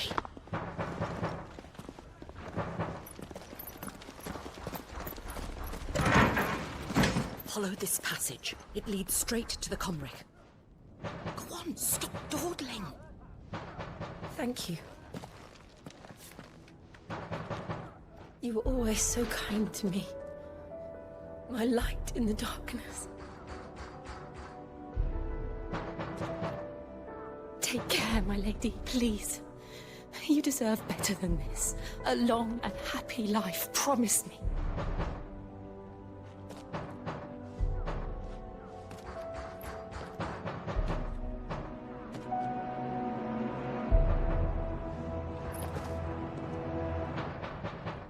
I'll live if you promise to do the same.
Shiva's dominant.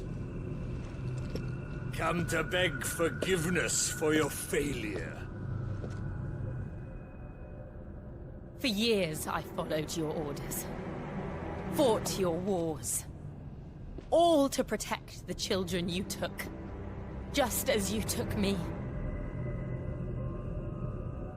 And what did you do in return?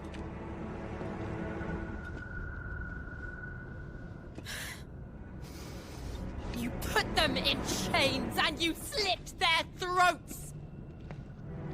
Fiend. Their souls were sullied with the stain of ether. I merely cleansed them of their corruption. A penance paid, just as the Holy Mother wills it! Repent, abomination! For a monster like you to set foot in the Holy Cymrich is in itself a crime deserving of death. You're right. I am a monster. And my soul is stained black. Though not by ether. But by the evil of men like you, who made me close my heart and drown in darkness when I should have raged against it. This is my penance.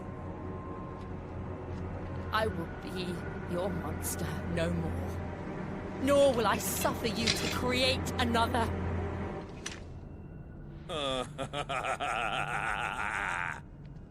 Does the beast bare its teeth at its master?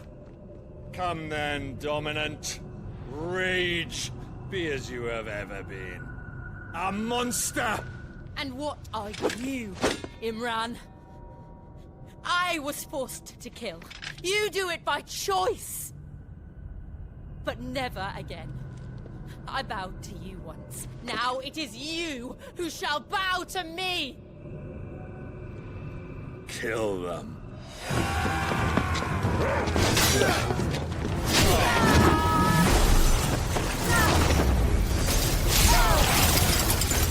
Now!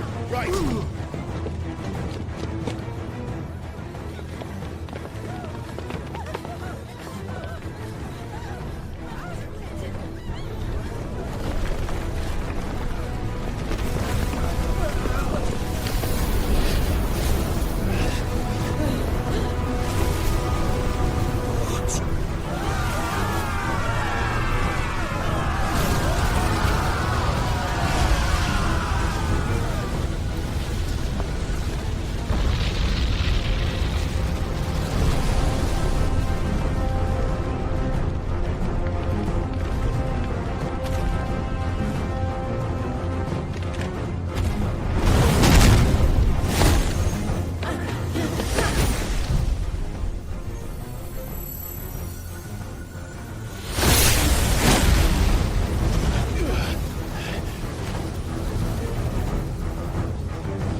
do it!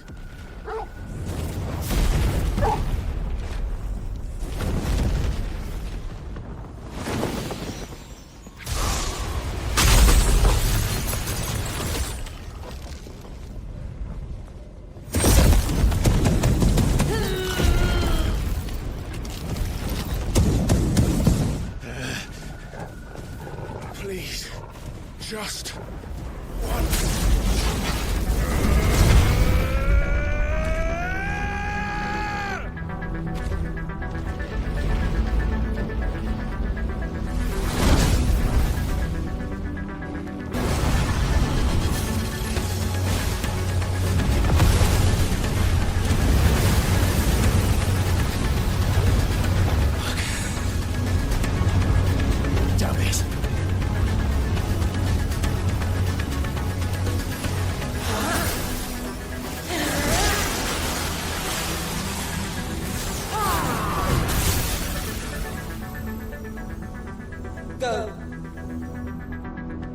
All right. I won't take long.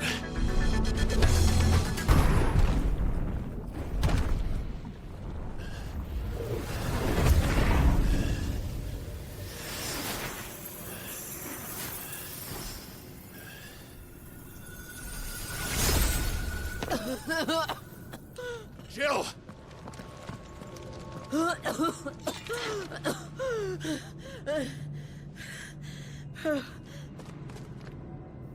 I'm going to finish this, Clive.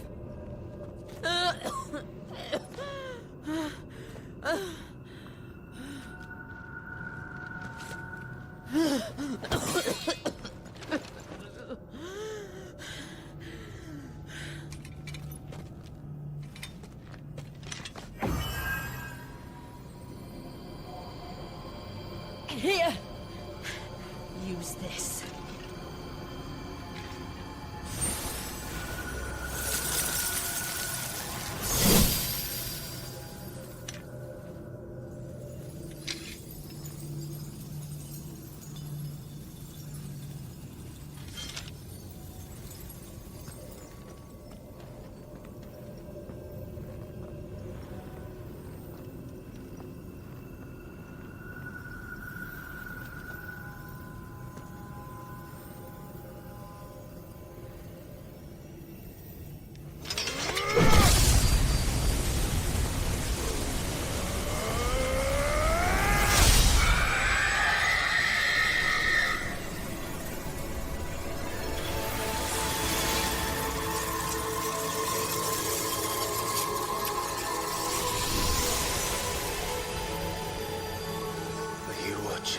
Sid.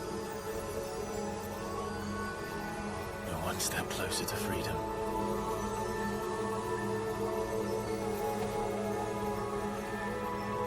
The crystal. What did you do to it? Oh. We destroyed it. What? But... Monster! Monster!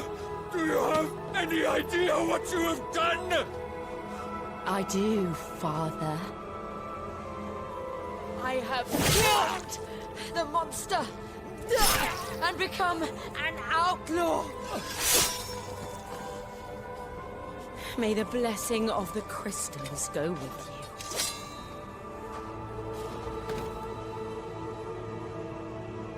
It's over. It is. And Shiva exacted her price. She did. Again, the burden fell to you.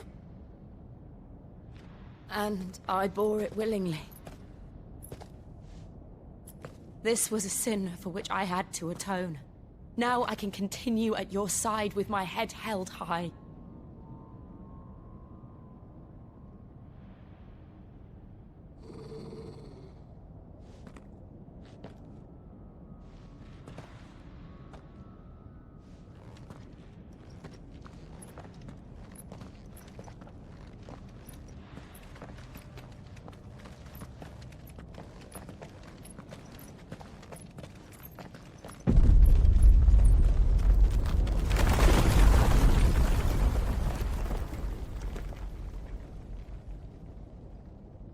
Clive, look.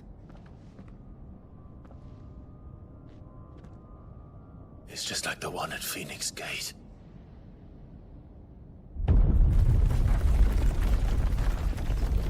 Damn it. We need to leave. Agreed.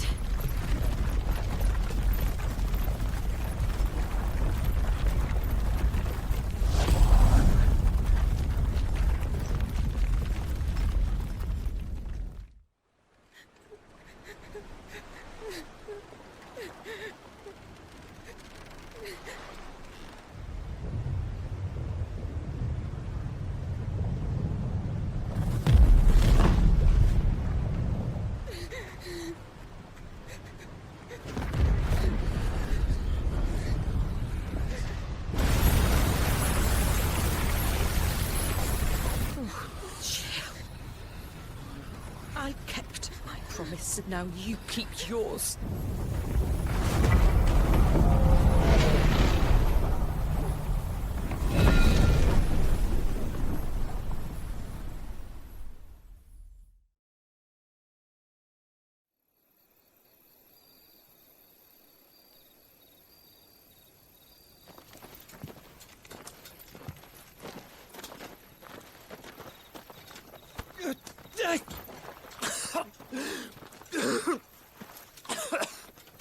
This way, Your Grace.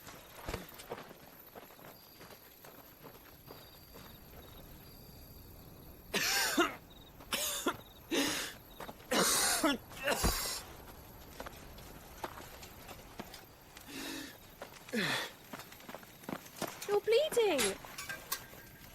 I have a tonic which will... I thank you for your kindness, truly. But I assure you, I will survive. Please, save your medicines for those who need them most. Oh, well, if you're sure.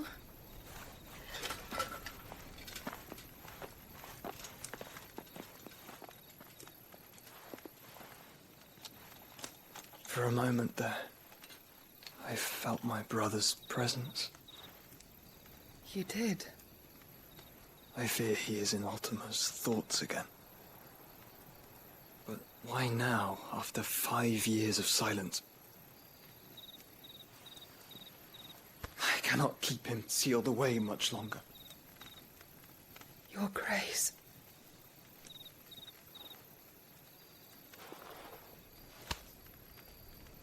No, do not dirty your hands.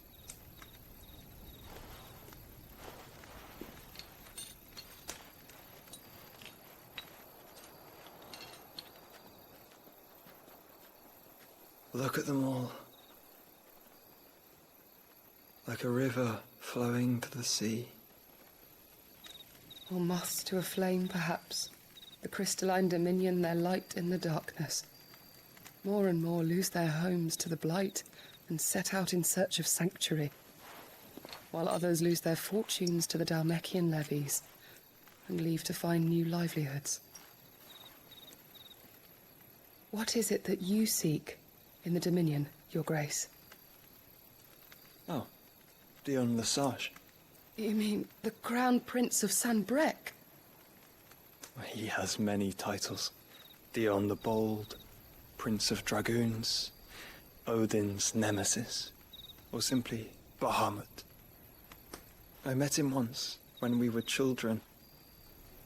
He was a chivalrous soul even then, and has served his empire indefatigably ever since. And you are confident that he will listen to what you have to say? Our world lurches ever closer to the abyss, and a hidden hand ushers us onward. Ultima's influence extends to every nation, Sanbrec included. If His Highness is the man I believe him to be, and I pray that he is, this truth will not have escaped his notice.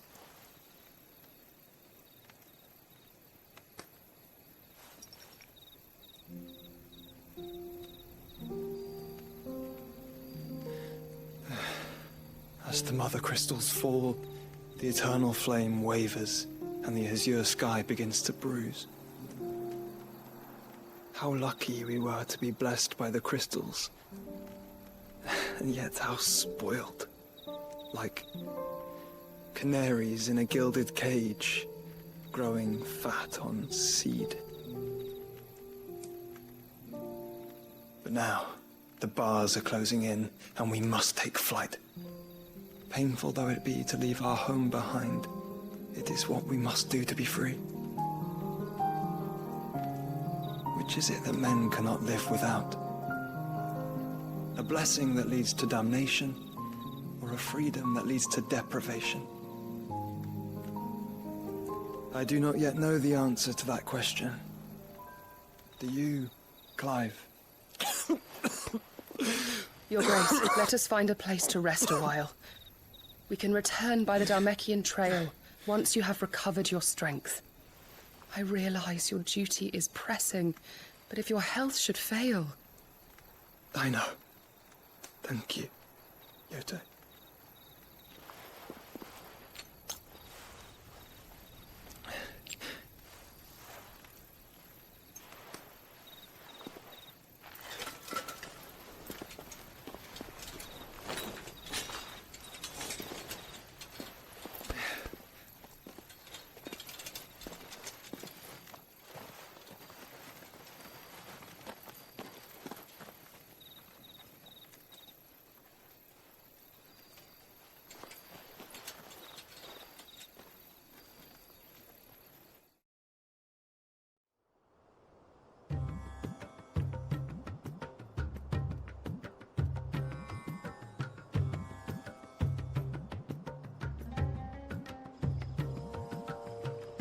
Army's attempt to breach the Empire's defenses and gain the Isles of Ark has failed yet again. Only because your fleet has proved as impotent as a eunuch on laying night.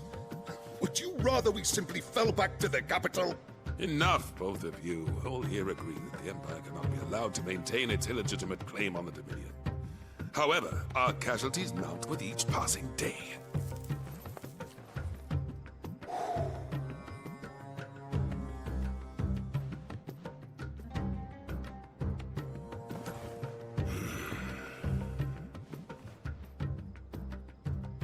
There is a literal sea twixt you and your prize. The armies of Sambrek need but sit back and watch as you harmlessly lap against their walls. They are dug in like ticks, and seek to draw out this siege, knowing the capital's stores are nigh bottomless. And what of our wise rulers? Goaded into war without any thought as to what chaos it might reap.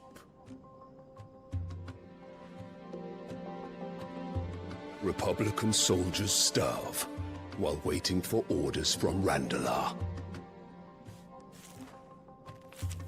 If you would but take the field, their bellies would be full by nightfall. If I take the field, so too will Bahamut, and our duel will shake the island to its foundations. Instead of liberating the Dominion, you would doom it to destruction. Unless that is what you desire. If our learned advisor has a solution to propose, we should be glad to consider it.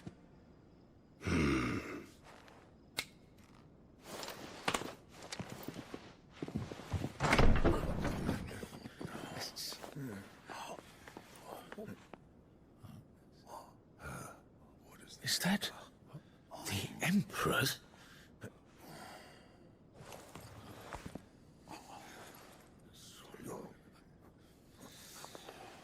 What is the meaning of this, Lord Kupka? What it means is that I am disinclined to advise you any longer.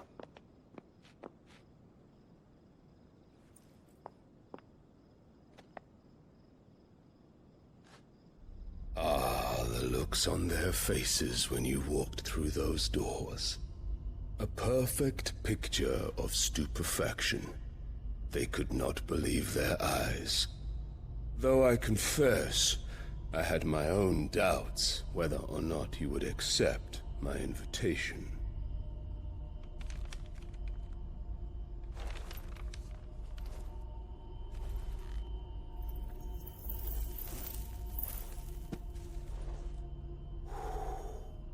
Such shocking news.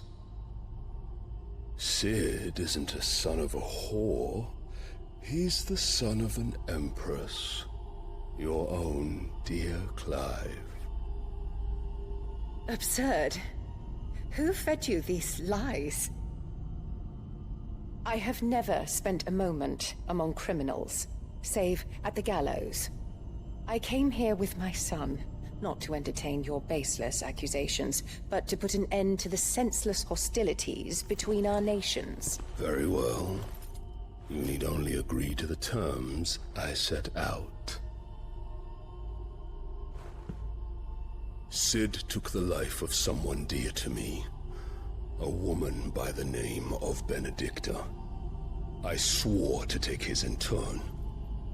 This would not be disagreeable to you, I take it. You would finally be rid of the stain on your noble name. In return, I will leave Sanbreque in your capable hands. Your Imperial Majesty.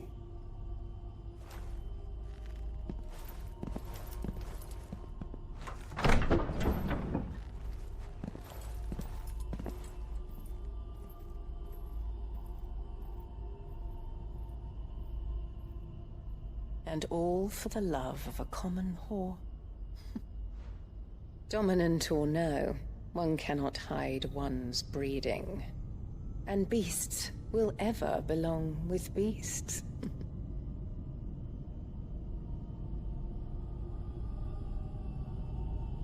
There are greater things in store for you, my darling Olivier. Soon enough, you shall be the crown prince of Sanbreque. And when your father goes to meet Great Griga, you shall be emperor of all you survey.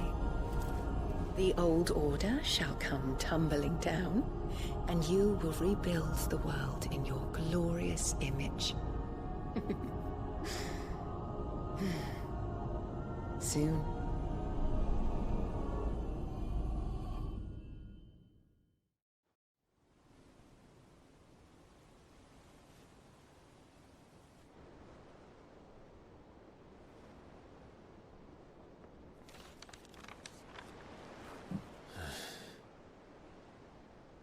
She's been in there for hours. Something must be wrong.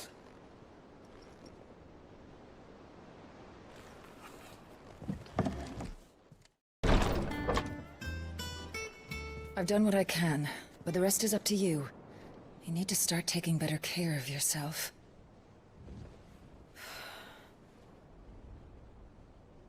Understood.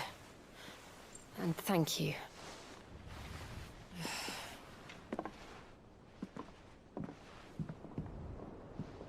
The curse has spread. Make sure she rests.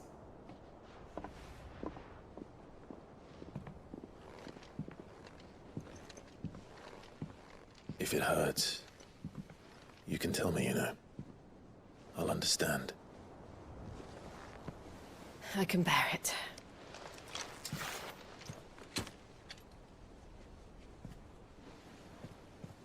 But you shouldn't have to. Not anymore. This isn't just your struggle, Clive. It's ours. And when we see how hard you fight, it inspires us to do the same.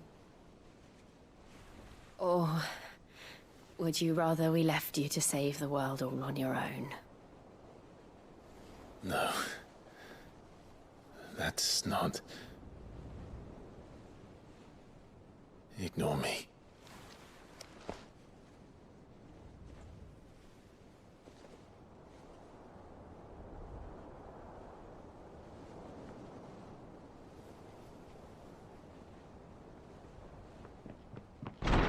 Clive, where are you?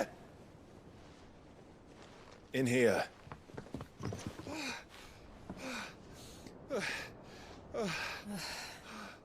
What's wrong?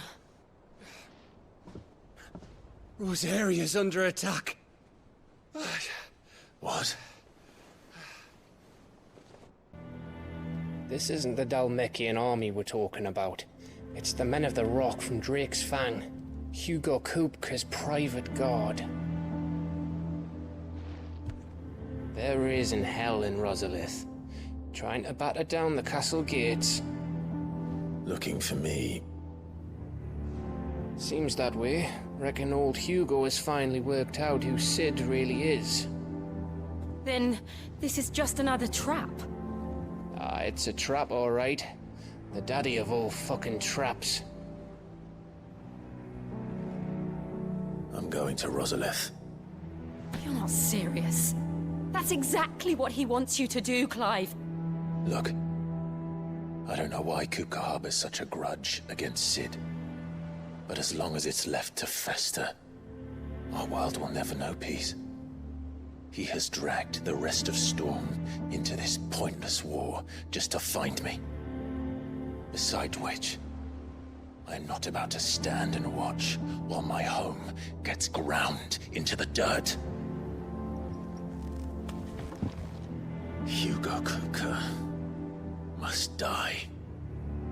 I've lost enough friends to that man already.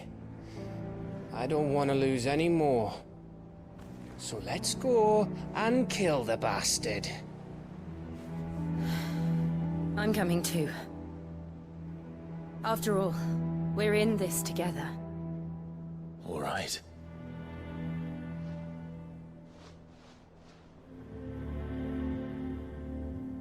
Gov gave you the news then?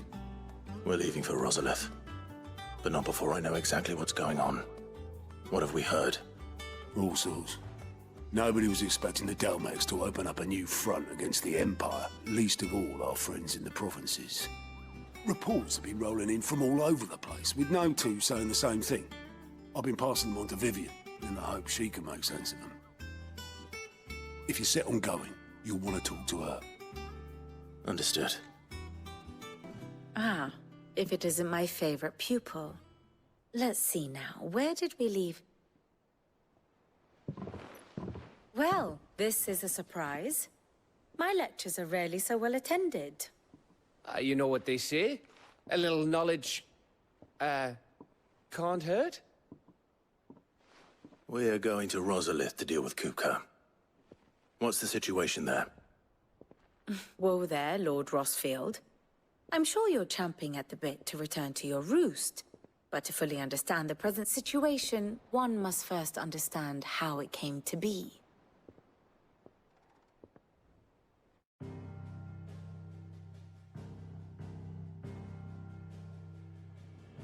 Let us begin with the story of Hugo Kupka, or the permanent economic advisor to the Dalmekian government, to give him his formal title.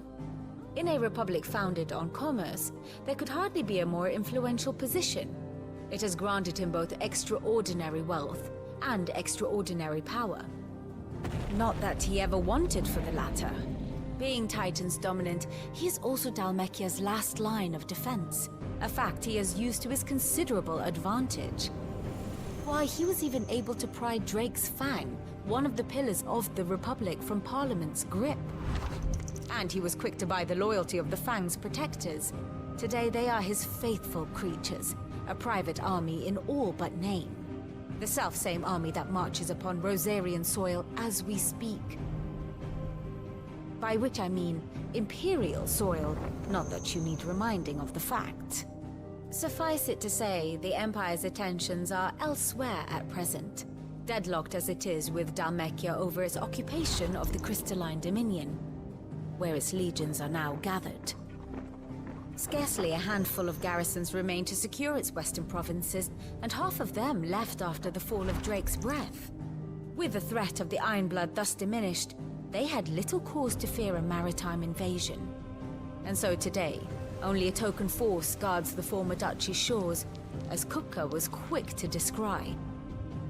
He landed his troops on the Rosarian coast without encountering so much as a single ship. All for you, Clive. He wants your head. And so he and his men advance upon Rosalith, not to capture the province, but to draw you out.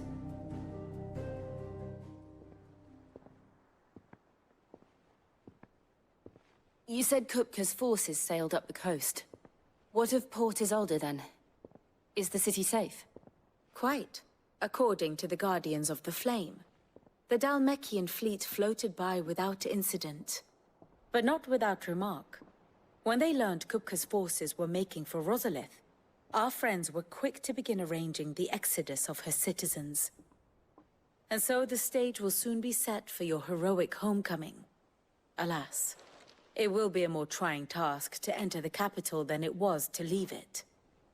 Hugo's men hold Buet Bridge, despite the Imperials' repeated attempts to wrest it back from their grasp. And they were careful not to repeat the Empire's mistake in neglecting their coastal defenses. The seas around Rosalith are firmly under Dhalmekian control. So tell me, pupil mine, what do you believe to be the best route to Rosalith? The north. We cross the northern border near Phoenix Gate. Then take the road through Stillwind down to the capital. Hardly the quickest route, but at least we won't be spotted. A little local knowledge goes a long way. And so must you. We'd best get a move on then.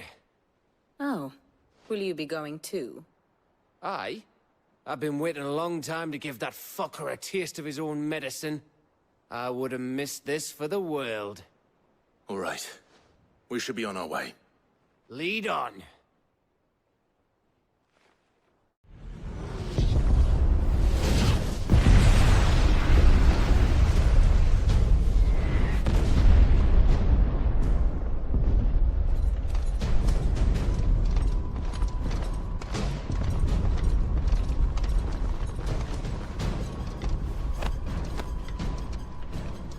Fortify the castle gates, at once.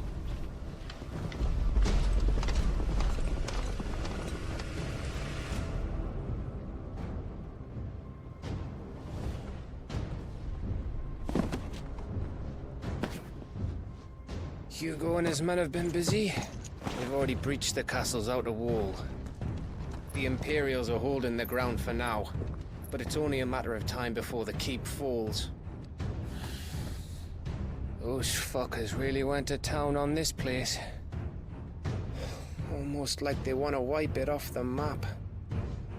Just a means to an end.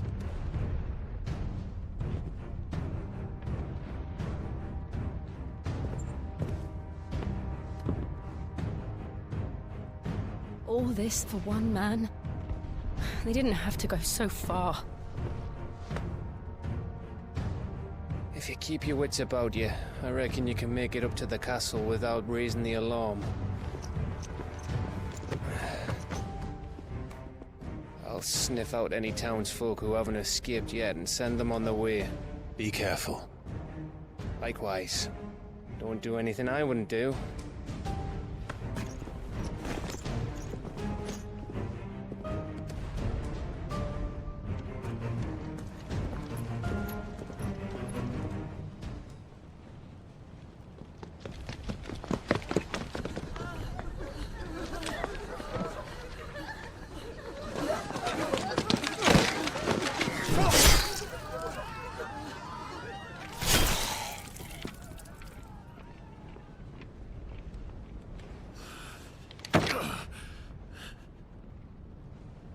I thought I was ready for this, but... I know. It's like a nightmare. This was our home. Come on, Clive. We have to keep going.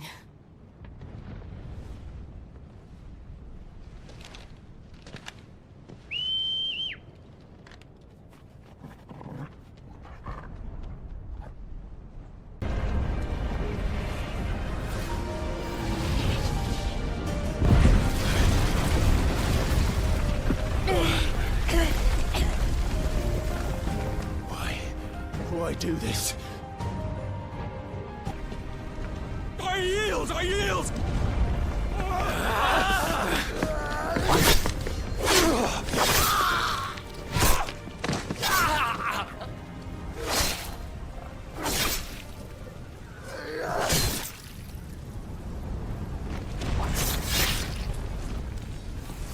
Look what we have here. Gentlemen!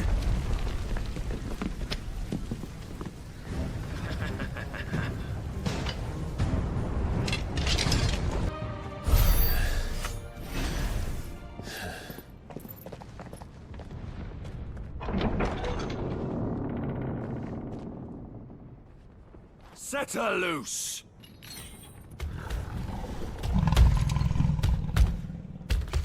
They have a curl.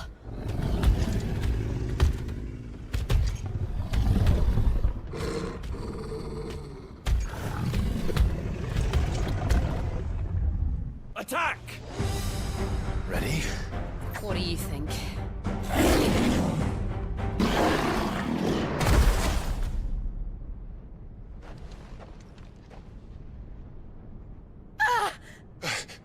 Jill! We meet at last, Sid. Or should I say, Lord Rosfield? I've been looking for you for a very long time. Let her go, Kuka. I'm so glad you accepted my invitation. I went to some trouble with the decorations. Do you like what I've done with the place? Bastard. Such a pity your predecessor couldn't join us. But I am sure you will prove compelling company.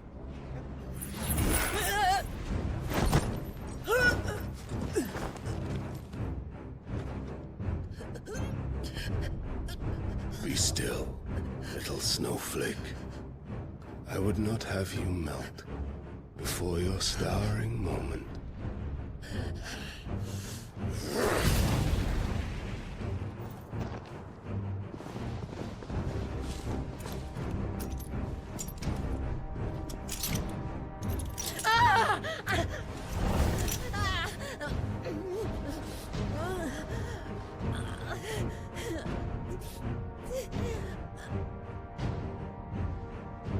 Fuck.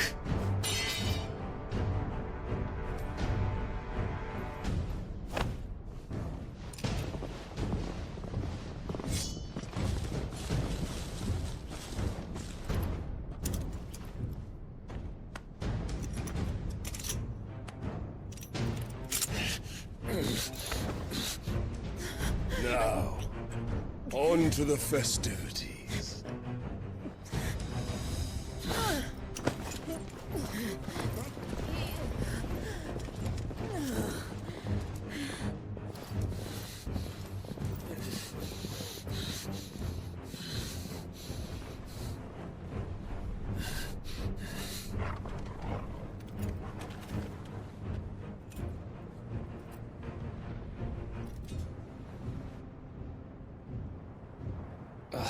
That's just great, that is. I suppose it's up to me, then.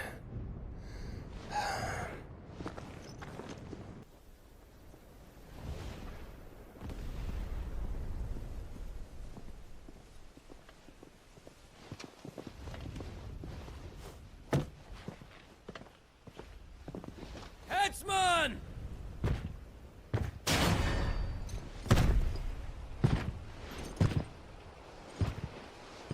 Where do you want me? You! Bring the prisoner!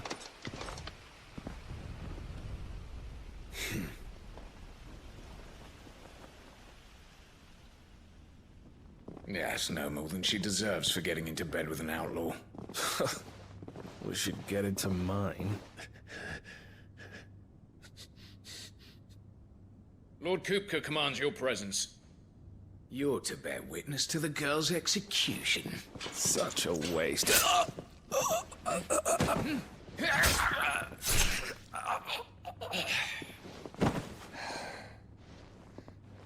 Gav! Shh.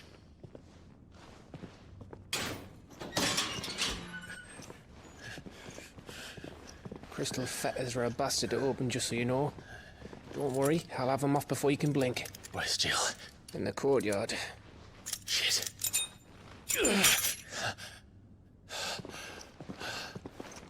We have to hurry. The Imperials have sounded the retreat and cleared out of the castle, but the place is still swarming with Kupka's men. Leave them to me. I'll make my way up top and circle round the back. Quick as you like, eh?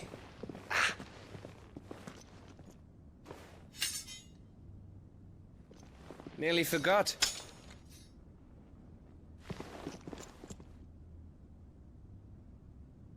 Hold on, Jill. I'm coming.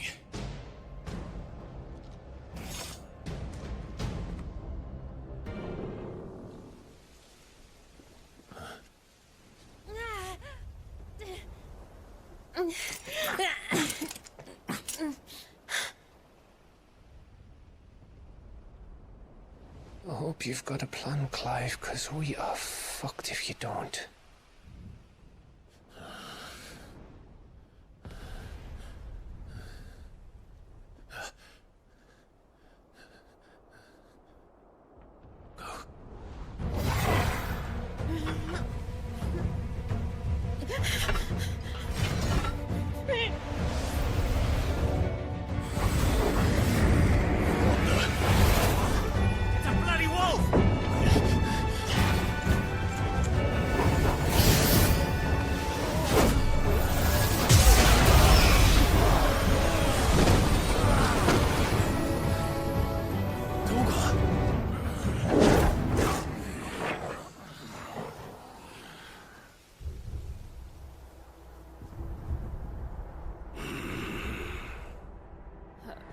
Jill, can you stand?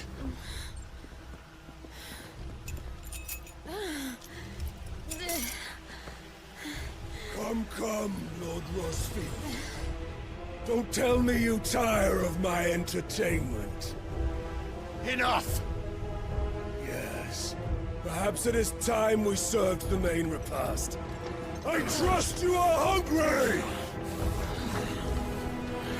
Need this? Much obliged. Stay close. We're getting out of here. And Toggle, thank you. Still breathing, are you? Excellent. Then Lord Kupka's reward shall be ours. It's over. For now. But I bet that wasn't the last of them.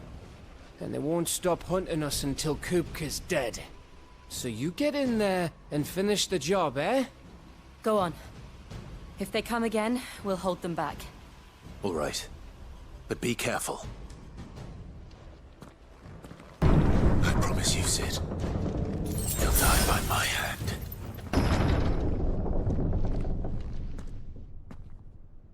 Kupka. You're late. Trouble on the way. Just enjoying your entertainment. How gratifying.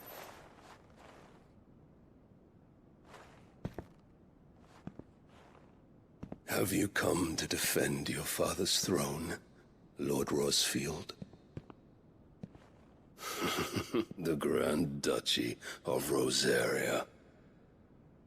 A realm without a ruler, an army, even a people. A veritable kingdom of dust.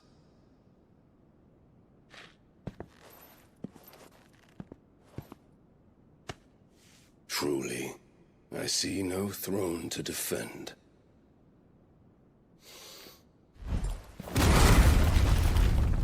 No!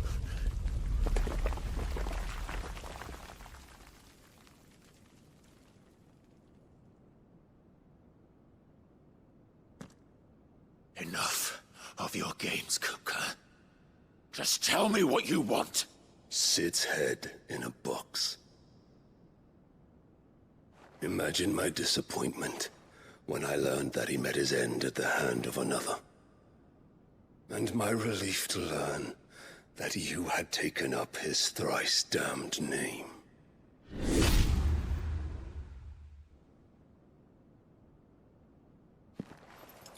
Your master slew Benedicta Harmon and defiled her body. If you choose to bear that murderer's name, Then you shall answer for his crimes. The only crimes I shall answer for are my own. Sid did everything in his power to save that woman, though she was long past saving. And so I did what he couldn't. It was me all along, Hugo. It was you.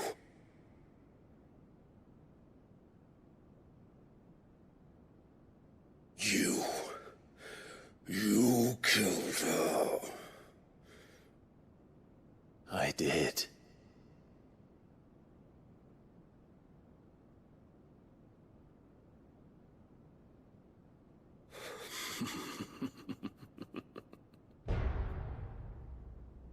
Then I am fortunate indeed. I had thought the most I could wish for was to take the life of one he loved, just as he did to me. But it seems I was wrong.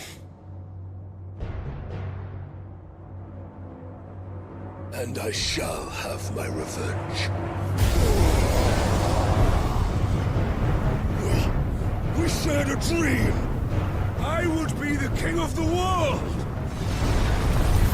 She would be my queen! And together, we would rule like the gods we are! But you crushed that dream, ground it into dust! Hear me, Rosfield! You will pay for what you've done. I'll tear you apart with my hands! And what of you? How many people have you killed? How many dreams have you crushed? You're not the only one who's seen their world fall apart around them. You'll get no pity from me, Kuka. No pity. And no mercy. Now die!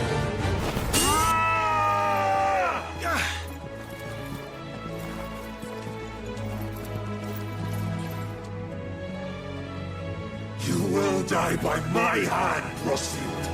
My hatred for you is unending, unyielding. Let this palace be your grave! What? Oh, shit.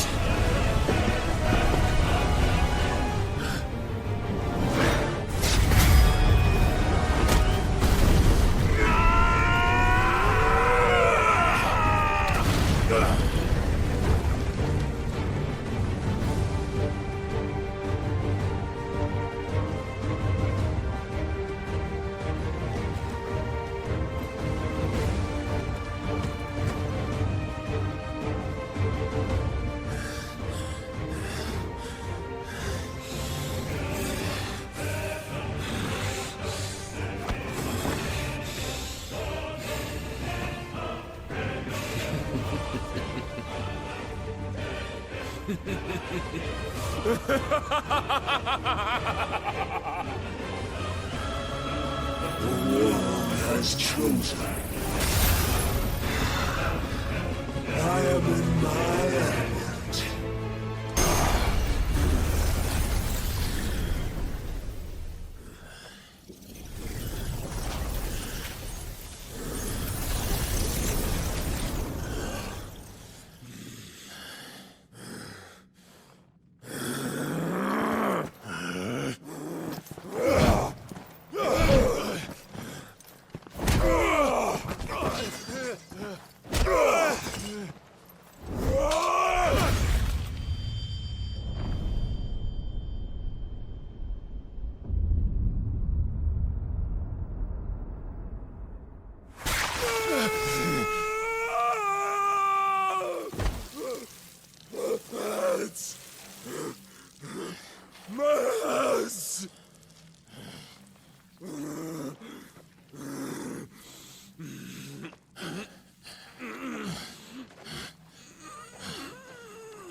I'll kill you!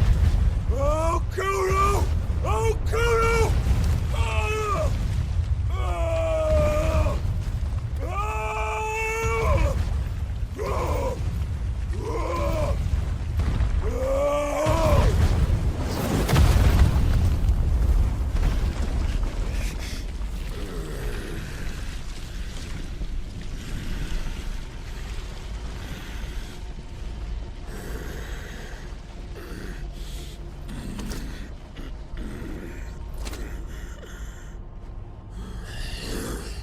I'll fucking kill you.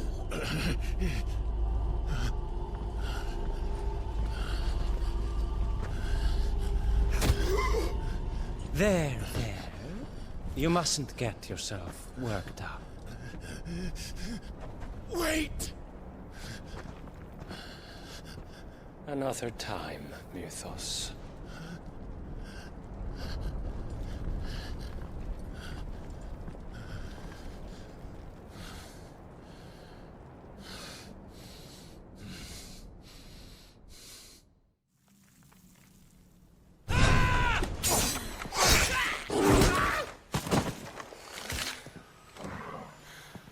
Is that all of them? I think so. Well, load of scum. Who the fuck invited them? Not that that's the biggest surprise we've had today. Where did you learn to do that, Torgal? Not telling, eh? Suit yourself. Gav, we have to find Clive. Right, sorry.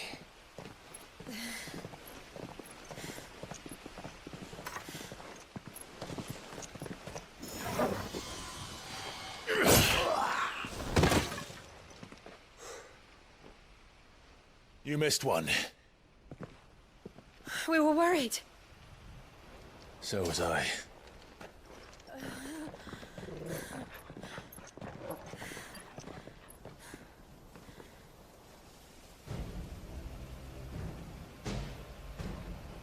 I was so close. If it hadn't been for my gift, I would have finished him. I'm just glad you got out of there alive. When did the Royalists arrive? Right after you went inside. Just when we thought we were shot of Titans, lot. In pile Odins. Not enough of them to worry us, though. No. You didn't see the one who took Kukra away. So, what? You think they came here to save him? Well, I'll be fucked if I know what's going on, but every minute we spend racking our brains, that bastard's getting further away.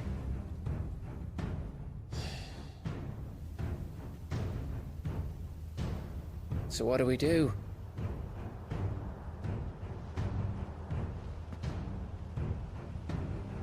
We go back to the hideaway. I'm too tired to think. As are you, by the looks of it. And after what Jill's been through. Let's worry about Kuka later, shall we?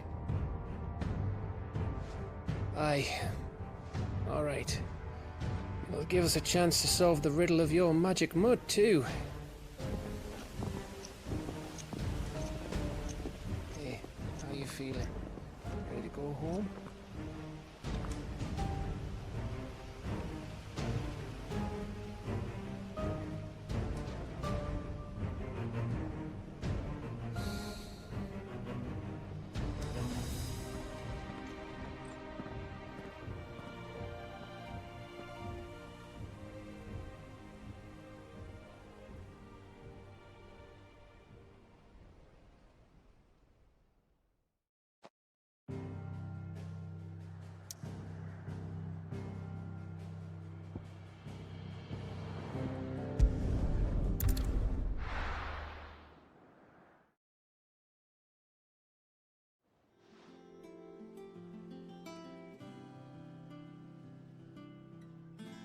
Just look at the state of you. You're more of a wreck than this place. Is this what you call taking better care of yourself? No more excuses, your ladyship. I order you to rest. Fine.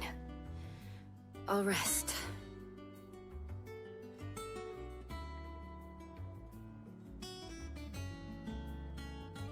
Don't worry, Gav.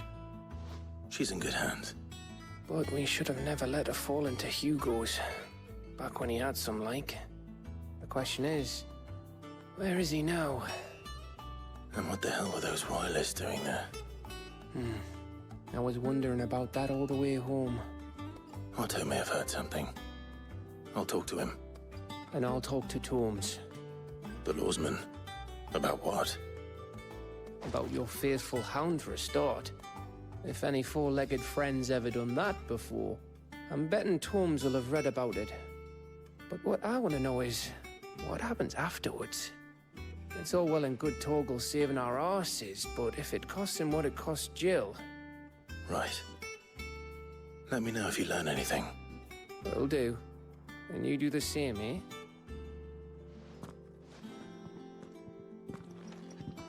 Jill. Listen to Taya. I will. Thank you.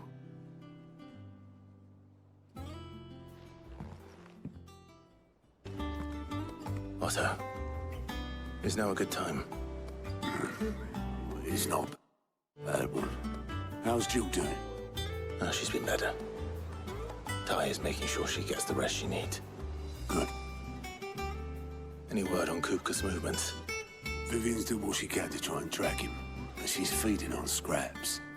We've sent ours out to the Cursebreakers and our other friends in the West, asking them to keep their eyes peeled for anything unusual. No leads yet, but it's only a matter of time.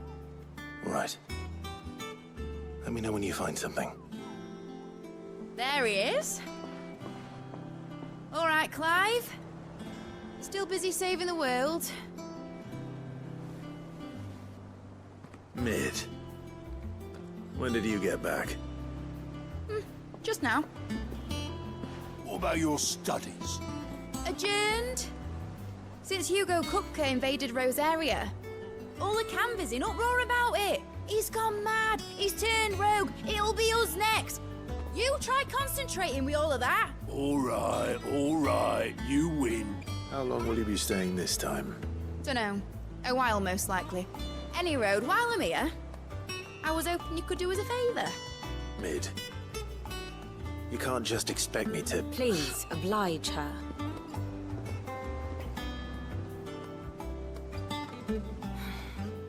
While we are busy tracking down Kupka, you should have a little time to spare. Professor! Now there's a face I haven't seen in a while. Shouldn't you have it buried in a dusty old tome? I did, till a familiar trill pricked my ears.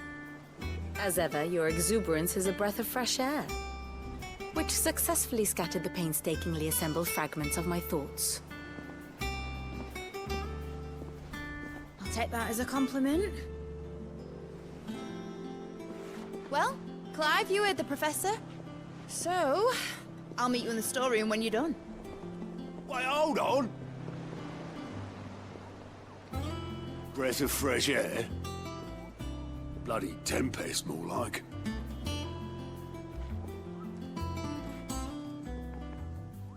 Oi, Otto, you got my guilt. Huh? What are you on about? My fee for bringing Mid across. She said you were paying. That little... You took your time. I'm a busy man, Mid. I'll get to the point then. I want to turn the room down there into a workshop like the one I had at Dad's place. Mid, you've only just come back. And I've been thinking about it for a while.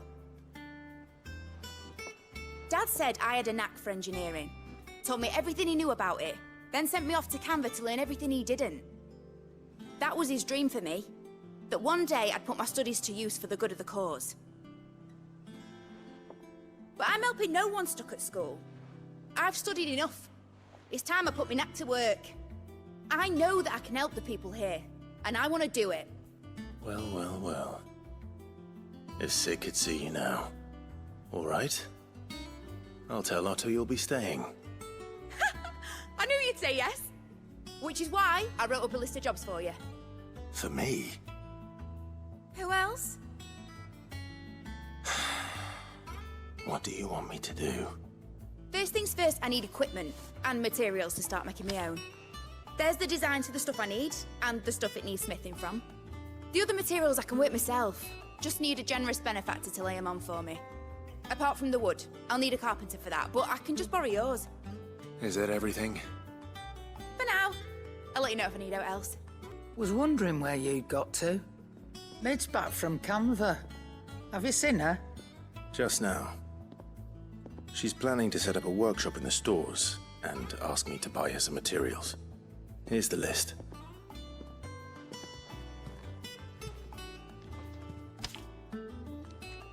Think you can find everything on there?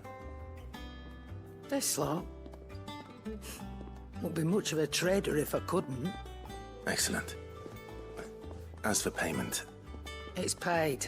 100 times over by what that girl's done for us. If it weren't for her filters, we'd have naught to drink but blight water, and that would have drained the life out of us long ago. Indeed it would. I'll send the stuff on to Mid when it comes in. Thank you, Karen. Blackthorn, you busy? What does it look like? I have a commission for you. From Mid. She requires certain tools.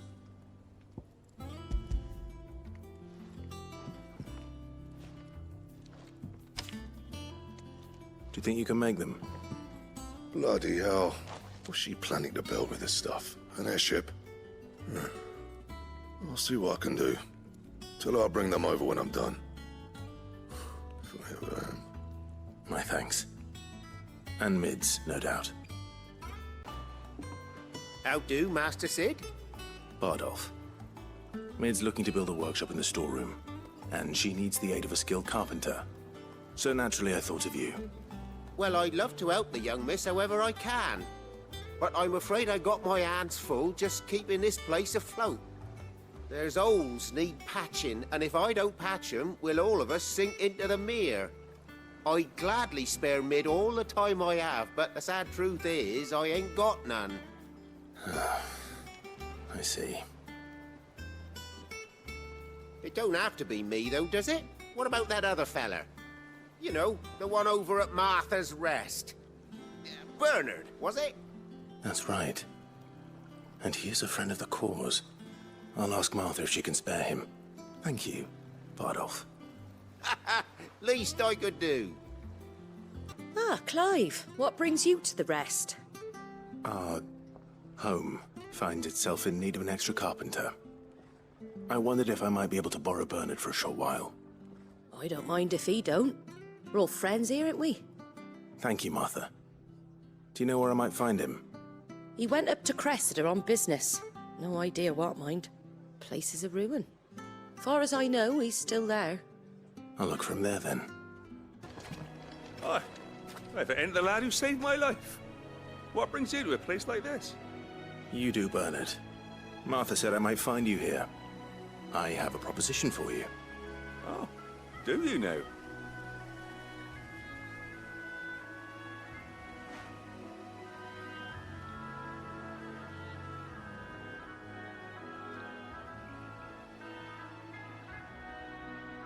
Building a workshop, you say?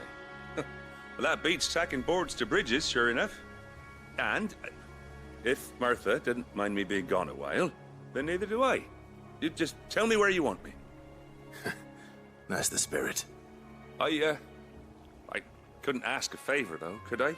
Before we go? Of course.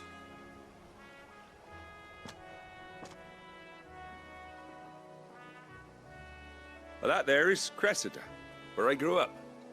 Ain't much left of it now, though. Except my parents' graves. But I came up here hoping to visit. I even patched up the bridge to get across. Only to find the place crawling with fiends. But you're a dab hand when it comes to dealing with beasts and bogles, ain't you? Any chance you could, It's the least I can do. Well, thank you kindly. and take care. That should do it. You made short work of that lot. Thank you, son. Now my folks can rest in peace once more. How long is it since the village was abandoned? Oh, people started packing their things after the Duchy fell. Between the Blight and the Imperials, you just couldn't make ends meet. Must be nigh on a decade since the last wagon left. Though it may as well have been a century, looking at the place. This isn't the Cressida I remember. I'm sorry.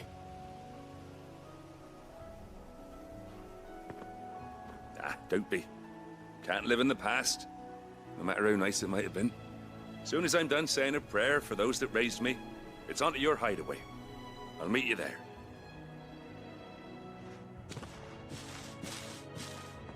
All right, Clive?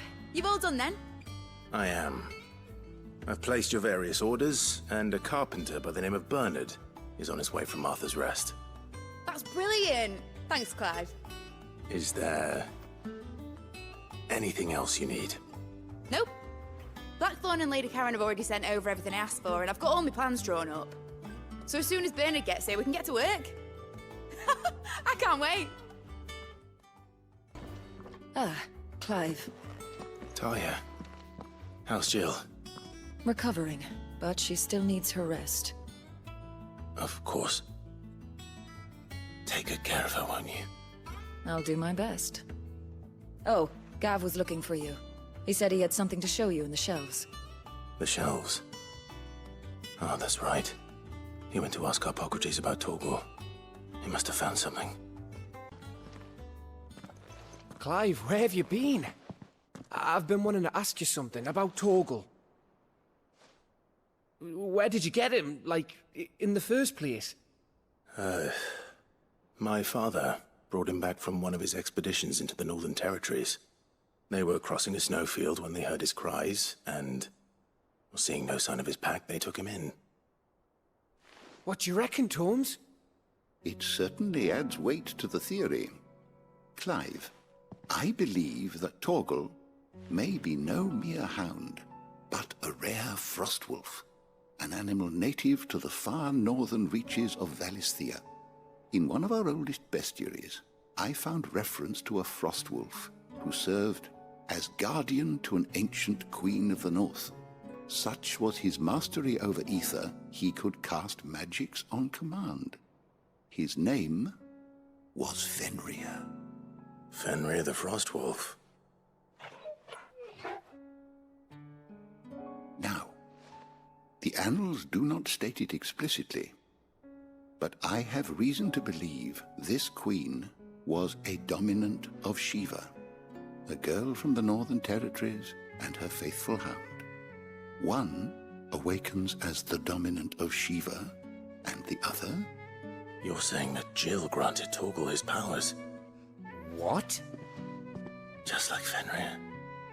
People called him my hound, but Torgal and Jill were inseparable.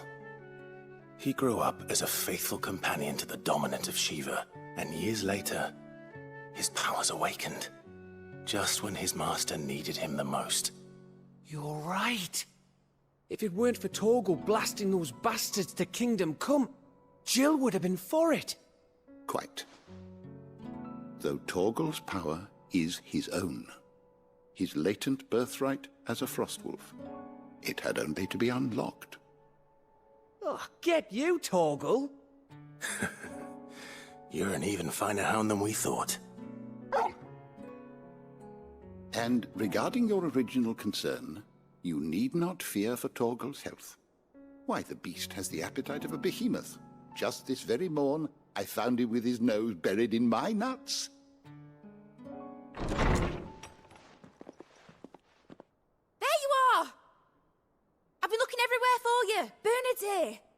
I need you to introduce us so we can get to work. I shan't be a moment.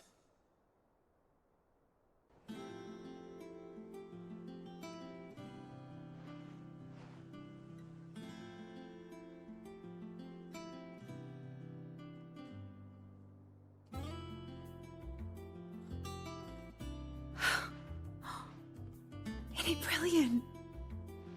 It is. Well, I couldn't have done it without you. You and everyone else. But I promise I'll pay you back. I'm gonna work my fingers to the bone for you lot, starting right now. Just you wait. I'll make wonders like this world's never seen. Then I look forward to seeing them.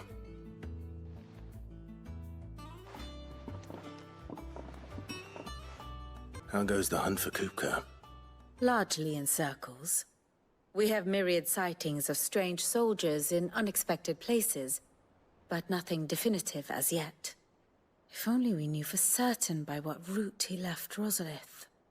Well, keep at it. If anyone can piece this puzzle together, it's you. And I'm willing to wait as long as it takes.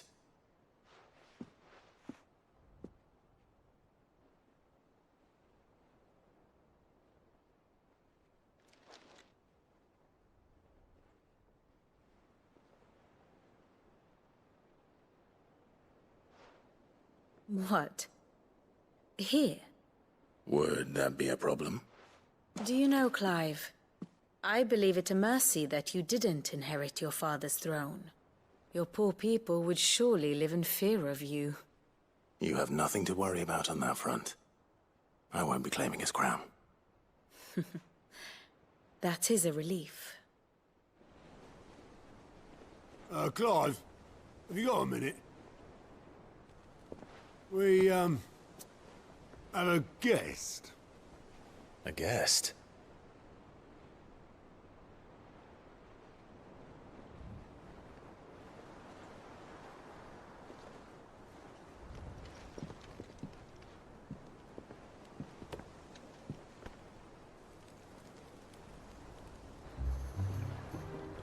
For your trouble. It was a pleasure, in hindsight. Uncle Byron? Clive, my boy! Tap a cask and stoke the ovens for your favorite uncle is here!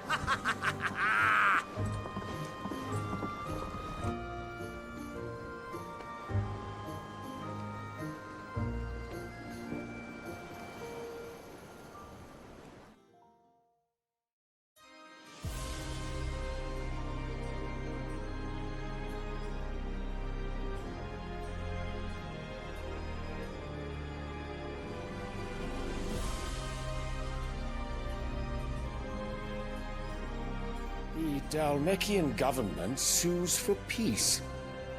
How shall we respond? If they're willing to accept their fault in the matter, I see no reason to refuse them. Still, we must insist on substantial reparations. The Twinside stores are not as bottomless as reported. Aye, and we have many more mouths to feed. We shall just have to have the Dalmecs empty their treasuries for us.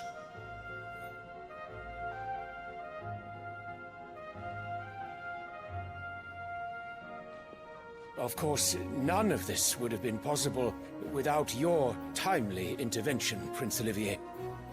Indeed, I doubt any of us would have had the courage to trade words with the mighty Titan, nor less the wit to win him over. The Empire owes you a great debt. May the blessing of the crystals go with you, Your Highness. May the blessing of the crystals go with you. Very good.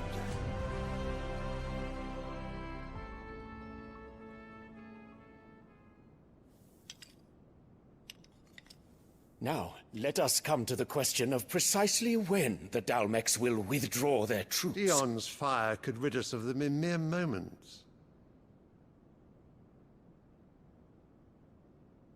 The men of the Fist will not withdraw until a peace treaty is concluded. So let us keep the negotiations open, give them time to gather what gold and trinkets they can. And once they deliver that which we demand, what worth is a piece of parchment? Your Radiance, were Prince Dion to take the field, the enemy would surely send their own dominant to meet him. And while His Highness would of course prevail, there would be heavy losses on both. You need not fear Hugo Kupka. He is engaged on the Western Front. Even were the Dalmecs to send for him, he would not arrive in time. As much as I would enjoy witnessing a clash between Bahamut and Titan, it is not to be. And what of your subjects, your Radiance? If the fighting spread to the city proper, the people would bear the brunt of it. There will be losses, it is true. Yet for every citizen who falls, another can be bred. For every home that burns, another can be built. The Empire will live on.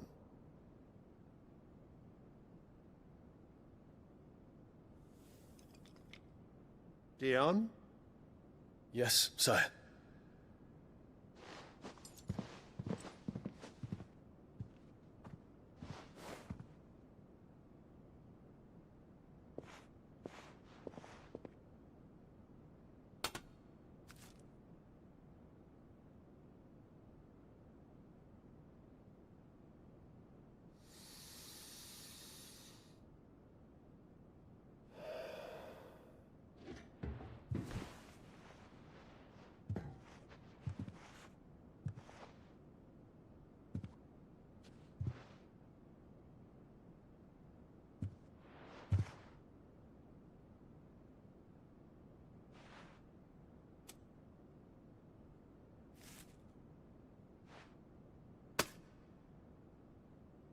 Prepare for battle. But sire... Do not make me repeat myself. Return to your camp and await my orders.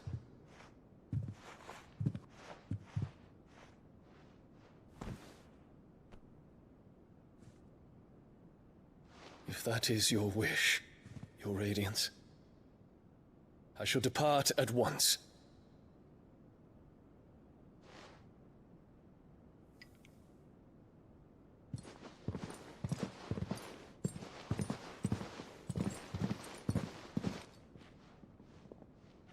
May Gregor forgive you.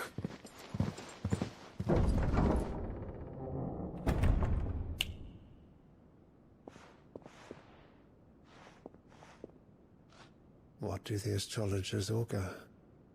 The stars are in agreement, Your Radiance. The shadow of treachery hangs over Prince Dion.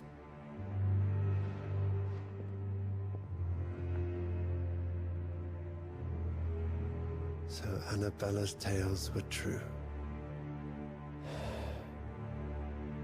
You disappoint me, Dion.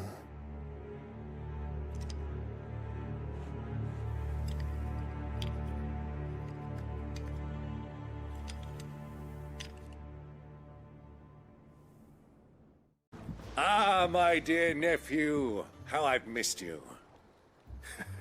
How did you find this place, Uncle? Through the good offices of young Sir Wade. He really is the most helpful fellow.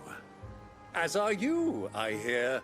The Guardians and those they freed tell the most outlandish tales of your heroics in Rosalith. Which is why I came, to learn the full truth of the matter. Sort the fact from the fiction, so to speak. You were working with the Guardians of the Flame to evacuate the people of Rosalith to Port Isolde. I was, aye. Then I have questions for you. Please, come inside, Uncle. Gladly. You there? There are 2,000 gold talents in those chests. See that they're added to my nephew's coffers, would you? 2,000?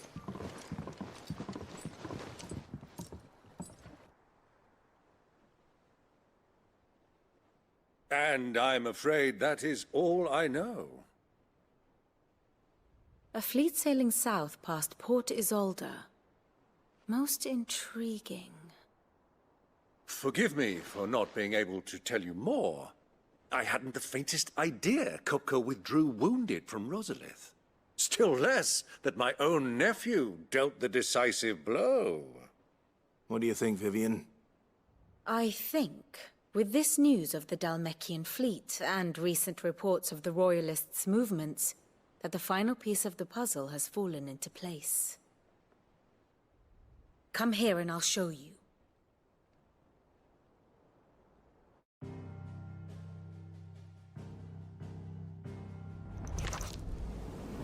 It is known that Kupka's forces entered Rosaria via its unguarded coast. So can the same be said of your visitors from Waloed?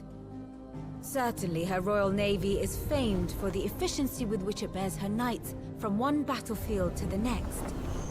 And in the Einherjar, or Black Galleon, she boasts a vessel nigh as swift, and every bit as feared as the kingdom's legendary cavalry.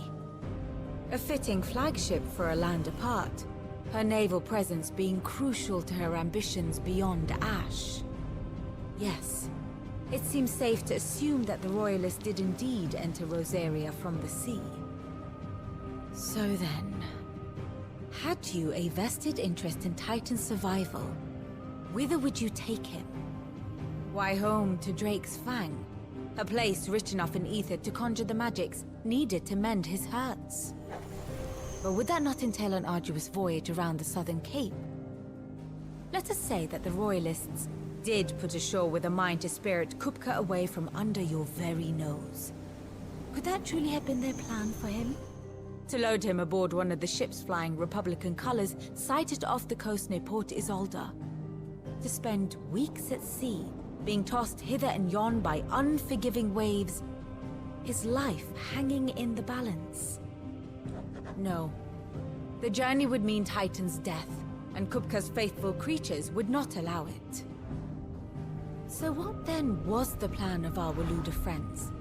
Reports suggest they made not for the coast, but for the desert. And by cutting through the Velcroy, a party traveling light would have Titan back in his bed days before a galley could lurch into port. To wit, it was the Royalists, not the Republicans, who effected Hugo Kupka's safe retreat. I would stake your life on it.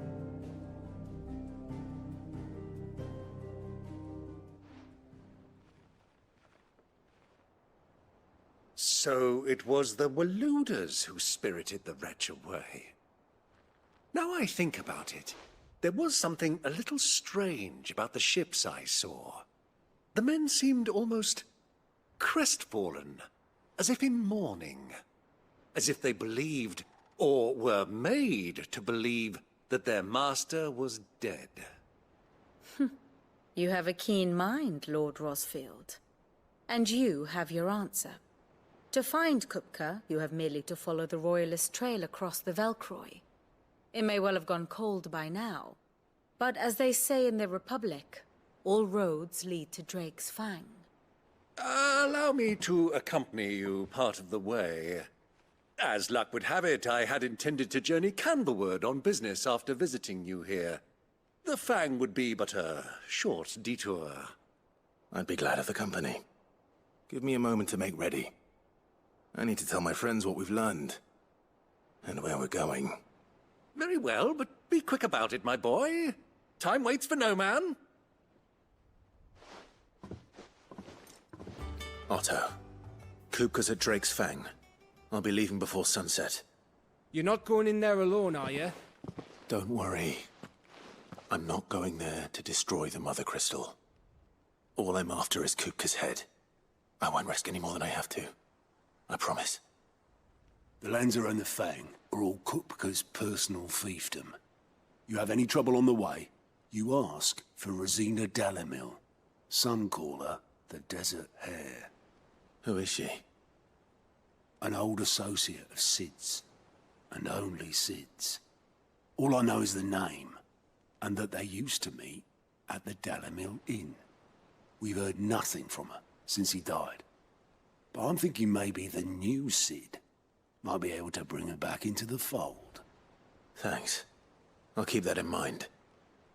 So, what about your uncle? I mean, he's welcome to stay, but... Don't look so worried. He'll be coming with me. Thank fuck for that. Gav, Otto, I'm leaving you two in charge. You can count on us.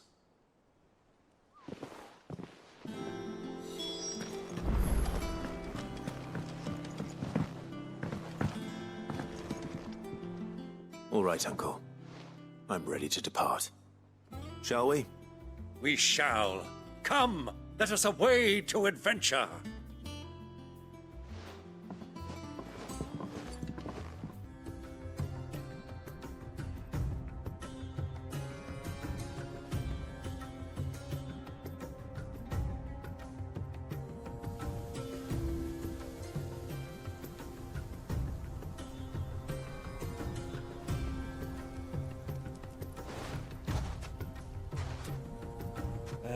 I was a young man when last I walked this path.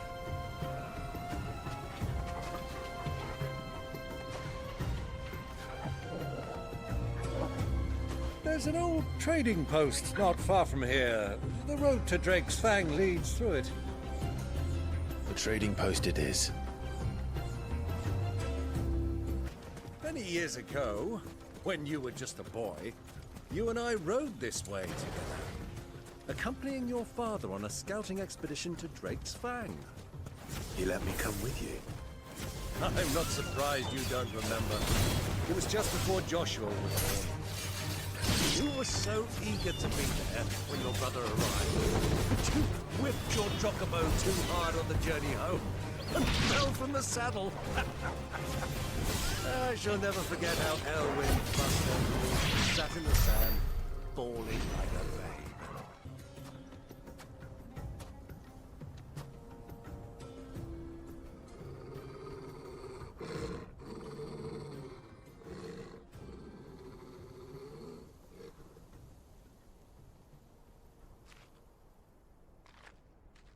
Look, there.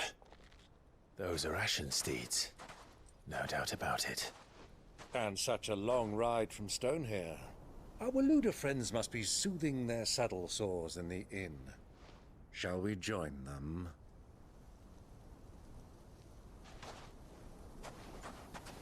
Run along and play now, Torgal. Dogs aren't allowed inside.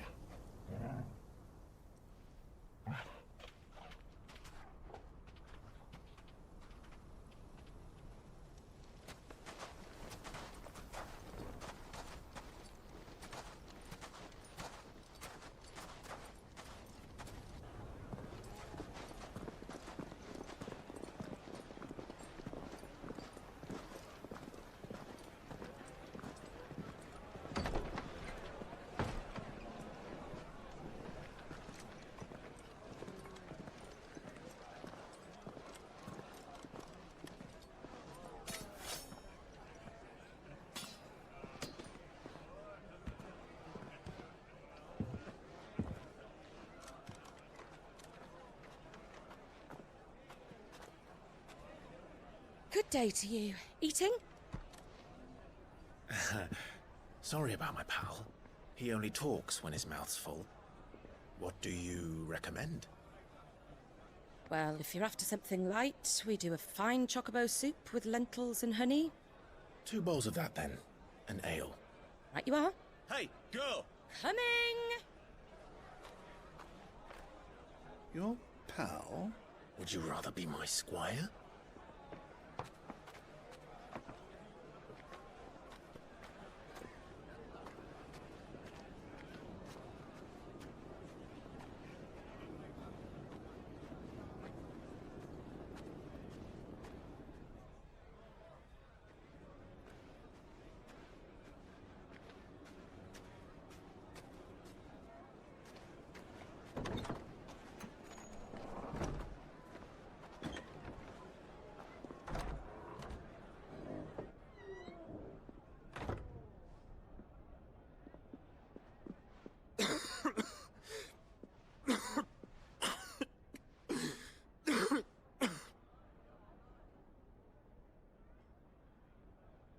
Your Grace, it is plain you are not yet well enough to travel. If you would only let me take you to someone who can better attend to your ills. No, we must press on. Prince Dion has returned to his camp and will soon depart for the front. I must speak with him at all costs. Miss this chance and I may never get another. You do understand that? Yes, Your Grace. But you must at least agree to take your medicine. I'll fetch you some water.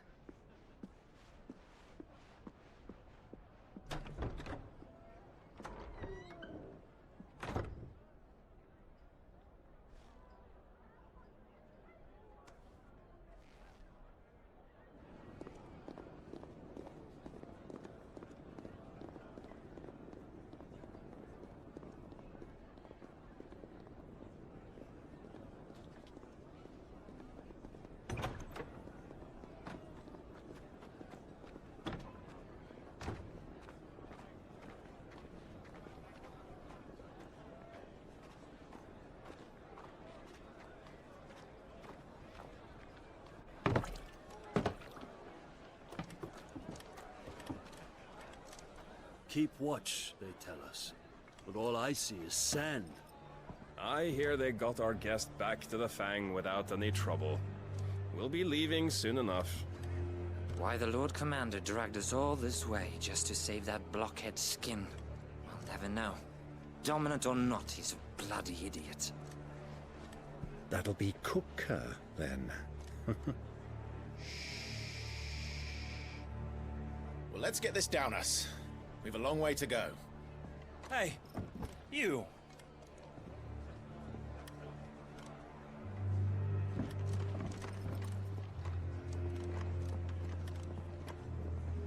Uncle? Sorry.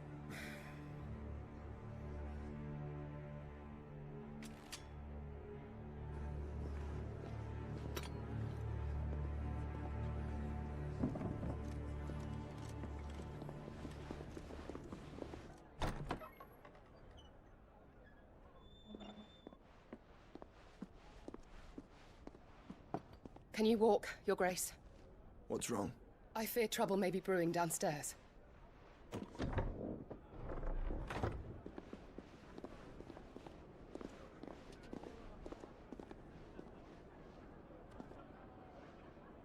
You two are travelers, are you not? Me and my companions are strangers here. Perhaps you'd be good enough to accompany us a while. Help us find our way. Sorry, lads, but we've got business in camera that can't wait. Ah, I'm sure you could spare us an hour or two. Come on. Friend.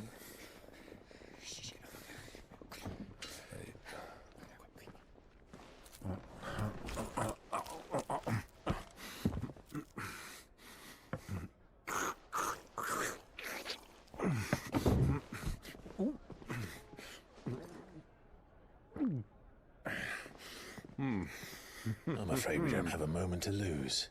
Friend. Stay back, Uncle. Gladly.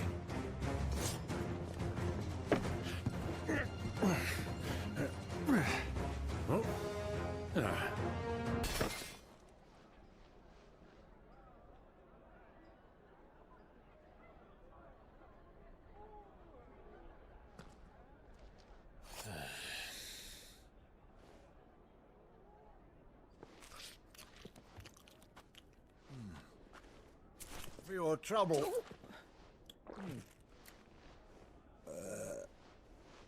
Word of advice, miss. That soup could do with a touch more salt.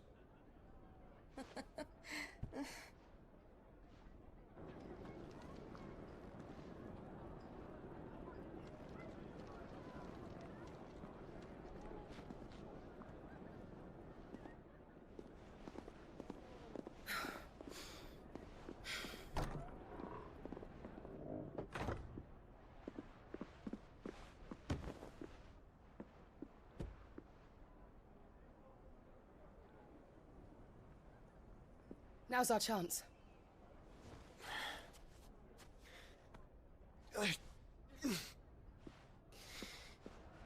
Your Grace? I'm fine.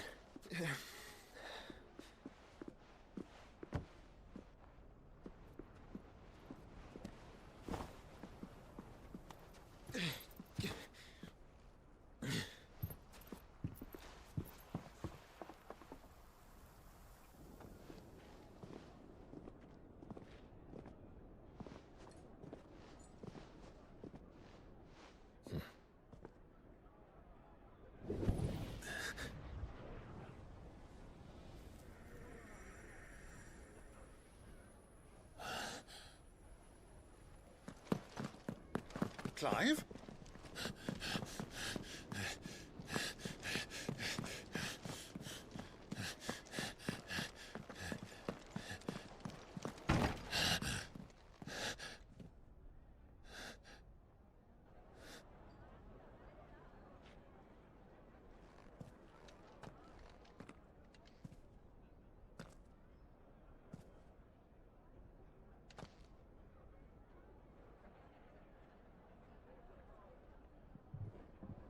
What is it now?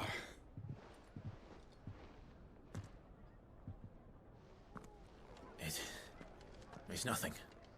Let's go.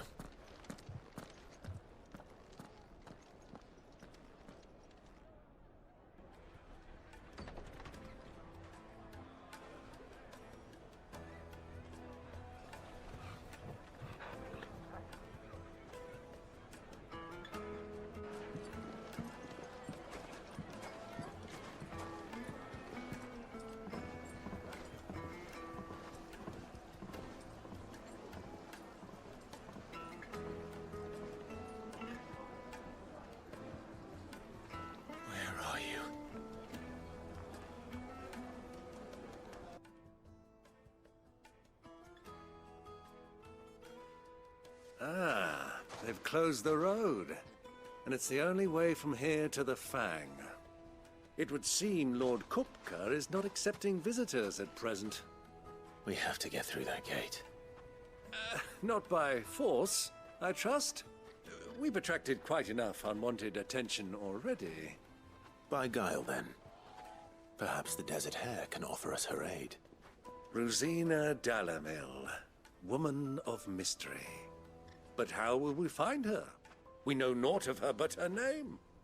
And that she was working with Sid. Sid's other collaborators have all been people of means, the wealthiest and most successful members of their communities. I'll wager this Rosina Dalamil is the same. That would certainly help to narrow the search. We need only inquire as to who is in charge of the town. And that's exactly what I mean to do. Anything I can help you with, travelers? Allow me. My good man, we represent one of the oldest and greatest trading houses of Port Isolde. We're seeking to expand our business in the region and would very much like to make the acquaintance of Dalamil's leading entrepreneurs. If only we knew where to find them. Well, we're best known for our baths, our markets, and our smithies. I suppose you could do worse than start your search at one of those. Thank you. You've been most helpful. Oh, you wouldn't happen to know a lady by the name of Rosina Dalamil, would you? No. I can't say I do. Well, thank you all the same. What do you want? Can't you see I'm busy? I won't keep you long. I'm looking for someone. A woman by the name of Rosina Dalamil. Do you know her? Never heard of her. Is that all? One more question. If I wanted to find the richest trader in town, where would you recommend that I look? Well, that's easy. The Briar's Kiss. Won't find a finer smithy this side of the strait. The owner's only a young sprig, but he's got all the right ideas. The Briar's Kiss, you say? Thank you. Can I help you? Yes, I'm looking for a woman by the name of Rosina Dalamil. A long-standing pillar of your community, I believe, from old trading stock. Then you should ask Ferda. He's been here for years. Knows the place and its people like the back of his hand. And he's in with all the old merchant families. Try the baths. That's where you'll usually find him. Thank you kindly. Excuse me. Are you Ferda? I am. Can I help you, travelers? I hope so. You've lived here for some time, is that correct? Do you know Rosina Dalamil?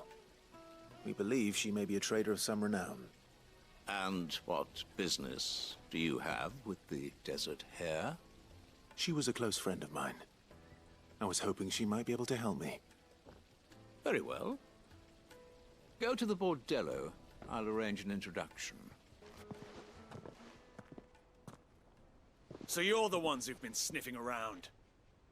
I beg your pardon? Don't play the fool. Stick your nose in our business and you're likely to lose it.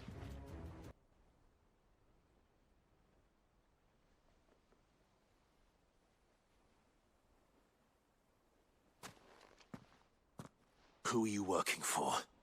Him or her? Him. The boss. He wanted us to test you. Though one could hardly call that a test. Lord Ferda? Look what the cat dragged in. Your skill with the blade is rare indeed, my lord. A fitting talent for an outlaw. You know who I am. So what now? Call in the Men of the Rock and collect the bounty? That isn't my decision to make. Our work is done. Take him to meet his precious Rosina. She will be interested to make his acquaintance. Yes, my lord. To the Lock of Leisure, then. To the Lock of Leisure. Is this the place? Lubor's Forge. The Briar's Kiss. Ah, so it was the young sprig after all. So much for Rosina Dalamil being a woman of experience. How wrong I was. It was an easy mistake to make, Uncle. After all, it must have been years since Sid last saw her. Sorry, him. Whoever this Lubor truly is, he's clearly a man of means. I'd say he deserves our respect.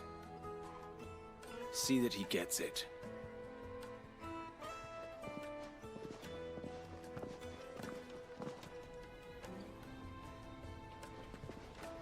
Lubor, Lord Ferda told me to bring them to you.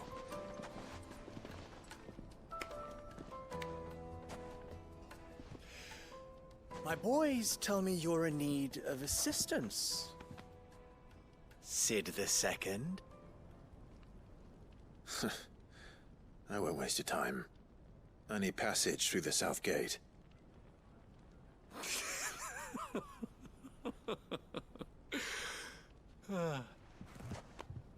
Tell me, what do you think is a merchant's most important commodity? Why, trust. Everyone knows that. Without it, you have nothing. And nothing is exactly what you have. And so, for you, I, too, have nothing. I'm not in the business of helping every lost puppy that wanders in off the street. I'm a busy man, as you can see. Let's leave this mummer to his farce. By all means. Find someone else to help you on your way. Just be sure to tell them you're not the two travelers from the inn the guards are looking for. Don't want them jumping to conclusions, do we? Why, you... So, what do we need to do to earn your trust?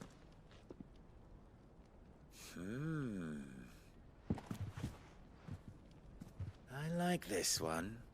Willing to do whatever it takes to get what he wants. Ha! Men like you have a special place in my heart. Why, you ask? Because they get me what I want. Always. Fine. So what do you want? Don't tell me you're going to listen to this swaggering scruff! We might as well hear him out. It's only natural that an ally of Sid's would seek assurances of strangers. Assuming he is an ally, of course. 5 years ago, he would have still been a boy. And yet even then I had more good sense than a man... 5 times my age? But enough of the pleasantries. We were speaking of what I want. I want you to put an end to the trouble in Dalamil. Return to me when you have done so, and you shall have my aid. Until then, I bid you good day. What trouble? If you're going to give us orders, be clear about them, damn you! Manners, Greybeard. One catches more damselflies with honey than with vinegar. What did you call me? My apologies. A word of advice in recompense. Follow the crystals. Oh, but that was 3. Oh, I'm making this too easy for you. Ha! It will be easy. Solving his little riddle should be like dealing with him. Child's play. Let us divide our forces, Clive. I'd rather not drag this parlor game on any longer than we need to. All right. Good luck, Uncle. Excuse me. Is it true there's been trouble with crystals of late? You've heard, then? I've heard rumors. Damn thieves. Pilfering the crystals that were meant to fill our cups and light our stoves. Us common folk have hardly had a shard to share between us these last few moons. And it isn't as if we can buy them on the black market either. Whoever's taking them, they aren't sharing. What can I do for you, soldier? Need that sword polishing? I'm not a soldier. Ugh, then be off with you. I serve the men of the Rock and the men of the Rock only. You have an agreement with them? Don't be stupid. I just know which side my bread is buttered. Don't want to be stuck under some pauper when they come knocking. With pockets deeper than Zemeckis and an urge to empty them. No, just leave, will you? Before you scare them off. Do you have a moment? Depends what for. Just a question. Dalamil seems to be thriving compared to the other villages I came through on the way. Is there a reason for that? Well, we're a stone's throw from Drake's Fang for one. The soldiers guarding the Mother Crystal and the shipments need a place to spend their hard-earned gil. The men of the Rock throw their money about like there's no tomorrow. Is that so? Well, thank you. Don't let me keep you from your work any longer. It's you, the one who broke all our furniture. What do you want? Haven't you caused enough trouble already? I'm looking for my pal. Have you seen him? The gentleman who was with you? Yes, he's upstairs, but...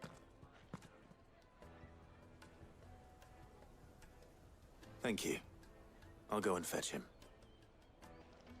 Huh?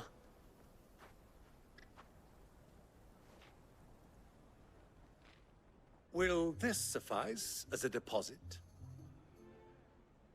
By the sands. That's a black pearl.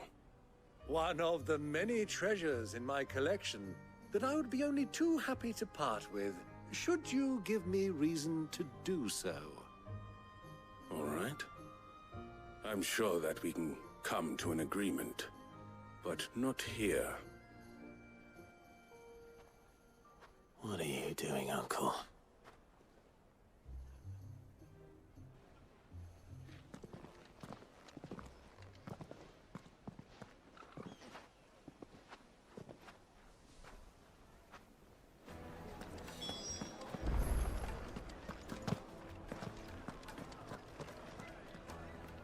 Care to explain why you're giving gifts to Kupka's men?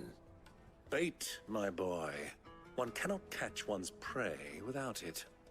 And I do believe I've snagged us quite the quarry. I started by asking around the markets as to where I might purchase crystals. I had no luck, of course. It's forbidden to trade in such things. But my uncharacteristic indiscretion just happened to attract the attention of those uniformed ruffians. They took me aside and said they could procure the crystal I sought if I proved I could pay for it. So the pearl was your proof? I thought they'd asked for more. A second-rate specimen like that would only fetch 500,000 or so. A small price to pay for admittance to the underworld. But enough about my little act of subterfuge. What did you discover? That the supply of crystals has dried up of late. And some people seem to think they're being stolen. Meanwhile, members of Kupka's private guard have been spending money all over town. I'll wager those soldiers you've been talking to have been siphoning off crystals meant for elsewhere, and pocketing the profits. I'll wager you're right. We'll meet with them then, just as you arranged, and put an end to the trouble Lubor spoke of. Ha! preening popinjay thought this would be difficult. It just goes to show, one should never underestimate a Rosfield. We'll soon wipe that smirk off his face. I arranged to meet with the soldiers in a secluded corner of the Velcroy, far from prying eyes. The perfect place for a spot of double dealing. I trust I can count on your support, if things turn sour. Of course.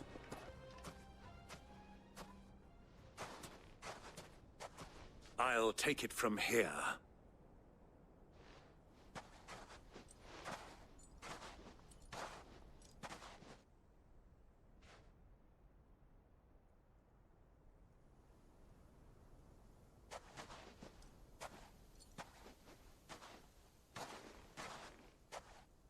I was beginning to think you weren't coming, my lord. You've brought your contribution? All the silver and stones I could scrape together at such short notice? You brought the whole 500 talents. That was the price we agreed upon, yes? If you've no objections, I'd like to see the crystal. Of course. Right this way, my lord.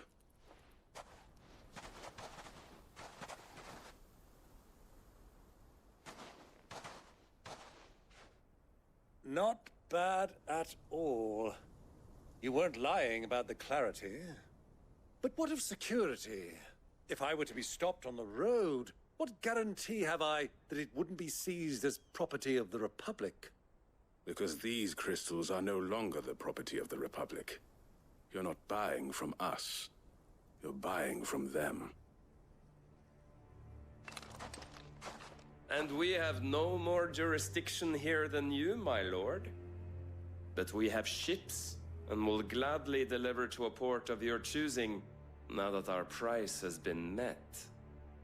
Royalists, eh? What brings you here? Why, to collect their share of Drakesfang's blessing, of course. Our nations are allies, and so they are entitled to a portion of the Mother Crystal's bounty. And being such good friends, we elected to increase that portion and share the benefits. And now that these crystals are officially property of the Kingdom of Waloed, we are duty-bound not to interfere, no matter where they might happen to end up next. Did you get all that? They're in cahoots! So it would seem. My lord, what is the meaning of this? Double-crossing dogs. They're not here to do business. Kill them! Kill them both! Well, that wasn't too bad. How'd you like my performance, huh? I've often played the villain on the stage. I think I did the role justice. Don't you? Greybeard, you were magnificent. The battle scene was particularly thrilling. Such a shame you didn't have more of an audience, but perhaps that's for the best. How long have you been watching? Long enough to witness your uncle's sordid transaction. I hardly expected one so venerable to degrade himself so thoroughly, buying one's way into the confidence of degenerates. Ingenious. This was the trouble you spoke of. The men of the Rock taking crystals meant for the common folk and conspiring with the Royalists. Well, now it's over. Indeed it is. The people of Dalamil had scarcely any means of redress against Kupka's men, let alone a foreign army. Until you two came along, that is.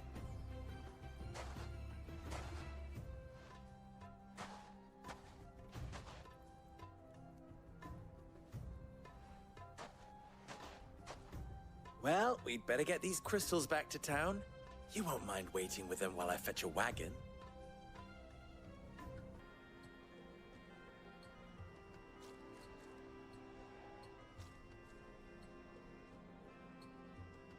It occurs to me that I still don't know your name.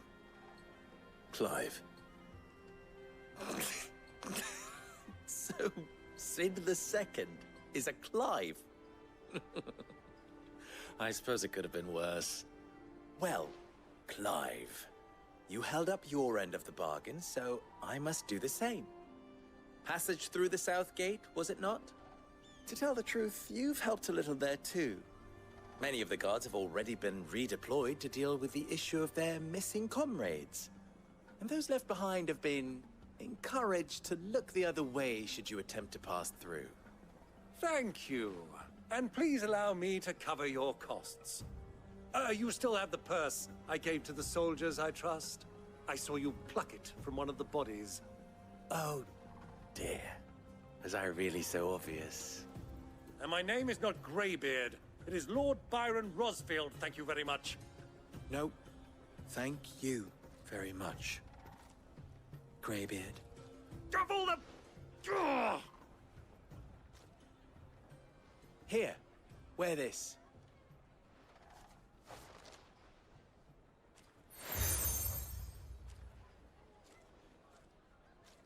Any friend of mine who sees you with it shall be a friend of yours. Thank you, Lubor. And please, feel free to send one of my Stoluses back to your people. Tell them that Rosina Dalamil is back in bed with Cid.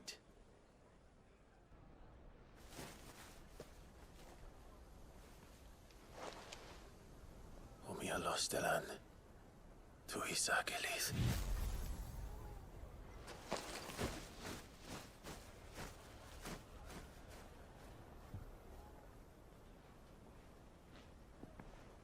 I'm trusting you, Cid. Or should I say, Clive? So be sure not to let me down. I have a reputation to uphold.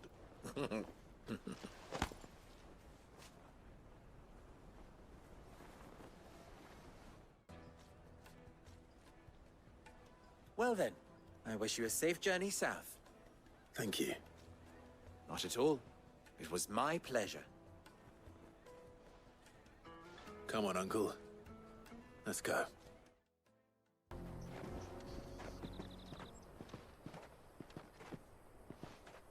There it is. Drake's Fang.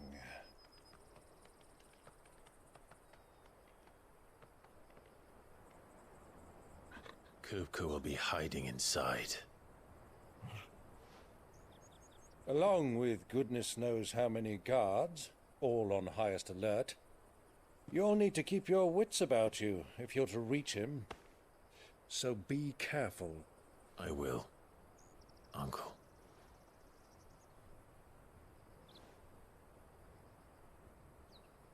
Before you go, Clive, allow me to apologize.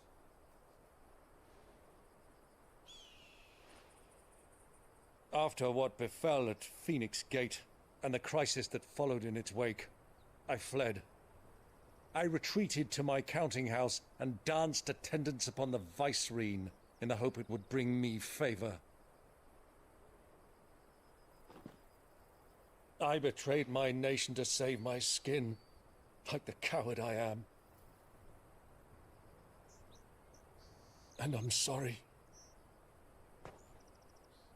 Uncle, please. It's not too late, Clive. Rosaria is yours by right, and there are those that would help you to take it back. Had I the courage of my brother, I might already have done so. But that ship has sailed. You, however... No. Forgive me, but I cannot. I fight to build a new world now. A better world. Where men can live and die on their own terms. I was raised in a nation that strove to improve the plight of bearers.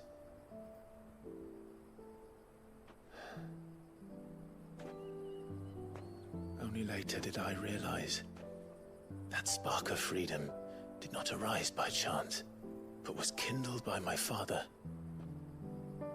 You would see me follow in his footsteps. And that is exactly what I mean to do. Not by ruling Rosaria, but by extending his ideals to the whole of the twins. Though every soul in the realm may judge my actions heresy, I am certain my cause is just. You really are just like him, you know?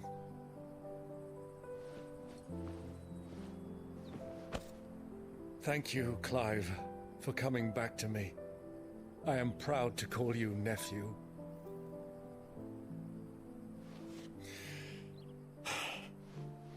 Well then, this is where we must part ways. Wish me luck in convincing my Canvarian friend to share his considerable talents. I mean to plunder his coffers and prove myself worthy of a place in your merry band. Till then, my boy. Till then, go safely, Uncle. And you, nephew. We have much to catch up on, you and I. I shall expect you to regale me with the tales of all your adventures when next we meet. You can regale me too, Torgal.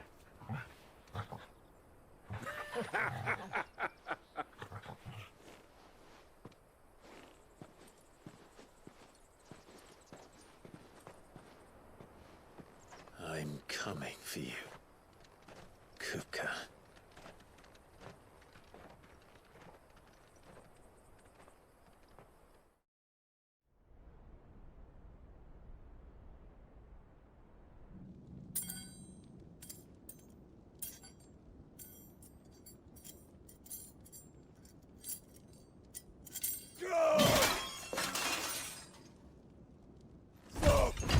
Fuck! Why do they still hurt? What has that gutter rat done to me?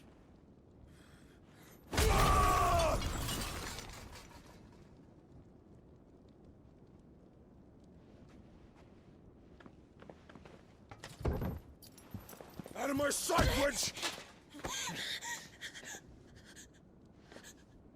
I'll kill you, Rosfield! I'll rip out your heart! I'll tear you limb from limb! Peace, Hugo. The table shan't hurt you any longer. He sought to humiliate me. Me! If you hadn't interfered, he would be dead! You truly believe you would have triumphed had the battle continued? Titan would have ground him into dust! And how would he have done that without his head? Shut up! You weren't strong enough, and you call yourself a dominant. Or rather, you did. You mock me, Harbert.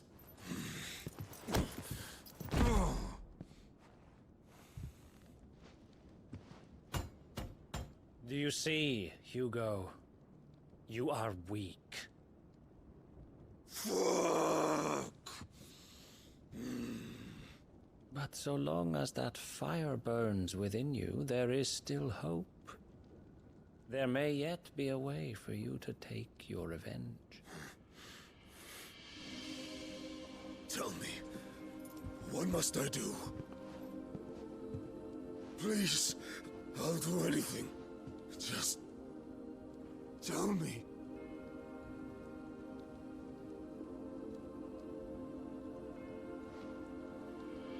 The heart. What of it?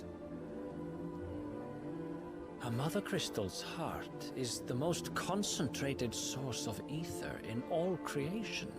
Perhaps you could take advantage of that. Of course, the crystal would not yield her blessing to any ordinary man. But then, you are no ordinary man, are you, Hugo? Clive Rosfield stole your power, but others have suffered a similar fate, and still managed to find the strength to conjure their Eikon. Like Benedicta Harmon. She too drank of the ether and gained a power beyond human understanding. She did.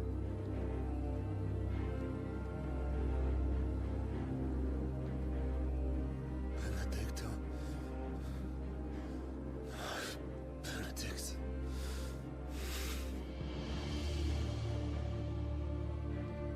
I'll do it. My love. I'll avenge you.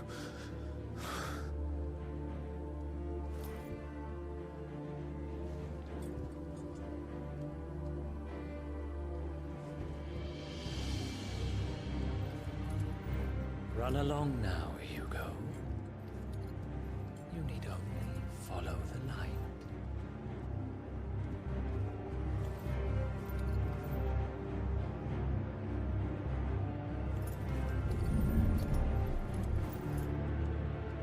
Muthos is here. Very well, it shall be so. You may leave everything to me, Your Majesty.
Did the royalists bring them from Ash?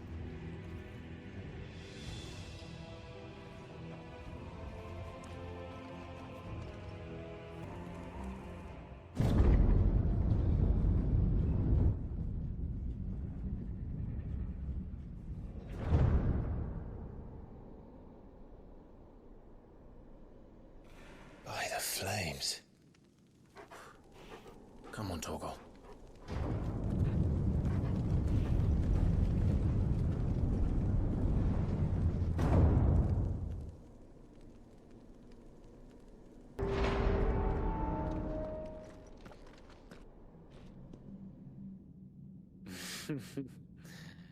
Let the trial begin.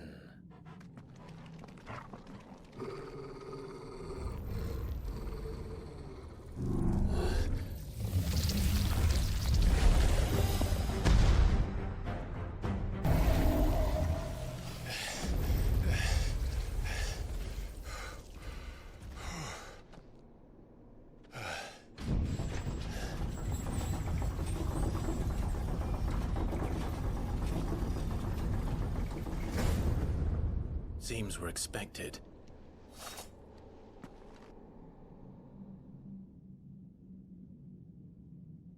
So this is the power of Muthos.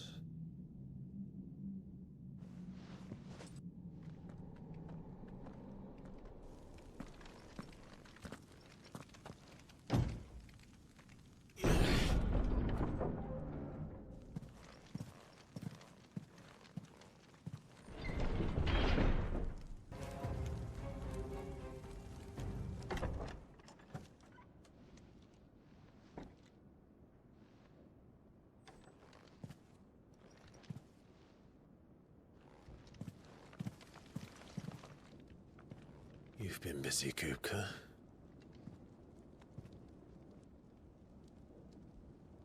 But where did you go?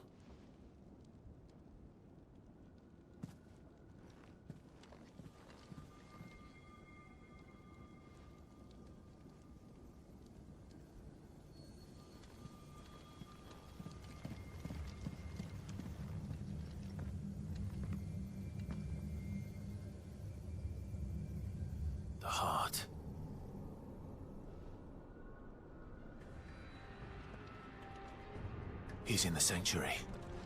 I can feel it. Come on, Torgal.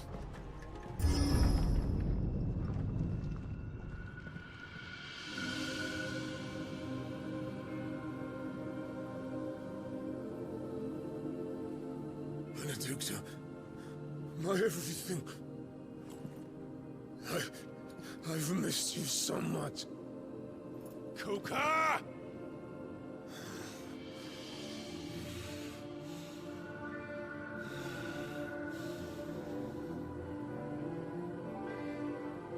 I swear to you, my love, we will never be parted again. What's wrong with him?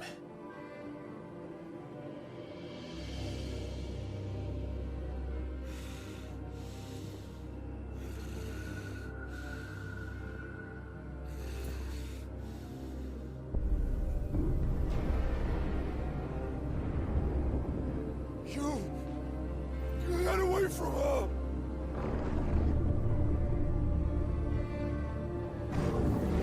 Benedicta!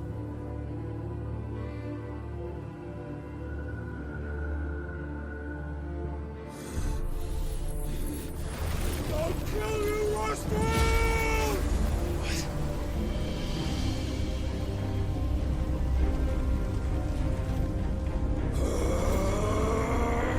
Oh shit, he's priming.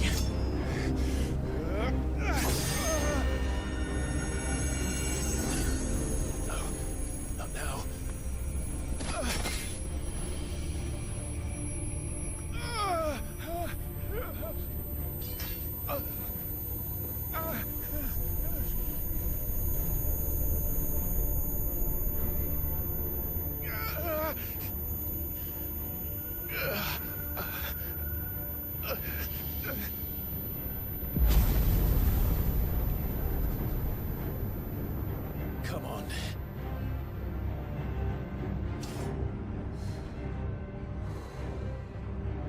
Find him. You've done this before. You can do it again. Let the flames burn within you. No. Let them burn without. Come to me, Ifrit!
But if you can do it, then so could I!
you, Ultima? What do you want? Your soul is tainted with worthless human will, yet your thirst for power remains undiminished. With every sip you take, you grow in strength, and soon you shall achieve perfection. I don't know what you're talking about. You will accept us, Mythos. It is inevitable. You were created for this purpose, and you shall serve it. Never!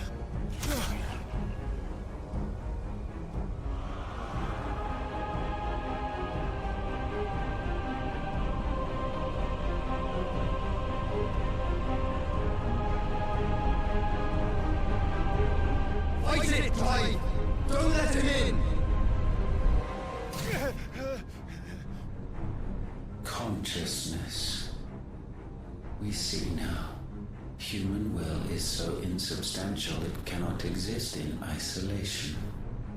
You mitigate its weakness by interweaving it with your consciousness. We believed we had merely to purge you of your will to claim our vessel.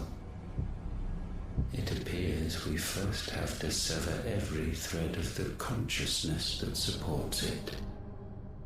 No matter. The time to build a new world is not yet upon us. We will contemplate.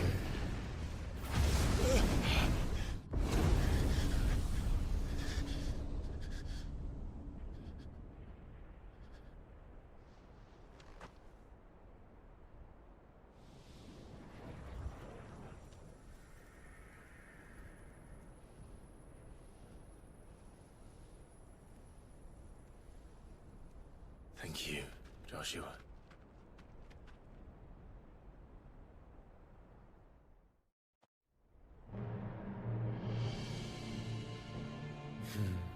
One can no more command the power of ether by drowning in its flood than one can constrain the tides by standing in the sea.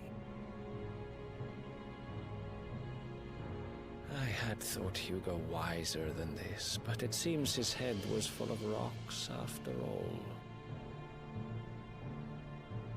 Titan was strong.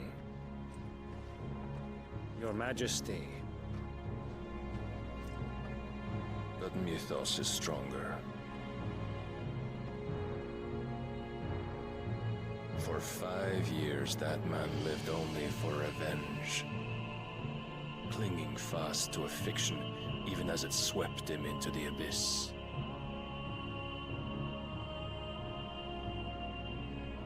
One cannot change one's nature through force of will alone.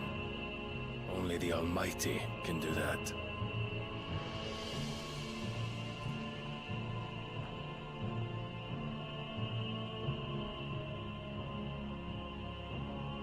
Hugo Kupka, the man who gave his life for a woman's head. A fool like all the rest.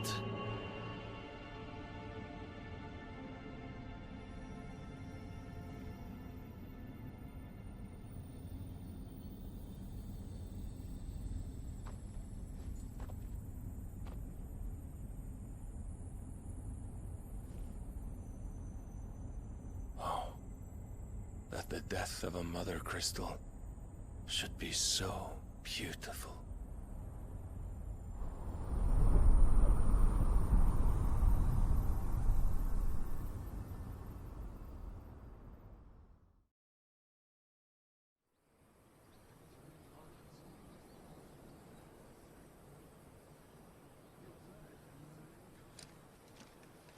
Some medicine, my lord?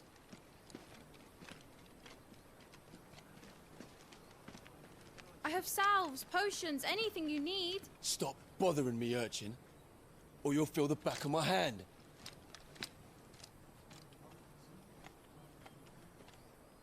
You must consider your health, my prince. If a show of force is needed to keep the Dalmex at bay, you may trust in your dragoons. I beg you to call on Bahamut only as a last resort. His strength comes at too great a cost. The Empire agreed to an armistice with the Republic, and yet the Emperor still plots its ruin. For now, the Dalmex suspect nothing, and as long as I can hold their gaze, war need not be inevitable.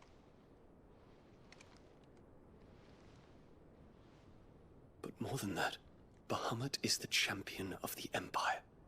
When our people look to the heavens, the sight of him gives them hope.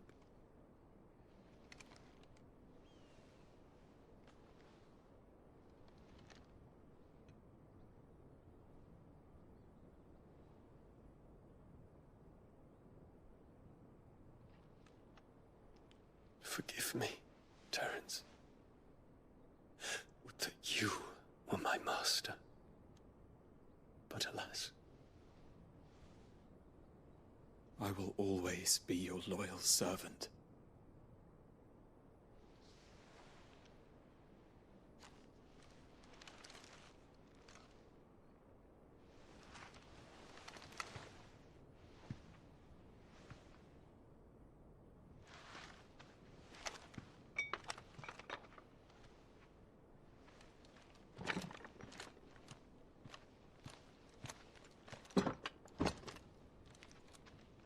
Should the Council's brazen maneuvering prompt the Republic to tear up their own treaty and launch a new assault, our soldiers would advance to meet them, cutting across the Central Isles, but not in time to prevent their forces from breaching the southern defenses and storming Twinside.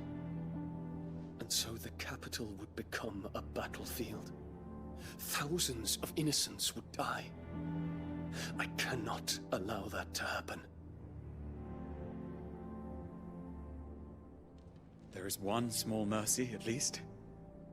You will not be forced to do battle with Titan.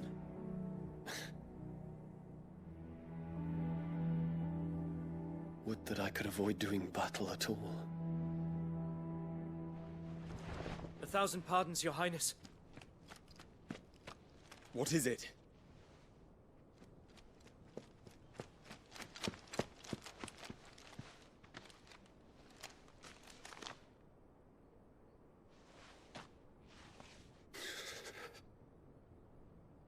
Olivier has been made Emperor. What is the meaning of this? My father's orders. What were they? Quickly! Yes, Your Highness. His Radiance requests that Your Highness maintain position here and... Ah!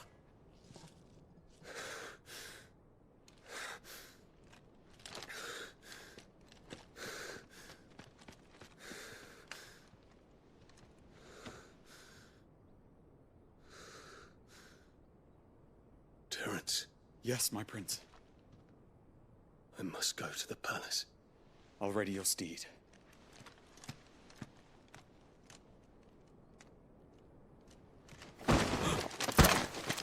What is it now?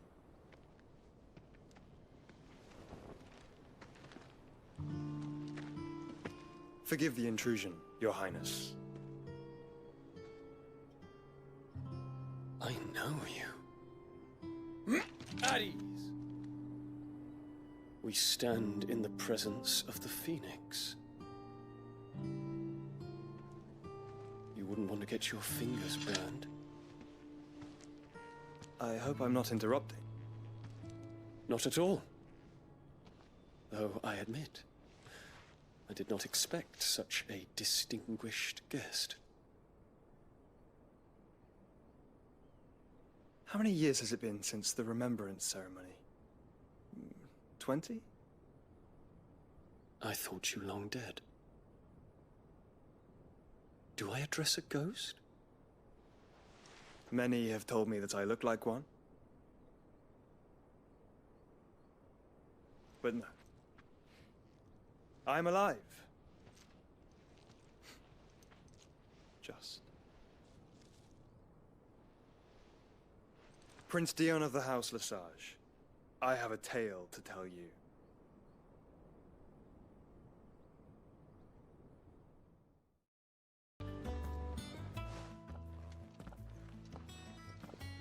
Clive, you're back. I am. And with glad tidings for once. Hugo Kupka is no more. Well, I'll be.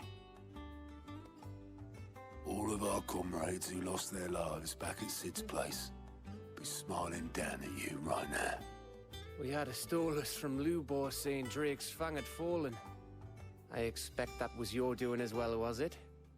It's a long story. One for the history books, I'll bet. Welcome home, Clive. It's good to be back. You look better. I feel it. Which means I'm coming on your next little adventure. You're not leaving me behind again. Wouldn't dream of it. Otto, any word on the Royalist movements since I've been away? Shouldn't you be putting your feet up? If you really want to know, go and have a word with Vivian. Thank you. I will. Ah, the conquering hero returns. And with hardly a scratch on him. I may have picked up one or two. Well, the fact that you came straight to me instead of visiting our resident Physica suggests that you picked up something more important. A scent. The scent of Waludas. The very same. But whatever plans Kupka was hatching with the Royalists, he took them to his grave. As did his men. Slaughtered by the orcs who'd taken over the Fang. Orcs, Vivian. I've never seen such creatures in Storm before. The Waludas must have ferried them over from Ash, but why? Why work to rescue Kupka only to invade his home, the mother crystal of an allied nation, and let both fall? It makes no sense. Do you know the tale of the blind men and the Adamantus? One can often be led astray by focusing too closely on individual details. One must instead see the bigger picture. And what bigger picture is there than my map?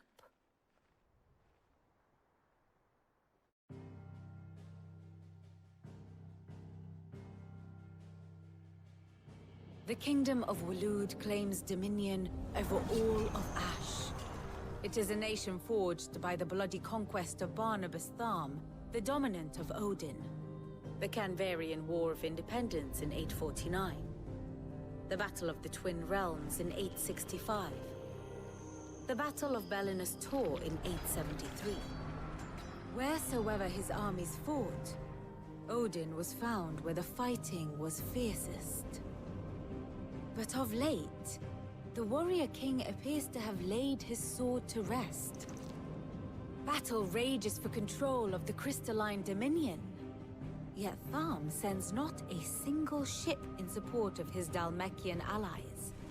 Meanwhile, the Blight ravages great swathes of Ash. Yet warlike Waloed shows not the faintest interest in laying claim to untouched lands. So why go to the trouble of sending an army of orcs into the heart of Drake's Fang, only to make no attempt to claim the Mother Crystal for Waloed? It can hardly be for lack of men. Tharm's armies rival any in the Twins. No. We have not seen the last of the Waluda standard. Odin will ride again. It is but a question of when. And on that day, who will be trampled underfoot?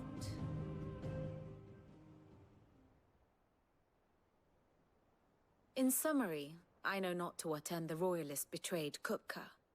I know only that it is part of some broader scheme. A scheme tied to the ambitions of one man. King Barnabas. But there is no need to wallow in confusion. If one is to cure a sickness, one must first identify the symptoms. And your Lord Uncle has volunteered to do just that by keeping an eye on the Royalists' movements.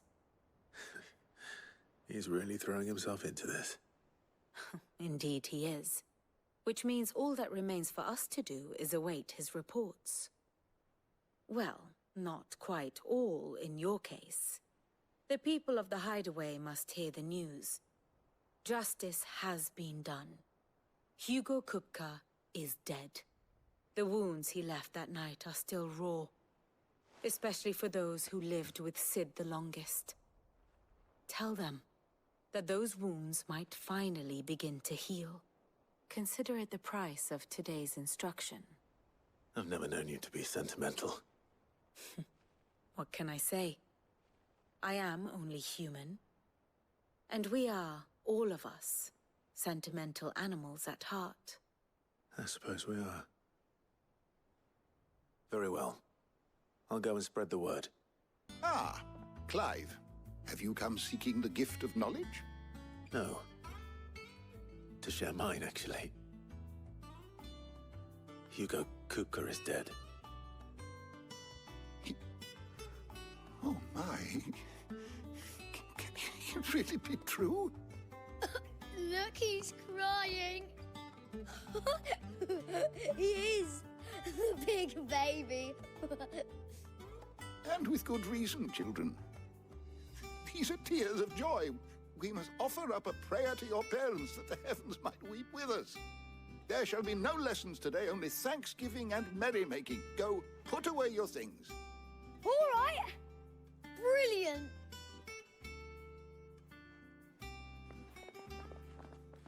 Finally, a new dawn has broken.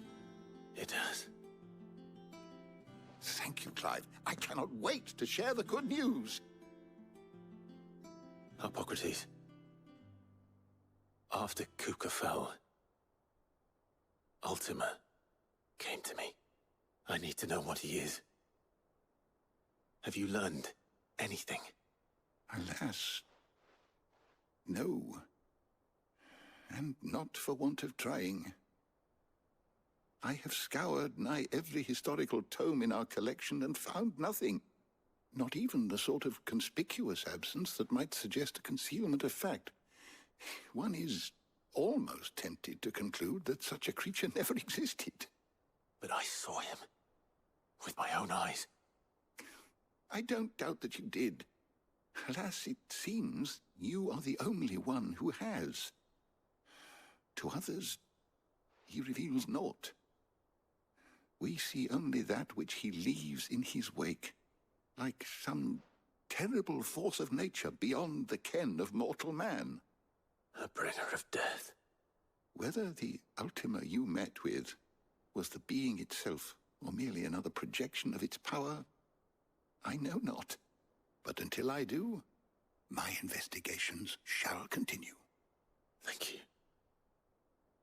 It means a lot. Well, someone looks pleased with himself. It's true what I'm hearing, then. Nothing escapes you, Lady Karen. It's true. Kupka is dead. No more looking over our shoulders, then. Good. Starting to get a crick in my neck. Don't let it go to your head, though. Blackthorn, do you have a moment? What is it? I'm busy. I wanted to tell you that Hugo Kupka is dead.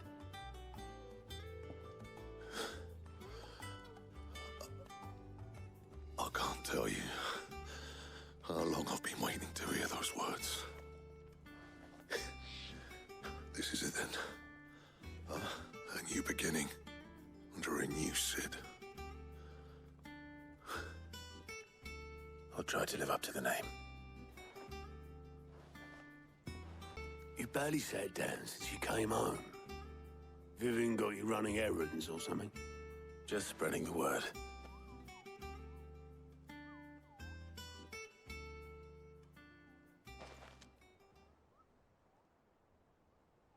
So, the Professor's got a soft side, has she? I'd never have guessed. No. She was right, though.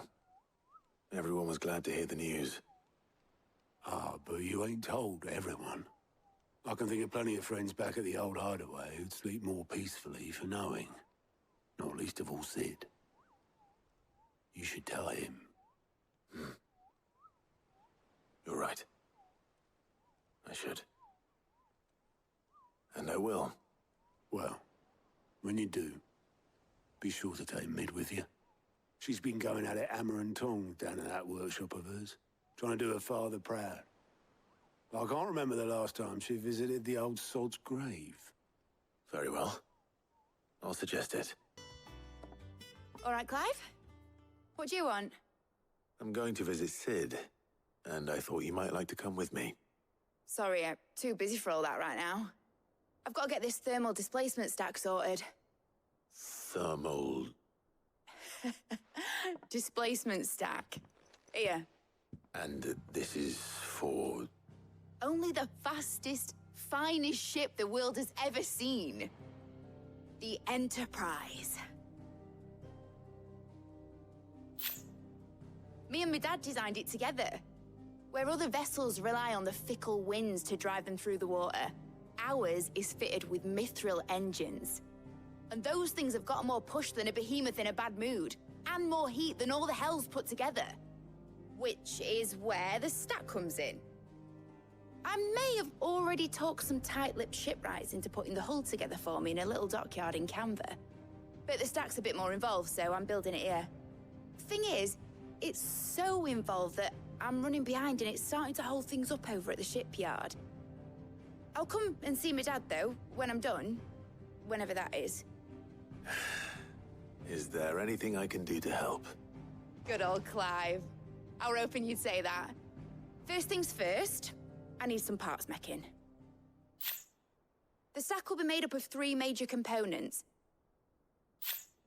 There's the plating, here, that channels hot vapors away from the engine. The helm over the top, that disperses all that heat into the air. And the shielding around the sides. That stops the rest of the ship from going up in flames. A full suit of armor, then. Probably best to take it one piece at a time. Then you'll need to start with the plating. Everything else fits onto it. I've got the designs and the list of materials here. Show these to Blackthorn. He'll know what to do. I can't make head nor tail of them. Luckily, you don't need to. Blackthorn, can I ask a favor? Out with it. It's for Mid. This my last chance to say I'm otherwise engaged. Spare myself the arseache. Go on then. What is it this time? She said you would know. Here.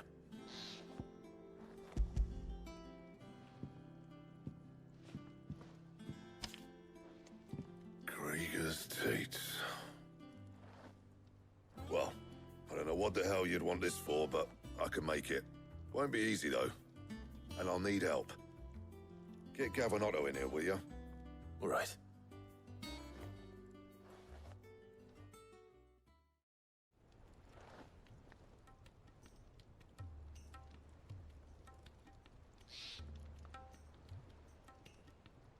So Mid's roped us all in here again, hasn't she? Typical. Still, if that's what it takes to get her to visit Sid's grave, I'll do what I can. And, what is it we need to do, exactly? Take a look at this. It's this plating. The usual sword-grade steel won't work. We need something that can get very hot, very fast, and still keep its shape. That means an alloy.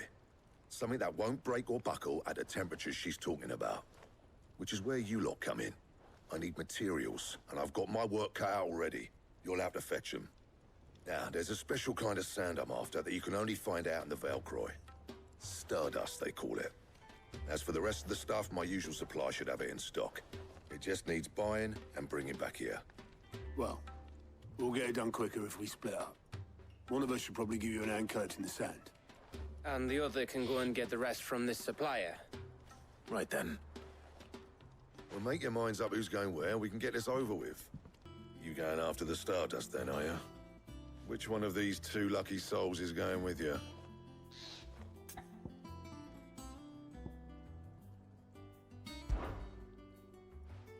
Gav, you're with me. All right then. So, where do we find this Stardust stuff? There's a river that runs through the southern reaches of the Velcroy. It's the black sand that washes up on its banks that you're after. Southern reaches of the Velcroy, eh? That's down past Dalamil. I'll go and scout the place out. See about hiring us a wagon to bring the stuff back to. All right. I'll meet you by the river. While you're off having a paddle, I'll pick up the rest of this stuff from Blackthorn's supplier. Take care. You two, eh? Don't go letting them fleece ya. Fleece me? I'd like to see him try. In your own time. Sorry to keep you, Gav. Better late than never. I've had a quick scout about, and I reckon round here's our best bet if we want to grab as much of this Stardust stuff as we can. Don't know what Blackthorn's planning to do with it, though. I asked over in Dalamil, and they seem to think it was worthless. But if Stardust is what Blackthorn wants, Stardust is what he'll get. There's plenty of this stuff lying about, just begging to be bagged.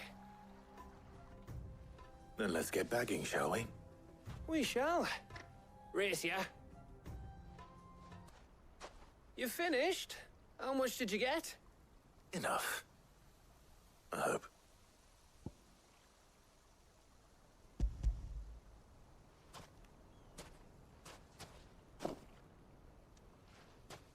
Oh, you win. That might even be enough for old Blackthorn. Hey, before we go, do you mind if we have a chat?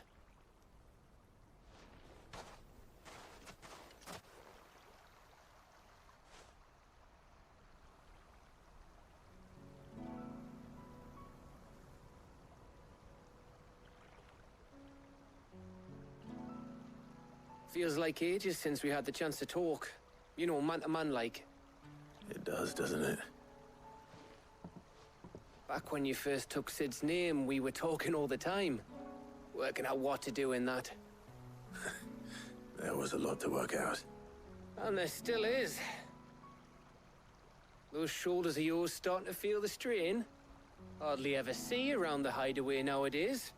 Always on some errand or other. You can take a day off, you know. Says the man who spends most of his time behind enemy lines. Only 'cause you keep sending me there. I know I can count on you, Gav. Likewise.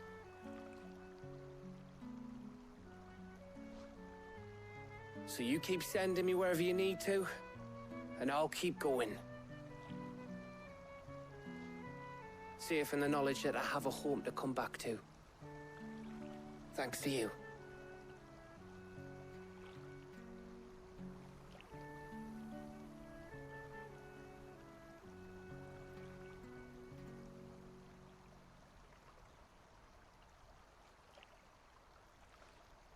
Right. That's enough soppy shite for one day. We'd better get this lot back to Blackthorn before he slings his hammer at someone. You go on ahead. And try to get some rest once you're there. Oh, I plan to. Believe you me. After Blackthorn gets what he needs, of course.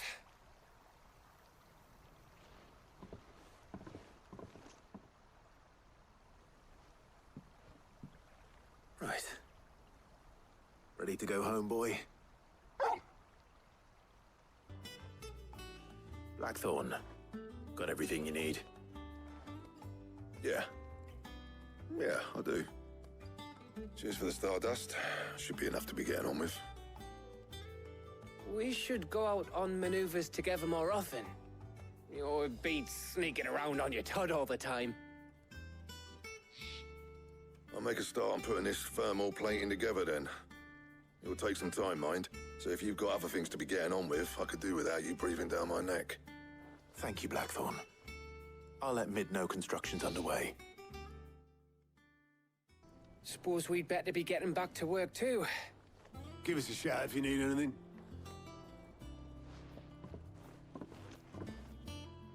You'll be pleased to hear that Blackthorn's started work on the plating. Excellent. 1 down, 2 to go. So, what's next? The helm, of course. For this, we'll be repurposing fallen scrap.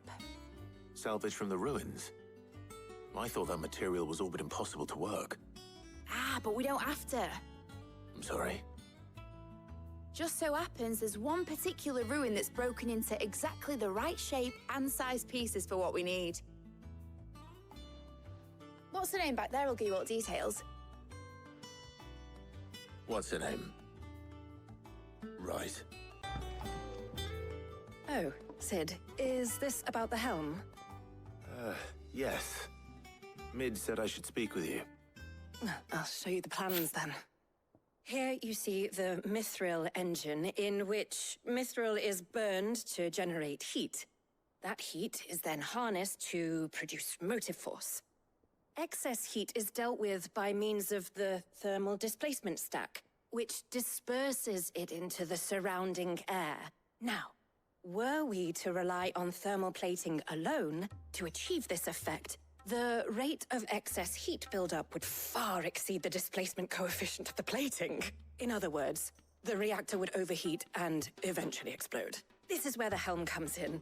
It connects to the plating, you see, and serves as a sort of thermal sink to absorb all that excess energy.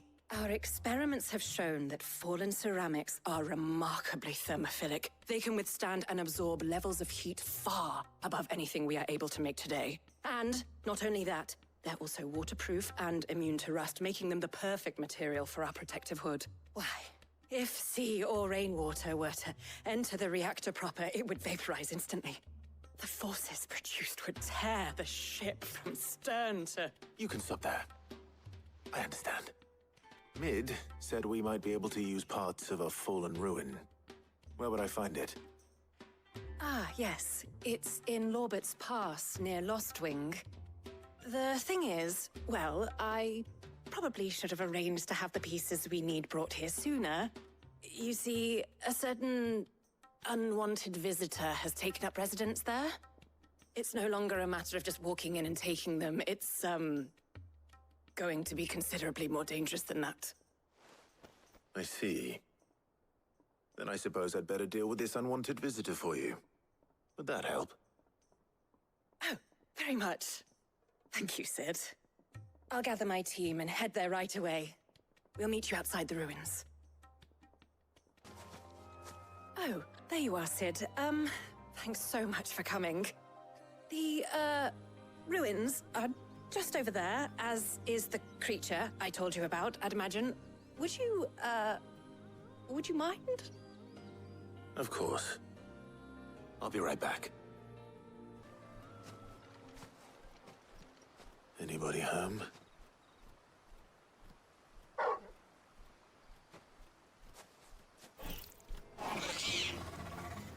This must be our unwanted visitor.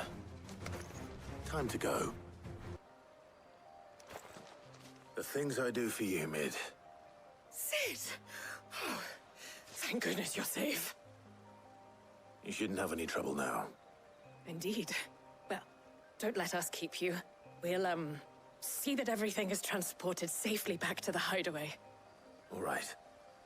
I'll let Mid know you're on your way. Mid. Helena has recovered the material for the helm.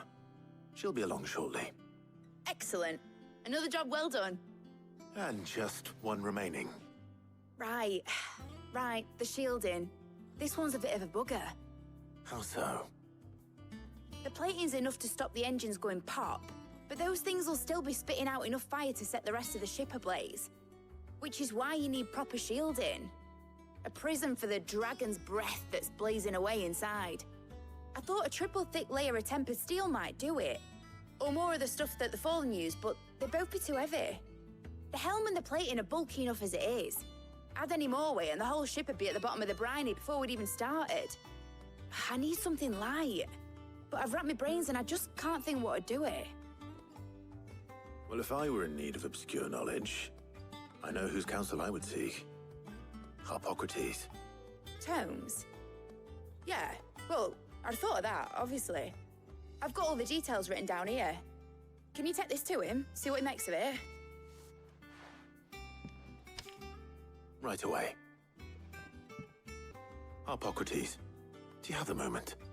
For you, Clive, always. Well, actually, it's for Mid this time. Could you take a look at this?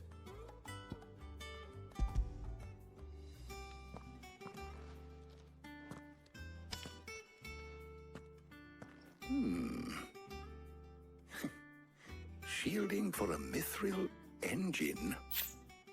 Whatever will that girl think of next? And what are these notes around the edges? She has some specific requirements for the materials.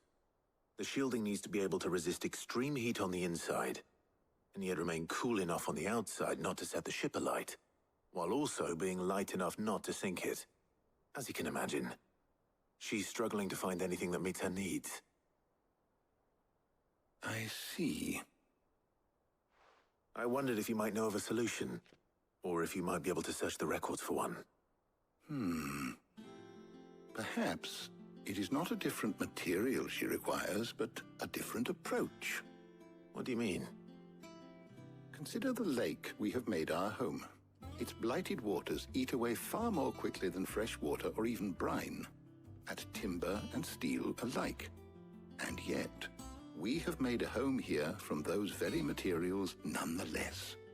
We have. But Bardolph must varnish every board twice over to keep it from rotting. And Obelisk complains that without a constant supply of pitch. I see. Early Gregorian histories speak of a preparation known as moon dew. It is said to be able to resist even the most ferocious flames.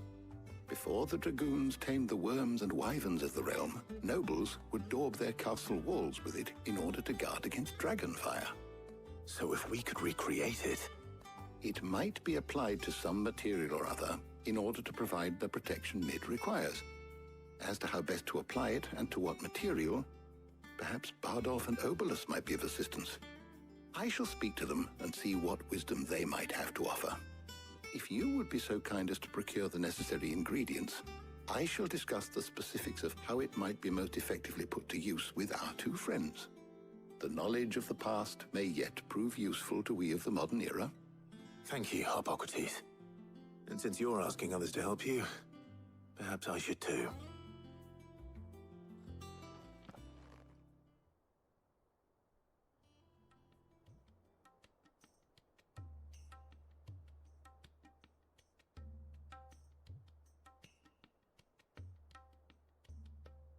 So you need a hand, do you? We do. I'll be heading to market for the ingredients we need. I could do with some help. And some company, too. The other can assist me in researching how best to prepare the shielding itself. Can we count on your aid? Always. Well, if Jill's game. Thank you. I am sure either of these fine young minds would prove indispensable in my research. I leave the decision as to who will go with whom in your capable hands, Clive. So, Clive, have you made your decision? Who will accompany you on your little excursion?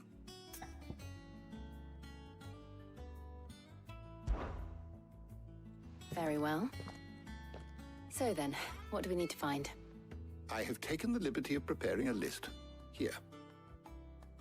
White chocobo eggs. Pepio nuts. Are you sure this list is right? Everything on here seems very edible. I would have thought the ingredients would be a little more exotic. Though these items may seem mundane, they have potent effects that are rarely exploited, effects for which they were once highly prized. So much so, in fact, that they were harvested almost to extinction, hence moon dews having fallen from favor. Now, of course, they can be obtained with ease. You should be able to find everything you need at the market in Northreach. Is that so? I've been meaning to visit Northreach anyway. I'll set out now. Join me there when you're ready. I will. Until then. You two enjoy yourselves. You too, Talia. How goes the hunt for ingredients? I've only just started. I'm sure everything we need is somewhere amongst all these stalls, though. Why don't we split up and see? We'll take a couple of ingredients each. All right. What am I looking for? How about you look for the pepio nuts and some garlic? I'll find the other things we need. We can meet by the gate when we're finished. Did you find everything? I did. Here.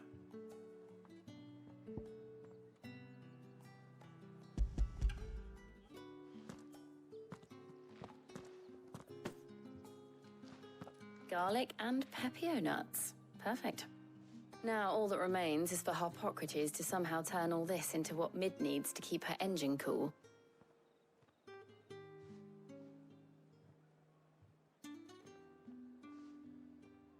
But before we head back, would you walk with me a while?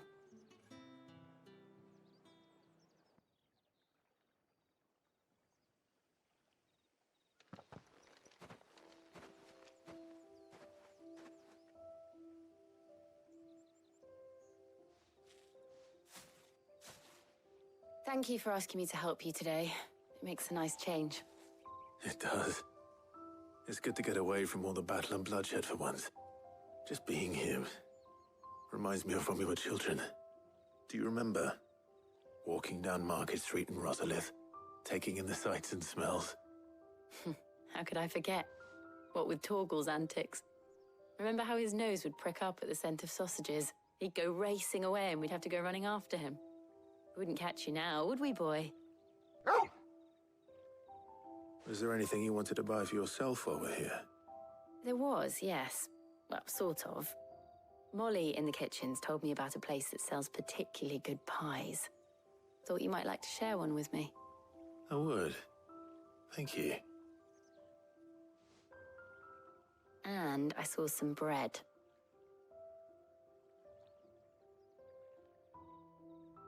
Big white cobs like the baker back in Rosalith used to make. What do you think? I thought we might get some soup to dip it in. But then I tried a slice of the butcher's dry-cured ham and it was just... oh. You all right? Sorry. It's just... you're right. I really do feel like a child again being here with you.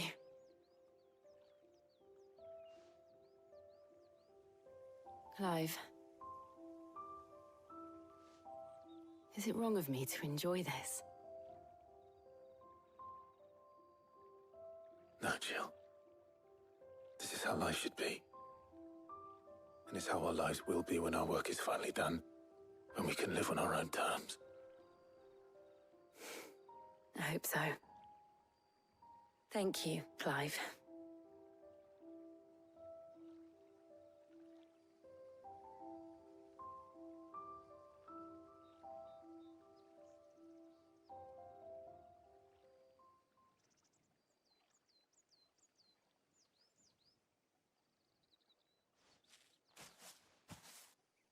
Well, I suppose we better be getting back. I need to give these ingredients to Harpocrates and Talia. I'll see you at the hideaway. Take care. I will. You too. How's work on the shielding progressing, Harpocrates? Well, very well indeed. And thanks in no small part to your kind assistance. I was just explaining to Talia how we might best go about preparing the moon dew. And now that we have all the ingredients, we may begin. You can count on me. I've mixed more than a few mysterious concoctions in my time. I'm sure you have. What about the shielding itself? Work is underway, under the watchful eyes of Bardolph and Obolus. Apparently, it'll be ready soon. Thank you. All of you. Right then. Jill, would you join me in the infirmary? Many hands make light work and all that. Of course.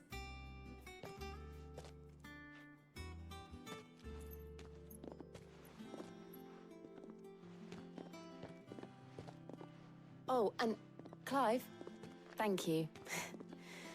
It was nice just being with you.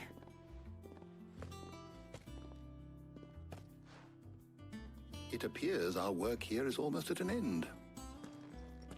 A shame. I was enjoying playing the man of action for once. When both the shielding and the moon dew are ready, it will merely be a matter of applying the one to the other. Followed by a rigorous process of testing and retesting, of course. Perhaps someone ought to warn young Mid of that. Leave it to me. Thank you, Harpocrates. Sorry to keep you waiting, Mid. But you'll be pleased to know that work on the shielding is underway. You found something for it? In a manner of speaking. Hippocrates knew of a substance that's highly resistant to heat. A coating that should provide the protection you need. He's supervising the construction and testing of the shielding as we speak. Brilliant! I knew you wouldn't let me down. Don't thank me. I'm just the errand boy. Right then, better start working out how to bolt all these bits together. To the Black Hammer!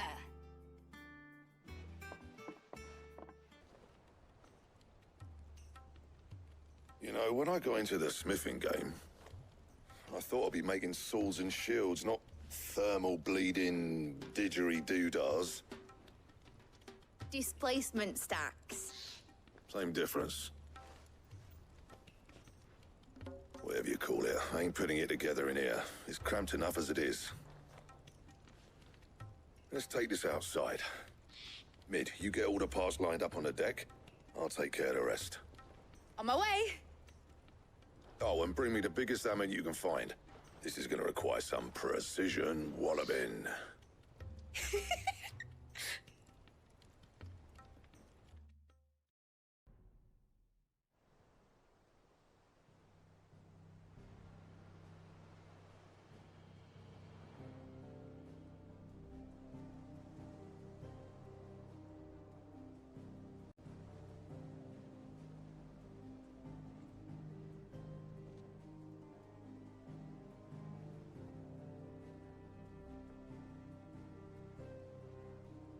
It's finished! It's finally finished!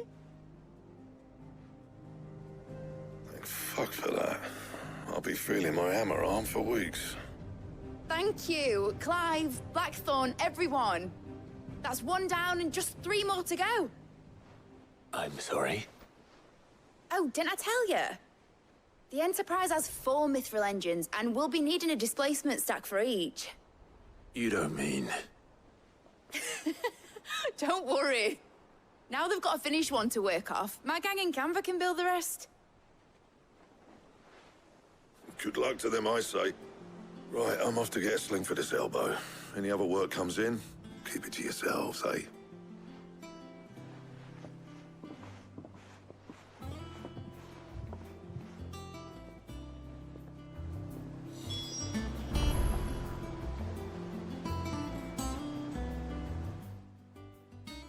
What's the matter? Nothing. Just daydreaming.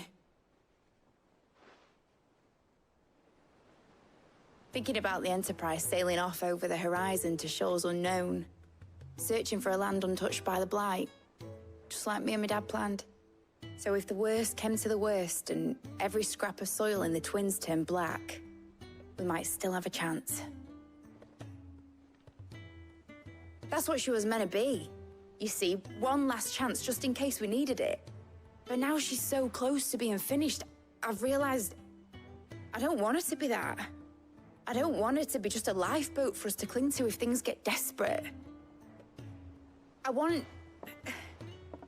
people to sail aboard her by choice, not from the lack of it. In a world where we're not just trying to survive, but where we can actually live. I'm working on that. And I'll do everything I can to get you what you want. Don't you always? All right. My mind's made up.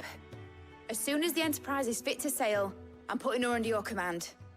Sod our plans, I'm trusting in yours. Are you sure about this? Something tells me it's what my dad would have wanted. He'd be proud of you. You were gonna visit his grave, weren't you? I was. And you can come too, now that your little project is finished. Right. There's just one thing I need to finish up first. Won't be a mo. All right. I'll let Otto know you're coming. Meet us in the mess when you're ready. Aye, aye, Captain. Clive, did you get my letter? That's why I'm here. Shh. Otto won't be listening. Is this better? A little. Listen. I've some bad news. It turns out the Hideaway may be slightly behind in its payment to certain lenders, And it's maybe my fault, but I swear to the goddess, I thought I had the numbers square. Sadly, that square turned out to be more of a circle. 0, you might say. I can straighten it out, I swear, but it's gonna take some time, and I'm gonna need help keeping it from Otto. Bit late for that, I'd say. There you are! What a surprise! So let me get this straight. You forget to pay our lenders what they're due, and instead of coming straight to me, you get Clive to come to you. In the hope he'll dig you out of the hole you've dug for yourself. Clive, the man in charge of the place you've been cheerfully trying to bankrupt. And you thought this was a cunning plan. Why? Well, who needs paying? Oh, just Martha. And the dame. And, well, Lady Karen. But only 500 talents. We owe 3 of our most trusted friends 5 million gil. Each. 5 million each. They lent us the bulk of the money we used to rebuild the hideaway, you see, and, well, I must have made some sort of oversight. Those ledgers were my responsibility, and it was my decision to entrust them to you. This is my fault. Do we have that much to hand? I can always ask my uncle. No, we don't. And no, you won't. We've lightened Lord Rosfield's purse enough. After the king's ransom we had off him, he deserves better than to see our begging bowl. Besides, we'll need to learn to stand on our own if we're gonna make this work. All right. But that doesn't mean you have to shoulder the burden yourself. Is there anything I can do to help? There might be. How'd you fancy taking these to Martha and the dame? Rocks. Rocks, he says. Worth 1,000 talents apiece, these are. A little something Sid and I set aside for when times got lean. And I reckon 15 million in overdue debt probably qualifies. I just hope our associates' eyes are a bit more discerning than yours. I'm sure there will be. Should be me making the rounds, really. But you know how it is with this place. Orders to bark, arses to wipe, and all that. I know. Which is why I don't mind going in your place. Go. Do you know why I only gave Master Clive here 2 star rubies? Because you'd rather Lady Karen killed me. Because I'd rather Lady Karen killed you. Yes. Well, I suppose this is goodbye then. Don't worry. I'm sure Karen will understand. Really? Do you think so? No, I don't. Milady, I come bearing gifts. Gifts? Whatever is the occasion.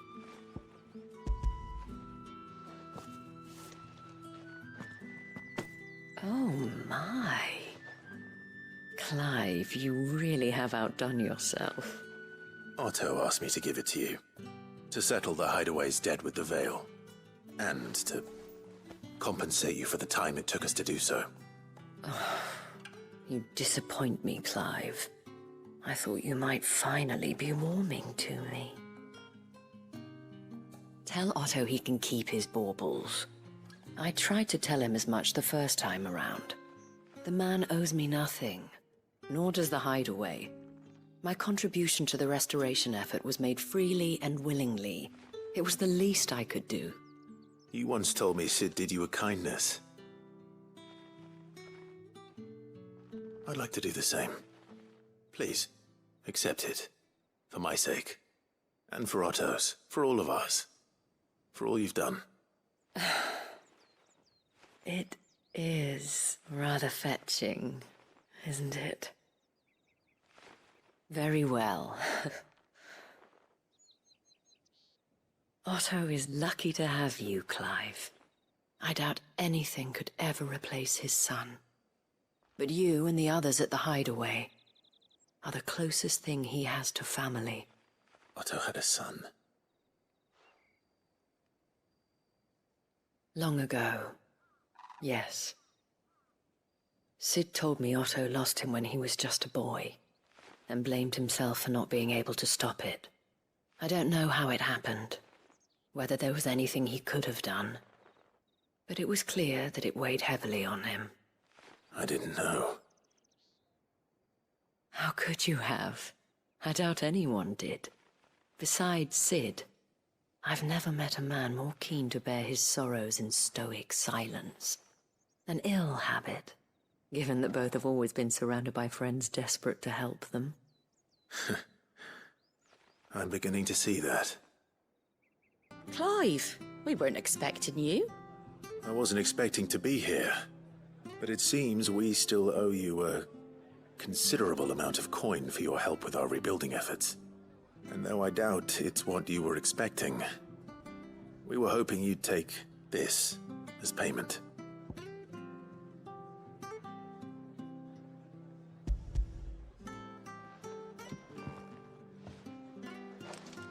A star ruby? I can't accept this. It's worth at least twice what you owe me. More if you can find yourself the right buyer. Think of the difference as interest. Interest? If word got out I charged that much, no one would ever borrow from me again. Anyway, why are you the one here asking me about this? I'd have expected Otto. Bit much sending the Lord Marquis out to settle your debts, isn't it? The old goat working himself to death again? Something like that.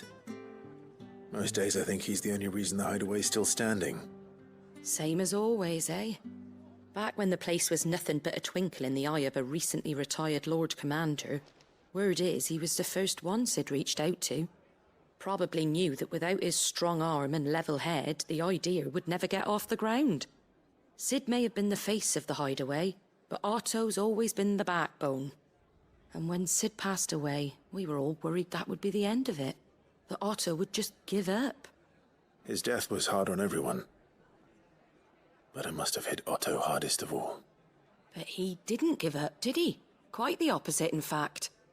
If I recall, he was the one who nominated you as Sid's replacement, and rallied the rest around you. I reckon what he saw in Sid, he saw in you too. And don't we all? Doesn't hurt that you're half as stubborn and twice as handsome, neither. That, and you keep good company. I suppose I do. Good. Still alive, I see. So Lady Karen accepted the ruby. Ah, about that. I tried my best, but she was just too stubborn to take it. She threw it right back in my face, in fact, and told me I could stick my stupid stone where the sun don't shine. Karen refused payment. I hope it wasn't something I said. I'm sure you were as tactful as ever. Let me see what I can do. Oh, wonderful. I hope you have better luck than I did. I hear you ended up delivering all 3 stones. Thanks to this lump. I sometimes wonder what I pay you for. Speaking of which, I still haven't been paid last month's wages. Oh, so you remember what's owed to you then? Get your ass behind that disc of yours and don't get up before those ledgers are square. Right away.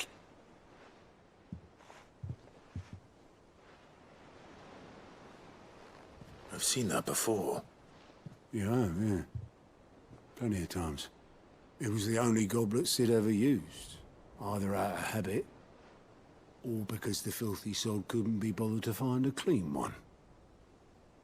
I knew so little about him. Like most people.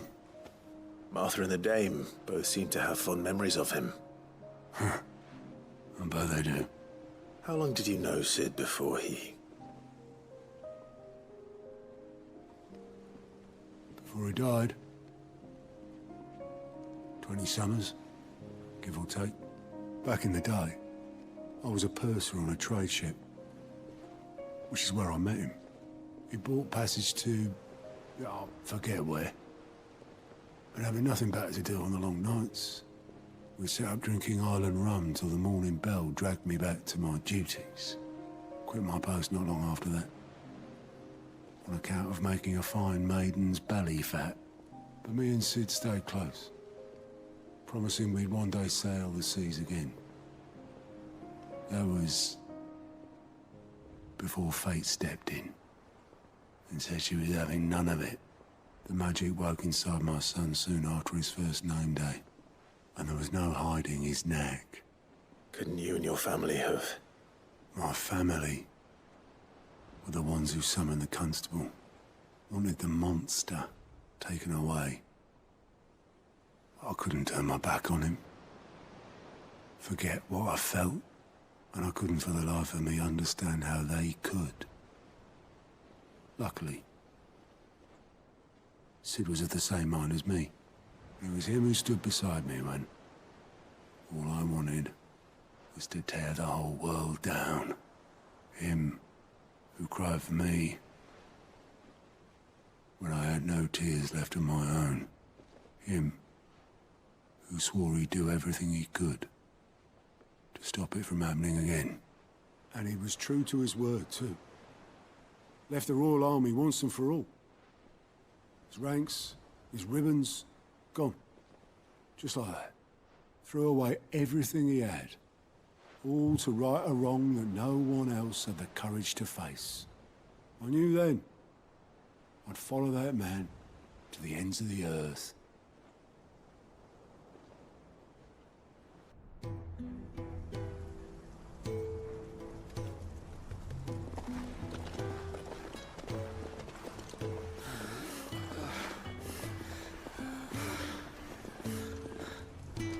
He was always too clever for his own good, was Sid. Saw the world for what it really was, while the rest of us were content to go along with the lie we were shown.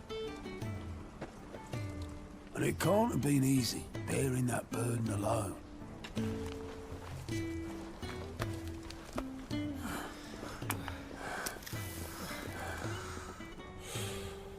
But he didn't let it stop him. He never lost faith in what he believed was right. And that gave us faith in him. Faith he'd steer us true. So I swore to myself that I'd always be right behind him, ready to catch the stubborn sod, if ever he should fall. But I couldn't even do that.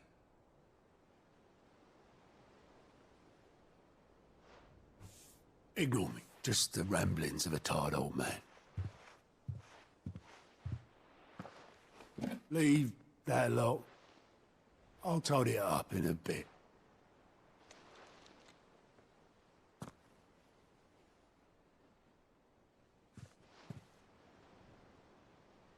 This is Sid's handwriting.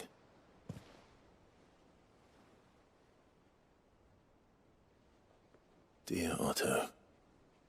I may be drunk, but I wanted you to know this place would be fucked without you. Love you, you grumpy old sod.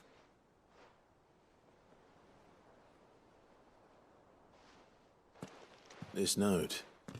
Hmm? What about it? Sid was right.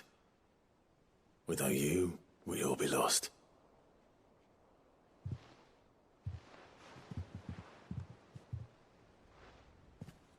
He should have bloody well said so then. Just once. Before he went. But then, why would he? Him, or anyone? I'd only have told him to piss off.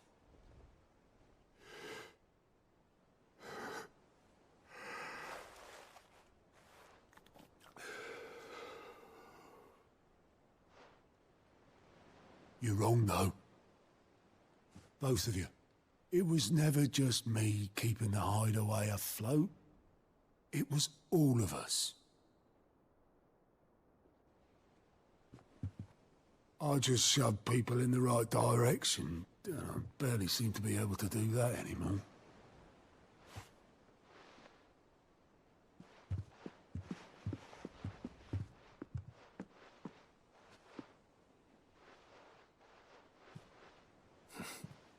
Would you rather goat were at the helm? Well, maybe I've got a few more years left in me. I'm going to hold you to that, Otto. Before you go, Sid would have wanted you to have this. But that's... This'll do me just fine.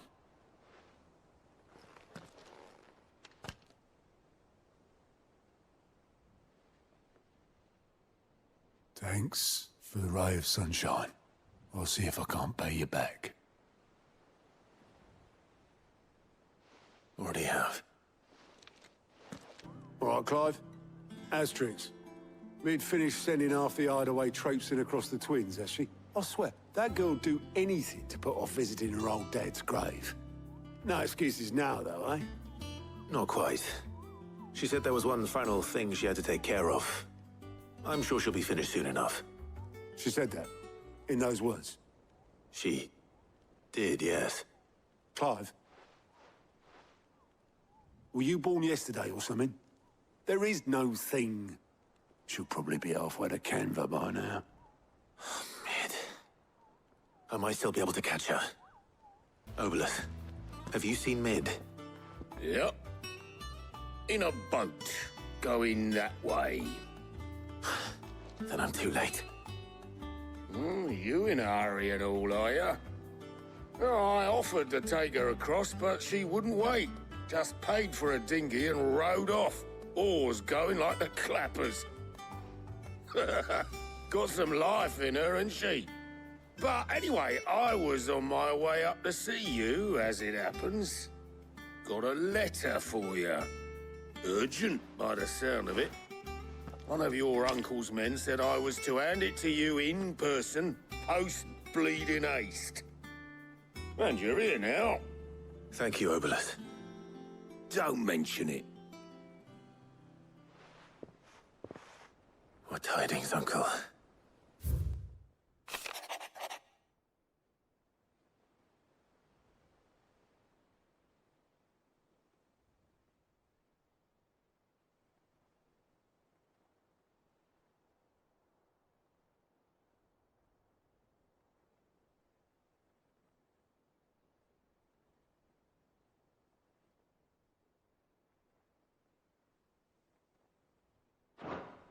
Trouble in Canva. Well, I'll need someone to keep an eye on Mid.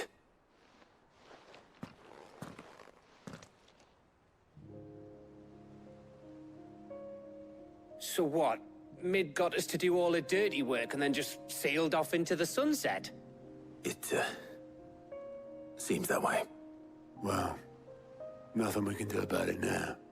But next time you plan on visiting Sid, you might want to tie her to something before you suggest it. Ah, don't be so hard on her.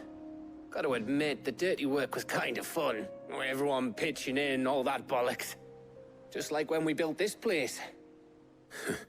You're right. Anyway, we all set to head to the old hideaway. I could do with getting to Canva pretty sharpish. Wouldn't do to keep Lord Rosfield of the Seven High Houses waiting now, would it? Not after he asked for me personally. Gav will be leaving with me. Will you mind the place while we're gone? You can count on me. Just be sure to give Sid and the others my regards. All right. Oh, by the way, Jill will be joining us too.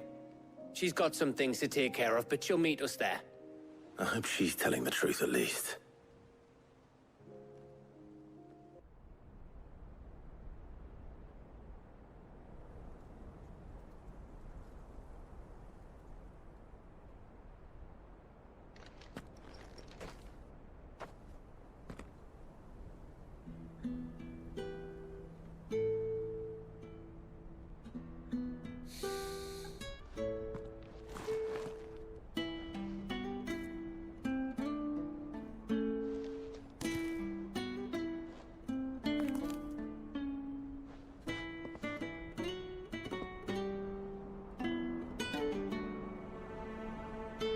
Well, Cid,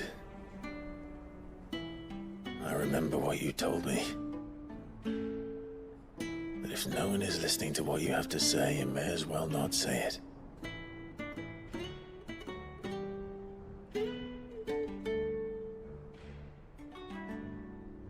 But I will say this, old friend. Hugo Kuka is gone. His shadow looms over us no longer. It's a pity the Phoenix can't be in two places at once. If he'd have been with us, maybe he could have done something for the lost. Not even the Phoenix can bring people back from the dead. Life has a beginning and an end. So we must live while we have the chance. And not as slaves to the crystals, but as free men. May we join you?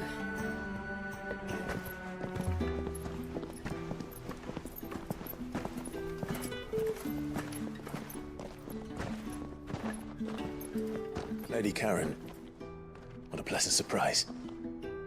I thought I'd drop by and see how you were all doing before heading off to restock my supplies.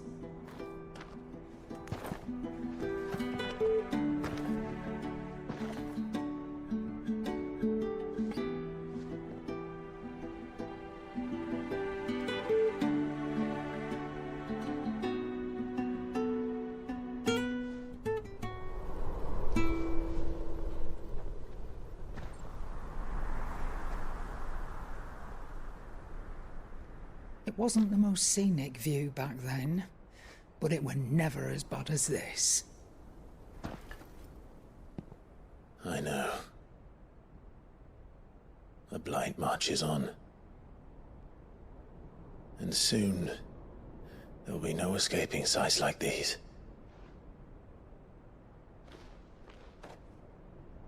So our mission remains unchanged. We cannot stop until every Mother Crystal is gone, and their thirst for ether with them.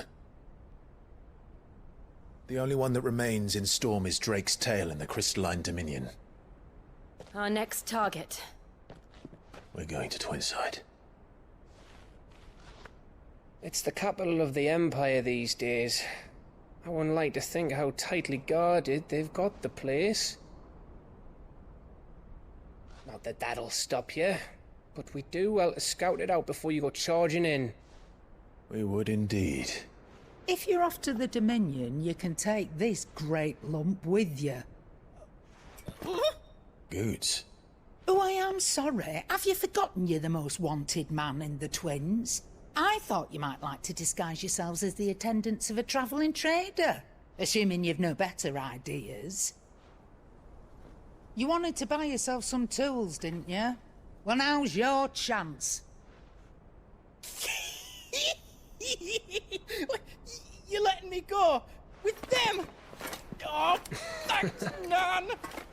Stop that! You'll break me bones, you great galoot!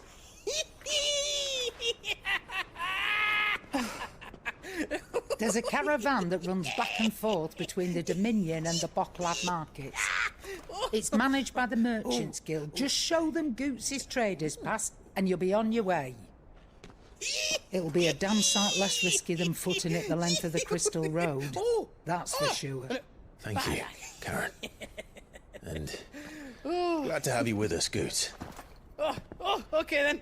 I'll get me things and I'll meet yous there. See yous down in Bocklad. Get off! Me poor fingers! Jill, you're with me. Understood. And Gav? Already on my way, Captain. Be careful. Aren't I always?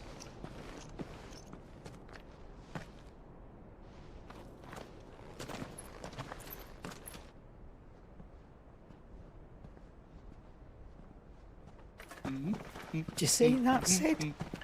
Your protege's making a proper little outlaw of himself.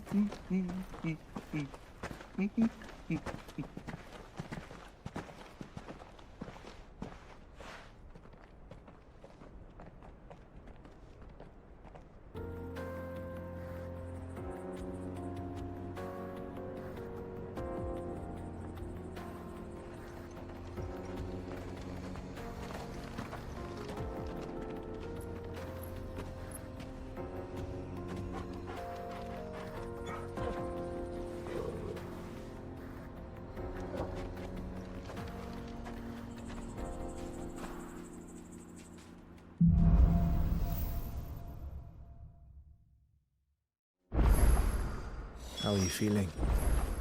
Better. Thanks to Taya. I'm glad to hear it. And Torgal helped too. Didn't you, boy?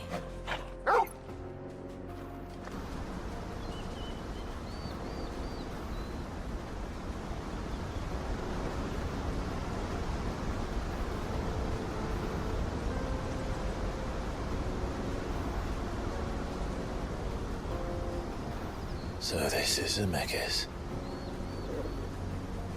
The land of the gods. It's even more impressive than I imagined.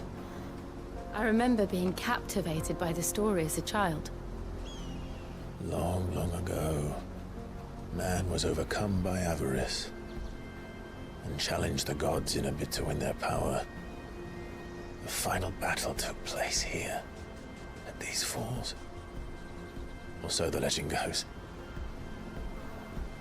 If anyone ever manages to plumb those depths, perhaps we'll learn if there's any truth to the tale. That the gods emerged victorious and punished man for his defiance by visiting upon him 2 curses. Dominance and bearers. To tell the truth, I always thought it strange that the dominant and their icons were deemed a curse. Back home, the dominant inherited the throne. They were admired and exalted, not spurned. Whenever I got to that part of the story, I always assumed there must be something I'd misunderstood. You had a lot of storybooks, didn't you? In your room, I mean. When we were young. The old legends were always my favorites. Epic battles between gods and men. Father encouraged me to read as much as I could. He thought it good for my education. You really were a boy like any other, weren't you?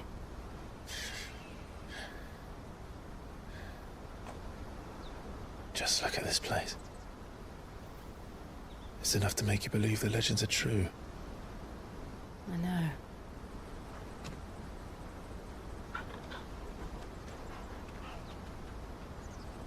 We're not far from Boklad. The road will be busier up ahead. And we'll have to keep our wits about us.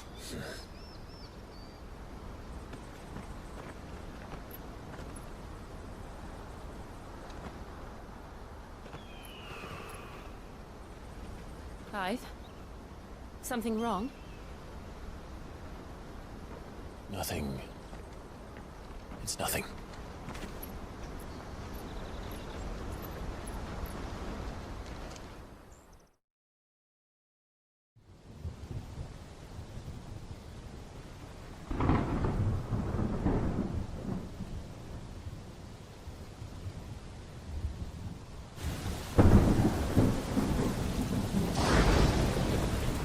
I see the reports are true, Father. You have surrendered the throne to Olivier. I have. Emperor Olivier shall rebuild the Holy Empire of Sanbreque.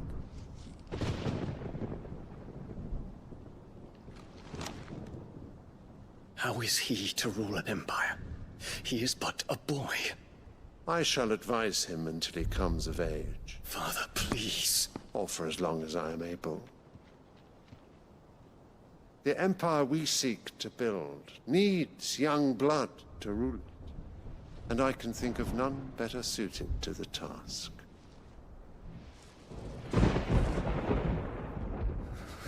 There is other news, Dion. Hugo Kupka is dead, and Drake's Fang destroyed. The pillars of the Republic have fallen. Ere long, the Imperial banner shall fly over every city in storm. And then, Valisthea. All shall bow before their Emperor. Father, these are the words of a tyrant. They are the words of a god. The Emperor whom I gladly serve. great Greeker, made flesh.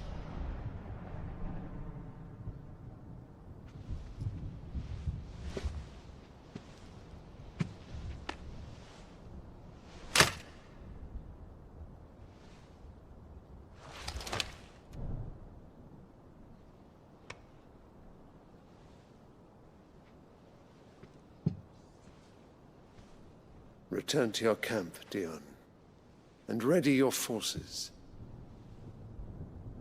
It is time to show the world the true power of Sanbreque. Father. I find you much changed.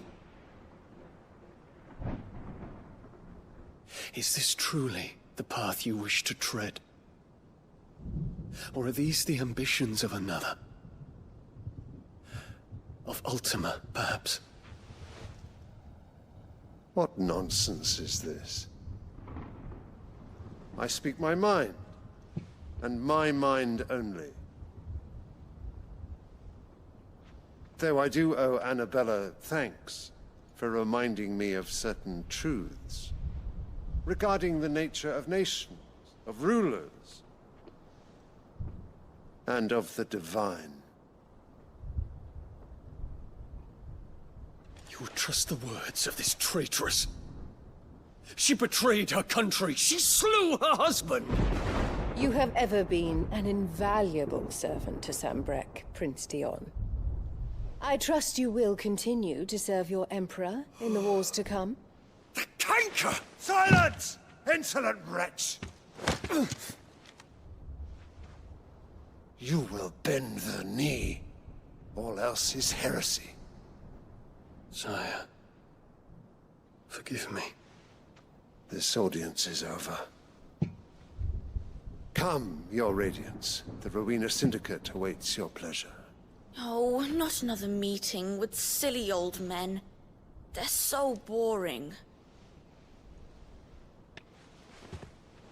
I'm hungry, Father. Can't we have luncheon instead?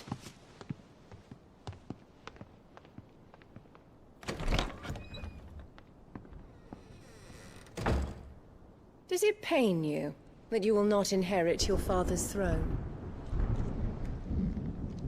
I have suffered worse.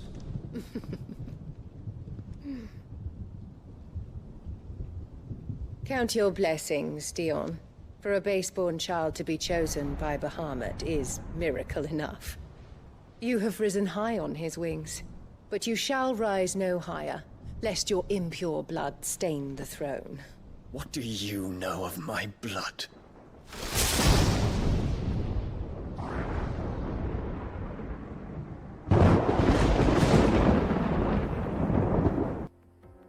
The Boklab markets are to the north. We just need to hug the coast.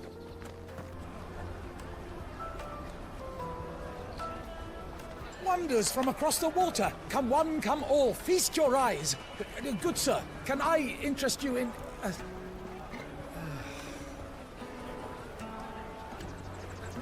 How much?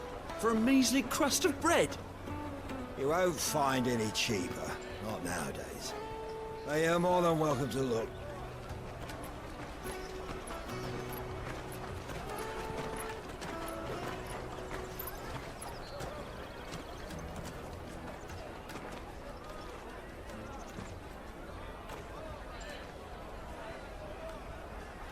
The Empire's unlawful and illegitimate occupation of the Crystalline Dominion is still in effect. Only those whose business in Twinside has been officially approved by the Republican Army will be permitted to cross the border. All who seek entry are to form a line and ready their documents for inspection. It looks like we aren't the only ones who are eager to leave. And they're checking everyone. Can't you make an Not for the likes of you. We won't get through without that pass. Let's go in and find Good, shall we? Ah, Good. There you are. Clive, I'm so sorry. Don't tell Nan, will you? Slow down, Good. Just tell us what happened. It's me trader's pass. It's gone. We cannot ride the caravan without it. We won't even be able to get through the flipping checkpoint. Do you remember when you last saw it? It was in my pocket a minute ago. Then a bairn bumped into me and... Yeah.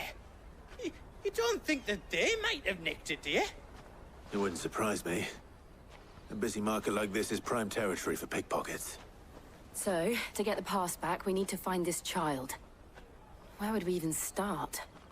I know where! I've got a pal in Bock lad who might be able to help us. No one knows more about what goes on round here than she does. Where do we find her? She's the owner of the Crimson Caravans, up that way. Sign's got a red chocobo on it. No time like the present. You two go on ahead. I'm gonna check the rest of my stuff, make sure naught else is missing. All right. We'll meet you there. Let's keep an eye out for this red chocobo, then. Looking to hire a coach? It's 10 million for a two-birder to the Crystalline Dominion. Take it or leave it. Oh, we're not here for that. Then I bid you good day. Oh, wait! Don't go, El. He's me mate. As I live and breathe. Goots, what are you doing back in Bocklad?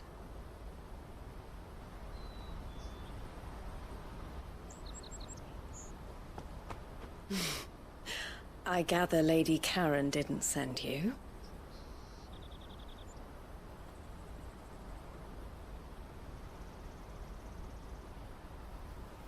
So what trouble have you got yourself into this time? It's me trader's pass. It got stolen. By a little bairn. Of all the... You're the size of a marble. Honestly. Ugh. Goots told us that you know the markets well. Might you have an idea which little bairn could have done this? We don't intend to punish them. We just need our pass back. Then, we can be on our way. I see.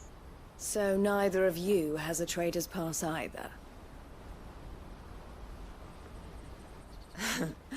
Not that anyone would take you for traders, but I suppose that's why you came to me, correct? Now, I can't say for sure who took your pass, but I suspect I know why they did it. Let me explain.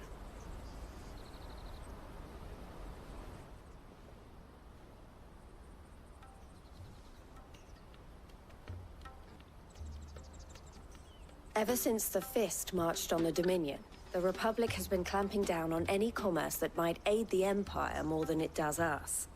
Which means traders' passes have gone from being merely a way of easing one's progress to being essential if one wishes to cross the border at all. And with demand outstripping supply, they've become a precious commodity, leading some to seek to acquire them by less than legitimate means. So the children are stealing passes to sell on the black market? Yes, and no. Passes are inscribed with the names of their owners, and yet none of the victims' names have appeared on the register of those passing through the checkpoint. Which means? That someone is doctoring the stolen passes. The same someone who is encouraging the children to steal them. And the same someone who has Goots' pass, no doubt. Whoever they are, they're ruining the livelihoods of honest merchants, which is why we've decided to take a stand. Will you stand with us? You want to get your pass back, and we want to ensure that no more are stolen. Catch whoever's behind it all, and two birds shall be slain with a single stone. Is there any other way of getting to the Crystalline Dominion, Goots? They won't let you in if you're not with the caravan. It's that, I don't know, try swimming across the strait. But the guards will definitely spot you if you try and do that. Like, we don't want to get spotted, right? So either we find the people who took the pass, or give up all hope of entering the Dominion. All right. We'll help. Thank you kindly. But I don't know your name. Eloise at your service. Clive. A pleasure doing business with you, Clive.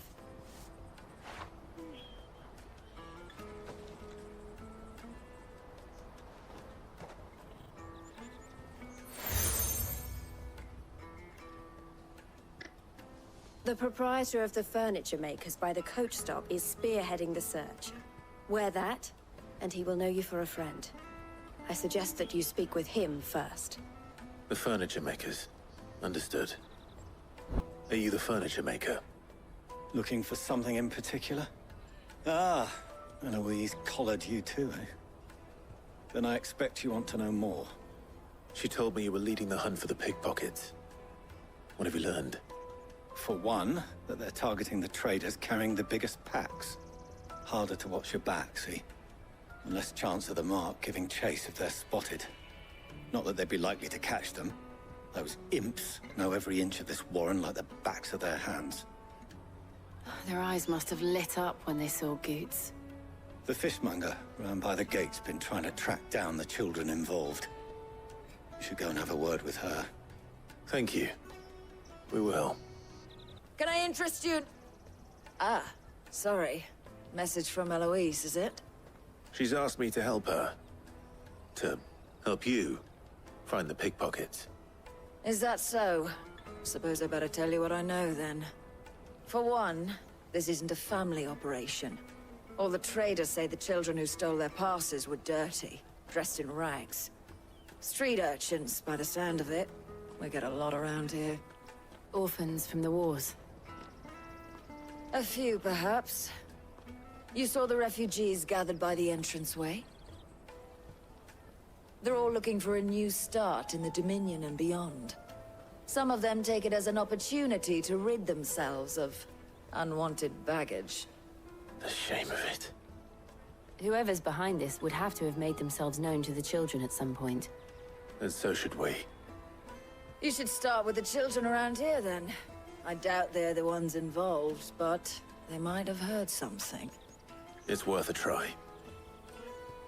Excuse me, do you mind if I ask you something? Can't stop you. I was just wondering if anyone has asked you to do anything out of the ordinary recently. Anything you grown-ups ever ask us to do is shut up and go away. So guess what I'm about to tell you to do? Sorry. I'll leave you alone. Do you have a moment? What do you want? What I want is to know who's asking children like you to pick pockets. I don't know. Nobody's asked me. What's picking pockets? Do you get paid for it? No, you get in trouble for it. So if they come calling, you know what to tell them. The caravan stops next to the checkpoint. The traders pass. Excuse me? What do you want? I don't have any money. It's all right. We're not going to hurt you. We just want to talk. What about? We've heard that some very bad people are making children like you steal from travelers. We need to know who's behind it so we can stop them. I don't know much about it, really. But my friend, Honza, he said he got a job.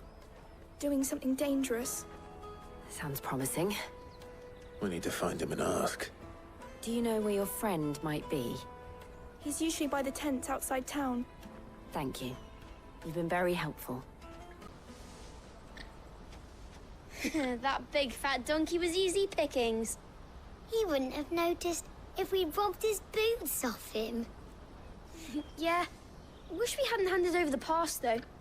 Could use one of those things to get out of this dump. Chance would be a fine thing. The moment they found out, they'd string us up by our guts. Would they now? Perhaps you'd like to introduce us to these charming characters. Shit! We're in trouble now! What do we do? You two get caught if you want. I'm off. Hunter! Where are you going? So that was Hunza, eh? Jill, you watch these two. I'm going after him. All right. Did you see a boy run past? He stole something from a friend of mine. There was a boy ran back there towards the Chocobo pen, but... Thank you. Oh, shit. Cornered. It's all right, Hansa. I'm not going to hurt you. I just want to ask you some questions. Fine. Not like I've got a choice. I'm looking for the people who are making you steal for them. Who are they? Called themselves the Carstones. They said they'd give me good gill if I did what they told me. I knew they were bad, but bread doesn't come for free. Didn't come at all half the time, before I started buzzing for them. You know, if I didn't do it, they'd just pick on someone else. Someone they could push around easier. Hansa. You found him then? Jill. Where are the other two? Eloise is watching over them. She sent Goots and I to look for you. You're... him! I haven't got your pass anymore, if that's what you're after. I gave it to the Carstones. Whatever you do to me, I can't get it back. Not that I go against them anyway. If it weren't for their gill, me and my mates would have starved.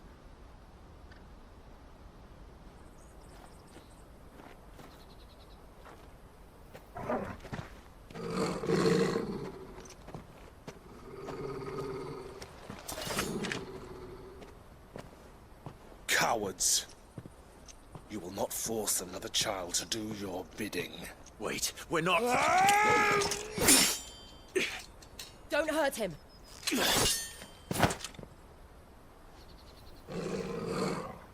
You're making a mistake. We're on the same side. Like hell we are. That brooch. Where did you get it?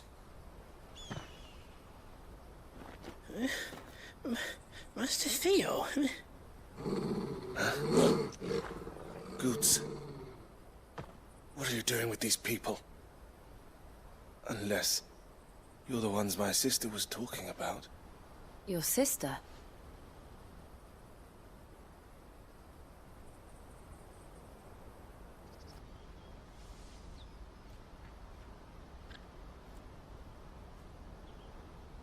Eloise didn't tell us she had a brother. And why would she?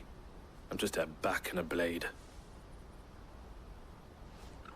Theodore, at your service. Sorry about before. Theodore, what do you know of the cast stones? Vultures who have made Boklad their hunting ground. They prey on the desperate, stealing from those with gil and bullying those without it into joining their flock. I'd been looking into their activities in hope of sparing the refugees any further hardship. But it seems they've already stooped even lower than I'd feared. Hansa's a good lad. Don't blame him for what they've made him do. If he and his friends hadn't agreed to work for the stones, some other poor souls would have. On pain of death, most likely. Clive, was it? And my sisters asked you to help put an end to the pickpocketing. Then we all want the same thing. So, what's the plan? What else? We find the cast stones, and we crush them. You get your trader's pass back, and I make Boklad a safe place again. All right then. All right then. Hansa, where are they camped? Don't worry. They'll never know you told us. Couldn't if I wanted to. They always come to town to collect the passes. Meet us outside the gate. I tried following them once, but they spotted me halfway down the trail. Said they'd string me up. We'll try it this time. Which way were they going? Back down the road towards Leitney's Cleft. To Leitney's Cleft, then?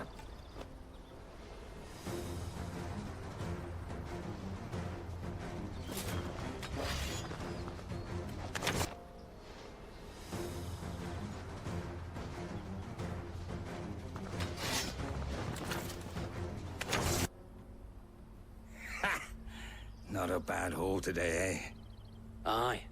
Some of our new recruits are natural-born ne'er-do-wells. Especially the little ones. And Hans has got nimble fingers, all right. It will be a shame when they chop them off.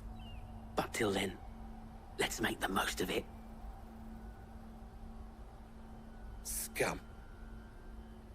The leaders of the cast stones, I take it. They don't deserve any mercy, Clive. I wasn't planning on showing them any. We're ready when you are, Theodore. Oh, I'm ready.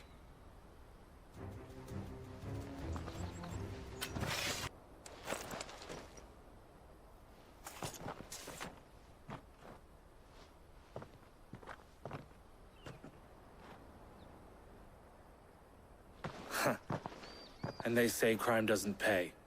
Gold chains, rings, purses. And traders' passes.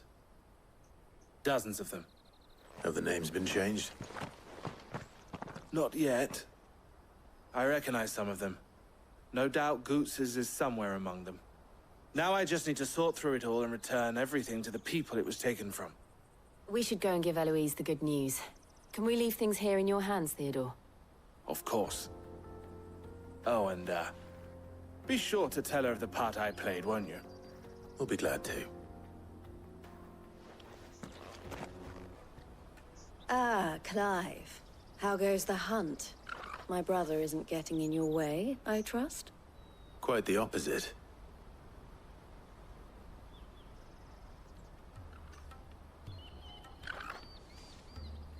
So it was the cast stones who were behind it all. Theo told me he'd been on their trail. And their demise solves 3 problems at a stroke. That of the pickpockets, the bandits pulling their strings, and the passes they were stealing. I only hope yours is among the items you recovered. Only time and Theo's return will tell.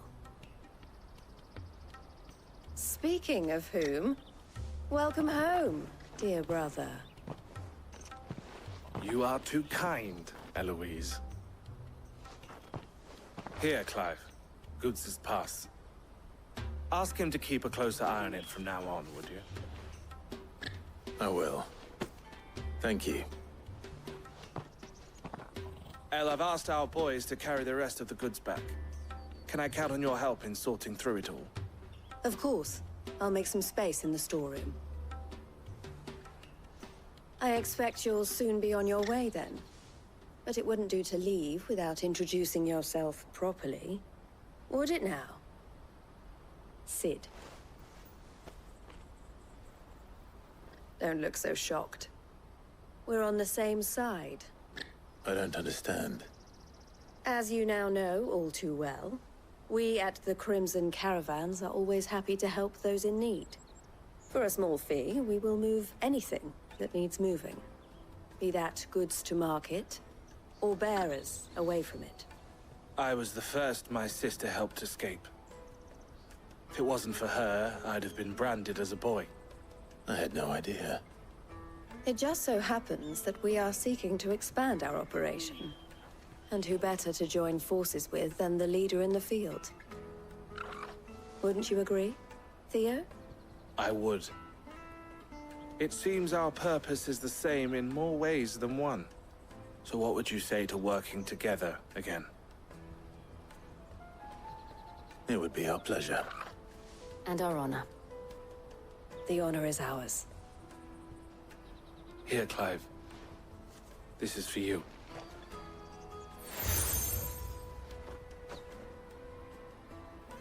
What is it? El has friends in high places, while I have associates in, lower ones. That mark is proof that you're a friend to us both.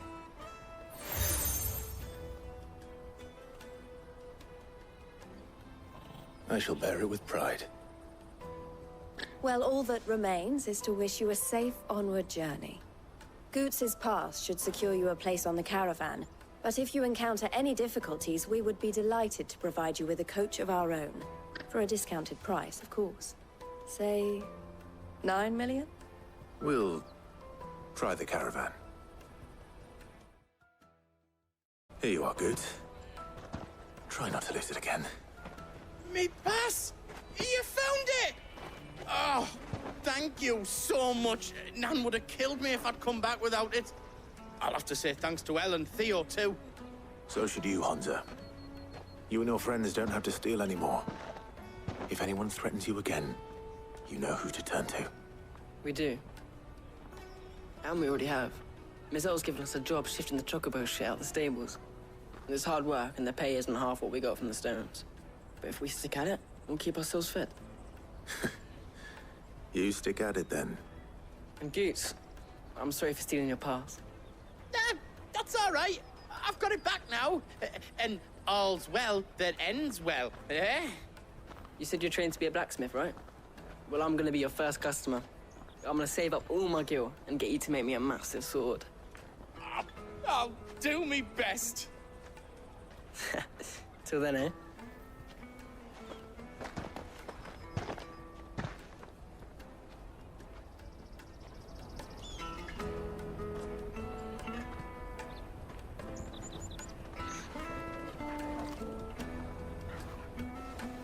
All right.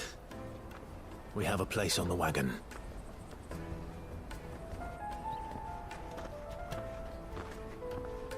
Remember, Goots, we're mercenaries.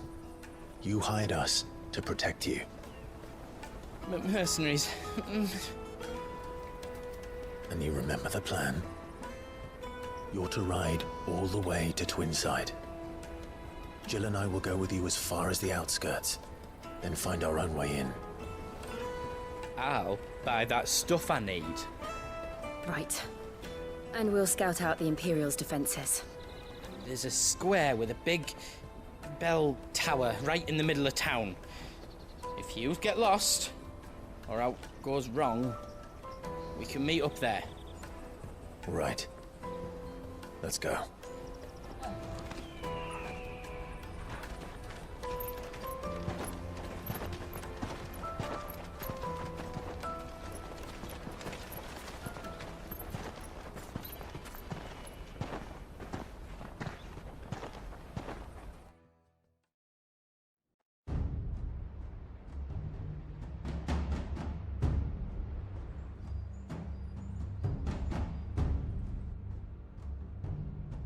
I see. And you're quite certain your father has no knowledge of Ultima? I am. I have no difficulty believing a sinister force has come to exert an influence on Sanbreque. But be that as it may, it is yet to claim my father. For better or worse, his radiance speaks his own mind. Then the fiend works from the shadows. I confess, when first you told me of this fiend, I had my doubts, and more than a few at that. A beast that labors to plunge Valisthea into turmoil, all in pursuit of your brother. But that wound is proof enough that evil is afoot. Then I have your answer, Your Highness. You will join me in my fight. I cannot. Not yet. Your Highness, please. As you are aware, the Dhalmekian army is at our gates. They have lost their mother crystal, and with it all hope of a negotiated withdrawal. It is but a matter of time before they invade. If Bahamut is not here to meet them, my people will be slaughtered. Though not by Hugo Kupka, thanks to Ultima's machinations. I know the fate of your people weighs heavy on your conscience, but if we do not put an end to Ultima's plans, they shall face a far darker fate. The chaos he would wreak would sweep all of Valisthea into the abyss. The lives of every man, woman, and child in the Twins are at stake. I believe what you say, Phoenix. But I have duties of my own, and I must discharge them. Come what may.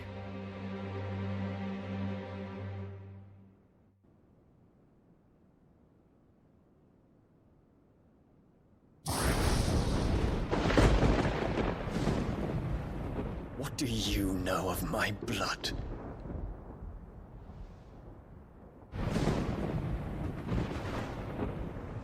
I I know that it is wholly unworthy of the highest offices of state, which rightly belong to those of purer breeding. Alas. Your bloodline runs through the Oriflamme gutter, from a whore who weighed her child's worth in gil. Have you threatened my father? Of course not. I merely whispered in his ear that his mongrel son is plotting a rebellion. What? Sylvester listens to the words of his astrologers. And they have ears too. You have been feeding them your lies! Should you remain loyal to Emperor Olivier, his radiance may yet crown your head with laurel, and not with tar. Fork-tongued witch!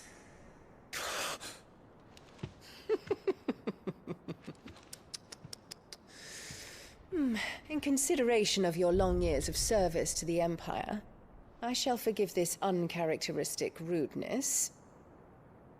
Now hurry and make ready, Your Imperial Highness.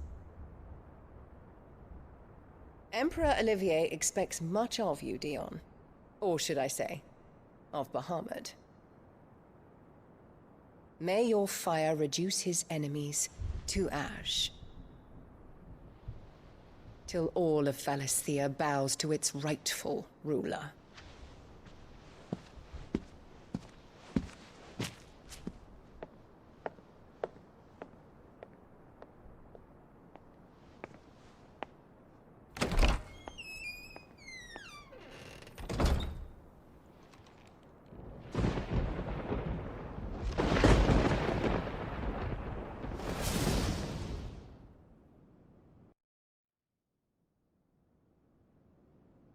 There is another darkness that has taken hold of Sanbreque. And until its grip is released, the flames of war shall spread ever wider, just as Ultima wishes. Forgive me. My family has caused you much grief. You are not her keeper, Phoenix. This is a matter for the Imperial household now, and as a member of that household, it falls to me to resolve it. At such time as that is done, what strength I have shall be yours.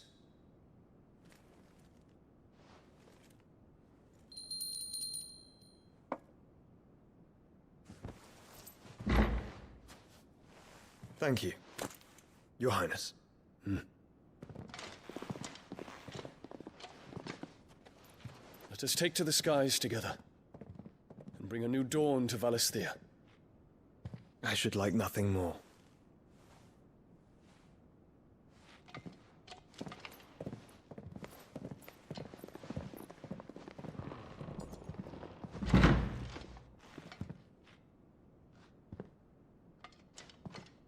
Terence. My prince. Tell me true. Do you believe what I'm about to do is wrong? We dragoons have but one leader, Your Highness. And we shall follow him unto the very end. Thank you. This is my decree. For their crimes against the crown, the traitoress Annabella and her usurping son shall be put to death, and the Empire restored.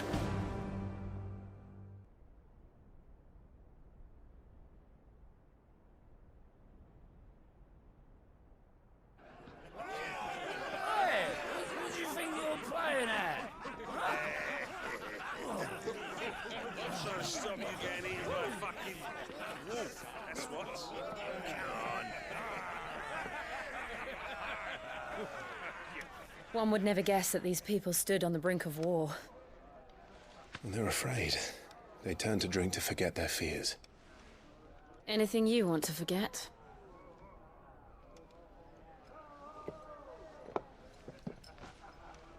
The harbor is empty, and half the market stalls too. The city may seem peaceful on the surface, but it's balanced on a knife edge.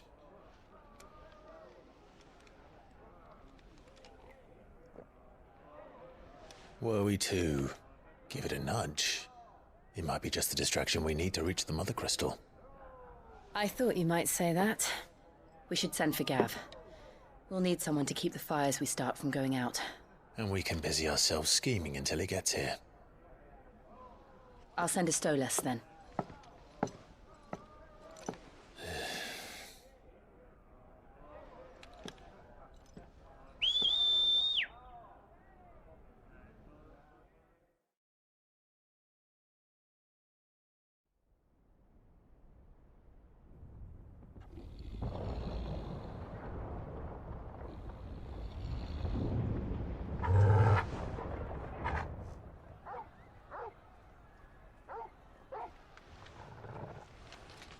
What is it, boy?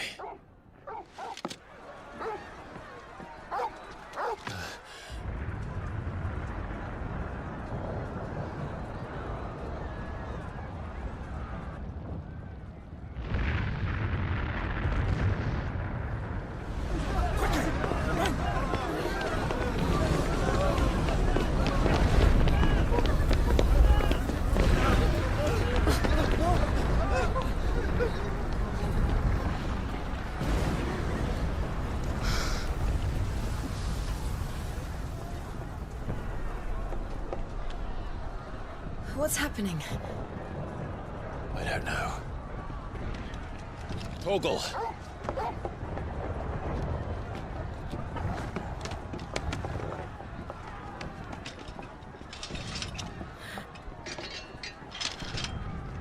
This way.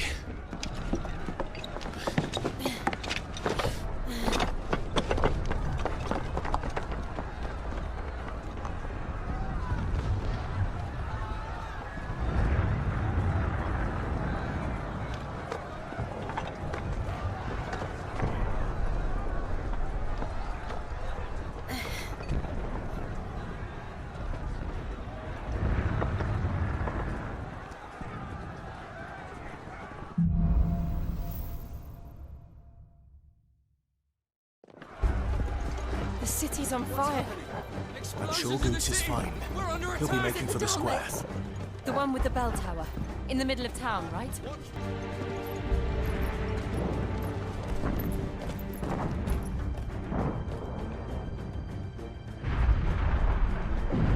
What in the hell is going on? Let's go and see. Right.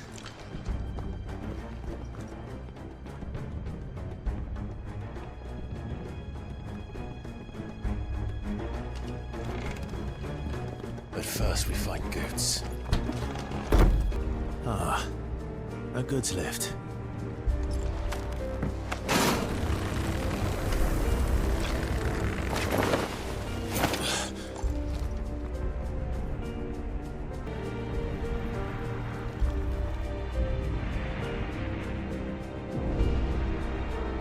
Hold on, Goots. We're coming.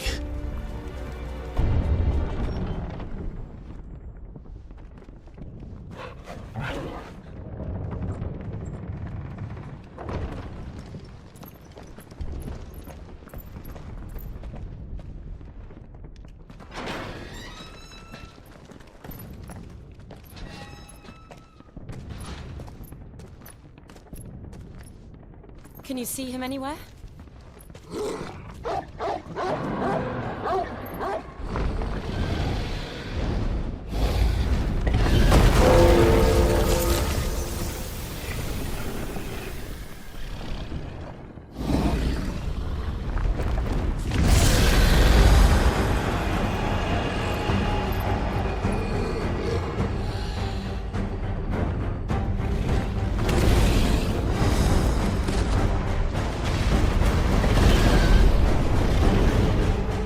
It must be one of the Dragoon's pets.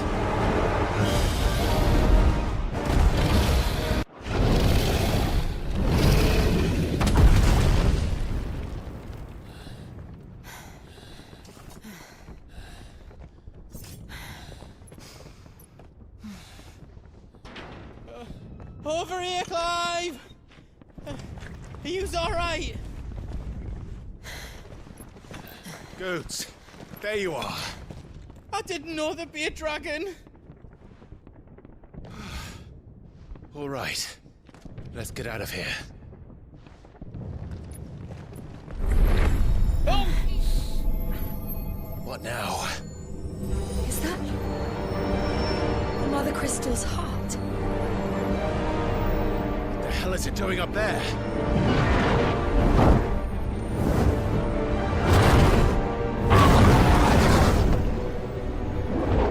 Bahamut.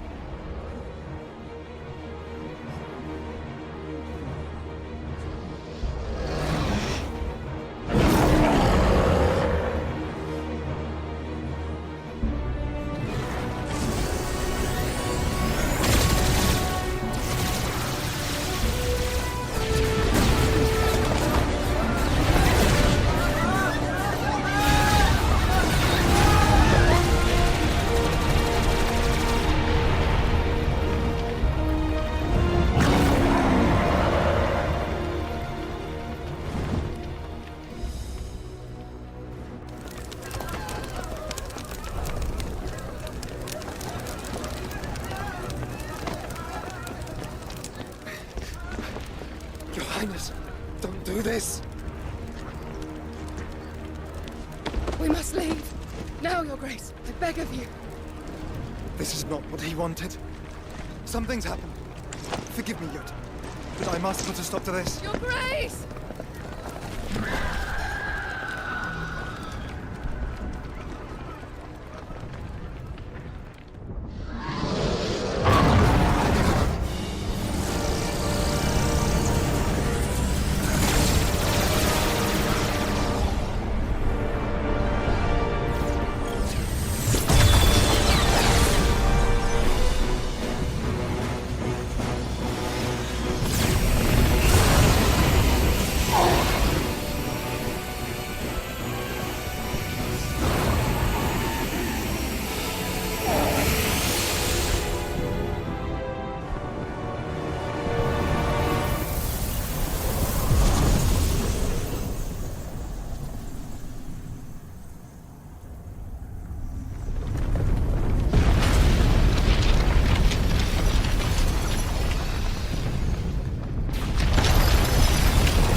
So, what do we do now then? We destroy the heart. Well, you might come back! As soon as the flames die down, the Imperials and the Dalmex will move in. This may be our only chance. And Bahamut has gone for now. You should get as far away as you can, Goots.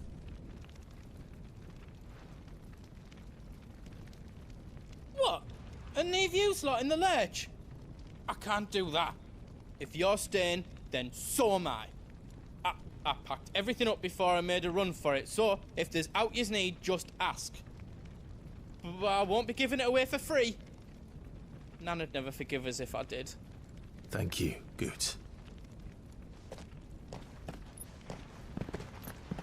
Drake's tail is right there, Clive. It's time to free Storm from the Crystal's curse.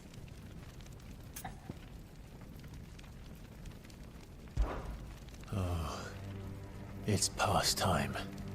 But remember, Bahamut is still out there. And I dare say we'll be seeing him again before the night is done.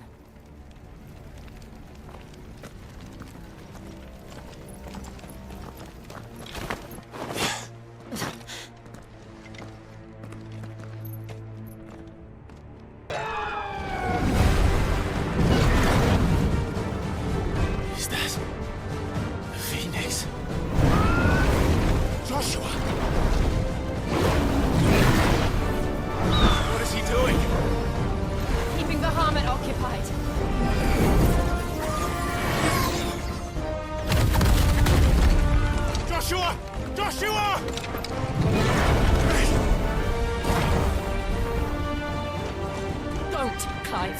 too dangerous.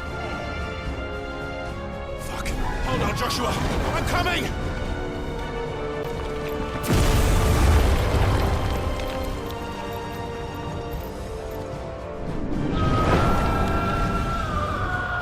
There he is. Joshua! I'm here, brother! Clive. He can't hear you. Joshua! They're heading for the heart. Then so should we.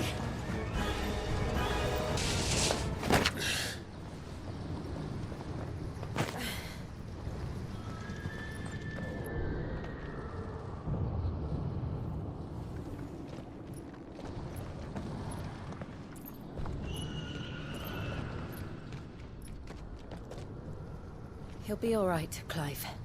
He's a survivor. We're getting close.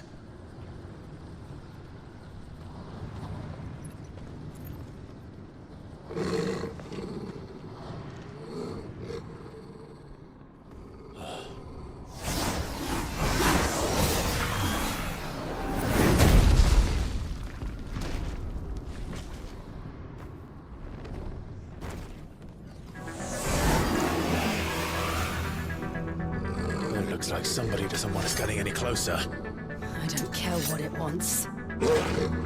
Neither do I.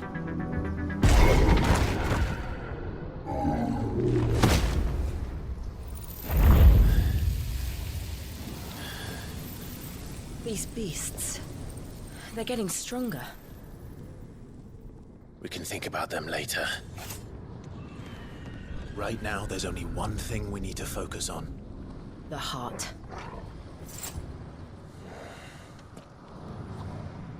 Quiet. There's someone up there. Is someone there? Mother. It's you!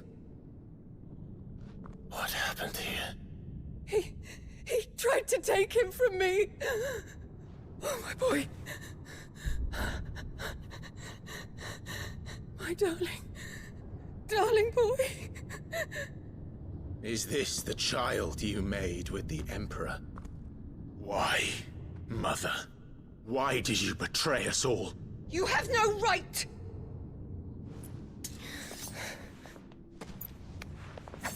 Answer him. We took you in, savage. Show some respect for those who raised you.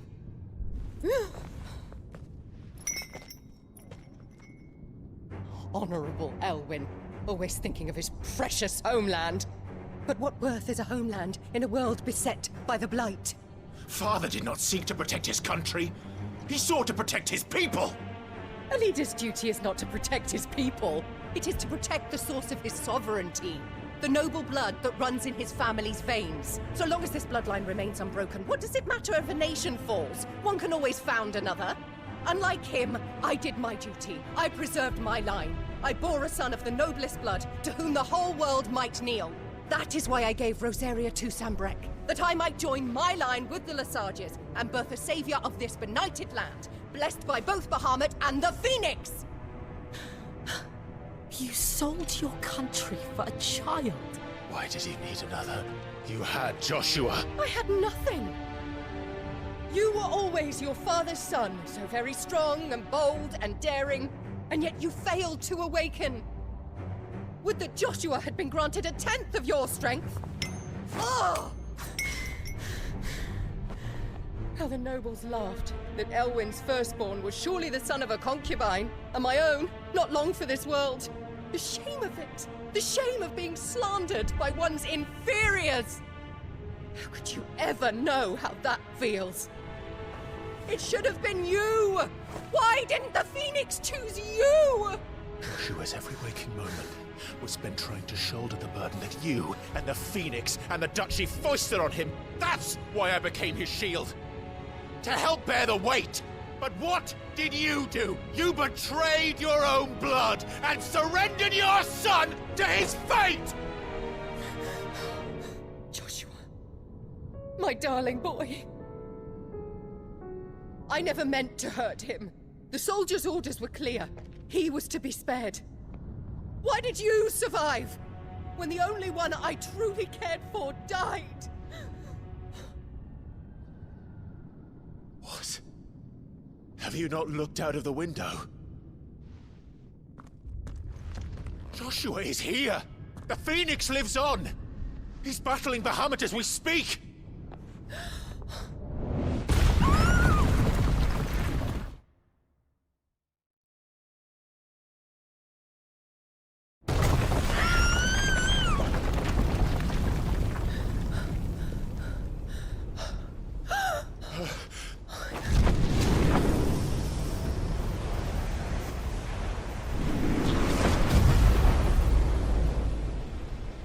Joshua! Wake up!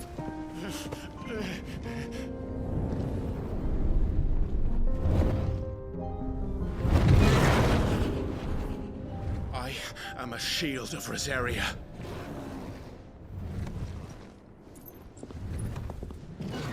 And I will do my duty. What are you...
Thank the Founder!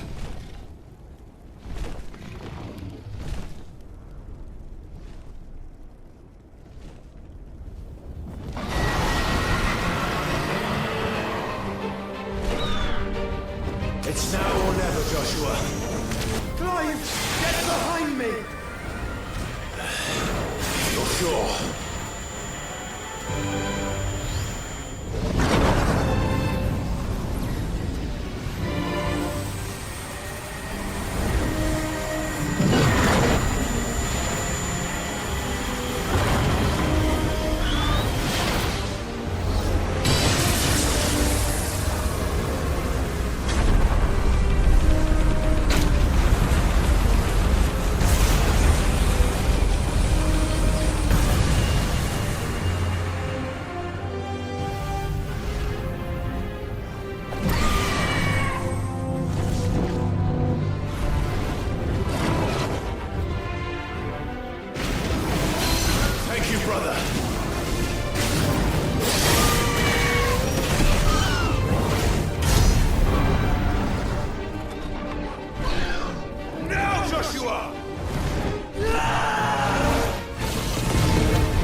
What now?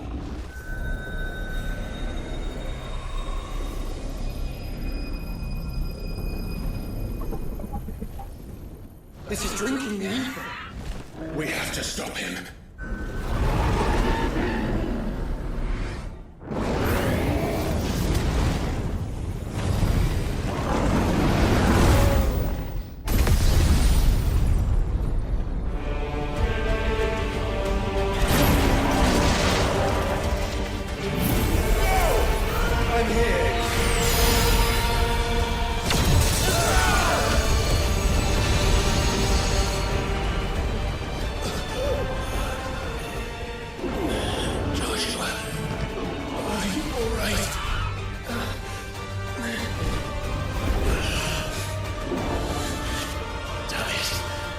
You have to be stronger than this. Come on, Ifrit. Show us your true power.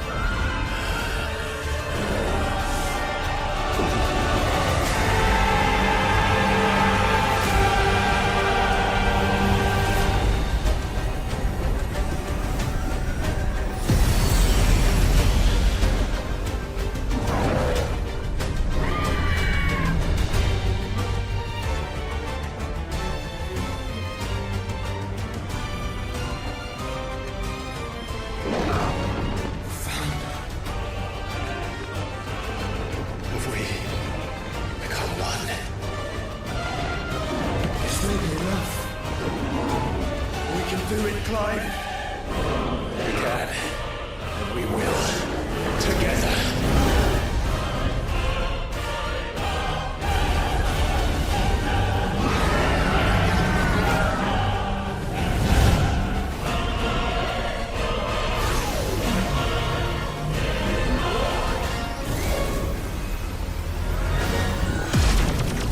Are you ready?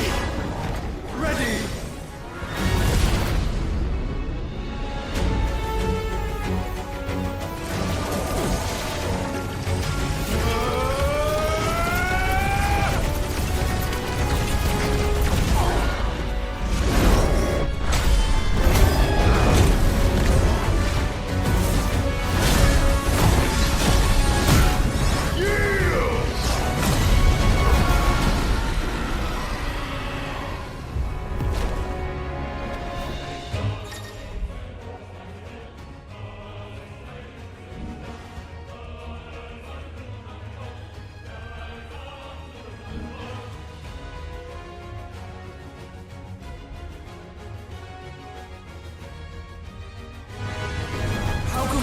match such power by trusting in our own.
Joshua!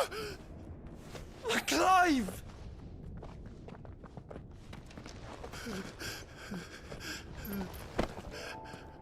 My brother. I'm sorry. I'm so sorry. You're alive. We both are. Nothing else matters.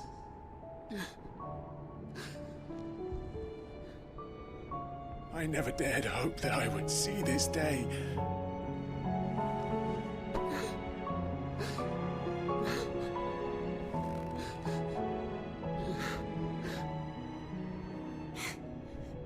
Reunited at last.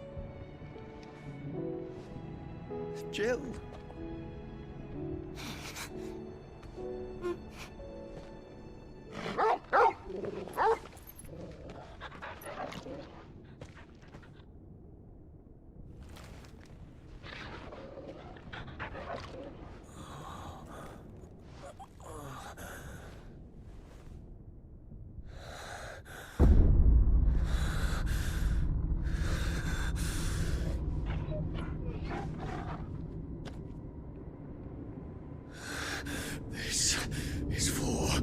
father!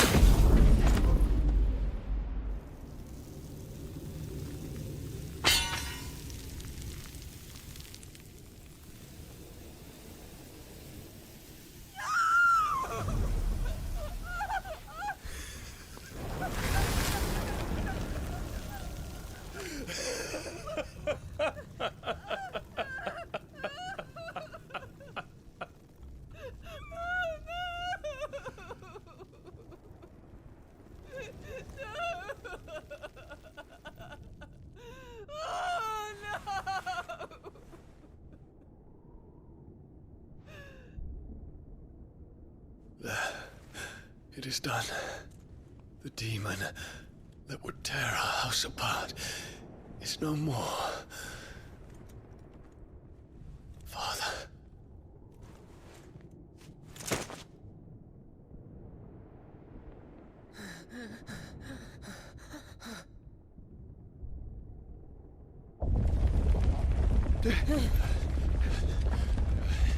The Mother Crystal. It's collapsing. Right. We need to leave. No.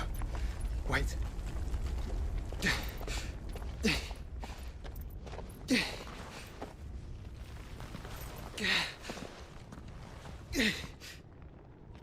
I owe him a debt. Fine.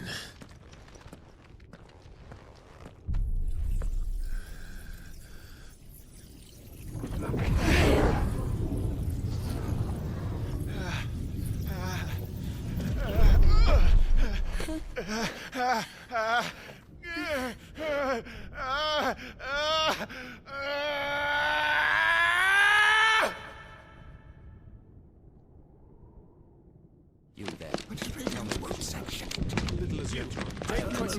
Don't reinforce will be found. What is our situation? Report, Captain. It could be Can nothing be done to call them off?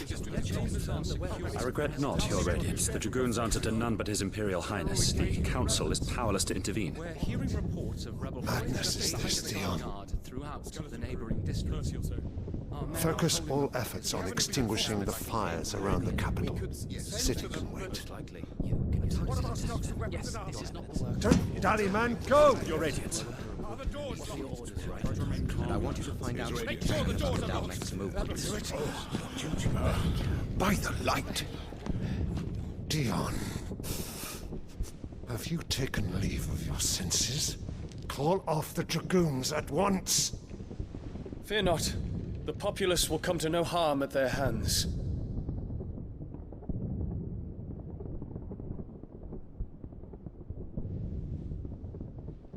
I am here to save you, Father. Save me? A creeping darkness hides in the heart of Senbrek. It stems from your wife, the traitorous Annabella.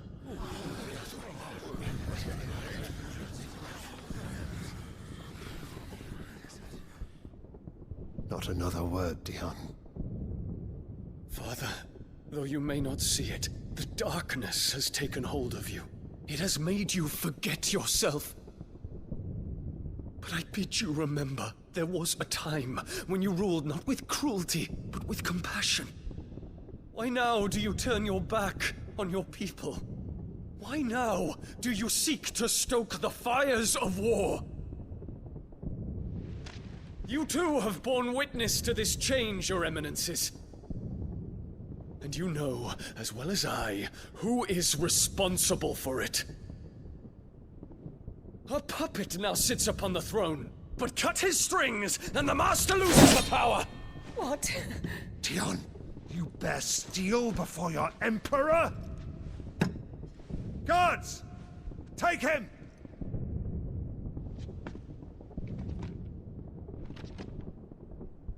For every citizen who falls, another can be bred. For every home that burns, another can be built. Those were your words.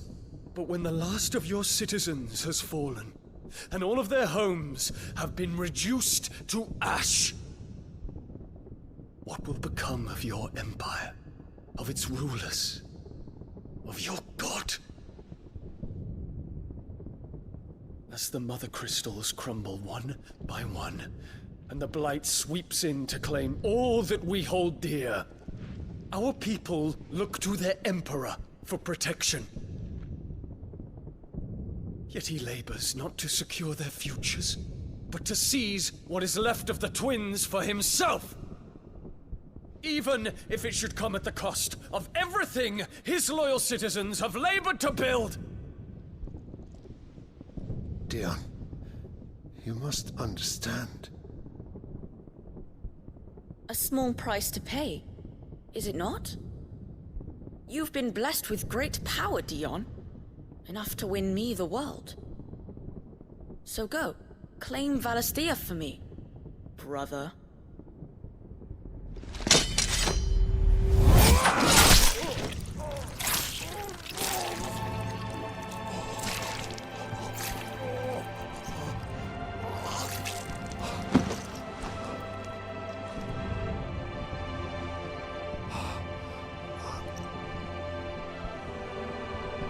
Dion.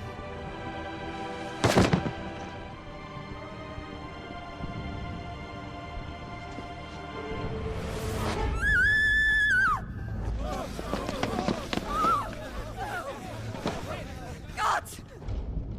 Gods! Father. Poor father. How he doted on his children. That he would die to protect me was plain. It was but a matter of when. You planned this? You did well to endure so long. But you broke in the end, as I knew you would. And now Muthos approaches. Put him to the proof. I would see if he breaks. Go, Bahamut. Kinslayer.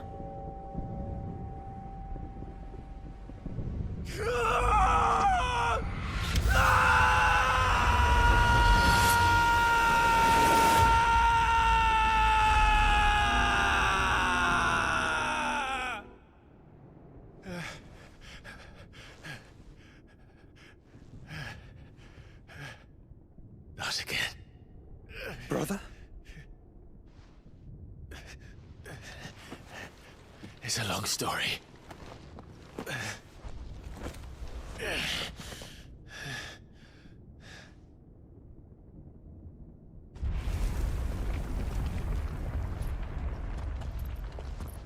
You cannot stay here, Mother. Come. Take my hand.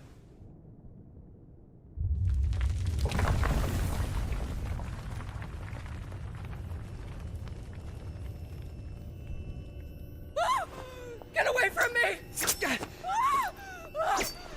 This is all just a dream, just a bad dream! You will not take me, Shadow! You will not take me!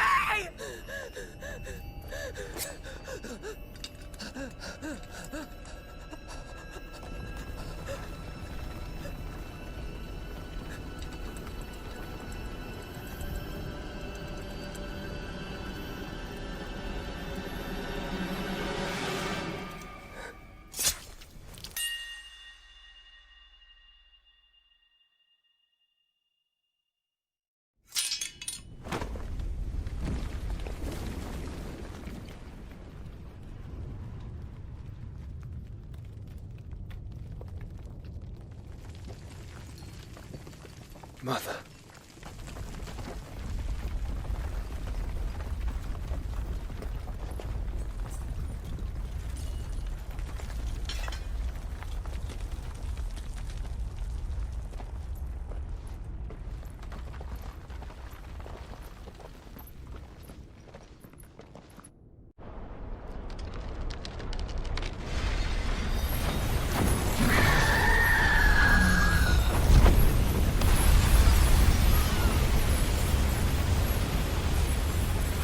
If it is consciousness that weaves your wills together, consciousness that blurs the boundary between your own will and that of others, then we shall set you apart once more.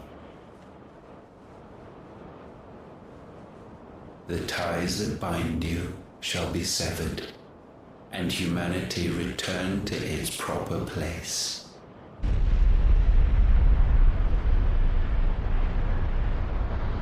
By primogenesis shall a new age of reason begin.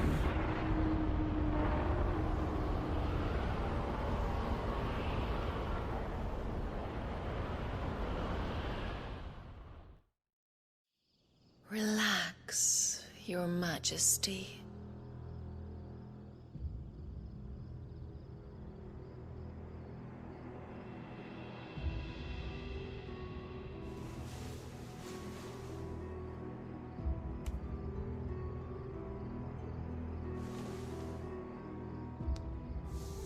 Don't you want to play?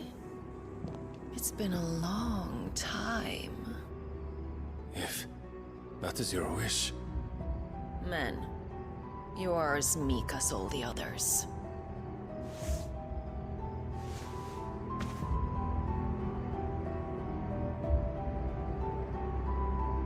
Such feeble creatures.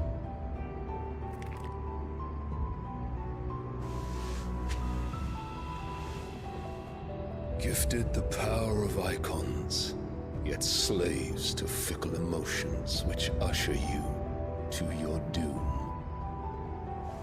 And so you bind your fragile wills with strands of consciousness. The wretched handiwork of a wretched people. The Sons of Fire were united at last, and for but a moment, their flame burned bright. Soon, Mythos shall become our perfect vessel. And then shall the world be remade. Not before the bonds are severed, of trust, of respect, of love. Only when every strand of consciousness is cut away, may Mythos return to our side. By primogenesis shall all be undone. Mankind shall be rid of his wretchedness, and Mythos of his will. But while he yet clings to it, he has the power to forge bonds anew. And so we bid you, find Mythos, and sever every one. To destroy that which has no physical form. You ask the impossible. There is nothing your black blade cannot cut, Odin. We shall unite with Mythos, and bring forth a new world.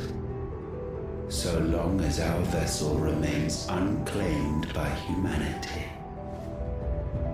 It shall be done, Master. My will is yours.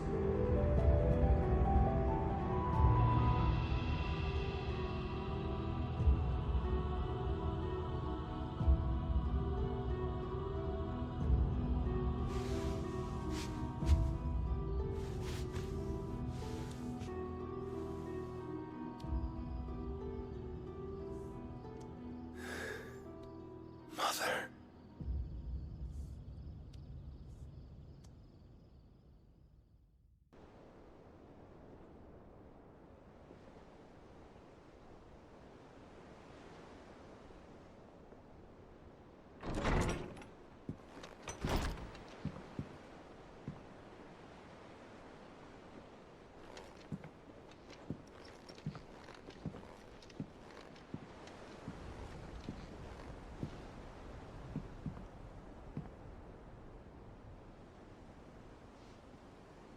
How is your brother?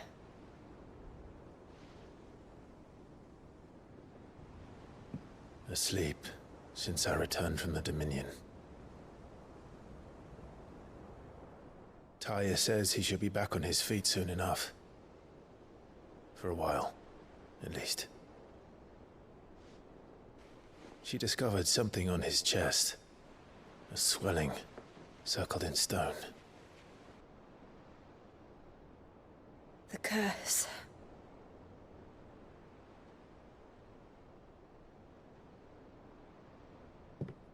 For every mountain we climb, another rises up to greet us, doesn't it?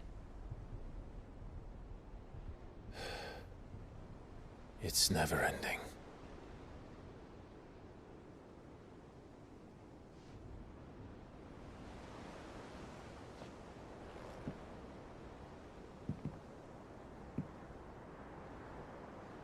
Even the sky seems to have grown tired of it all.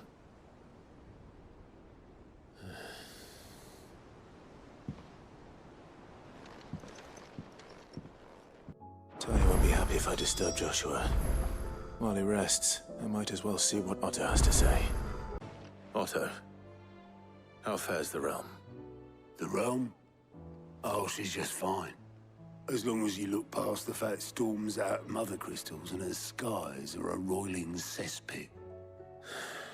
And Gav? He's with your uncle in the Free Cities, helping Mid with her project. Sent an owl their way the moment the winds turned foul. Still waiting on a reply, though. Do you have any good news? Well, that depends on your definition of good. All right, fine. What do you suggest we do? Oh, no, I'm just the messenger.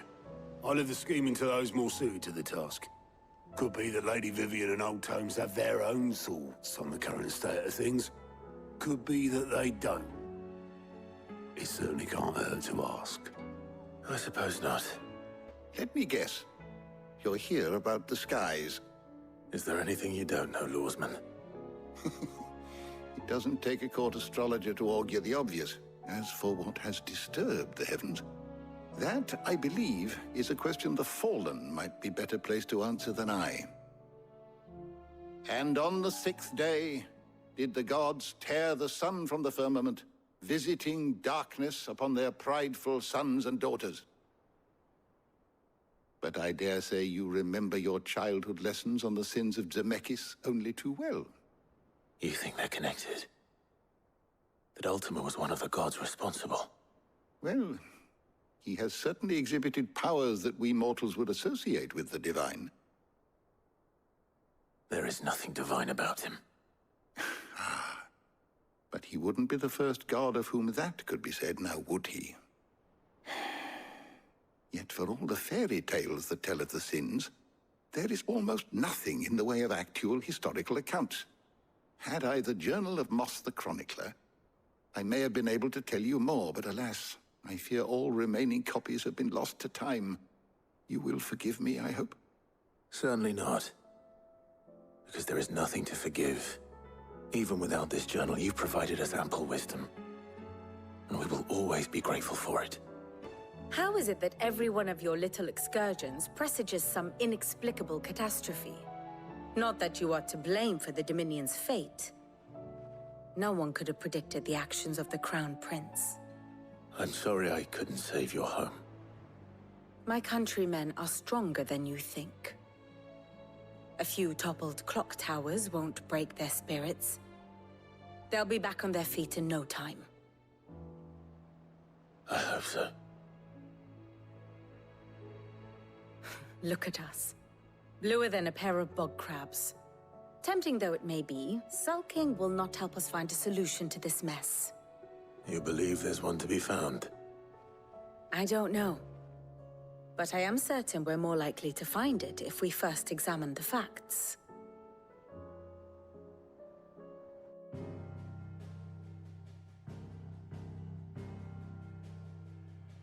Beneath these darkened skies, fear and confusion reign over Valisthea. Oh, the lands around the fallen Mother Crystals had already begun to wilt for want of ether. But not like this. Crystals that filled wells and fueled furnaces, now nothing but pretty shards of rock. And those that hang from the people's necks cast nary a glimmer of light to keep the dark at bay. It is only a matter of time before the common folk convince themselves that the end of days is upon us. Yet I fear a swift end is more than we can hope for. While most of the world thirsts for ether, the remainder drowns in it, spawning Akashic in droves. And amidst the hordes of mindless beasts, with magics as like to fail as function, even the strongest nation would falter. Rosaria and the Iron Kingdom teeter on the brink of collapse, while the tragedy in Twinside has all but paralyzed the Holy Empire. Dhalmekia fares little better. Rumor has it the ministers fled the capital after the fall of Drake's Fang, leaving their beloved republic to crumble. Waloed, meanwhile, moves in earnest. The Einherjar has been sighted off Storm. The world, in short, is in chaos. It would seem our civilization was nothing but a castle of sand, to be washed away at the whim of the waves.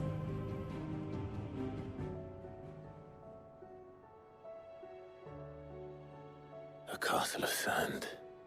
Not my best flourish, but it seemed fitting. The reports I've received are considerably more blunt in their appraisal. Without the protection of their nations, it will fall to the people to defend themselves against those who would take what is theirs. Which is only ever going to end one way. Defending a farmhouse against a band of chocobo thieves is one thing, but pitchforks and palisades will do little to stall an army's advance. Should the King of Waloed deign to invade, there would be none to stop him. None but us. Perhaps Otto will be more inclined to share his thoughts when he hears what the others had to say. Clive, we have a problem. Only one? That would be a first. It would. Actually, there are three. We had as many owls arrive while you were at the shelves. Martha's got Akashic out her gates, and talk of monsters roaming the hills outside of Northreach has put the wind up Isabel and her lot. And don't forget Dalimil. Lubor says the village was raided by bandits. When it rains... It fucking pours. The curse breakers are spread thin, taking stock of the damage in the Dominion. And even if I could get word to all of them, I doubt they'd get here in time to make any real difference. Which means... there's only two people who can. Jill and I. Let them know we're on our way. Sid! Your new companion appears much more formidable than your uncle. Should I be worried? You haven't been introduced. Jill, Clive has told me much about you. All lies, I'm sure. Your Stolas said that Dalimil has a bandit problem. Indeed. Although, you're a little late. They left with our food and guild days ago. Any idea where they went? The desert's a big place. Your guess is as good as mine. But the fact is, I have more immediate concerns. What did you say to me? What did you say? Ah, as if by magic. Let's just say we've yet to reach a consensus about how to solve Dalimil's little problem. And at this rate, it won't be the actions of the bandits which prove to be our undoing. It will be our own. I've tried reasoning with the dissenting parties, but even the Desert Hare has limits. Perhaps we could talk to them. What makes you think they'll listen to us? What makes you think they won't? She makes a fair point, Sid. And you won't have wasted much of your precious time if you fail. They're just across the courtyard.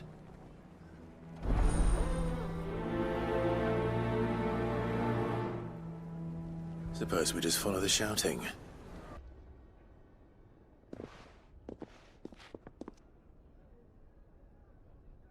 You wouldn't talk like that if it had been your men whose throats were slit.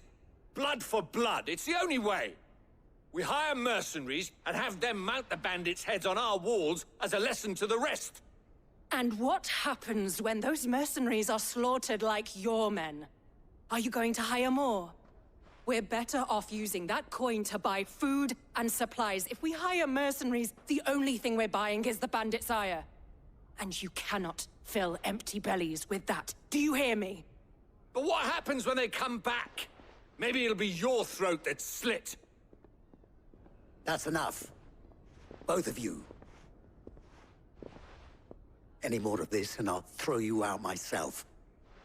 Come back when you're ready to talk like adults.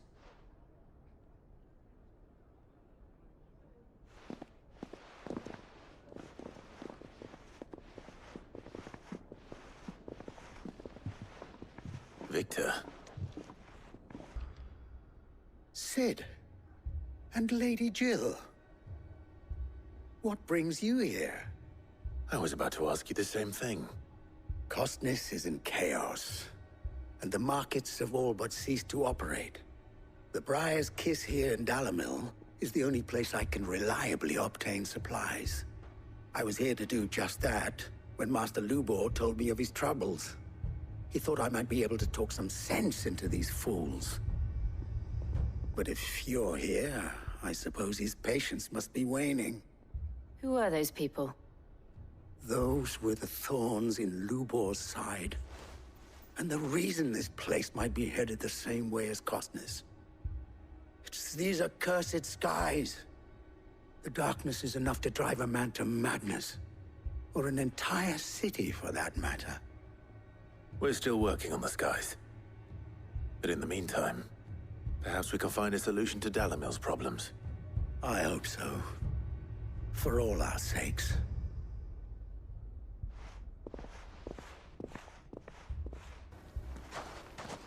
So, you see my predicament? What I saw was a room full of people who were angry and afraid. And with good reason by the sound of it. But if left to smolder, that anger and fear could set the entire town alight.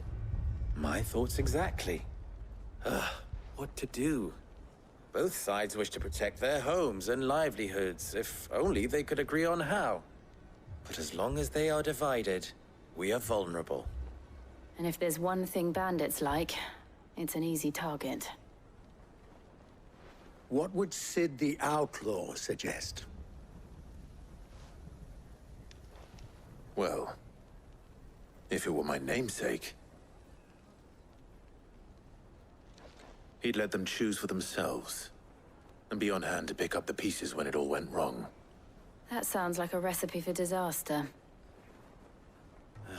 A recipe for disaster is precisely what it is. But perhaps that realization would be enough to make them question the ingredients. While it's plain neither Conrad nor Natalie will countenance the other's proposal, it may still be possible to make them doubt their own. Before presenting them with a third option. And that would be? To pool our resources and save the city ourselves. Why fight each other? When all that fear and anger can be directed at the bandits. It appears we have a plan of action. Victor, pay Conrad a visit. See if you can't convince him of his folly. I'll speak with Natalie. As you wish. Your faces are not well known in this town. That may prove useful. Don't worry, Victor and I will do most of the talking. You need only play along. Play along? What he means to say is yes.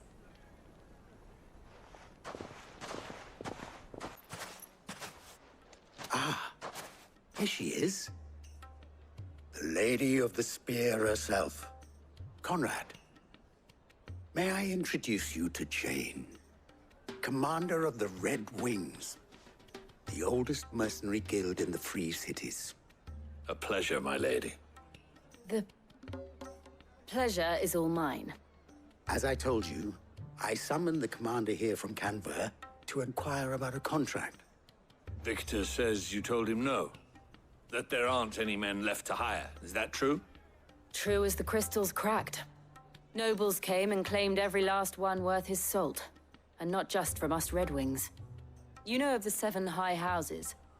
There must be 2 swords assigned each one. Granted, we have a few boys left. If it's boys you're looking for. Well, Conrad, Are you saying that Dalamil's finest cannot defend this town better than a gaggle of unblooded striplings? That a band of beardless youths could better avenge the deaths of your brave men than you yourselves?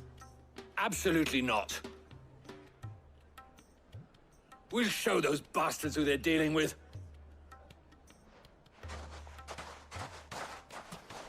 I can't believe that actually worked. Conrad's not what you call the brightest candle in the crypt. And there's a reason why I had you do the talking and not Sid. Well played, milady. Ah, here he is now. Natalie, allow me to introduce Lord Underhill of Randalar's prestigious League of Merchants. Lord Underhill. At your service. Underhill? I was just telling the good lady of our conversation, my lord, and how you were lamenting the state of the capital's stores. Lubor says that not only are the granaries almost empty, but that war and the Blight mean this season's harvest won't be enough to fill them for winter. Indeed, certainly that is the case. The nobles in the capital are buying up the city's stocks of barley and wine, driving the prices higher than most commoners can afford. It is only a matter of time before the peasants revolt. It is worse than I thought. If what Lord Underhill says is true, I fear we have little hope of supplementing our stores, meager though they regrettably are. And while I applaud your endeavors to dissuade our more bellicose citizens from seeking vengeance, I sense Conrad is not wrong in his assessment of the bandits' likely return. Which means that now, more than ever, we will need to secure what little we still have. Food, weapons, herbs, everything. If our humble town is to endure not only this hardship, but those that are certain to follow, we must stand united. All right. If it will help to protect my home, I'll do it. But you needn't have gone through this charade.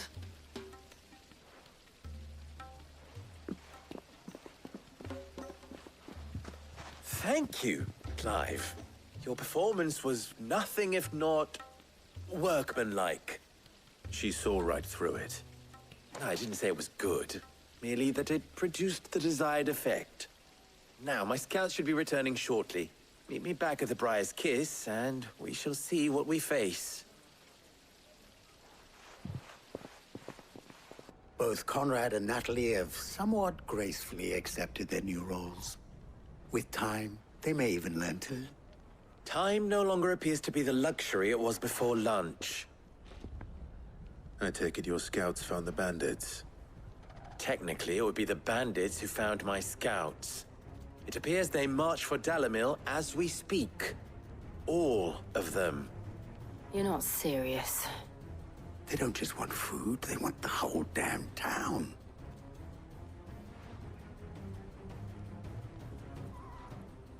I have a favor to ask. I'm told the bandits march in two groups, one from the south and one from the desert, in a move doubtless intended to stretch our already gossamer-thin defenses. Very well. Jill and I will meet those from the desert. But what of the rest? The rest, my friend, the city shall fight. Together. The stakes, I concede, are high. But if this does not unite Dalamil, nothing will. That is a lot of faith to put into those who had their hands around each other's throats but a moment ago. Then it will be for us to see that their hands are kept occupied. And I do mean us. I thought you might say that. We'll hold them off for as long as we can. And we will do the same.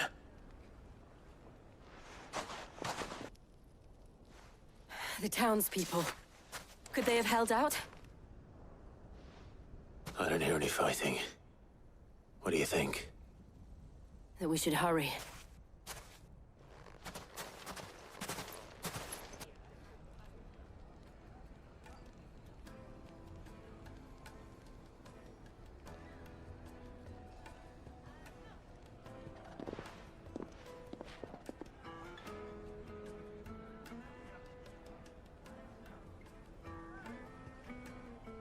Natalie, I owe you an apology. You did well out there. The inn would have been lost had you not held the line. Without you, there would have been no line to hold. You saved us, Conrad. You saved Dalamil. We all saved Dalamil.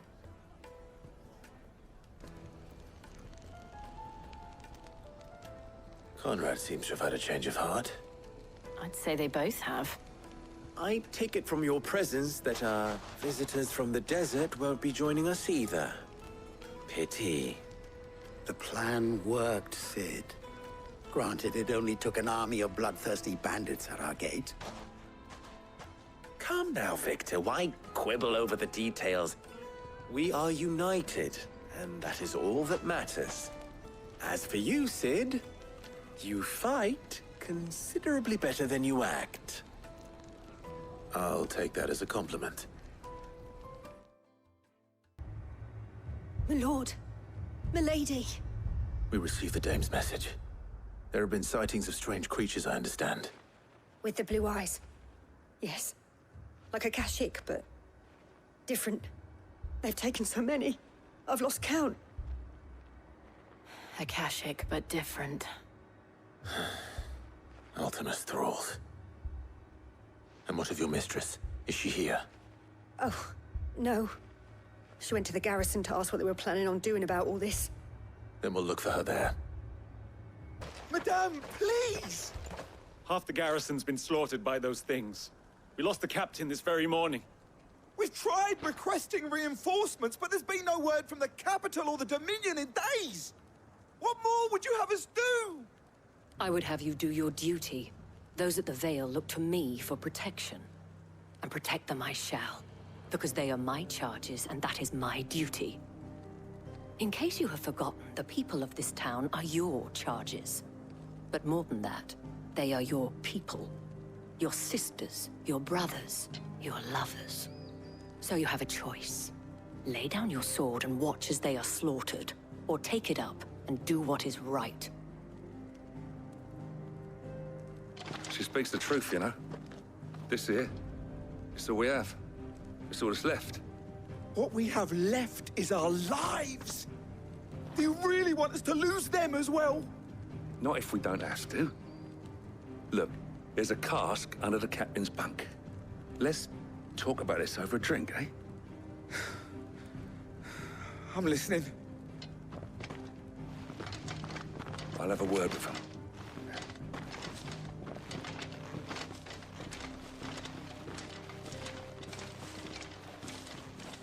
Ah, Clive. I didn't expect help to arrive so quickly. And sought to take matters into my own hands. It was a noble effort, but I thought you might still need some support. I'd like you to consider my needs. What we need to consider is where the creatures came from. The way the survivors speak of them, one would think they appeared out of thin air. And perhaps they did. It's hard to know what to believe these days. We'll talk to the survivors. Did you see the creatures that attacked you? Creatures?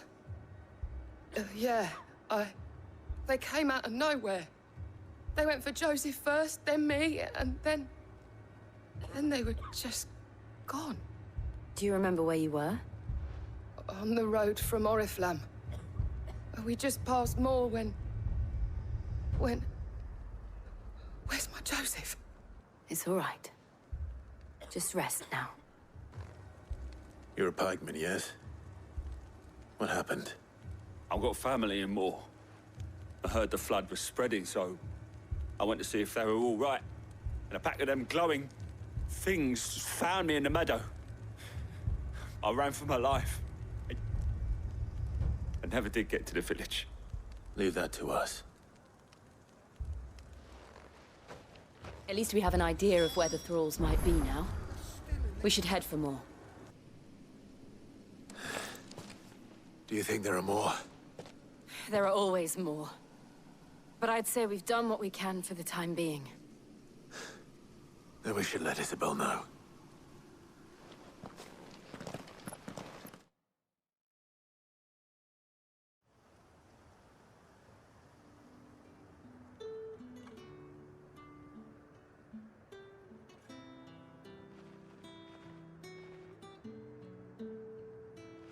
You have the town's thanks. Don't thank us yet. There will be more. Many more. And you'll need to be ready for them. Oh, we shall. Isn't that right, Captain? Yes, milady. The garrison will be ready. Philippe here has convinced most of the men to remain at their posts. For now, at least. Hearing that the Dane would look kindly on any man who committed himself to the task certainly didn't hurt. It's not the most selfless of motives, I'll admit. But whatever it takes, eh? Now me, I never needed convincing. I became a soldier to protect the people I love. And the people I love include the ones standing before me. Handsome and chivalrous. Now, if you don't mind, I have sentries to post. Milady.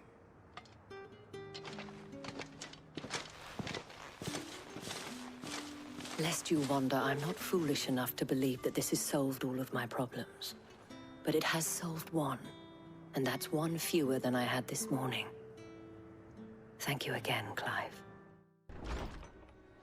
Martha. It's good to see you. And you, Clive. Jill?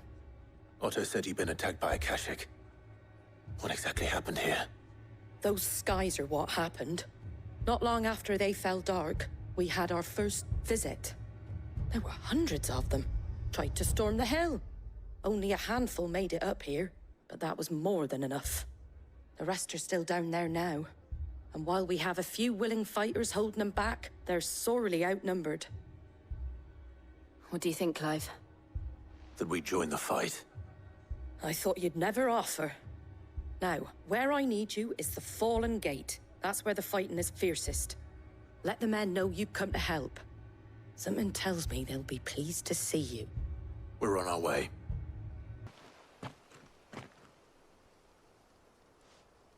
Clive, wounded.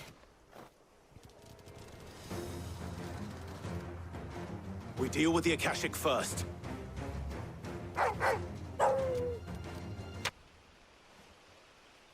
These men don't have the look of hired swords.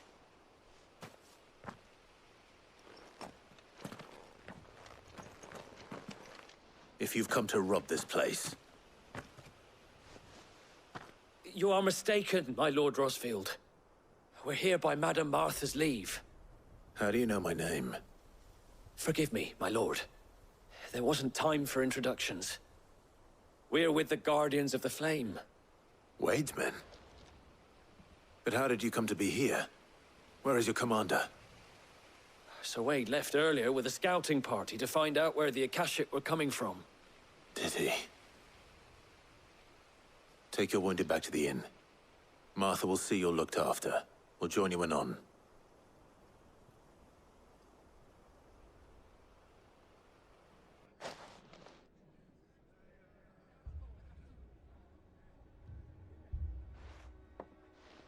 And to think you took them for thieves.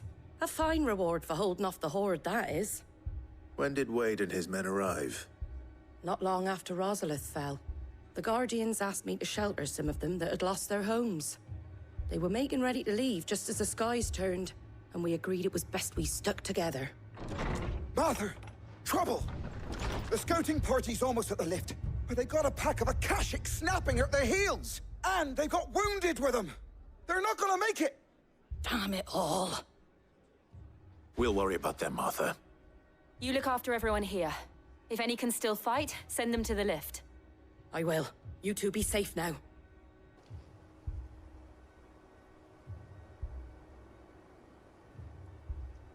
Squire, I need you to get those who can still walk up the lift to Martha's. But what about... I didn't ask, Oscar. Sir. Sir Wade. Lord Rosfield. If you aren't a sight for sore eyes. Martha seemed to think you might need some help.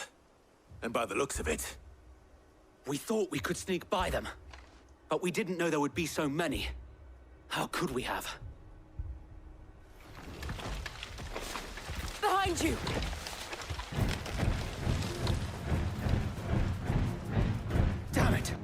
We need to get the injured to safety. Do you think we can hold them off? We can certainly try. Are you with us, Sir Wade? Always. Then let's do our duty.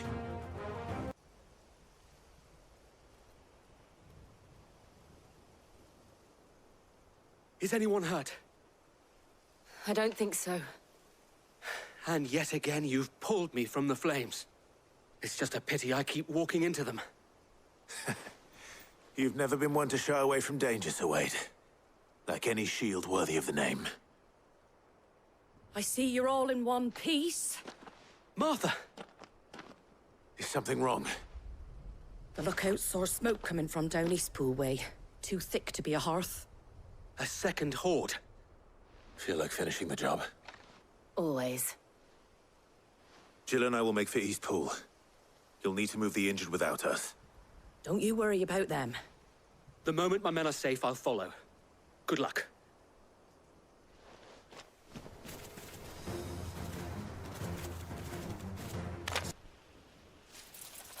Something's coming! Apologies, my lord. Did I miss anything? Only the first round, Sir Wade. Shall we?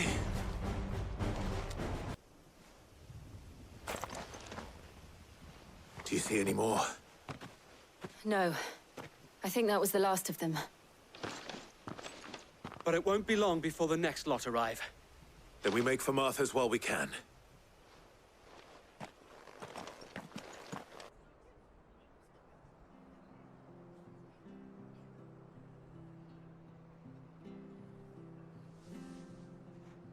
What did you find out there?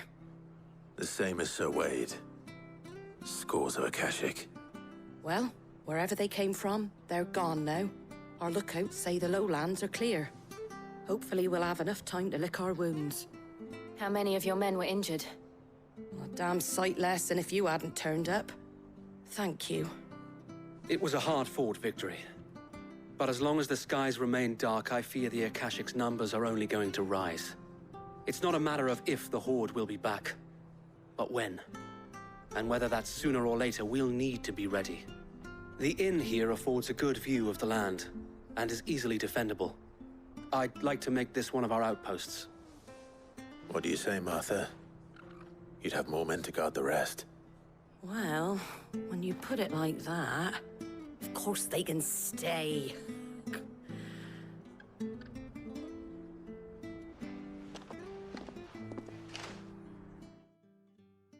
My lord, there's someone I'd like you to meet. Oscar, over here.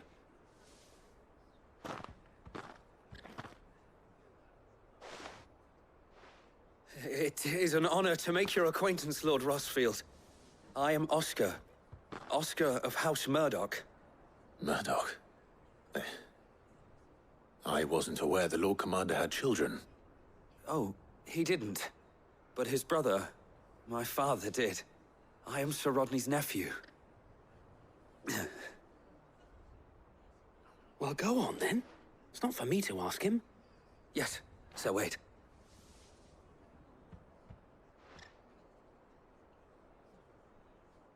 If it please you, my Lord Marquis, might you take me as your squire?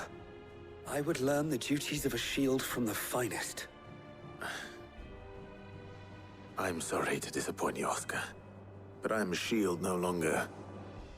Nor was I ever the finest. And spending time in the company of an outlaw hardly seems a fitting education for one aspiring to take his oaths. My Aunt Hannah once told me that a man is not defined by his title, but what he does in its name.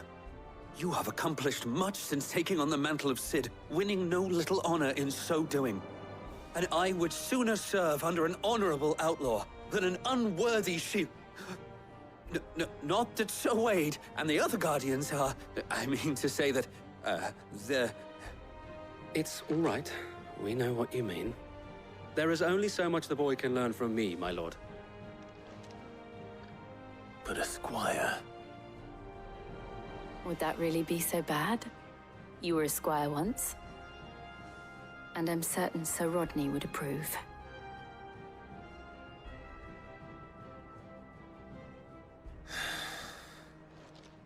Know that I'll show you as much leniency as your uncle showed me. I would not have it any other way. Our friends seem to have things under control. For now, at least. Let's go and put Otto's mind at rest. Was wondering when you turn up. Had owls from all our friends thanking you for your timely intervention. How is it you always manage to arrive at just the right moment? Luck, I suppose. Any word on the rest of the realm? Let's see. Storm's still crying out for mother crystals. The nations are still in chaos. And the skies are still the color of a kick in the kidneys 2 days on. So... Right. Clive, we knew this was going to happen. Well, not the bleeding skies part, but you take my point. Now's not the time to second-guess yourself. Now's the time to visit the infirmary. Taya says your brother's awake. Thank you, Otto.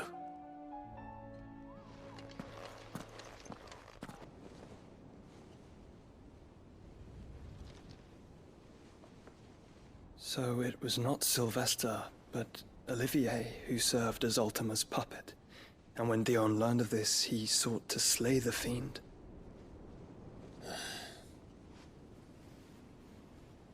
Only for his father to take the spear that would have freed him. Enough to drive a man to madness. Small wonder he hasn't stirred. I would be afraid to wake. Had I but reached out to him sooner, warned him of the threat Ultima posed. But now, both an empire and her prince lie broken. Joshua, what do you know of Ultima?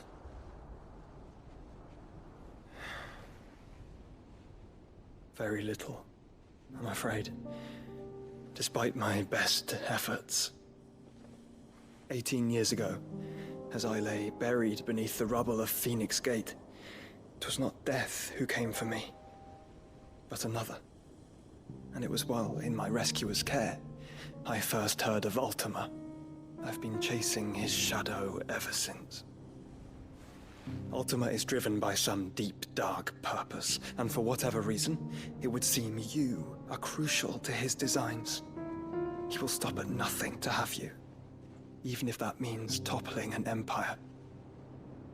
But why me? What possible use could I be to such a creature? That is one of many answers that have eluded me. Yet, I am certain of this. It is not mere chance. You were chosen for a reason.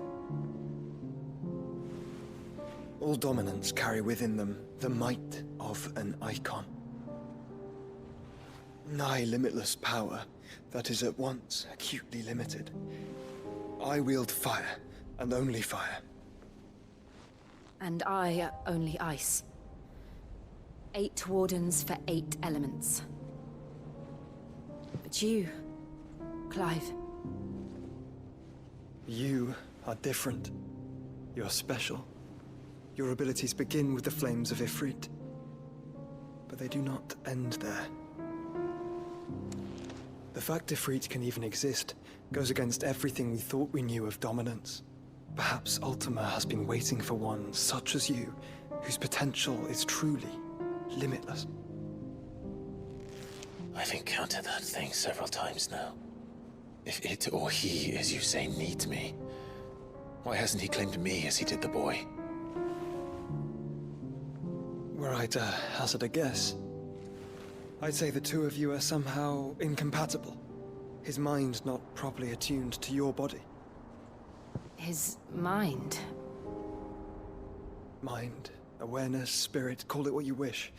But I believe Ultima to be an embodiment of the concept. This is why I struggle and fail to contain him here inside me. I'm sorry. Inside you?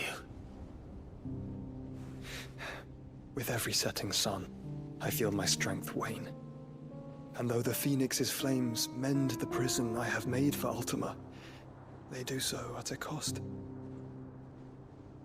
We must find a means to bring an end to him before I meet my own. What were you thinking? It was that or let him take Clive. And I've always had a soft spot for my brother. But that doesn't mean you should sacrifice yourself to save me.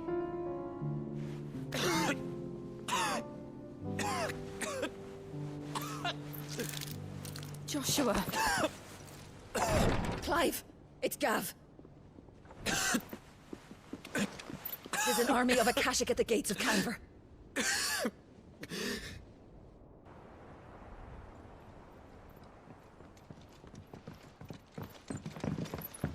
Well, what's the short of it? I thought Tyre told you. The capital of the Free Cities is under siege by an army of monstrosities. The city guard are doing their best to stem the tide, but numbers ain't on their side. What of Lord Byron and Mid?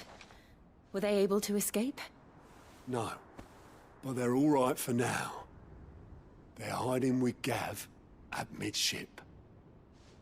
We have to get them out of there. And we shall.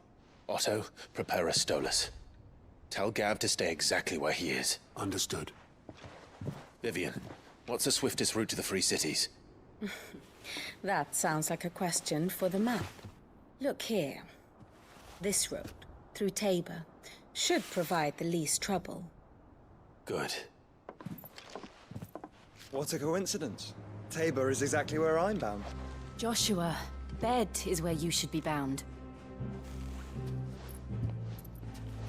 You don't think I told him the exact same thing?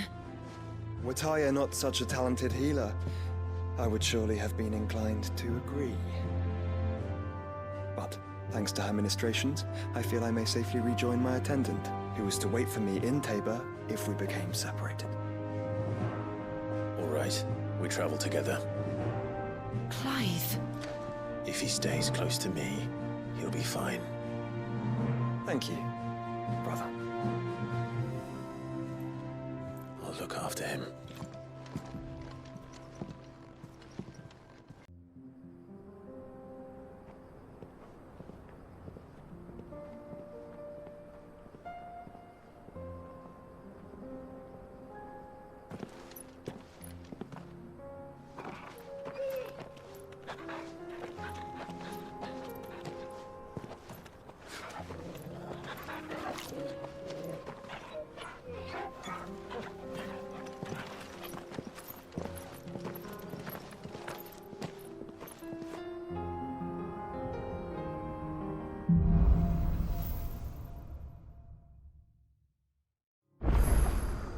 It's like a dream.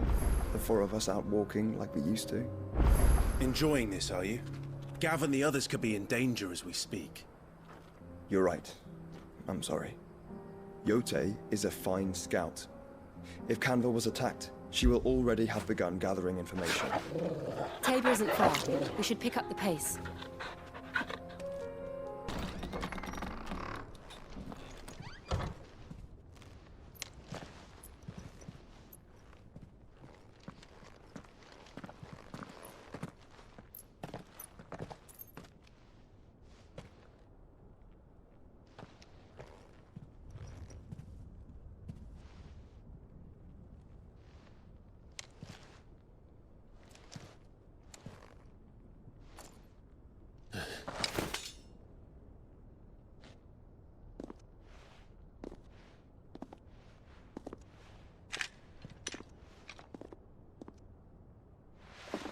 My Lord Marquis, it is an honor. I am Yote, Knight of the Undying, charged with the protection of His Grace Joshua Rosfield, Keeper of the Flame of the Phoenix. Of course. It all makes sense now. Would you care to elaborate? The Undying are loyal servants to the ducal throne. Or more specifically, to its heir.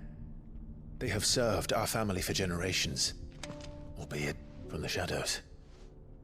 Since their inception, they have been tasked with the preservation and enactment of the rites of ancestral communion. After the events at Phoenix Gate, it was the Undying who delivered me to safety. And since the day I left Rosaria, Yote has been my constant companion and protector. Without her sword, I would not have survived my journey across the realm. Rise, Lady Yote.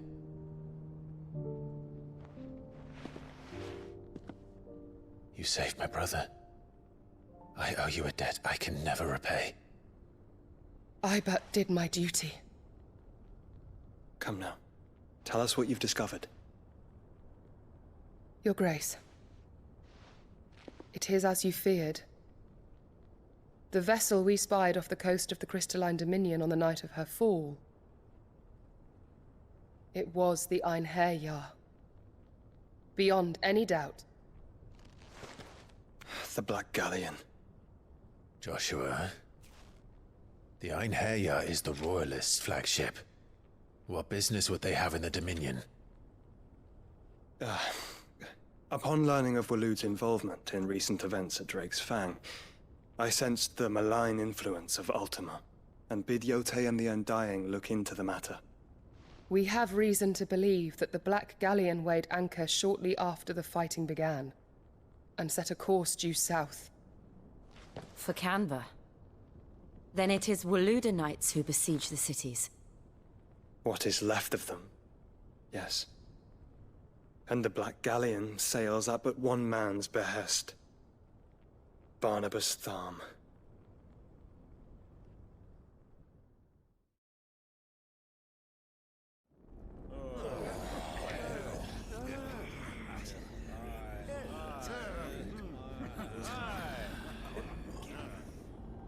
But are we truly safe here in the Agora?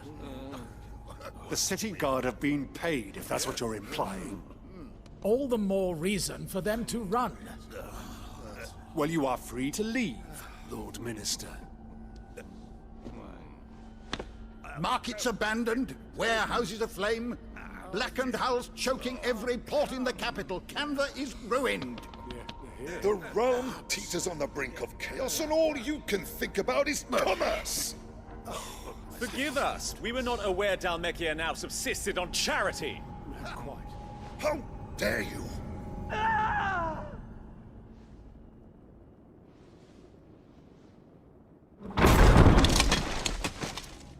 Distinguished members of the Council, you must forgive His Majesty this intrusion. What is the meaning of this? A trifle crowded, but I fear it will have to serve, my liege. Very well. My colleagues, do you not see? The king! He has come to save us from the Akashic!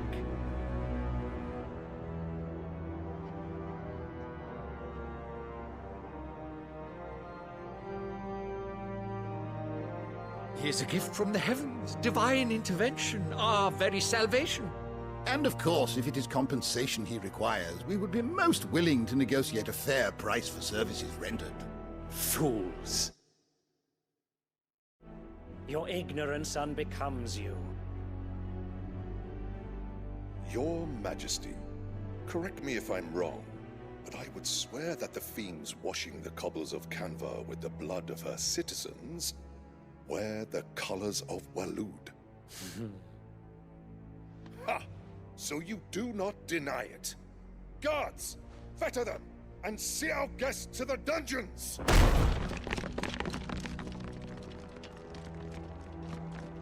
Enough.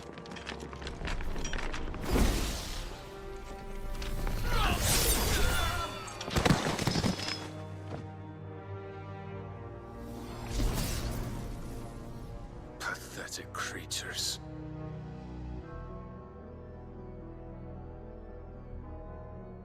That you should imagine yourselves worthy of salvation. The girl is still here, somewhere in the city.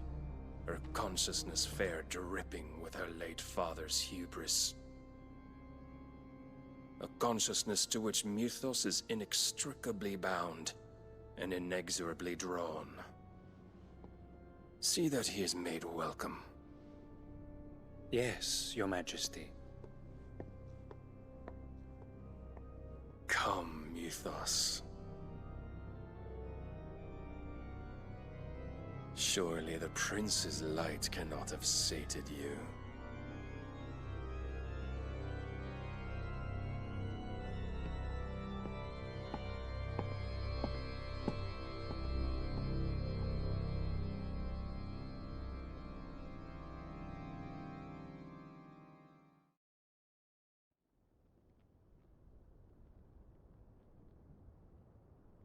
So then, how long has Waloed been under Ultima's control?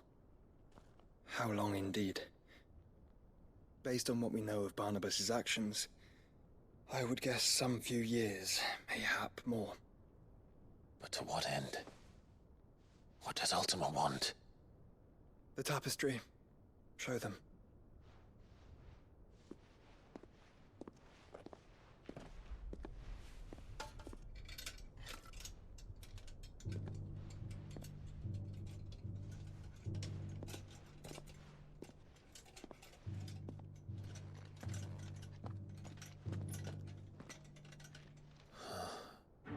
By the flames.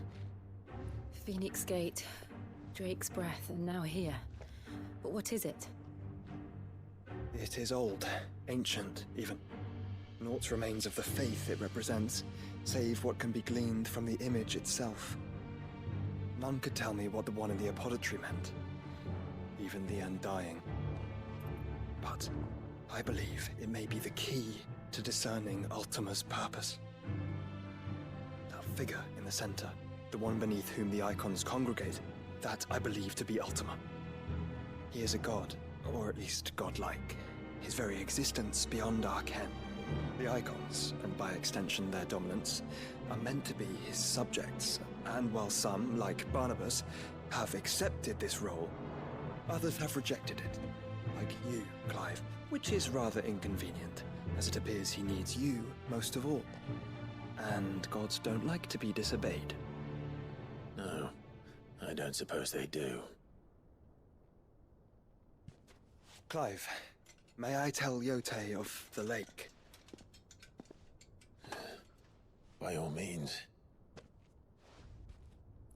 Yote, I will be accompanying my brother to the Free Cities.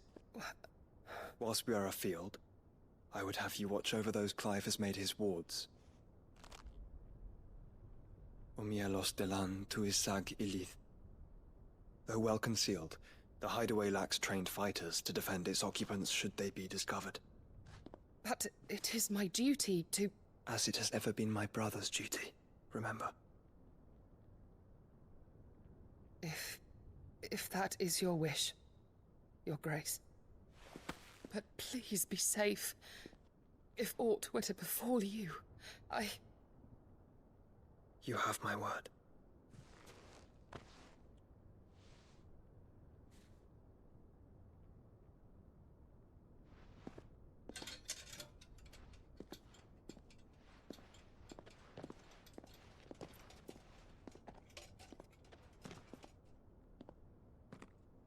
Farewell, my lord, my lady. We are in your debt, Yote.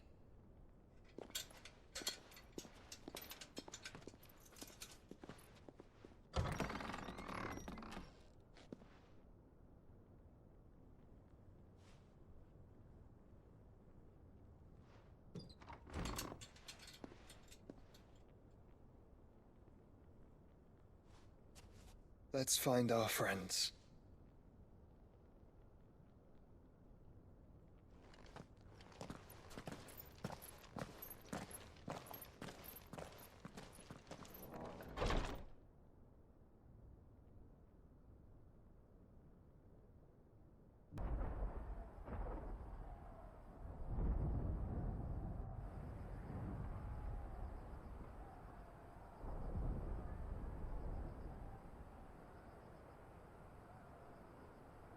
The free men are still holding their own, then. Do we have any idea where Gav and the others might be? There's a warehouse near the docks where we agreed to meet if there was any trouble. We should hurry.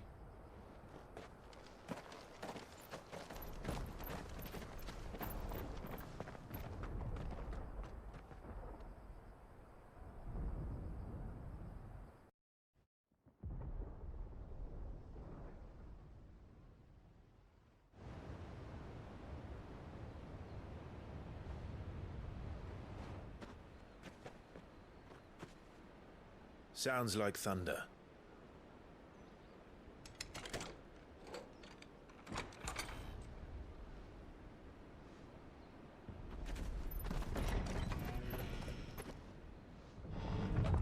You're late. We're starting to think you'd stumbled off a cliff. I seem to recall that was you, Gav. Good to see you. Any trouble on the road? Nothing we couldn't handle. I knew you'd come. Is that who I think it is? Yes. Allow me to introduce my brother, Joshua. Clive's told me all about you. Or even listening most of the time. Name's Midadol, but everyone calls me Mid. My lady. Hey?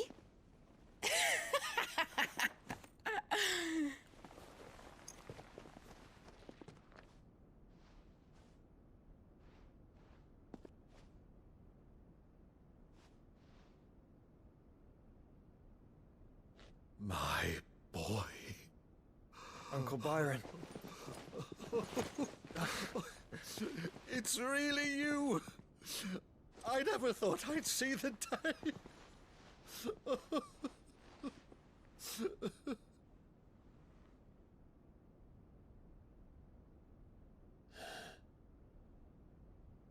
So these Akashic are being controlled?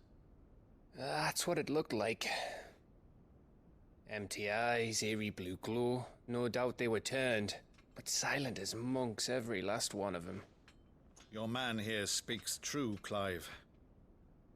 We saw more than a few in this city. They moved in ranks with a purpose, and not of their own. Ultima's doing. Perhaps. What of the city? The people? Dead, mostly. Mostly, but not all. A handful managed to lock themselves in their villas before the Horde arrived. Some in the merchants' district to the west, and a few others on the far bank. If the Akashic stumble across either hiding place, a few bolted doors won't hold them for long. We need to find them. And quickly. What do you propose? We split into two parties. I will make for the merchants' district, while you look to those across the river. Mind keeping an eye on my brother? Not at all. We find the villa and try the servants' entrance. Understood. And what of us? Mid, is she fit to sail? The ship, the Mithril engine could probably do with a few more tweaks. Then you better work fast. Even if we do reach the survivors in time, they'll never make it to the hideaway on foot. You leave that to me. See that Mid doesn't get herself into trouble, would you? Think I can manage that? I'll keep him safe. Looks like you stuck with me, Byron. That's Lord Rosfield, you little gutter snipe!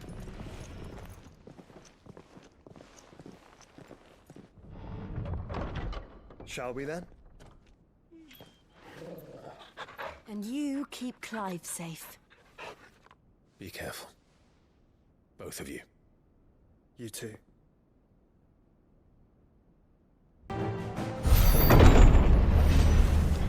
You've caused quite the commotion. But then I would expect no less from you, Muthos.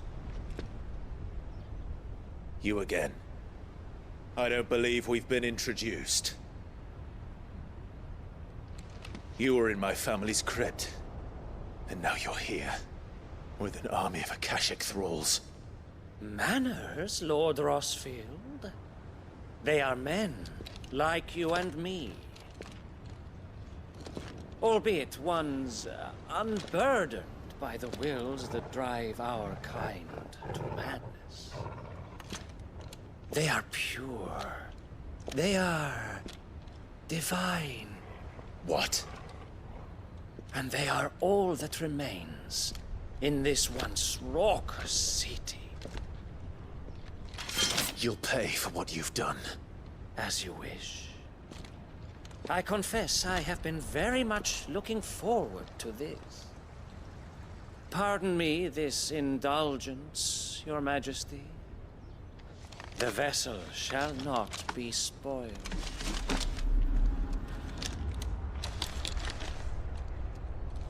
I am Sleipnir of House Harvard, and you will yield. No trick.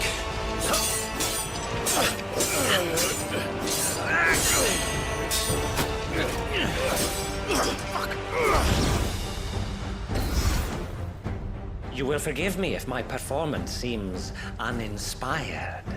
It is just that I expected so much more from our chosen one. Perhaps this will kindle your flame? What now? A gift from my liege lord's armory. Gungnir. Watch closely, Mythos.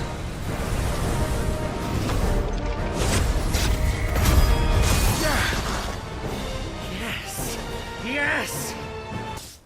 The vessel is strong. My liege.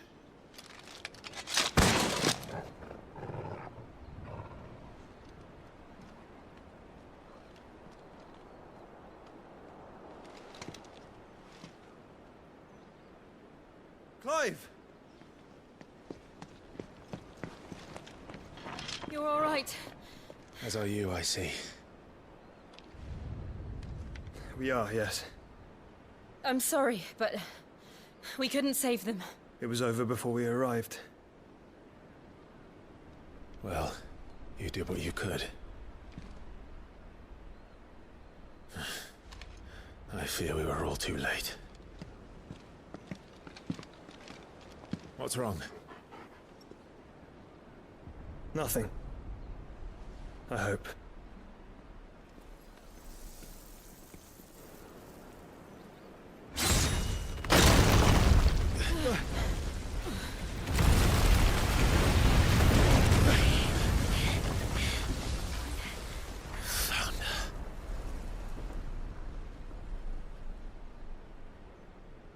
Leaving so soon, Mythos? It's the king.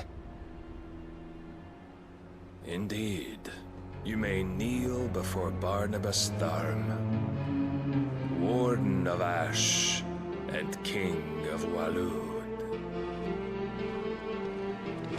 Get back.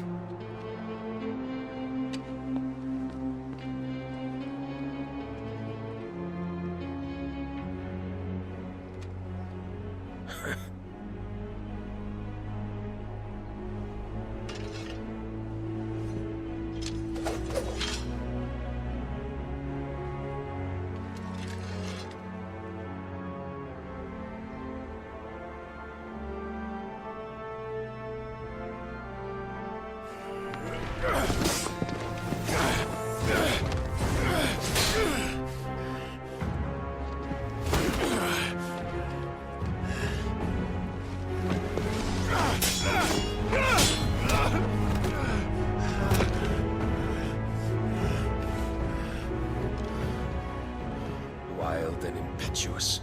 I expected more of the boy who bested my Lord Commander. Yet I see why my master covets you so. The power within you, Mythos. The potential.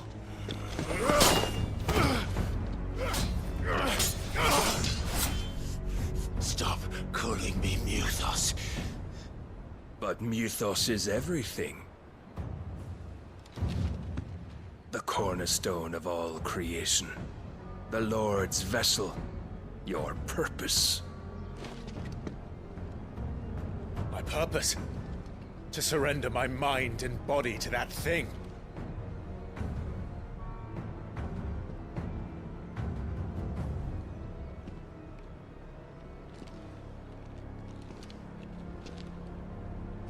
No, Your Majesty.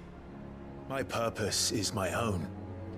I made a promise to my friends, to my people. And nothing is going to stand in my way. You would allow this delusion of free will to bar your path to greatness? Truly, your volition is a cancer. One that must be excised.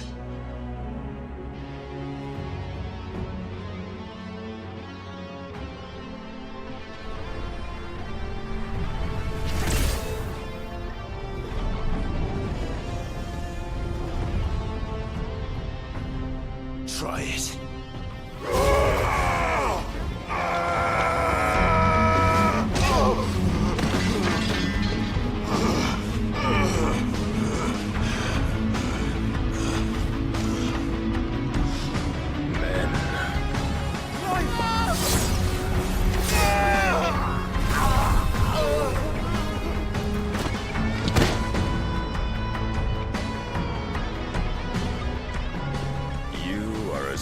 As all the rest. Joshua!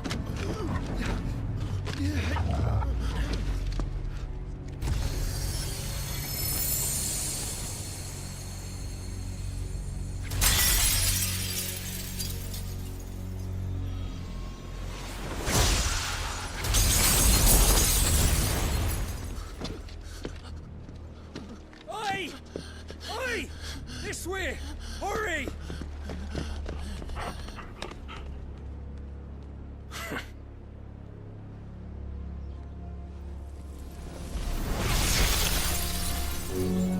Power beyond reckoning, and they use it as a crutch. Such a waste.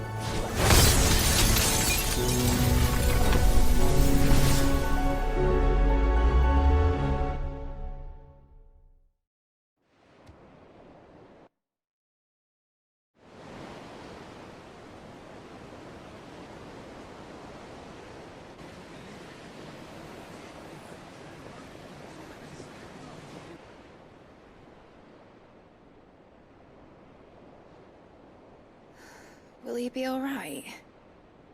The phoenix can mend flesh, but the spirit must recover on its own. I'm afraid the rest is up to him.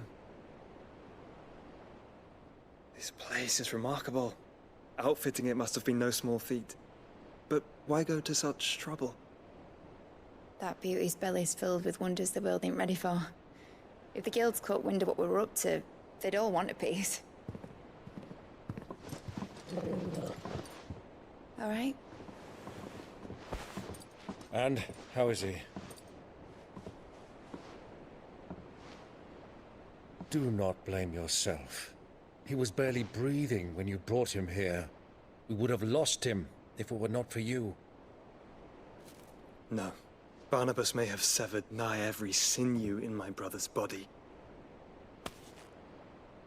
But he made certain the wounds were not fatal. Nigh every sinew? Allow me, your lordship. Don't know what I was thinking, putting you to the trouble like that. 'Tis no trouble carrying comestibles to my ailing nephew. I know, but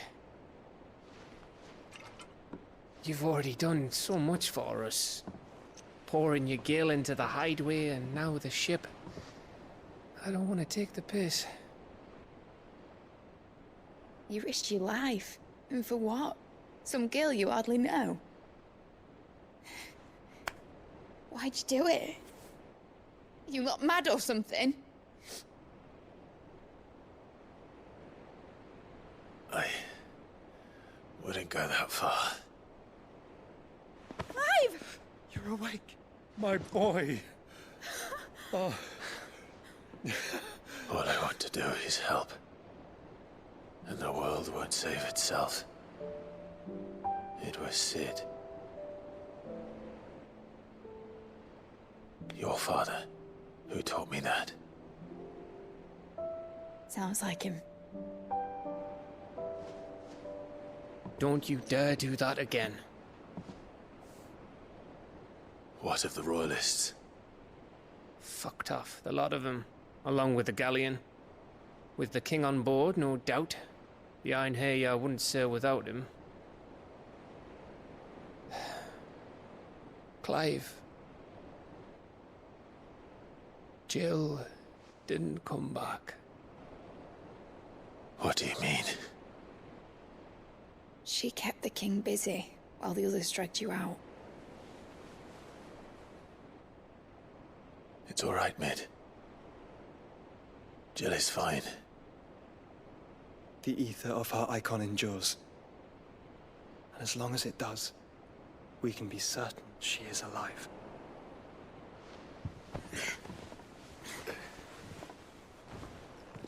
We must pursue the Black Galleon. Jill will be with the king, I'm sure of it. Well, good luck catching him, because my ship's going nowhere. It's the Mithril engine. She's got a kick like a wild chocobo and a mind to tear the hull in half. But you have an idea. Well, of course I do. My dad'll have seen this coming a league off. If I had his old writings...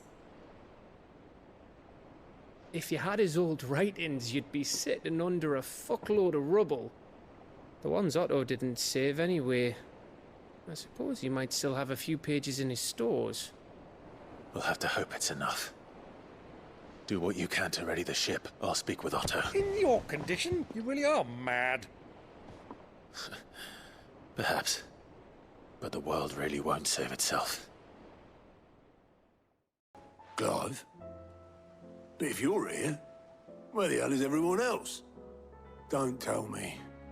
They're all right. But it's a long story.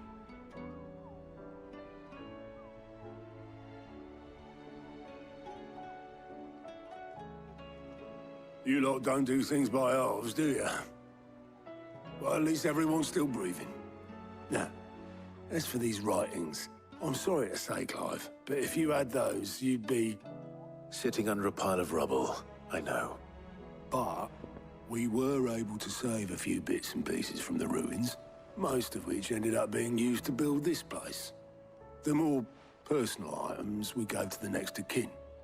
In the case of Sid's things, that would have been Mid. Then I'll check the workshop.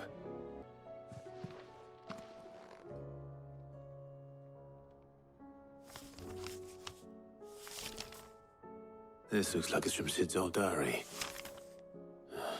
But you'll already have read it. I'd better keep looking. What do we have here? Oh. Sid's pipes. Something tells me Mid won't be needing these. I remember seeing this doll in Sid's cellar. I wonder if it was Mid's.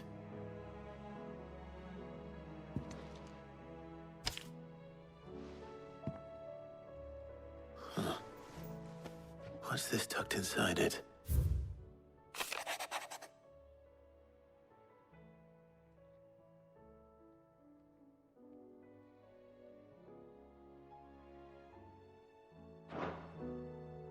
Sid's best invention. Huh. That sounds promising. So Sid hid something in Mid's first opus. But what would that be? Perhaps Otto might know. Well, did you find anything? Possibly. You wouldn't happen to know what Mid's first opus was? Opus? That girl's as tone deaf as a banshee. Unless you mean the orchestrion. She couldn't have been more than, what, 11, 12 when she cobbled that thing together? It surprised us all. Not least her dad. You should have seen how proud he was of the little scamp. What's that battered old box have to do with anything? I think Sid may have hidden something inside it. Wouldn't surprise me. Those two and their bloody treasure hunts. Half the things in the hideaway were hidden one time or another. I didn't break it. Well, I didn't break it. What didn't you break? Nothing. We didn't break nothing. We definitely didn't break the orchestrion. What's wrong with it? It's broken. Except when it isn't.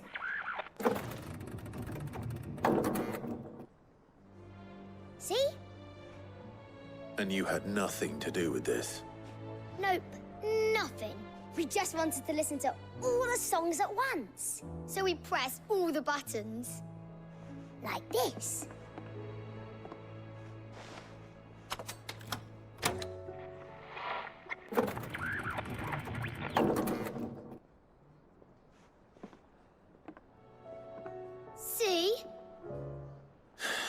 all too well.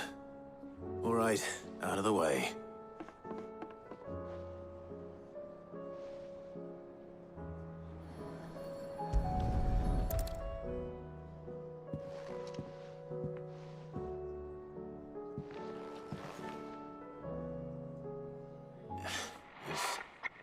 Something caught on one of the gears.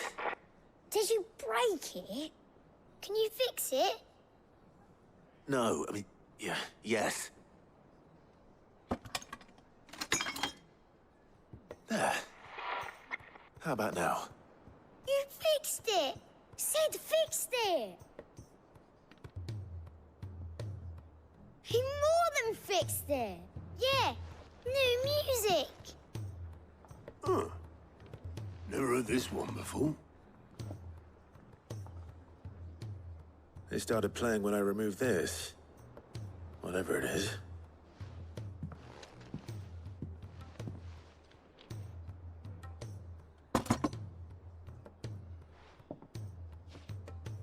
Well, don't look at me. I can tell you it's important, though. Sid showed it to me once and said as much. Said it was the stuff dreams were made of. Let's just hope it's the stuff ships are made of as well. Indeed. Let's see if we can make some dreams come true. Just the two I was looking for. Aye. Lose a patient? Actually, yes. The Crown Prince just left. Dion left? Unless you've another word for stood up and walked off. Yes, left. He did have the decency to leave a message with Obelisk before commandeering one of his dinghies. Should we go after him? No. We're not the Prince's keepers. He's free to do as he sees fit. I'd rather he did so in bed. His wounds are nowhere near healed. Much like yours, I suspect. Otto told me what happened in Canver.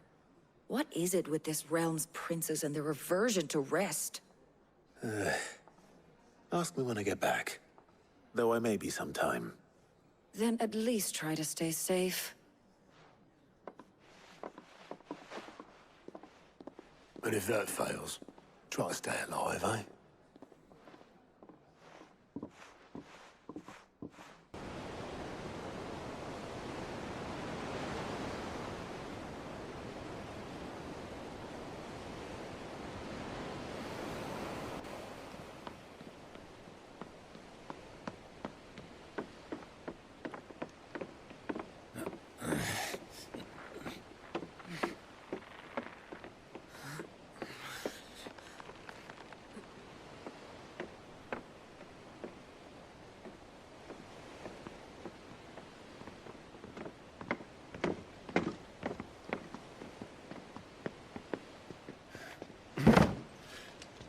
I were right, Clive.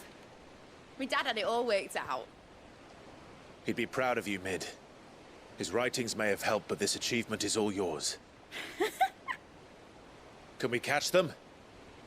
The Ainayar's one of the largest, fastest vessels ever built. And it won't help she has the wind at her back. Any other ship would be hard-pressed to keep pace with her, let alone reel her in. But this isn't any other ship. This is the Enterprise! And the world's never seen anything like my dad's engine. It certainly hasn't.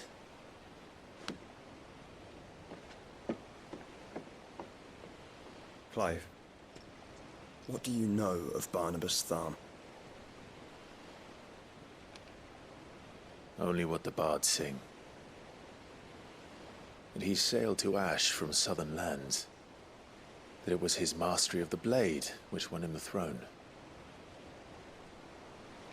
And that his sword, Odin's sword, can sever the very threads of creation.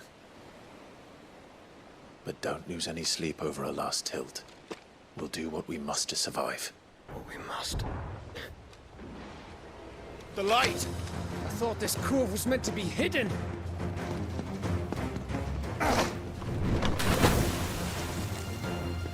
Mid! Company! Eh? We'll hold them off until the ship is ready. But hurry! Bollocks! Bollocks! Preparations!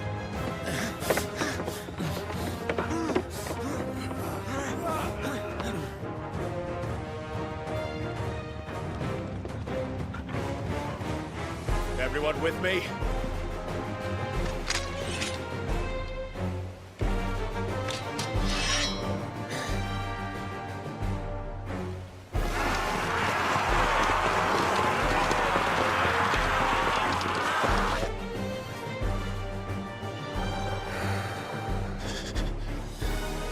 Here they come!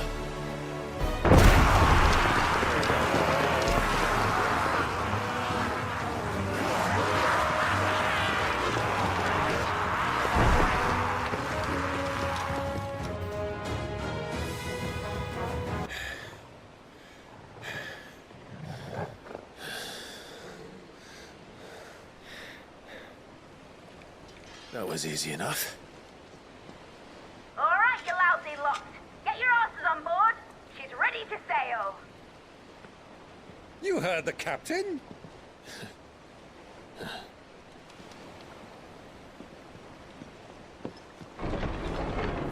Clive?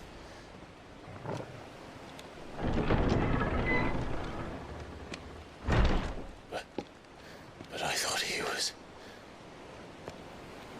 Confounded. Then it is as I feared. Sleipnir is no man, but a creation of Odin.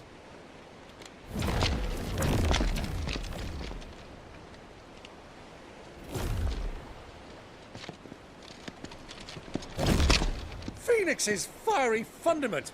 Have you no normal enemies?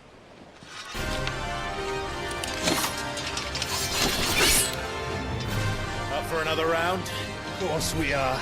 Right, Lord Rosfield? My boy, there was a time people called me the Executioner. Or was it my axe? No matter, heads will roll, all the same. Mate! New plan!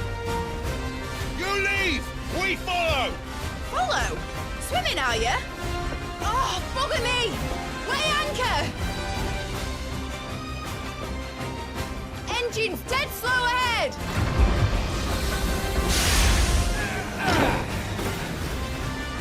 In your own time, Clive!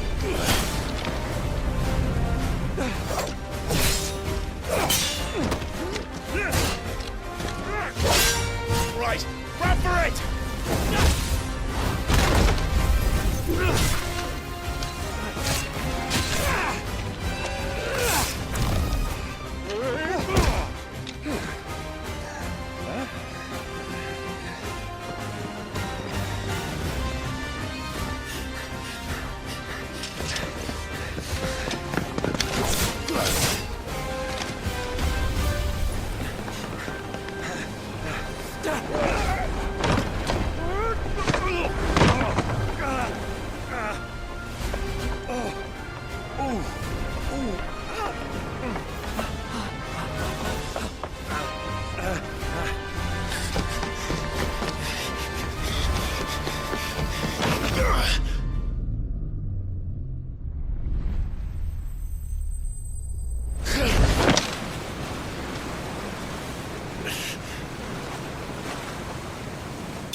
What do you want?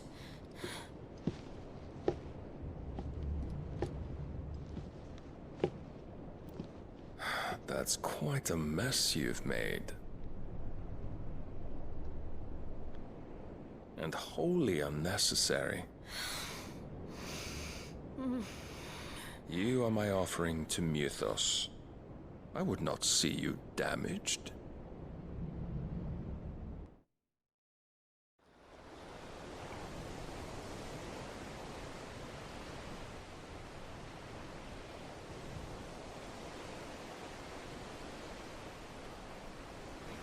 Now back to your stations!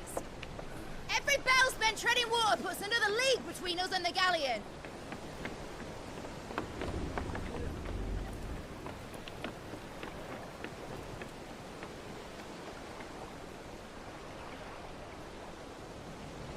I don't suppose Mid has a spare engine? Since you rose from the grave, my fortunes have plummeted. Are you absolutely certain of this quest of yours, Clive? The foes you face are as terrible as they are numerous. Aye, and they'd have us live and die on their terms, which should answer your question. Ah! You have that same stubborn look as your father did when he set his mind to something. On the battlefield, I am but a single axe. A deadly one, mind, but a single one nonetheless. Yet what you require is 1,000, and I believe my old friend in Randalar can provide them.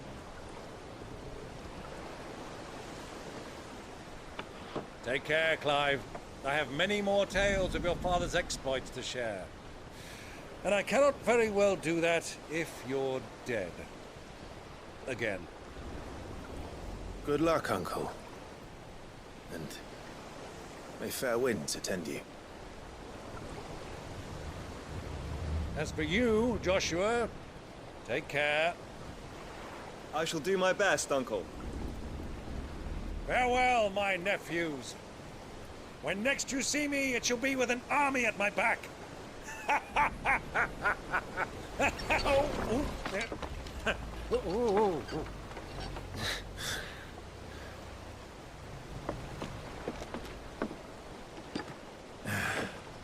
Cheerio!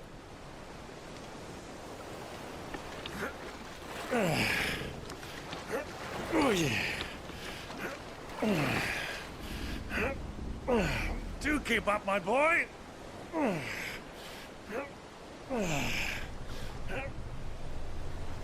Well, we can't have him showing us up now, can we?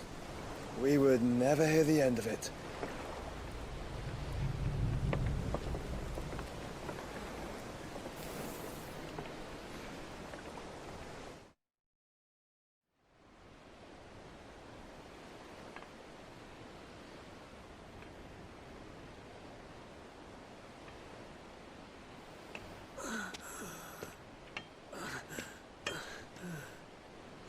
Great God of mercy.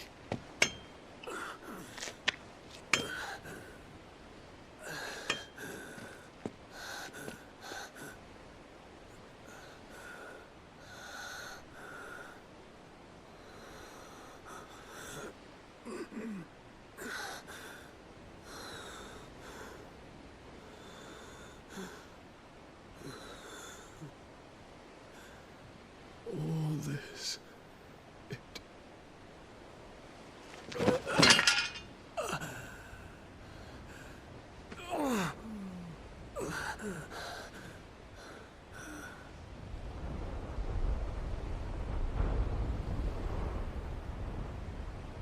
What have I done?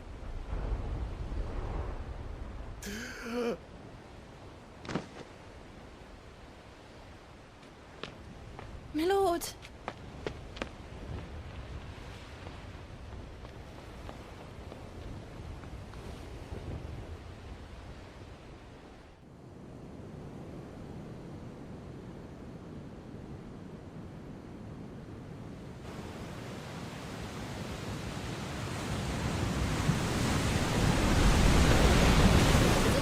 Between here and Waloed, but any ship heading north has to round Zemeckis and put through the Narrow. Maintain our current bearing north-northeast, and we'll catch the Black Galleon before she vanishes again. What's to prevent her from circling around Ash from the south? With these winds in those waters, it'd taken forever and a fortnight to reach Stone here. Mid knows what she's talking about, Clive. Better than any of us lot, anyway. I say we do as she tells. Sails on the horizon. She's ours.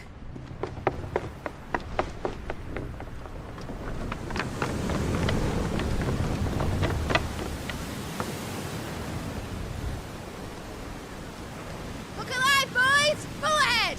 And keep those furnaces fed! Aye, aye! Do you feel that, Jill?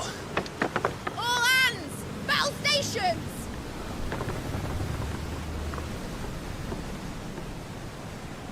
Let's see what this girl can do.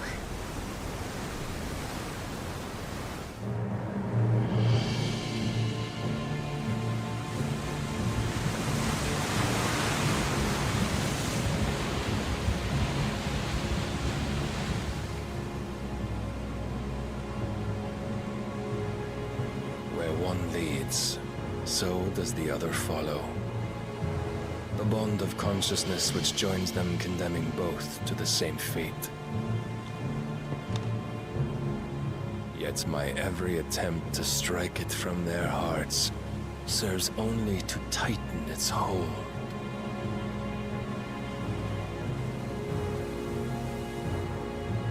Fascinating.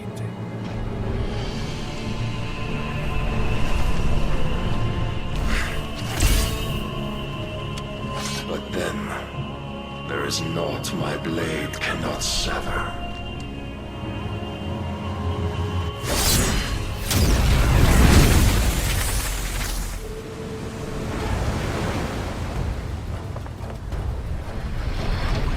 Great Grigo's gas!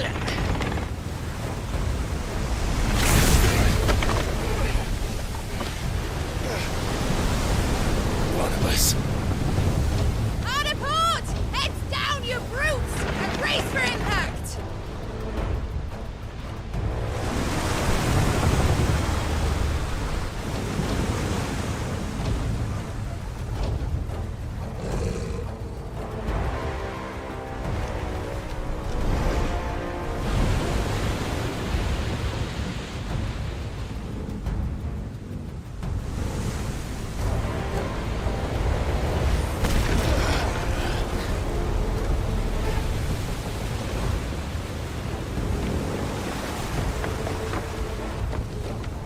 Now or never.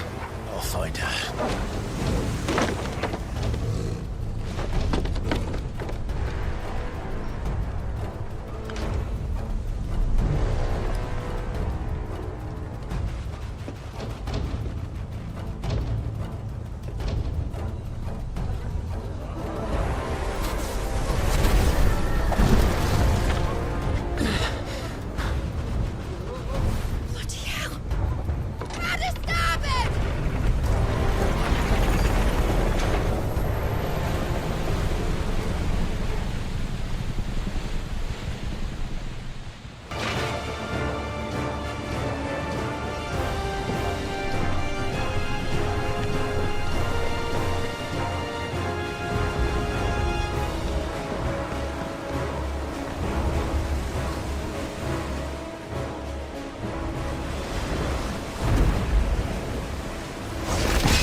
Him alive!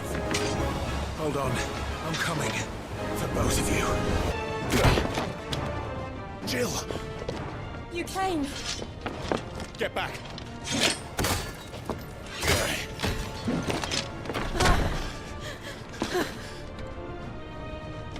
Clive, how did you... I'll explain later. Hands.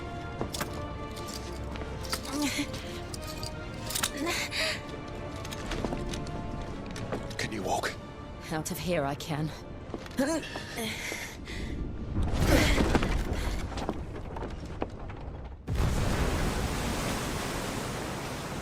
Stand still! Phoenix. Are you not the dominant of fire? I see naught before me but a guttering flame.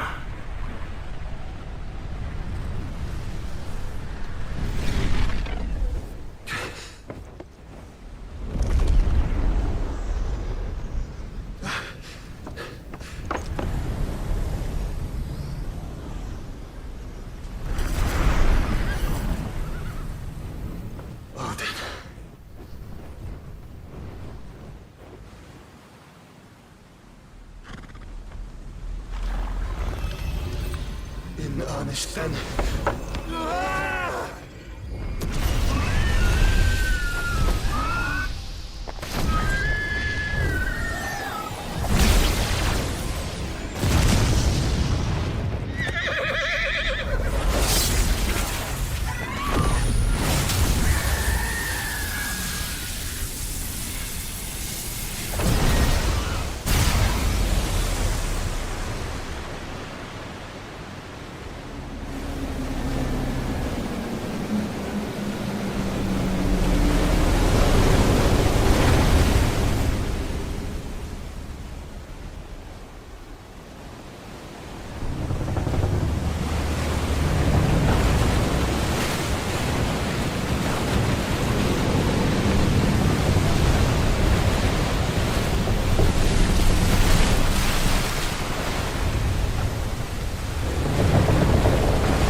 Can you go on? I think so.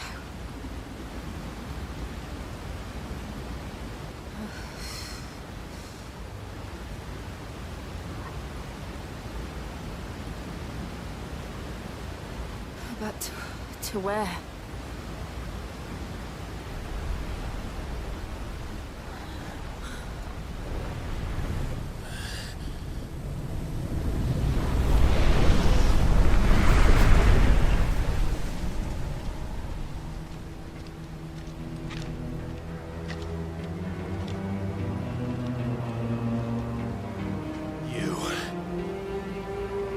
What did you do to Joshua? The Phoenix? Oh, I expect he will survive. This consciousness in which you coil your feeble souls is grown thick with desperation. And thus has my master turned to my blade.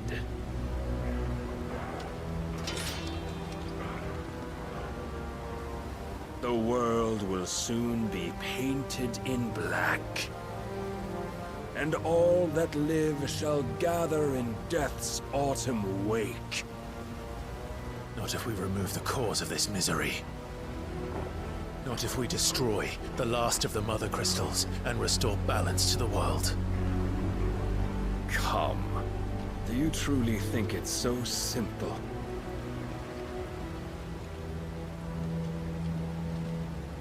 The Blight is inevitable. Not even the Almighty might stop its endless march.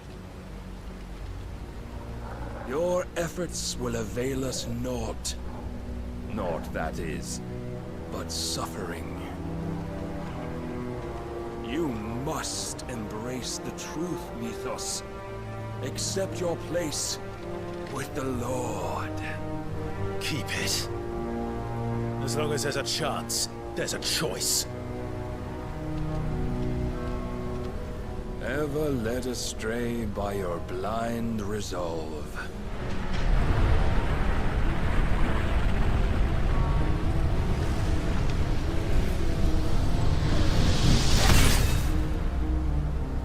Now, it is time you learn the inevitability of your divine fate. However much it may hurt. Get as far away as you can. Clive, no. Trust me, Jill.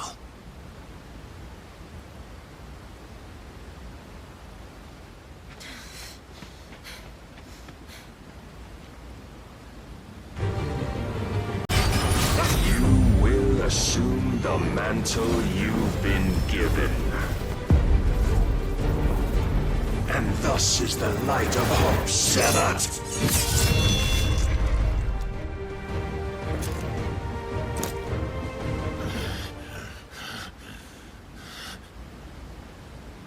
You would yield so soon.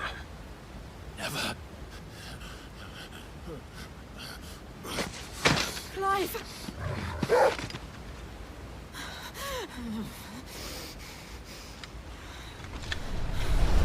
Do you not see? Your iron will weighs you down, dragging you ever further from your purpose. And what is my purpose?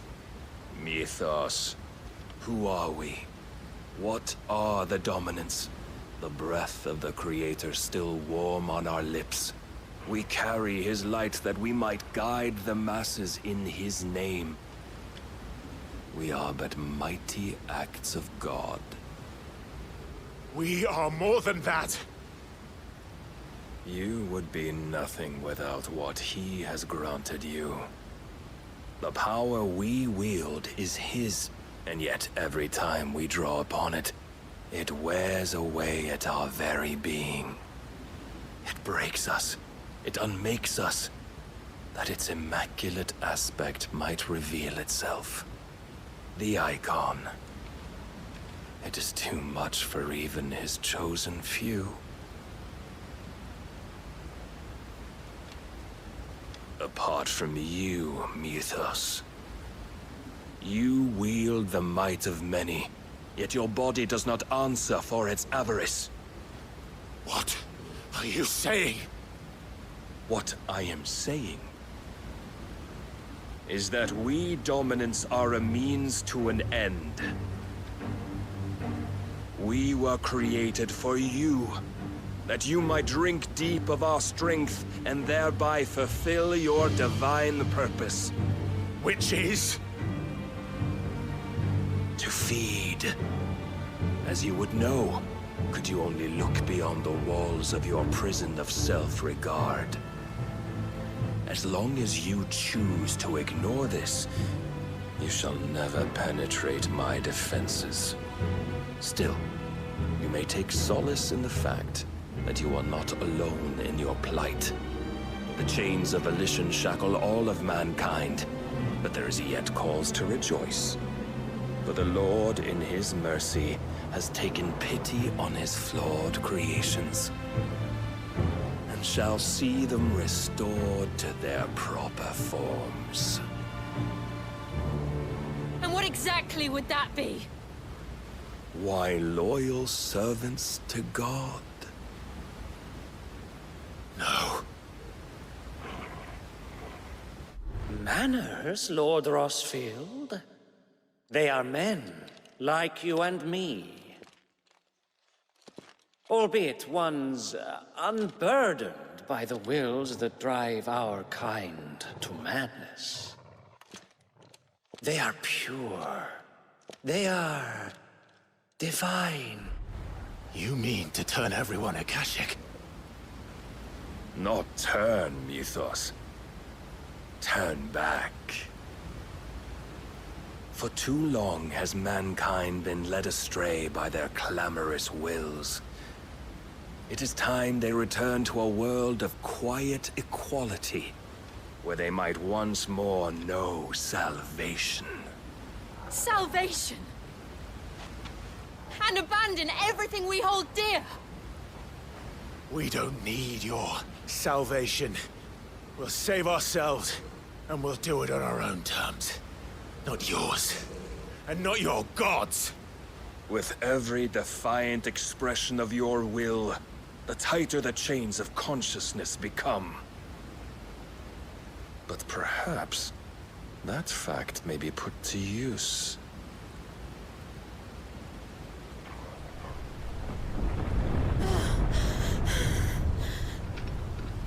Clive! The faster it binds you to the remaining dominance, the stronger your hunger will become. Until it leads you back to the only answer there ever was. Mayhap not by the path my master intended, but back all the same.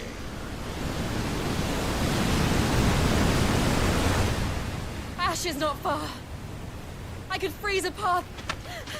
You're in no fit state. Probably not, but I can try.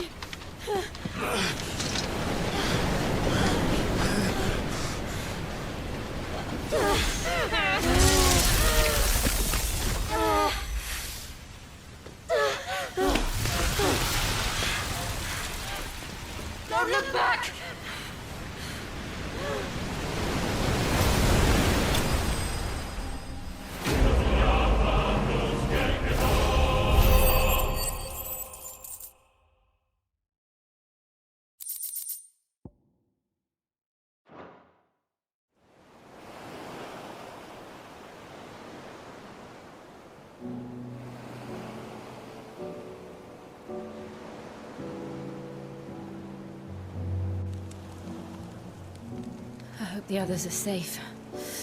The Enterprise was clear of the gap when we fell. They made it, Jill. And they will have seen the ice, where it led. We need only wait till dawn.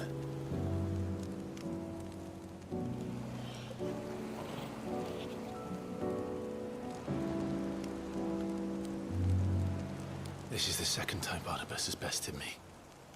I'm powerless against him. And maybe there really is nothing else for it but to give yourself to his master.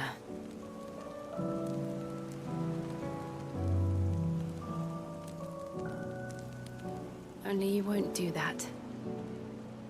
The Clive I know would never do that. So you believe? But do you really know me? If what Barnabas said was true, then I'm more monster than man. And each time I summon the flames from within, I burn away the things that make me who I am. Do you, though? Think of what you've used that power for. Of all the people you've saved. It doesn't matter how or by whom it was granted, only how you choose to use it. And you've chosen to use it for good, haven't you? I've also used it to kill. What if that's my purpose? What if it's all I'm good for?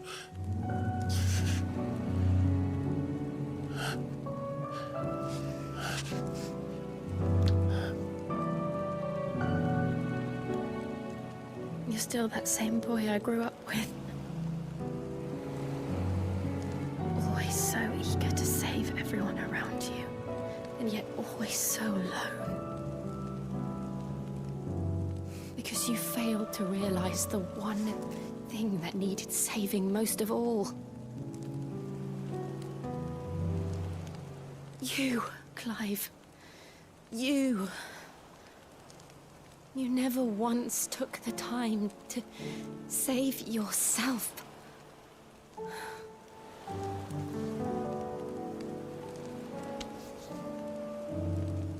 Myself. I think I might be beyond saving. No one is beyond saving. Provided they want to be saved. You fight to survive. And you survive so that you may protect those you love. It's what you do. What you've always done.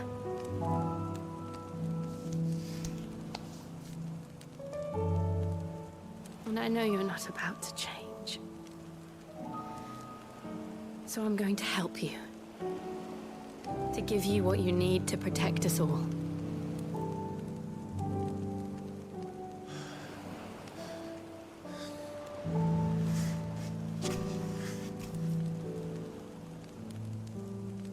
Jill. Are you sure? If this is what you want, then...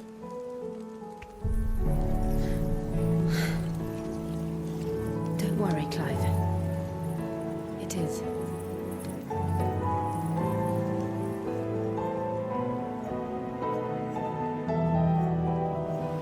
This burden, I'll give you the strength to bear it alone.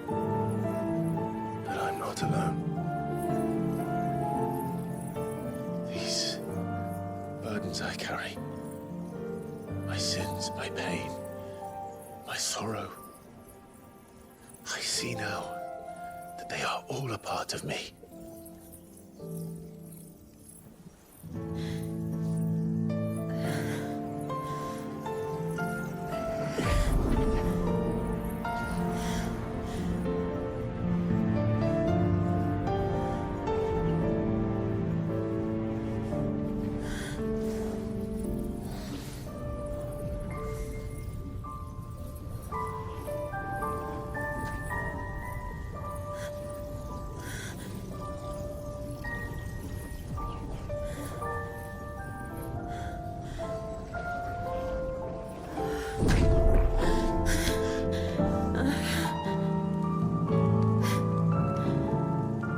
If I'm to continue on, having pledged my life to those I love,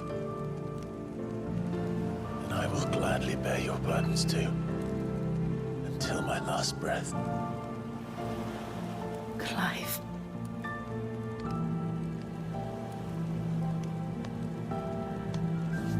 I promise you, Jill, we will find a way to escape this fate. Find a way to save each other.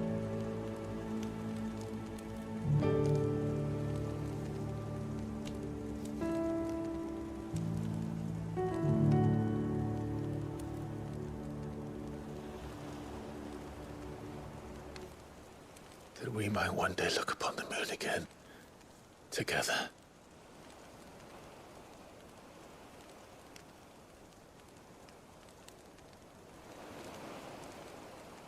And I promise you, Clive,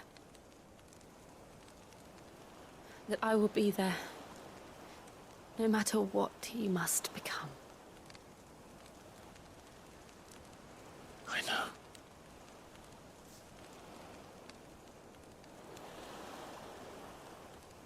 I never thought a smile could bring me so much joy.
What of Barnabas? Do we pursue him? No. Our paths will cross again soon enough. Whether we like it or not.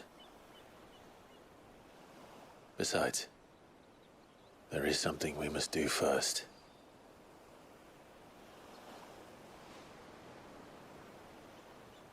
Of course. Drake's spine.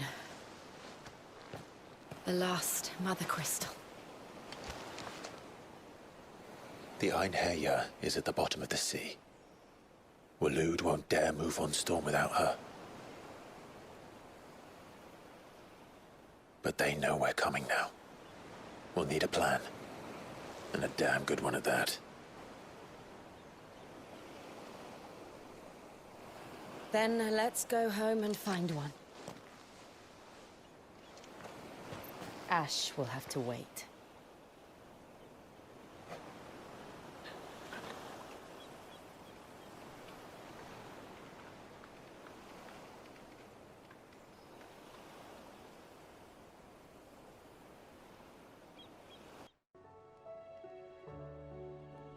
Mid says Odin split the sea in two.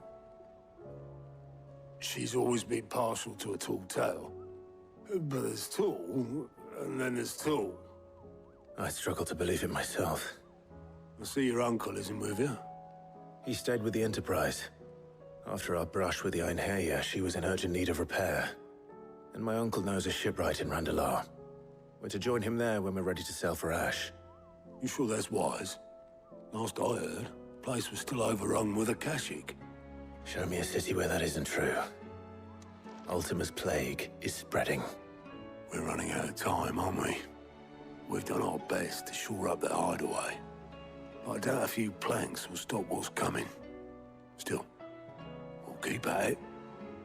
Every little helps, I suppose. Let's hope so. How are you feeling, Joshua? Better than I was. But not nearly as well as you should be. Your cuts and burns may have healed, but your body still bears the burden of every spell cast. And what would you have had me do? It was no ordinary foe we faced. It was the Warden of Darkness. Yet still, it was not enough. The king could have ended me at any moment, but instead chose to toy with me like a curl does a mouse. You underestimate yourself. Oh, it was crystal clear. Only one man established his dominance that day, and that man was Barnabas. I'm sorry, brother.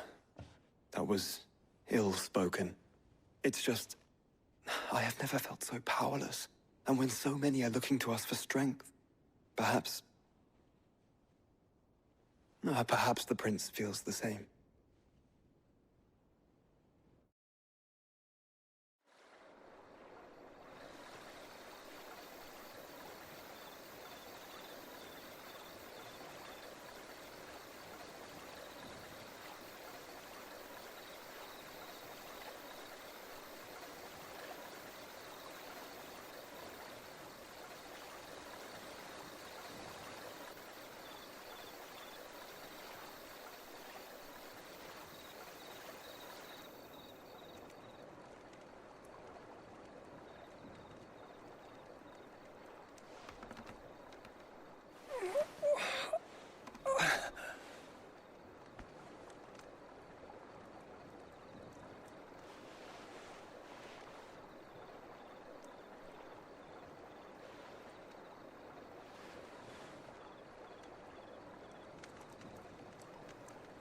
What is this place?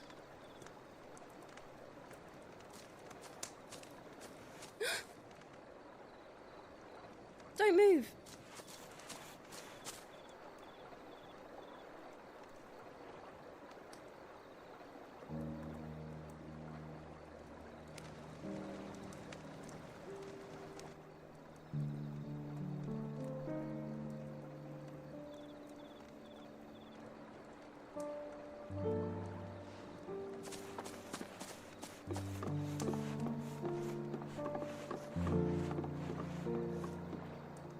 Here, it's fresh from the well.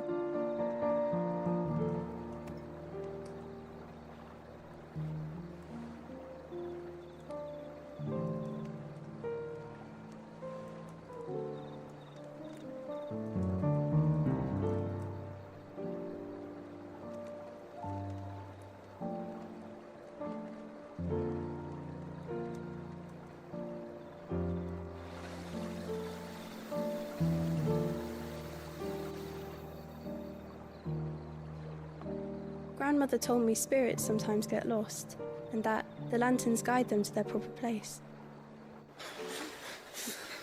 I set one on the river for her when she passed away.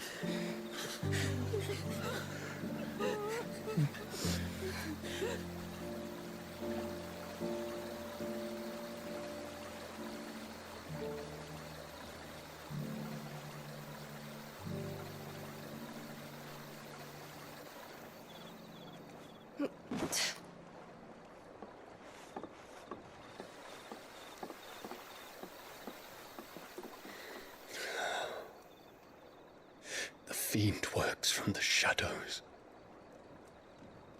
Was it you who guided my hand than Ultima. No, not you.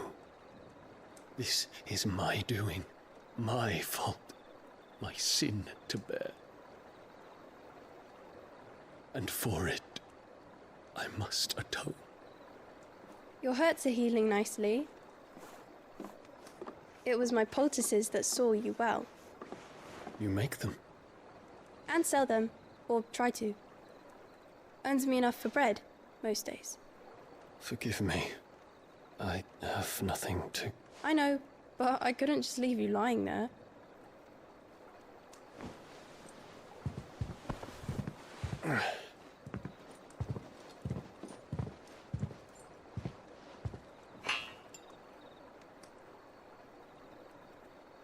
You're going then?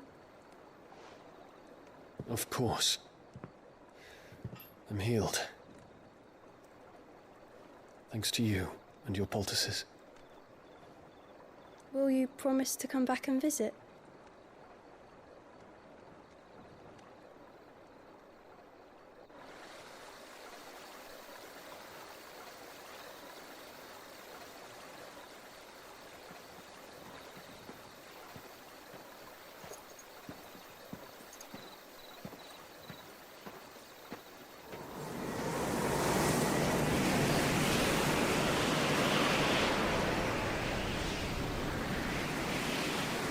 Well, Phoenix, it would seem that I owe you my wings.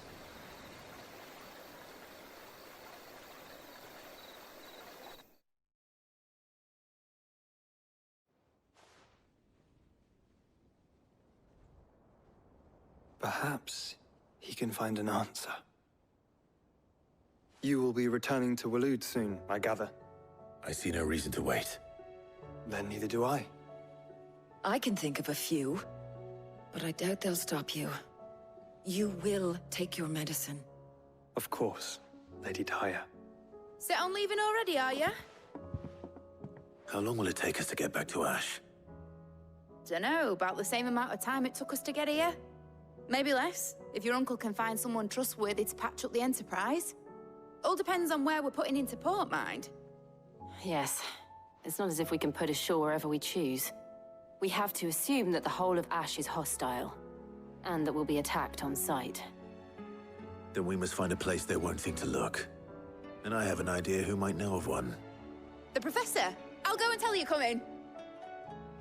While you're plotting our course, I'll be in the shelves with your lawsman. I wish to pick his brains about Ultima. Then I'll talk to Karen about supplies for the journey. They may not be easy to come by in Ash.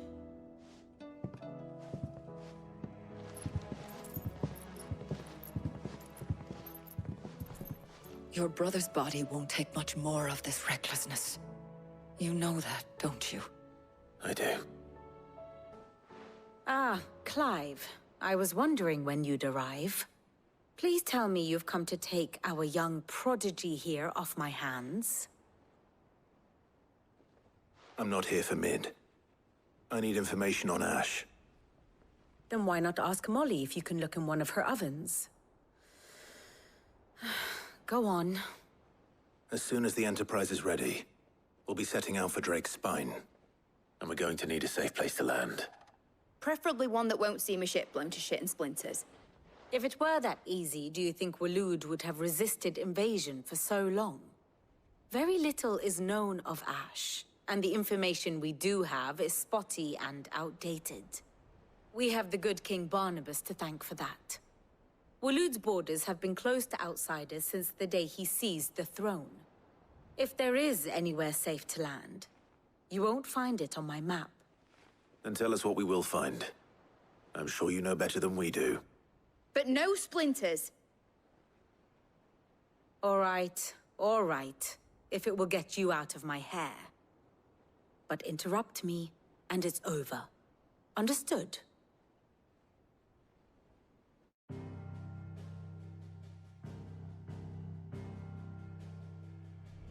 Barnabas Tham, the one they call the Last King.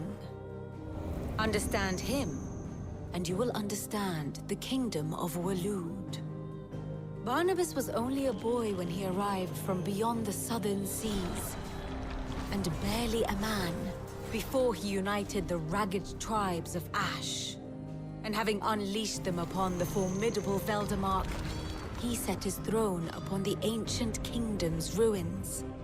The victory sent shockwaves around Valisthea, tales of Odin's might spreading through every court, parlor, and drinking hole in the realm. Note that this was in the year 843, and that the king still sits upon his throne some 40 years later, quite untouched by time. Waloed's recent inaction left many wondering if Odin had lost his appetite for war. And yet here we are. The Einherjar was committed to the fray, a bold declaration of intent. Orcs swarm around Drake's Fang, and throngs of Akashic haunt Canva's streets. Though how precisely the havoc they wreak serves Waloed remains unclear. Regardless, if the order to attack truly came from King Barnabas, then one thing is certain. Waloed has achieved the impossible, and made bedfellows of beastmen and the ether-addled alike. All of which is a roundabout way of saying that you will be in unknown territory when you set foot on Ash. Much of the continent has already been lost to the Blight, and what few ports remain will be fiercely guarded. And that is to say naught of its natural defenses. Offshore currents will cast an ill-equipped ship out to sea one moment, and dash it against the rocks the next. But then the Enterprise is anything but ill-equipped, and Mid has made land there before. Now, if only there were someone with an intimate knowledge of the Shadow Coast, and where a daring gentleman might put ashore.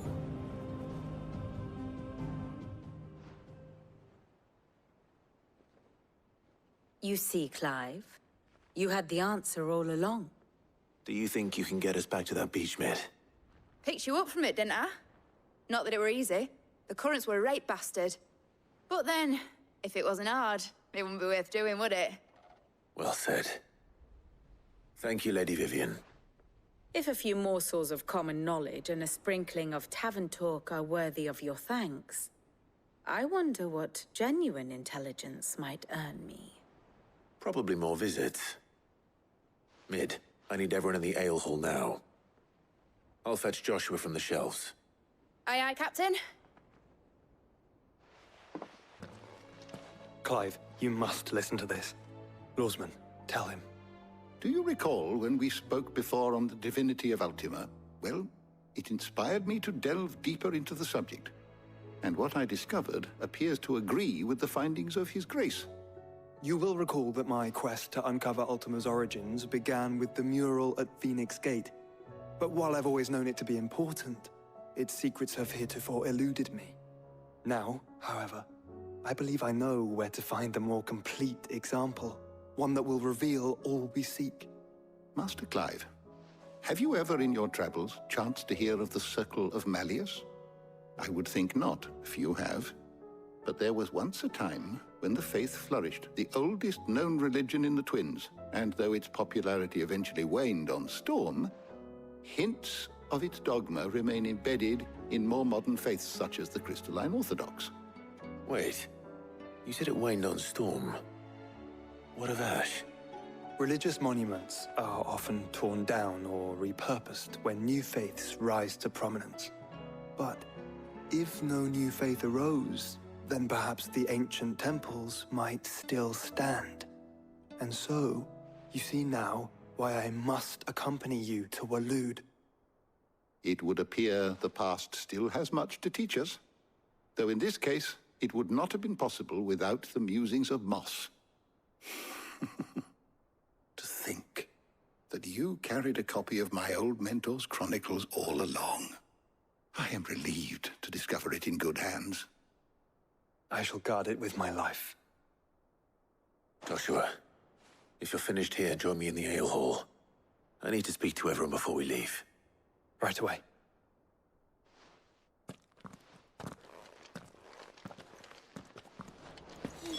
said I could ride the Enterprise.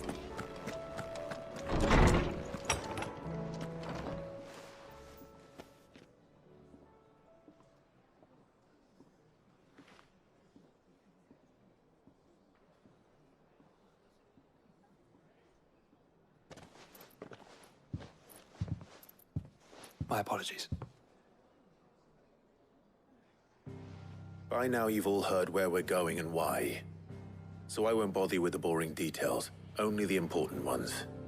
If we attempt to approach Stone here by sea, there's a good chance we'll be sighted and fall prey to the capital's artillery.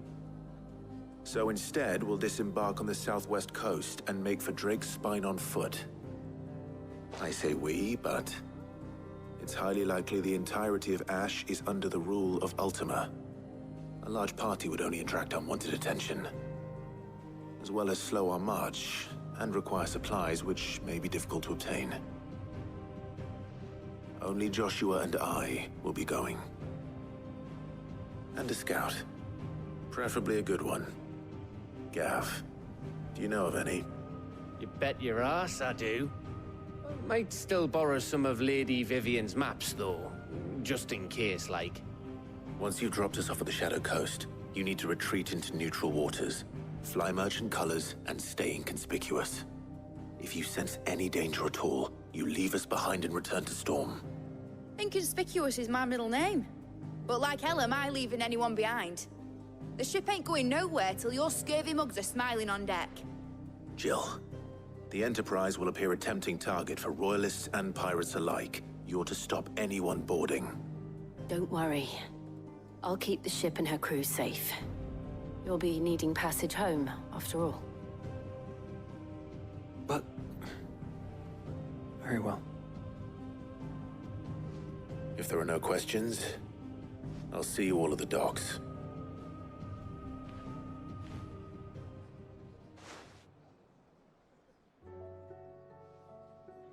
Let me know when you're leaving. I want a word before you go. Of course.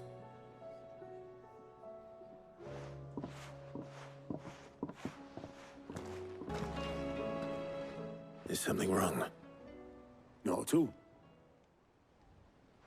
Honestly. Can't a man wish his friend farewell?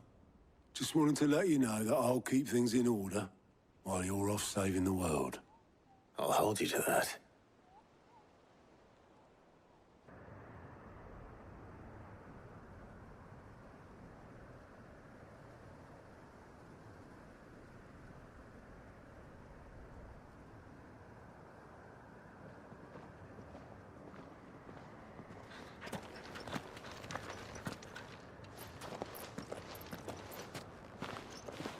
Reckon it'll be a long walk to the capital if we follow the cliffs. I'll scout ahead, see if I can't find us an inland route.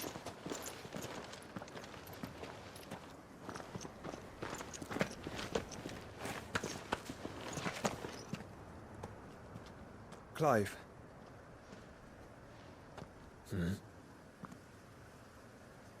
There's something I've been meaning to ask.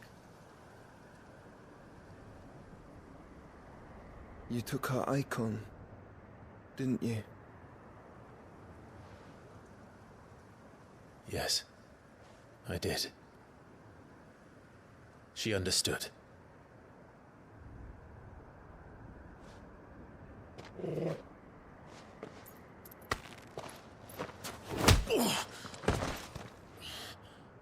Oh, she understood.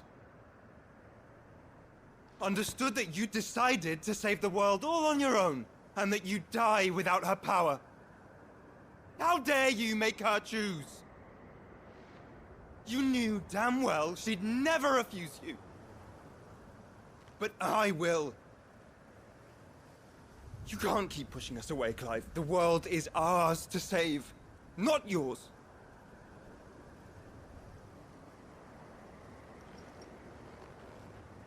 I used my gift because I thought it was the right thing to do.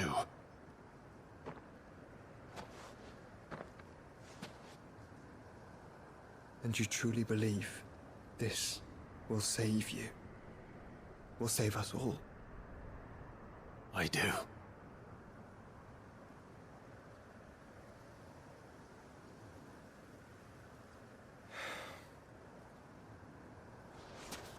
then so be it.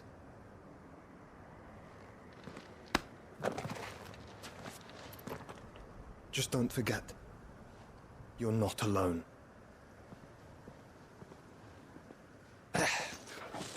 Think I found us a trail. Did I miss something?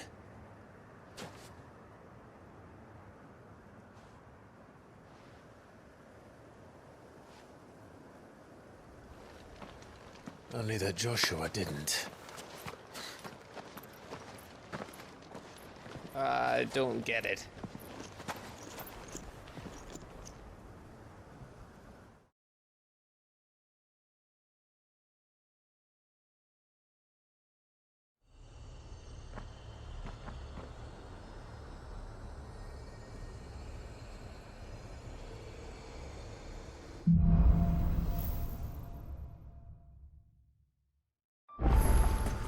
Always wanted to visit Ash.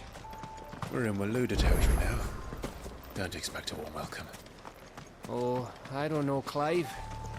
That castle over there looks inviting enough. Shall we sample its inhabitants' hospitality?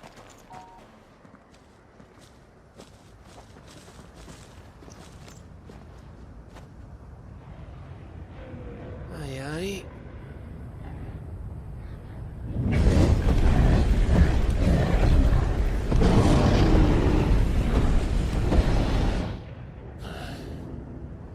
Is the whole of Ash fallen into Ultima's hands?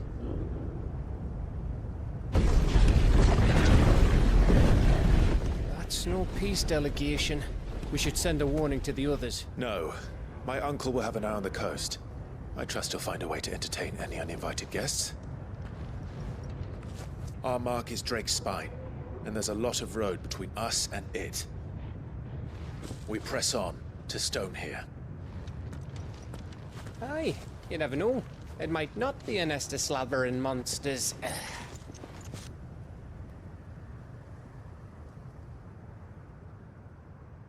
Clive, you must go on ahead without me. This stronghold is as old as Phoenix Gate, perhaps older. It may yet hide Ultima's remaining secrets, and if we are to best him, they must be unearthed. All right. Stay out of trouble. I always do. Mostly.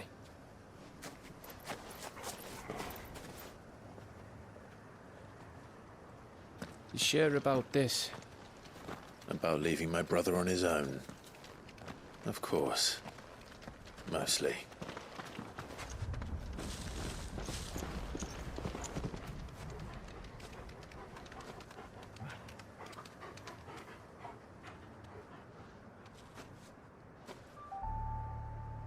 Lady Vivian's map is so old it's hard to tell which way is up. But if I'm right, we're not far from a village called Aistla. Then we make our way there, resupply, and wait for Joshua. Bahamut's breath. Don't look down, Torgal. No.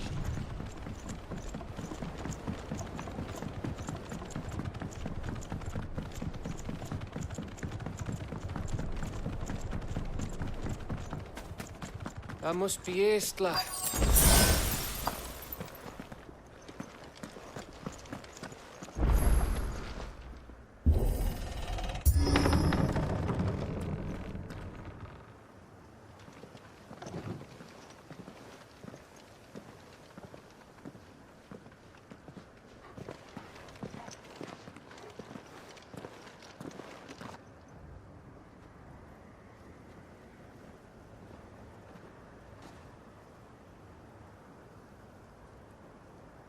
What do you think, Clive?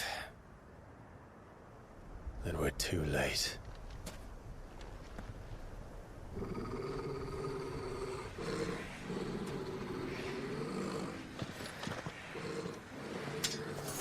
Damn it. They're all turned. There's nothing we can do. I wouldn't say nothing.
Gav?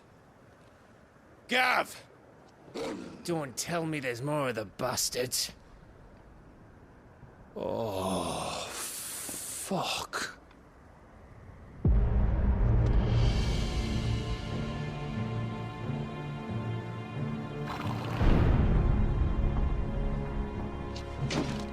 Have you come to watch, Odin?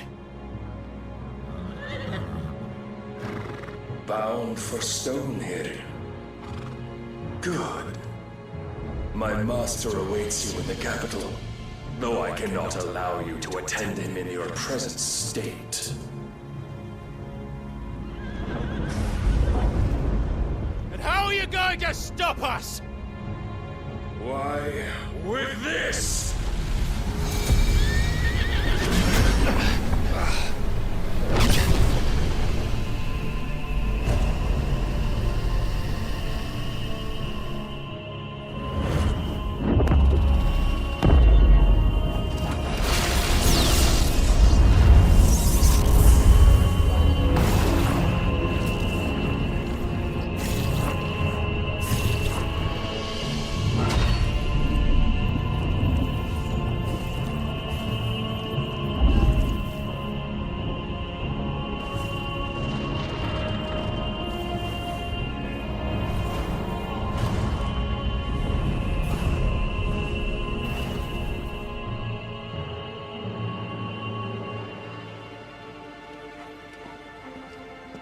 What did you do?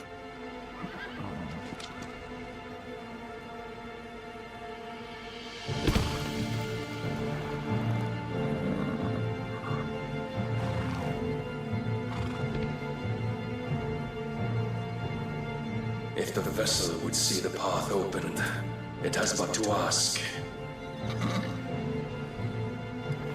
I shall see that my master's prize is made presentable.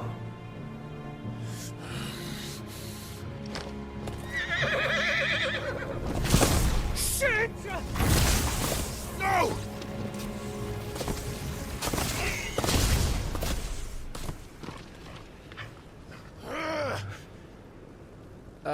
Clive? Would you mind telling me what the fuck just happened?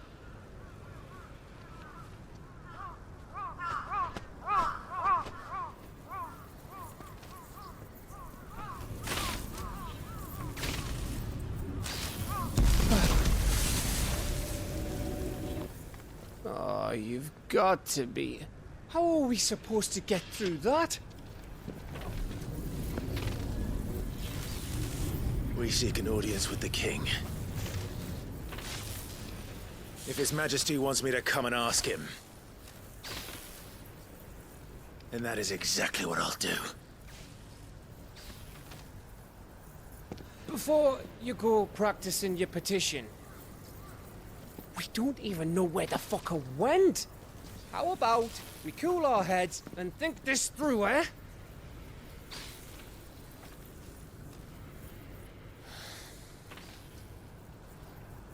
All right.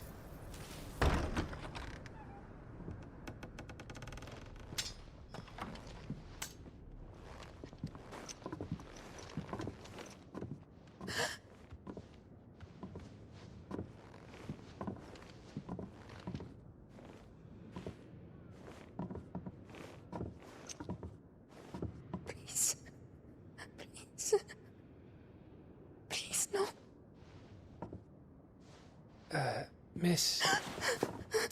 Whoa. Easy. Easy. We're not turned, all right?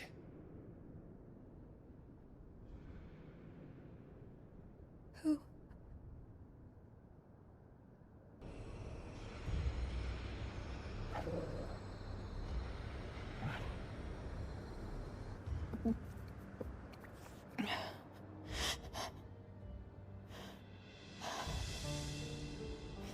My thanks, kind travelers.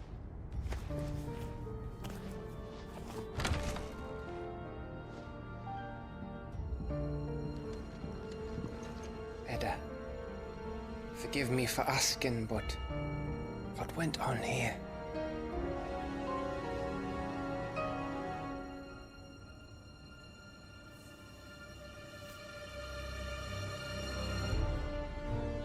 It all started when the skies changed.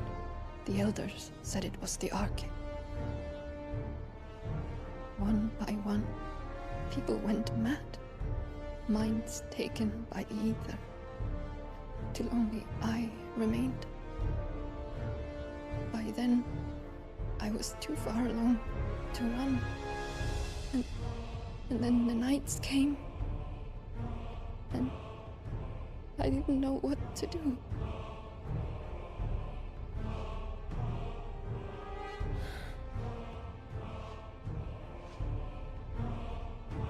And this, Arche is... Just a story. Something our grandparents told us when we misbehaved. About how the heavens would grow dark before the land took her last breath. The end of the world. You said the others went mad. But where did they go?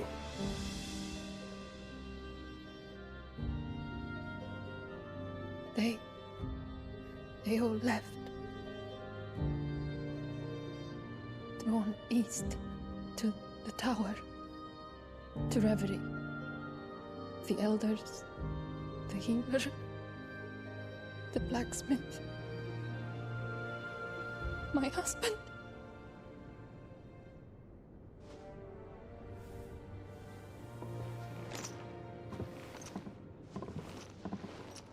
You thinking he did this? Of course. Who else could it be? You were in Canva. You saw what he did to the people. But then what about her? How come her nut hasn't cracked? The baby, perhaps? Could be protecting her from the ether. I can't think of any other explanation. You mean... it's a bearer? It won't matter what it is once Ultima's magic takes hold. Time's running out.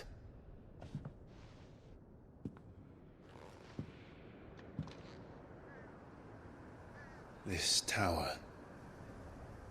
That's where we'll find the king.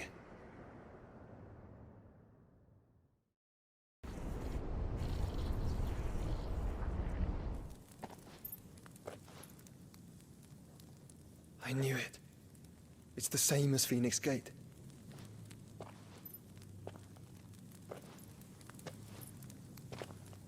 Which means at the end of these stairs should be...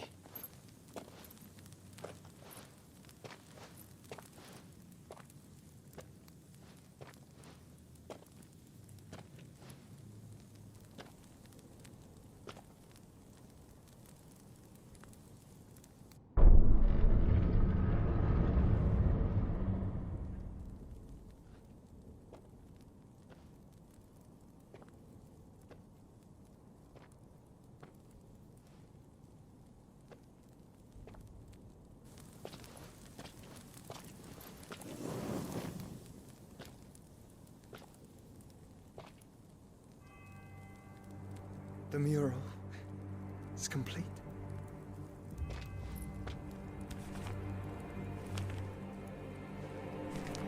Ultima and his vessel, Ifrit. Garuda, Ramu, Shiva, Titan, Bahamut, Odin. Even Leviathan the Lost is here. But where is the Phoenix?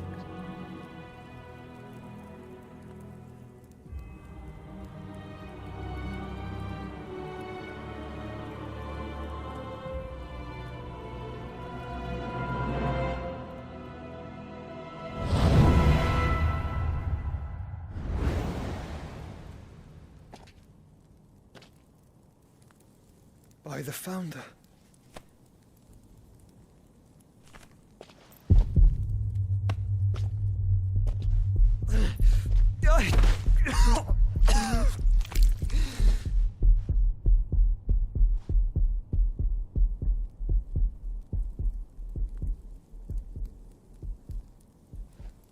So that's what you want, isn't it, Ultima?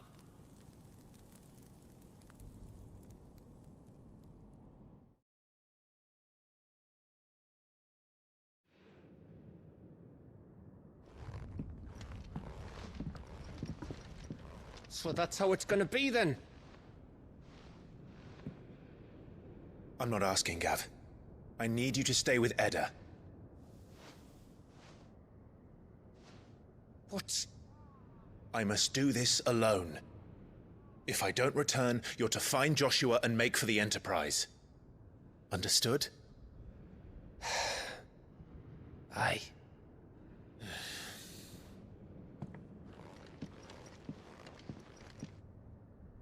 Just don't you go dying on me. Sid's name suits your miserable mug better than mine. Don't worry. I haven't finished with it yet.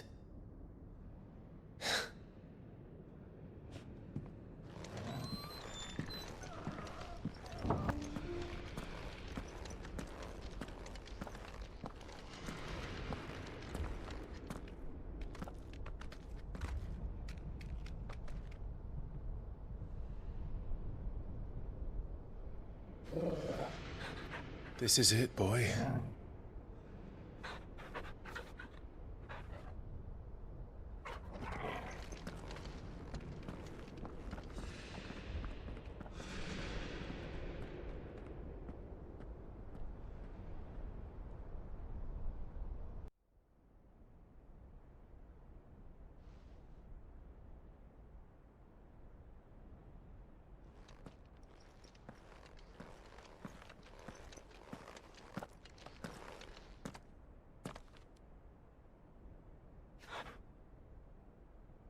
I've come for you, Barnabas.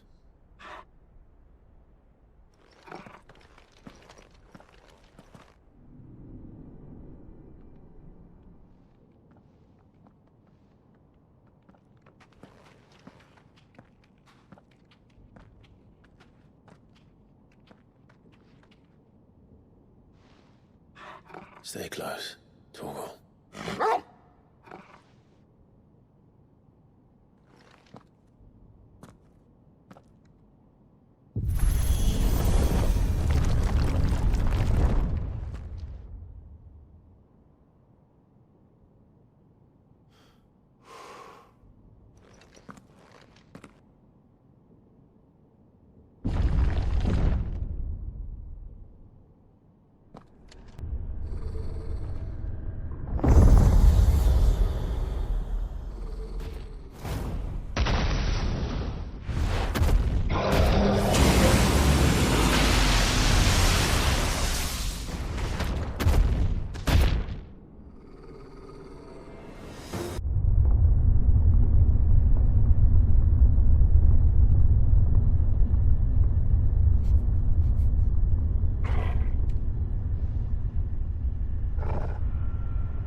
What's one more, eh, Torgal?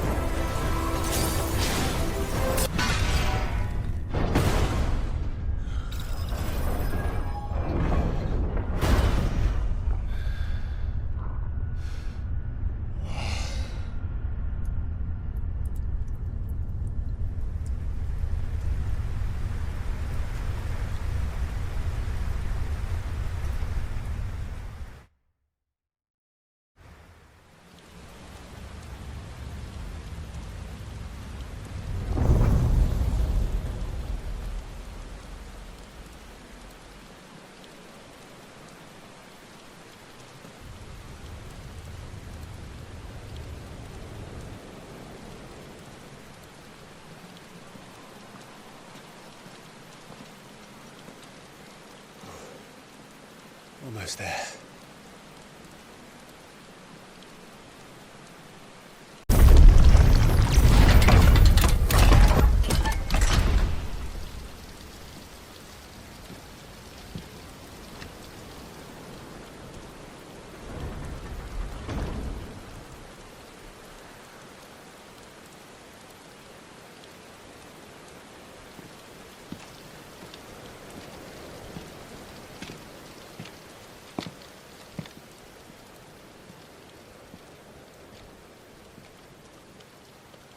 Why?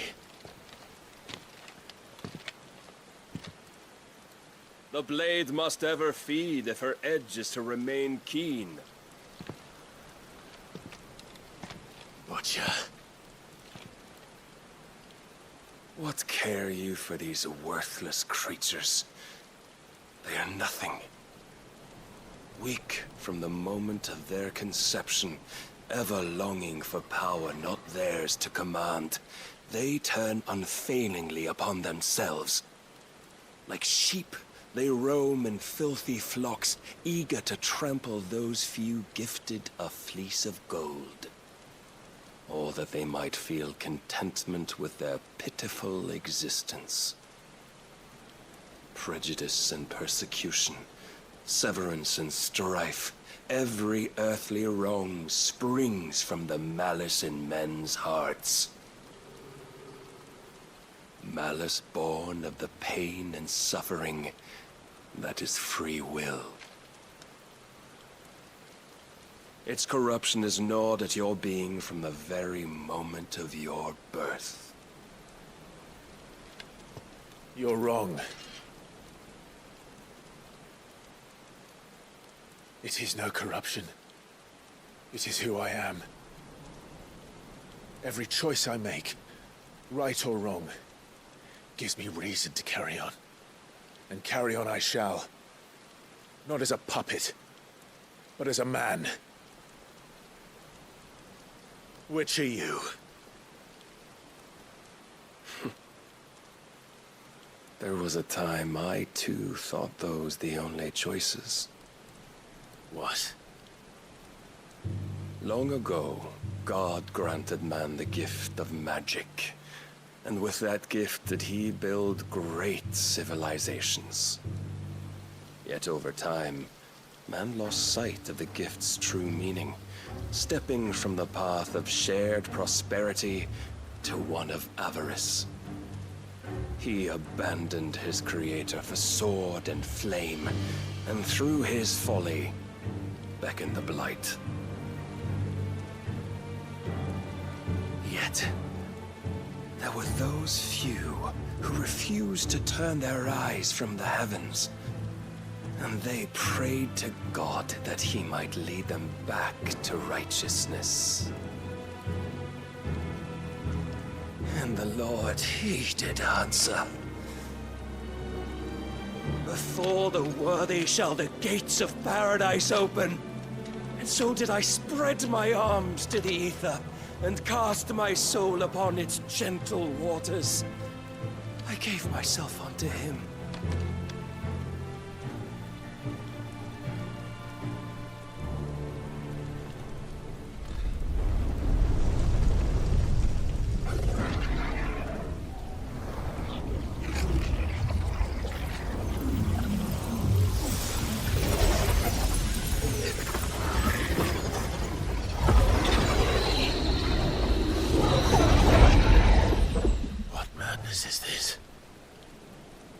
My worth proven, the Lord charged me thus. If your kind are to find salvation, they must be made to serve. You see, paradise lies but a single step away. Could we only take it? Could we only leave our transgressions behind?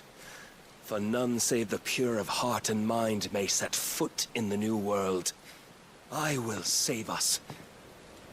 But it all begins and ends with you. You are the key, Mythos.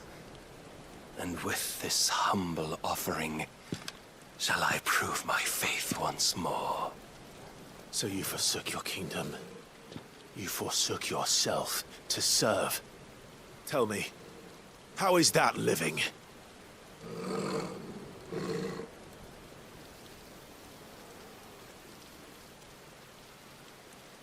What you seek to provide is not salvation. It's anything but.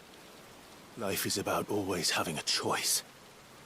Take that away, and we might as well be dead.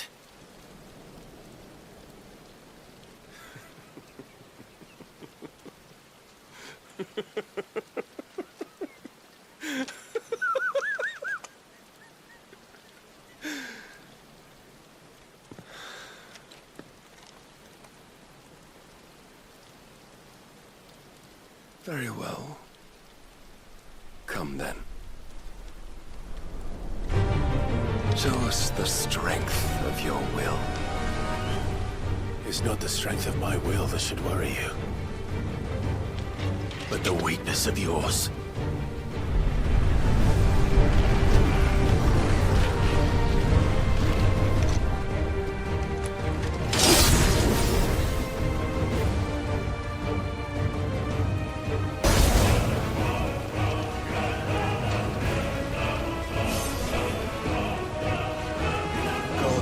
You to serve as his vessel, and you cling to this foolish notion of hope when there is none.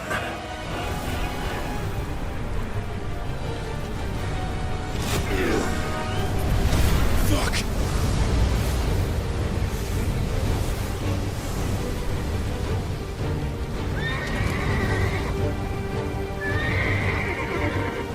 Desperate, are we?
Shown the path.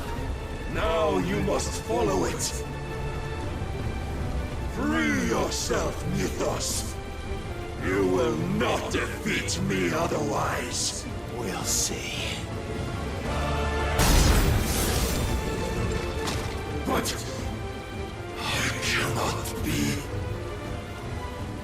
defeated. You admitted defeat the moment you turned your back on us. When you turned your back on the truth, Barnabas. We are not as weak as your god believes.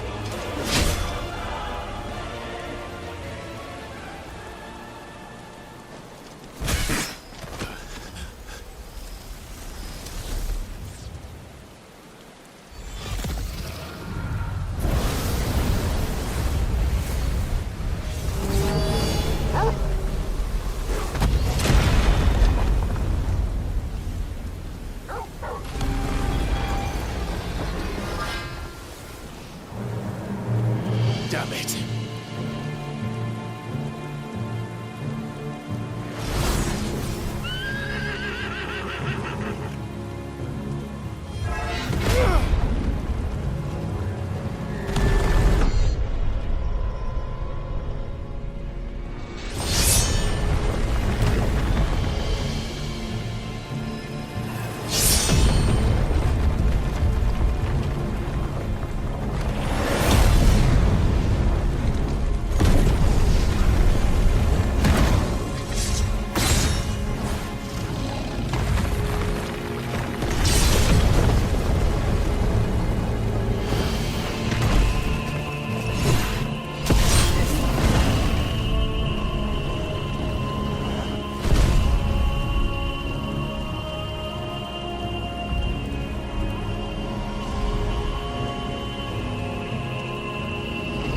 What are you waiting for? Men know nothing of strength.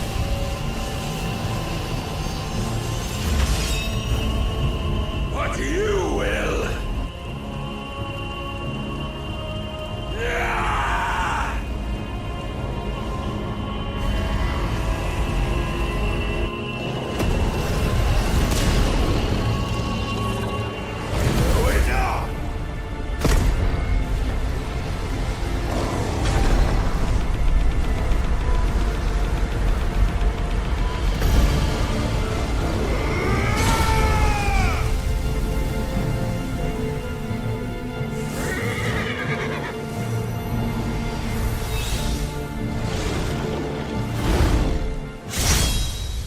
You dare!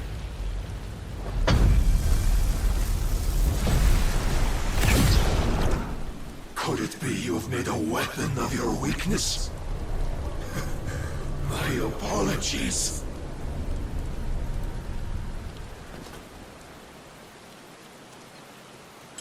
You are not the fool I took you for. And so it ends.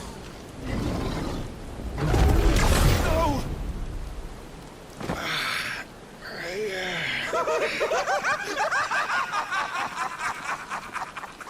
Don't tell me you are tired, Mythos!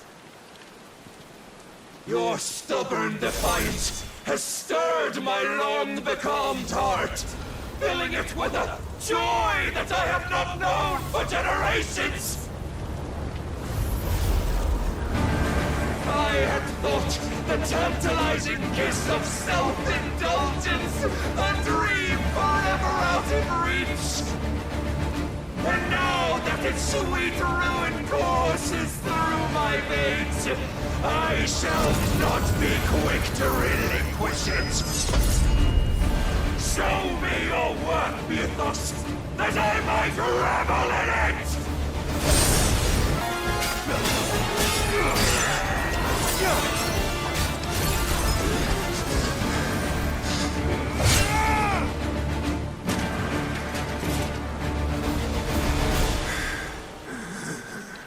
Well, the day is at an end. And we both know the truth. It is I who stand victorious. My will that prevailed. Your will? No. It was his. Clive Rosfield.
strength in will. Would that I had not relinquished my own.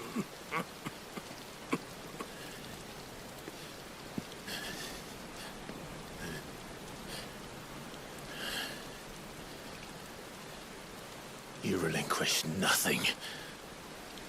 What was it, if not will, that made you strive for a new world? Strive to win your master's approval?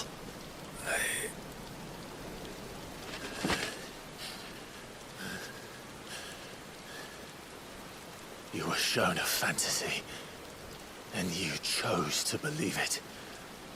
But you were wrong. There is no world but the one we live in. And that world is worth saving.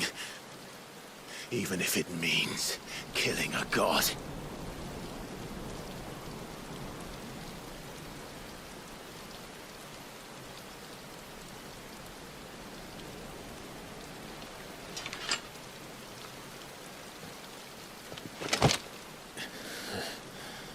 Bold words.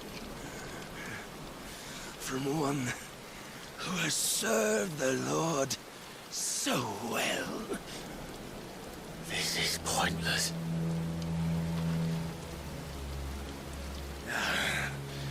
But I almost forgot. I promised that I would make you presentable. Did I not?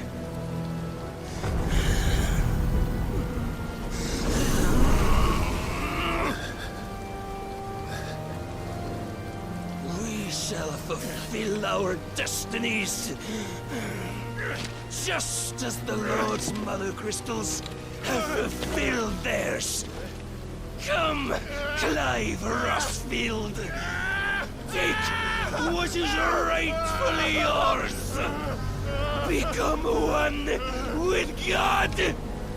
No.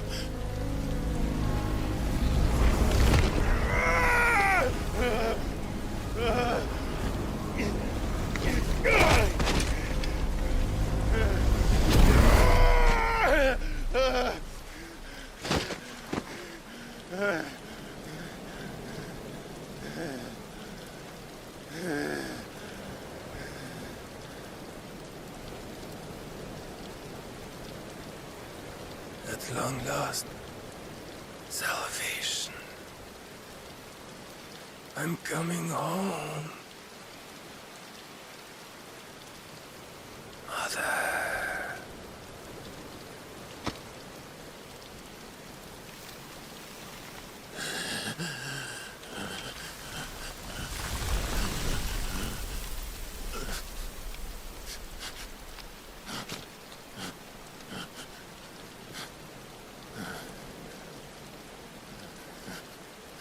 Tell me, how does it feel?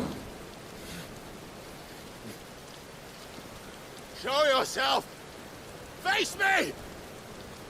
How does it feel to consume your rival's strength, to gorge yourself on their beam, to edge step by trembling step ever closer to the divine? With or without a will, you are still but a vessel, our vessel. Behold, how your body shudders in anticipation of its fate.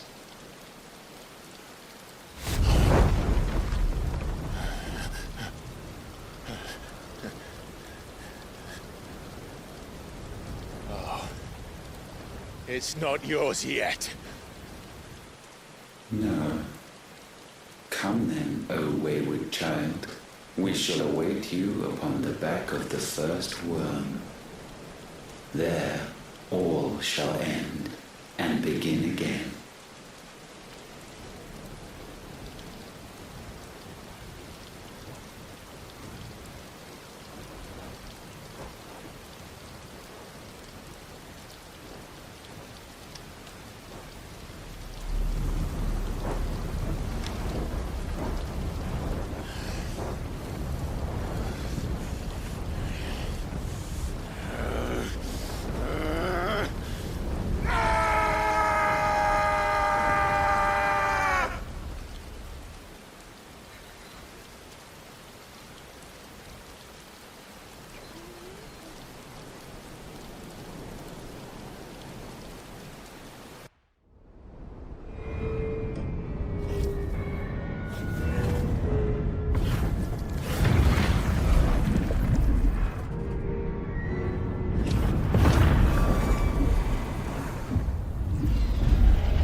me? Ask them!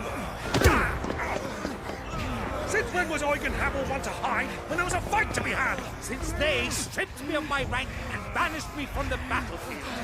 Now I'm stuck wiping the backsides of this one while the city burns and my right tails off with a man half my age! And then you turn up! What the hell are you doing here anyway?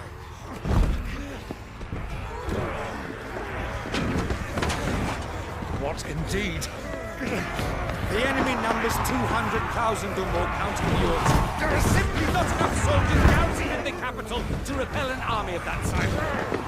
Then one of the central keep, Held by a contingent of soldiers and bearers from the surrounding boroughs. They are the sole reason it still stands. And all it took was an army on their doorstep to bring them together. The prospect of death does put things into perspective. Perspective. Perhaps it's what we've lacked all along.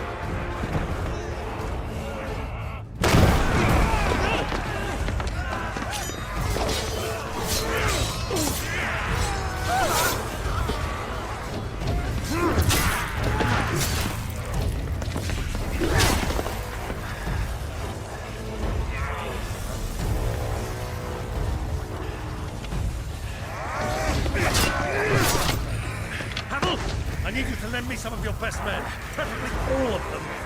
My best men? Does it look like I'm anymore? I admit this might not be the most convenient time, but my nephew's in trouble, and I may have already promised him your help. Your nephew, the outlaw? My soldiers have better things to do than die for nothing. Then you and he are of the same mind. Clive fights for the opposite! He fights for a world in which we shouldn't have to live and die for nothing! And he fights today to give us all a chance of a better tomorrow! Be that as it may, a handful of men cannot stand against a kingdom!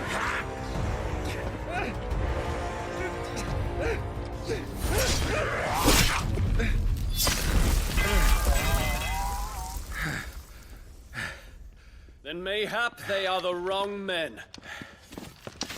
Well, I'll be damned. Our numbers are few, but I shall rally as many of my dragoons as I'm able. You, apprise the Lord Strategist of the state of the city's defenses. Yes, Your Radiance. And you would fight alongside us? I owe the Phoenix a debt. Does this vouch for my nephews? Aye, but I still have my doubts about you. Which we can discuss later. Indeed. You said you had men garrisoned in the keep. Captain, do you know how many yet remain? Allow me to confirm. Commander? Whatever their number, Randalar will be needing Gather the them bodies all. and build a pyre in the courtyard. Quickly. Terence. My lord.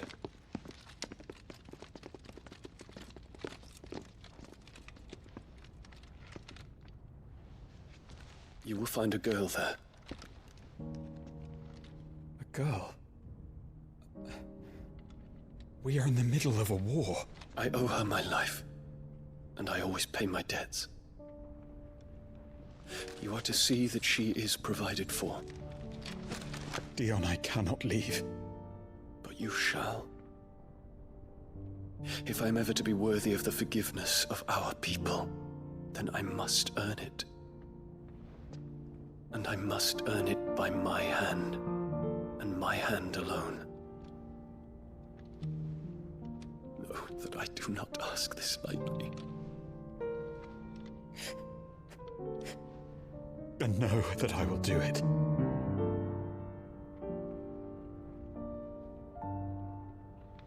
Farewell, Terence.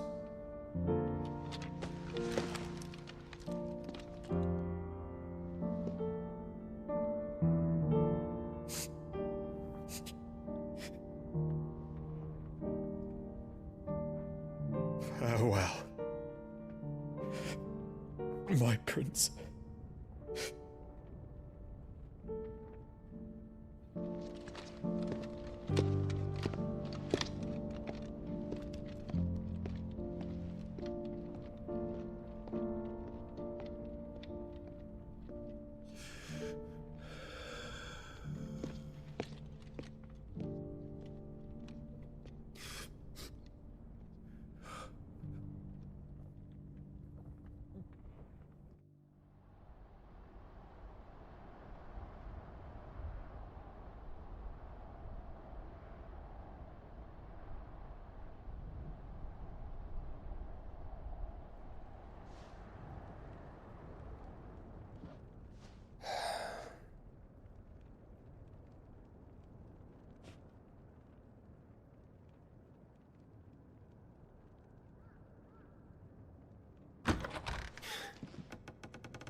Clive! Thank fuck. You alright? I am. But I'm a damn sight better for seeing you, Joshua. And Barnabas. The king is dead.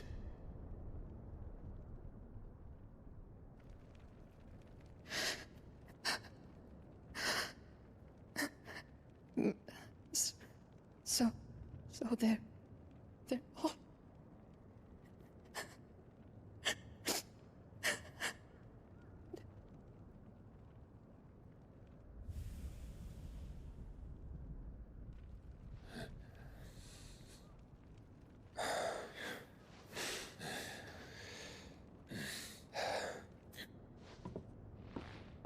They are, but so is their killer.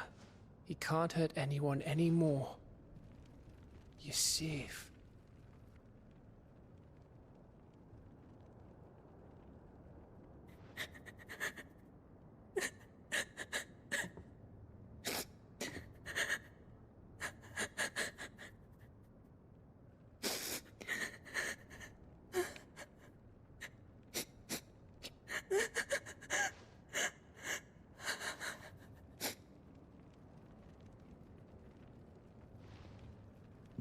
Gav, we need to talk.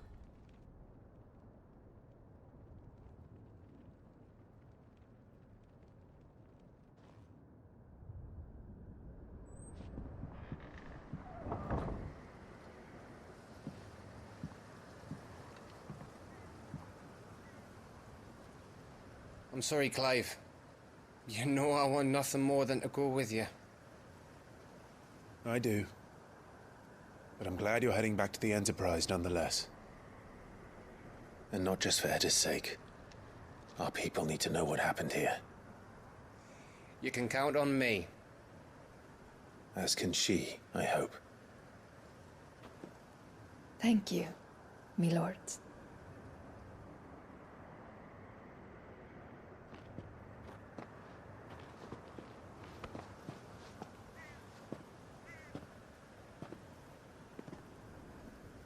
Do you think that was wise? Wiser than leaving a woman with child alone in the Deadlands. They'll be safer at the hideaway. For now, at least.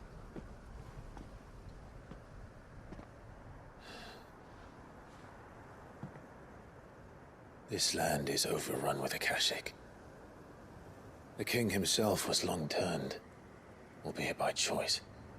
All to serve Ultima, in his damnable quest to forge the perfect vessel. The chaos Barnabas wreaked upon nation after nation. How many were killed for this? He didn't consider it killing. Or a mercy of sorts. A way to end their suffering. He truly wanted to save mankind, and ultimately use that. As he uses us. But why us? What are we? What are we? We are dominance. That is our fate. But that doesn't mean we have to accept it, which is why we fight. For the right to deny it. Is that not so? It is.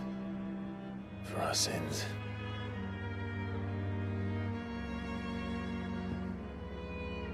Barnabas said something else.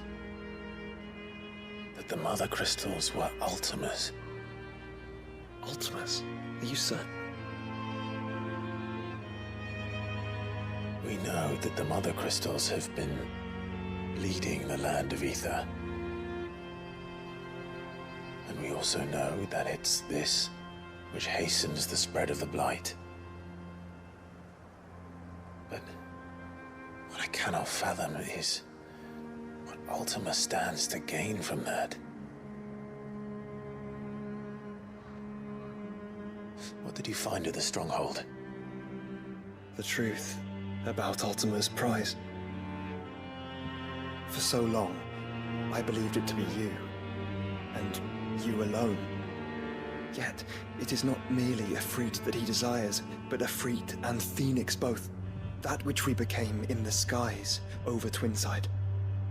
Only when the twin flames are joined shall his vessel be complete. Quite why he needs a vessel is another question.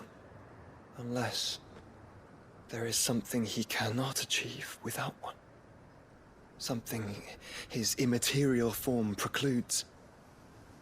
Something requiring an unthinkable amount of ether and a body resilient enough to channel it. If I did not know better, brother, I would think that he meant to cast a spell. A spell 1,000 years in the making. A spell to end all spells. And he cannot do it without us. Or without the Mother Crystals. But if we destroy them all, we will stop not only the Blight, but Ultima as well.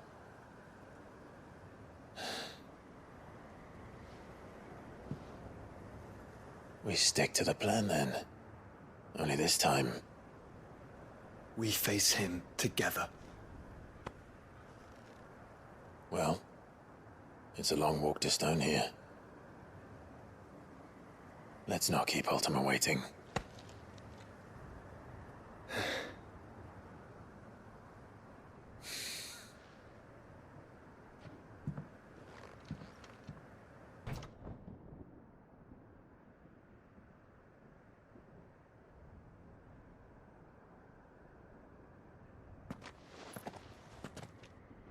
Look, Clive.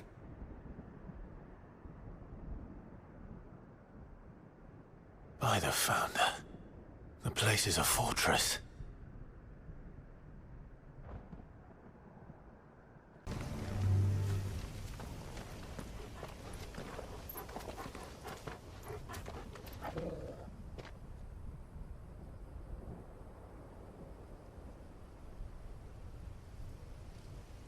The calm before the storm. There's only one way into that city. Across the bridge. Through the main gate.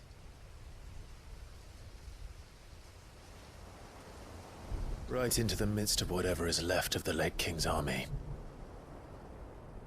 Are you ready for this?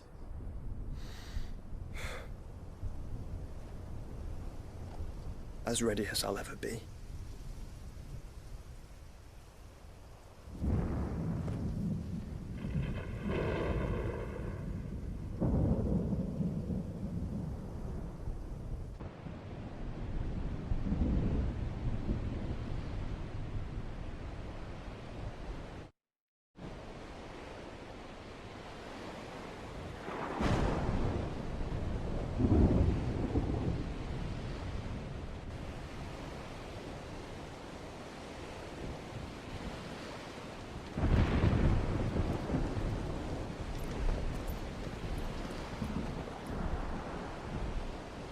What the hell happened here?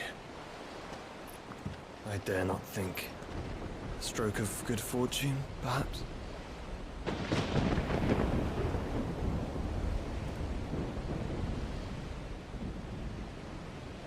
I hope you're right.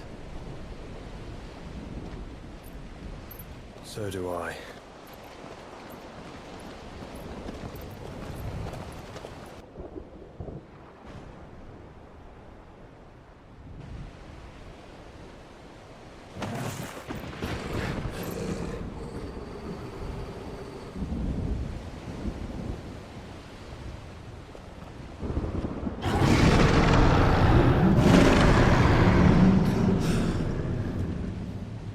That's a behemoth. Who'd be mad enough to tame such a beast?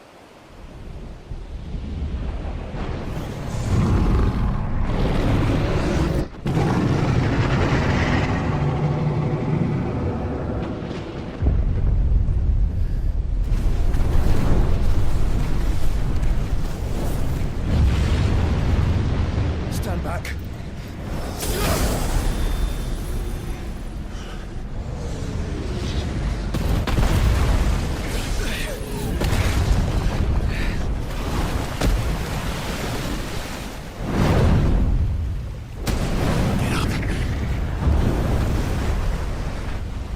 comes.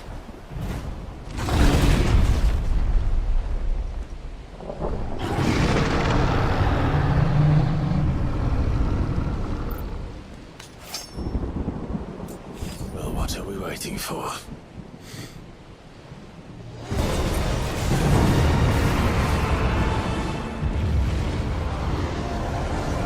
No! Stand back! I'll conjure a ward.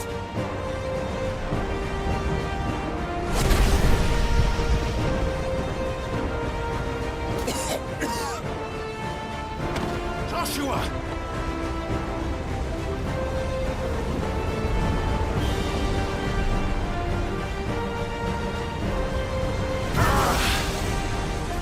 Desperate times. Clive, no! Trust me. Own your shield, remember?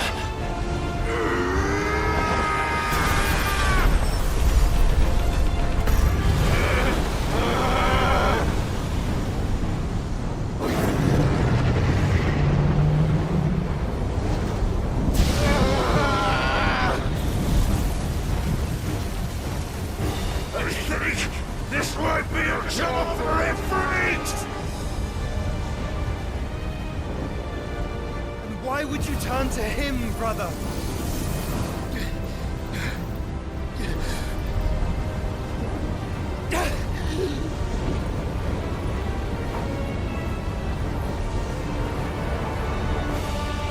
When we fight together.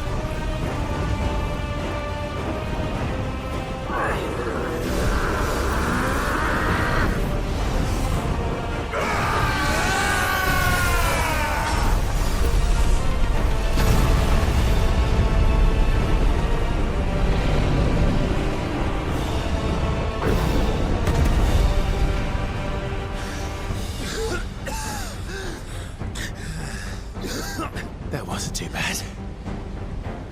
That was just the beginning.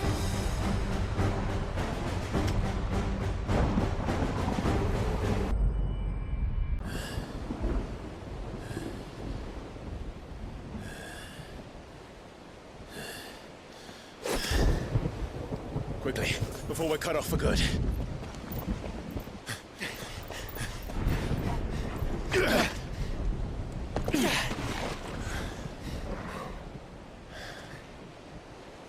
If it is like the others, the entrance to the inner sanctum will be at the foot of the crystal. We're almost there.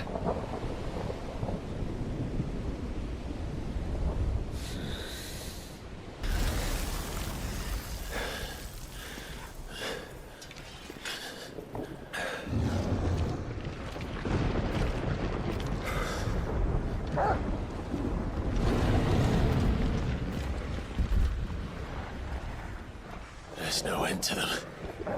The whole bloody army's here. Stand back, Joshua. I'm summoning Ifrit. Stop, Clive! You mustn't. We still have a long way to go. If you tap your strength here, you'll have none left to destroy the heart. Then you'd rather die?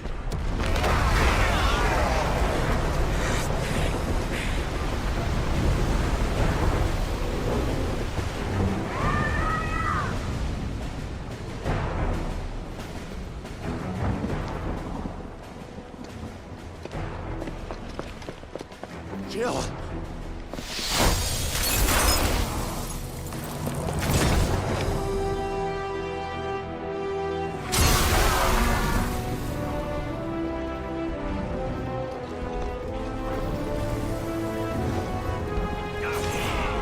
She's not alone.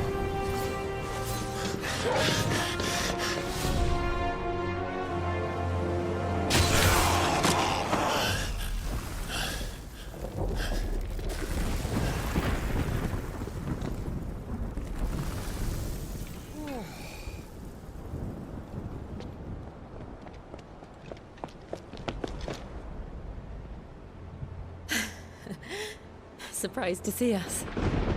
How did you? Gav. He told us exactly where you'd be. Even sniffed out a crack in the castle wall. And when we saw the heavens come crashing down, we had no choice but to believe him. It's been quite a day. To what do we owe this honor? A debt I would see repaid. Prince Dion. It's good to see you well. So, this must be Ifrit. Your uncle bade me give you a message. Listen to your heart, and guide your steel true. Your father would expect no less. That is all. Thank you.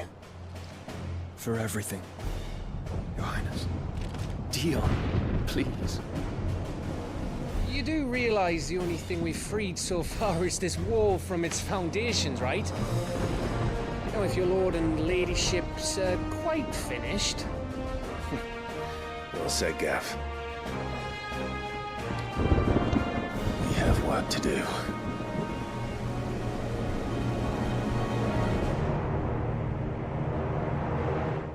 You see, Clive, we're not alone. If we are to win the day, we must all play our part. And ours lies beyond those doors.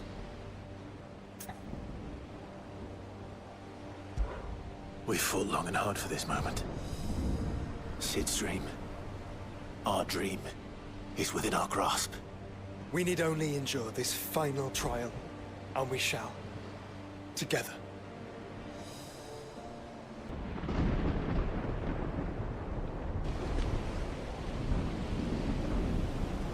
You all know what it is that awaits us beyond this gate.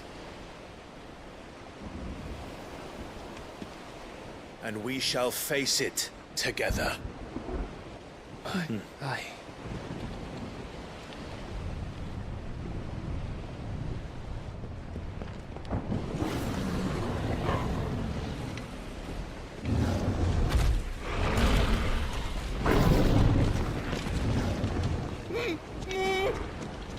It seems our hosts would rather we remain.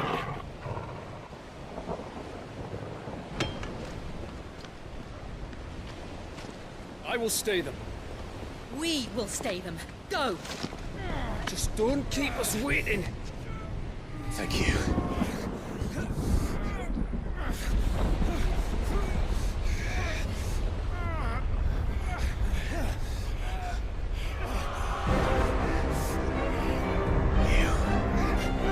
Welcome, sons of fire.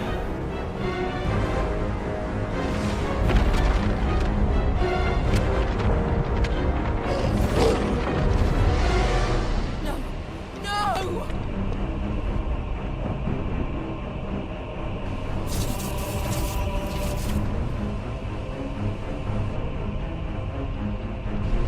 Come back. What?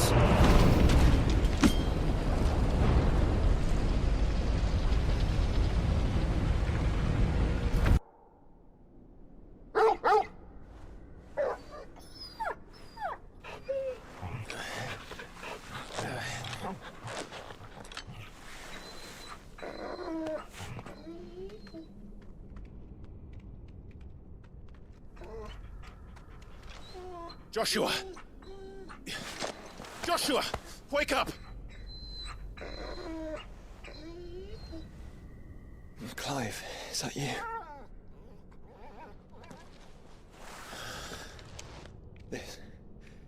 This isn't stone here.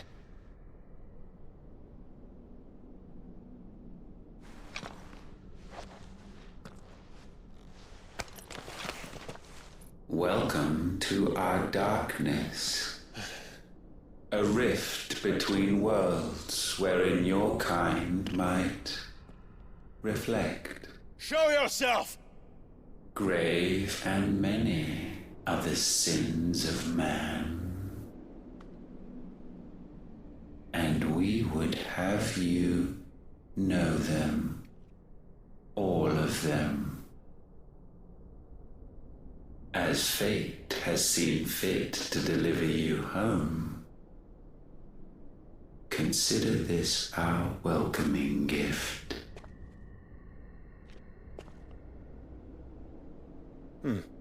It would seem we are trapped. And the only way out is through Ultima. We find him, and we leave.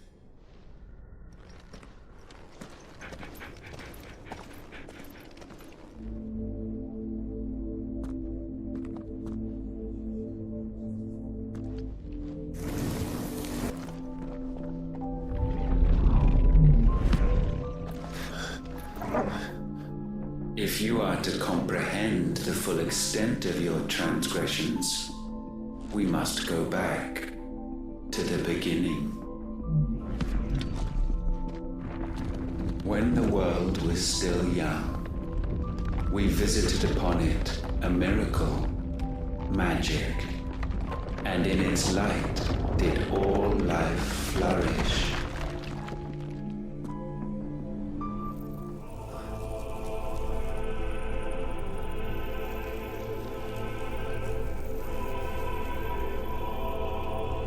Yet the price for this boon would prove heavy. A pall descended upon the land, painting the horizon black as night. Though we labored to forestall its spread, in this one endeavor we stood powerless. And so we fled, that we might endure, that we might discover a means of salvation.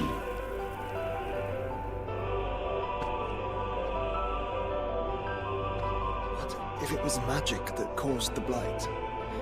What of the mother crystals?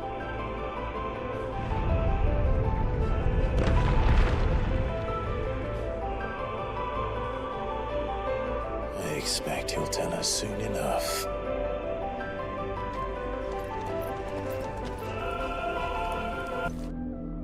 Salvation, alas, was not readily to be had. First, we would require a land unvisited by the stain of corruption. An unprecedented journey lay before us, one beyond the limits of our fleshly bodies. And so we cast them off. Thus, stripped to our very spirit, did we find our new paradise. A land as pure as driven snow, Valisthea. There would the true work begin, for the black crept yet behind us. And soon did we arrive at a solution, the illness having spread to every organ. There was but one escape from this fate, to start afresh. With a new world. The one for which Barnabas labored. A paradise free from the blight where his God awaits. And where, if we only forfeit our wills and abandon everything we hold dear, humanity can join him. So, Ultima would have us follow in the footsteps of the king. And follow we shall. For now.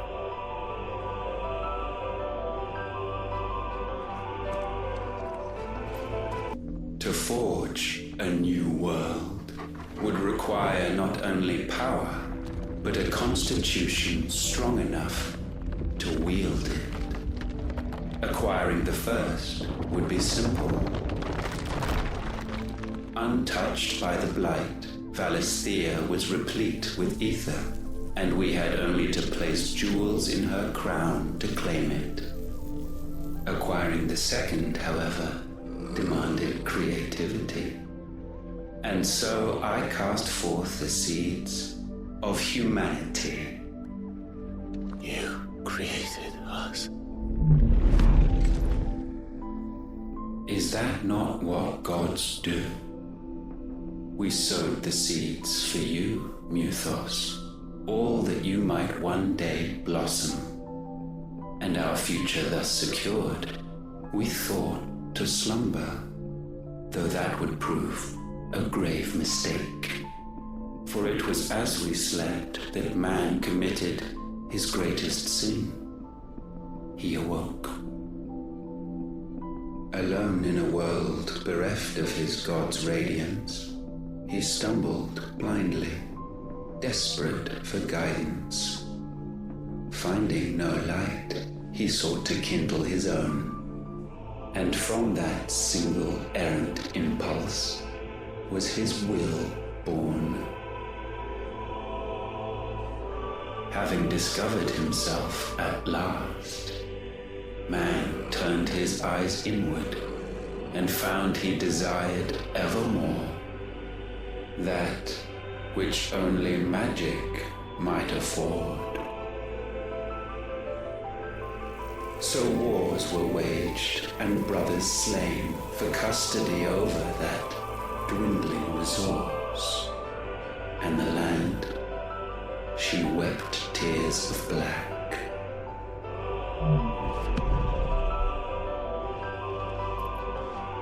He would condemn us for this. Surely he cannot be so blind to his own hypocrisy. Not blind, just unwilling to admit the truth. But we're one and the same.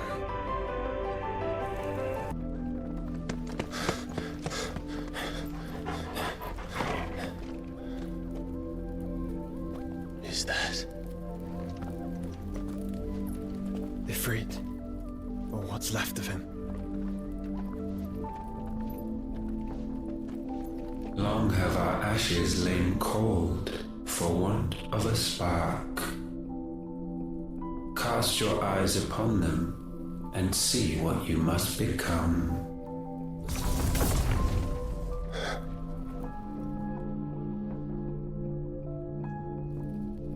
Valisthea cannot endure a second claim upon her being. The avarice of man drives her ever closer to destruction. But she may yet be saved by you. It is what you were born to do, why we nursed you and fed you, as your own mother should have.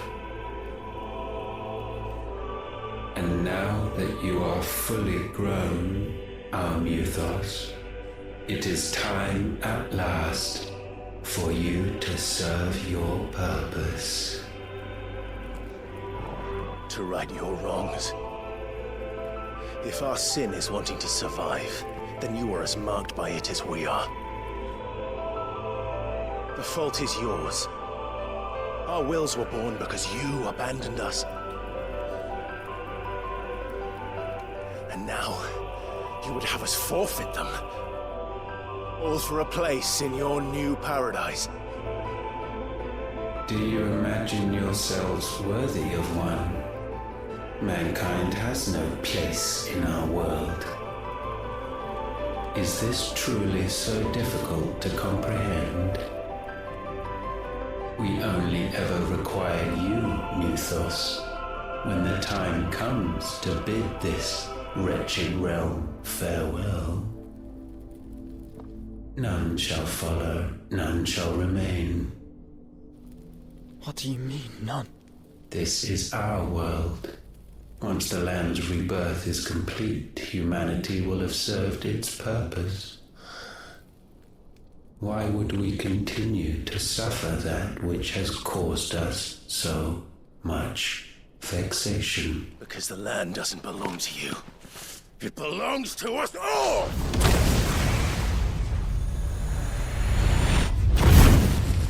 What? That is where you are mistaken. You own nothing but your precious will.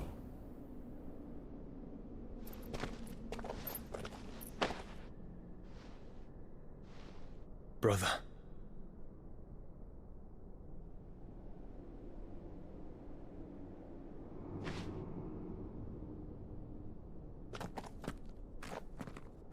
I can't do this alone. And you don't have to. I grow weary of your dissent. Now you must learn that this master will not tolerate disobedience.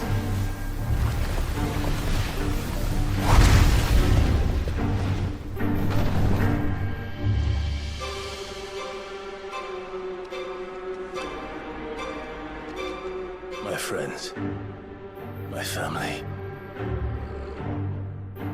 We have all suffered, all fought to survive. This world may be flawed. It may be broken. But it's all we have. And if we can't share it, I see only one other choice. You have to go. You may have created us, Ultima. But it's time we lived on our own terms. This isn't your world anymore.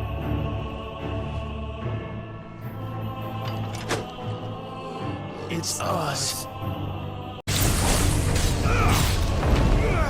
Such foul attaint may not be sublimed through gainstanding.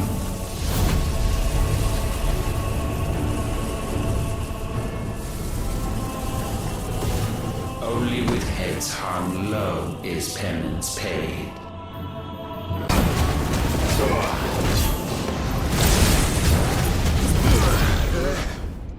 Gifted this chance, and still you would raise your hand against the Lord. What now? The darkness bends.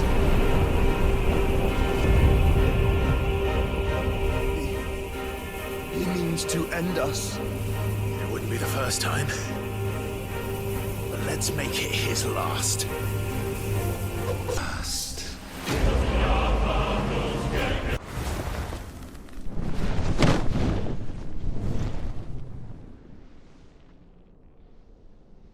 At last, for countless generations, have we awaited this moment.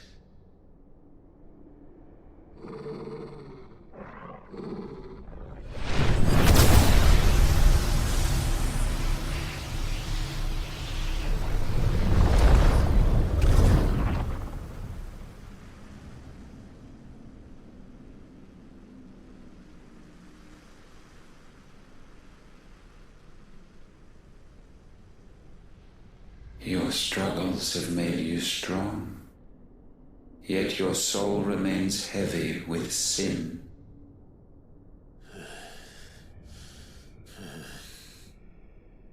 Absolution is nigh. Repent, and all shall be forgiven.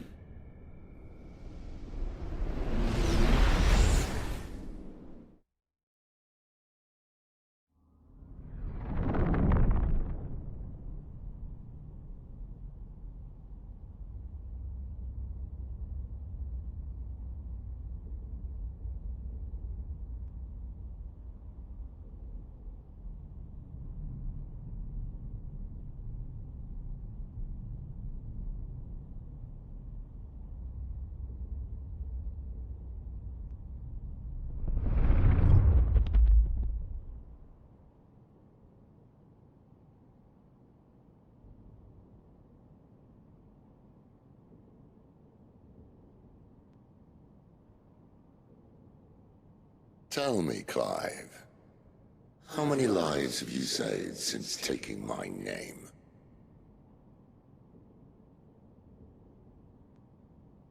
Fewer than we have ruined. Wherever we go, we leave a sea of tears in our wake. These are the wages of your will, son. What good are our choices when all they ever bring, all they will ever bring, is death? There's no atoning, Clive. No matter how hard you try. So why not leave it all behind? Leave it all behind.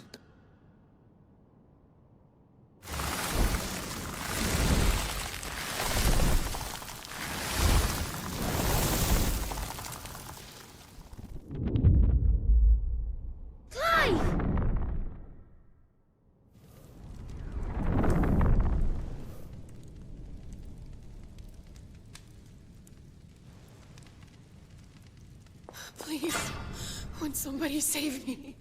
Won't anybody love me? I yearn, yet still she is not mine. Have I not given enough?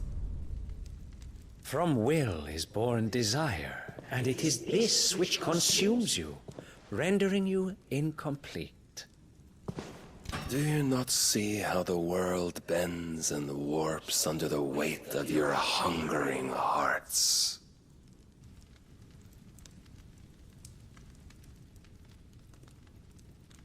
What if it could all just go away?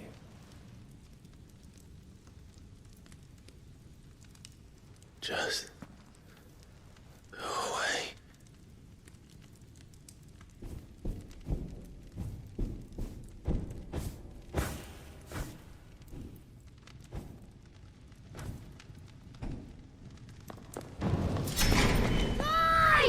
Clive!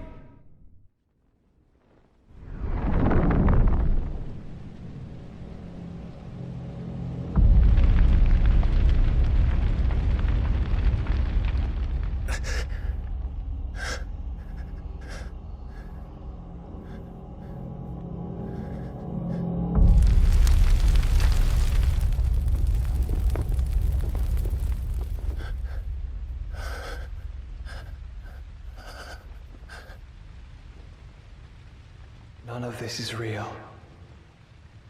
Wake up. It's time to go home, Clive.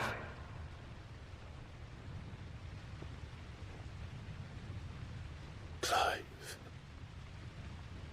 That's right. You're my brother. Brother.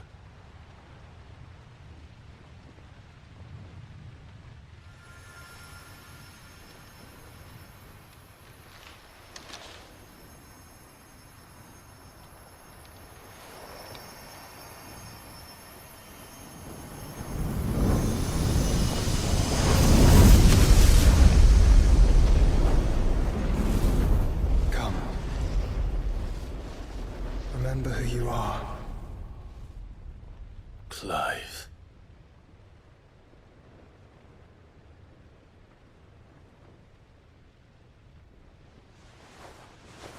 Once more, lest you forget.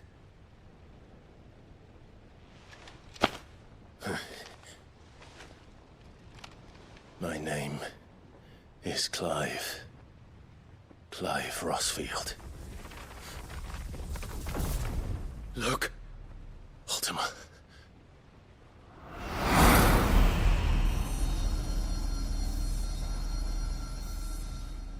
Even here, the light of the vessel's will cannot be quenched. And the Phoenix, his trespass should not have been possible. Not possible unless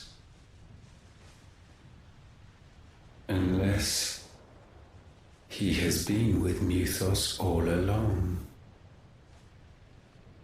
The mark of the Phoenix, emblazoned upon his heart, made manifest by the power of will alone.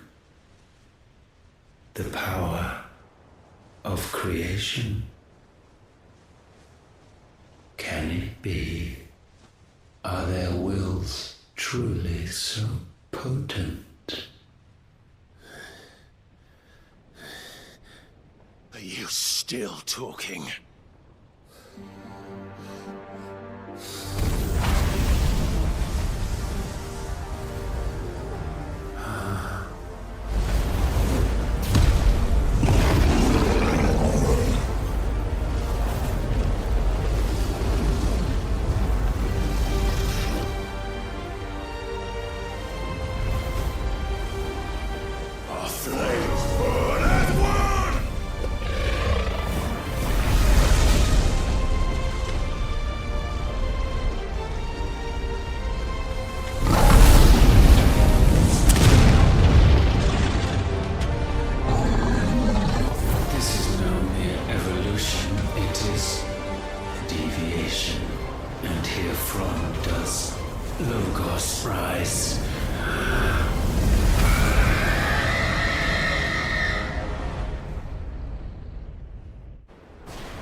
Sorry to wake you, but I think it may be time to leave this place.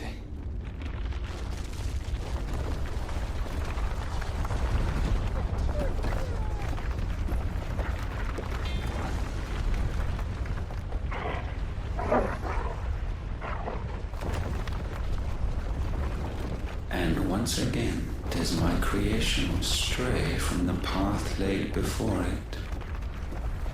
Steeped in conceit, you fancy yourself a god. You embrace Logos. But we will put an end to this hubris. What are you talking about? In the halls of origin does our true power quicken. And there shall you be made complete. Soon, Mythos, soon you will discover how little you know of suffering.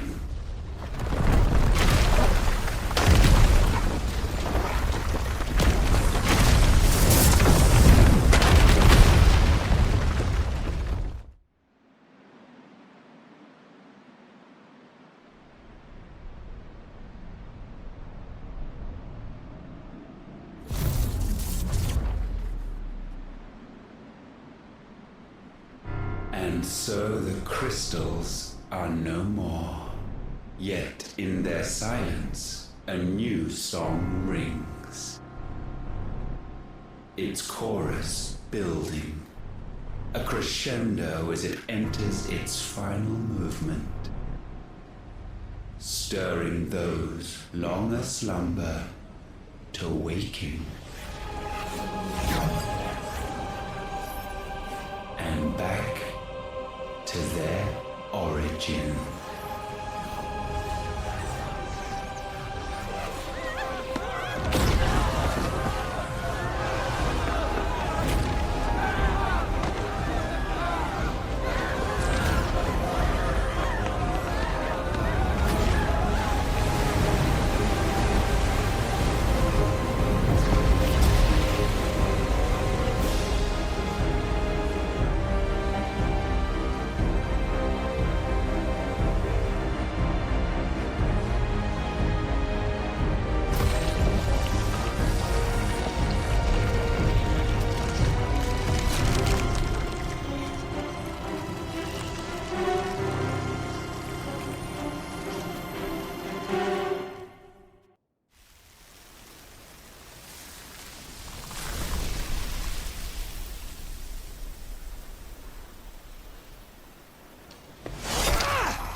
Bloody crystal's cracked. So where the hell are they?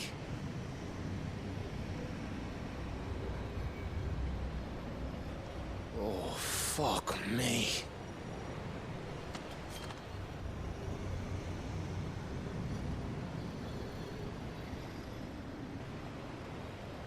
Is that ether?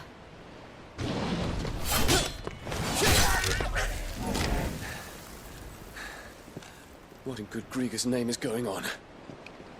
This is wrong.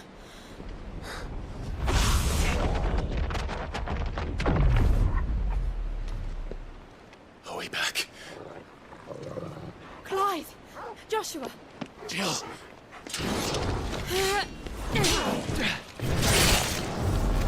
Is everyone all right? We're fine. What happened? Too much to explain here. Mate! We're leaving! Now! Everyone, fall back to the ship!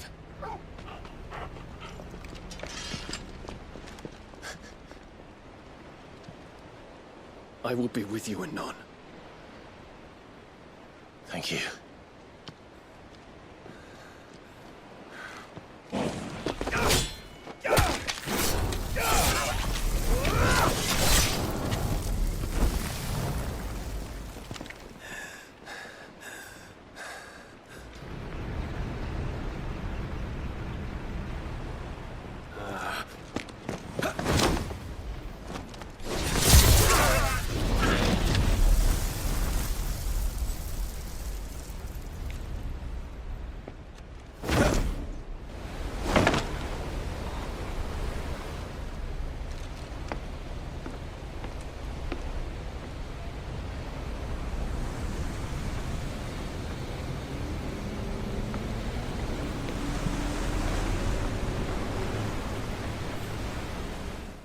Still alive, I see.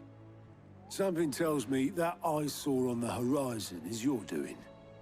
How'd you manage that? It's a long story. One that I'd rather only tell once. Right. All hands on deck, then.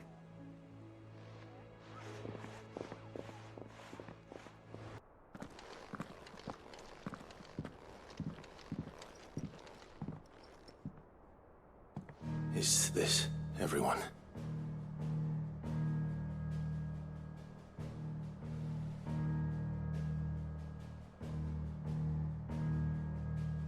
As I'm sure you've all guessed, the crystal which now commands the eastern skies was summoned by Ultima. He called it Origin. Though the significance of that name is as yet unclear. What does it matter what it's called? Its emergence tore Twinside asunder, and wiped my homeland from the map.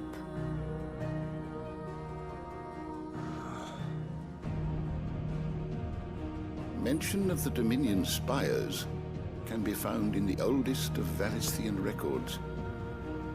But to the best of my knowledge, none provide any hint as to their true nature. That they would prove the horns of some slumbering demon.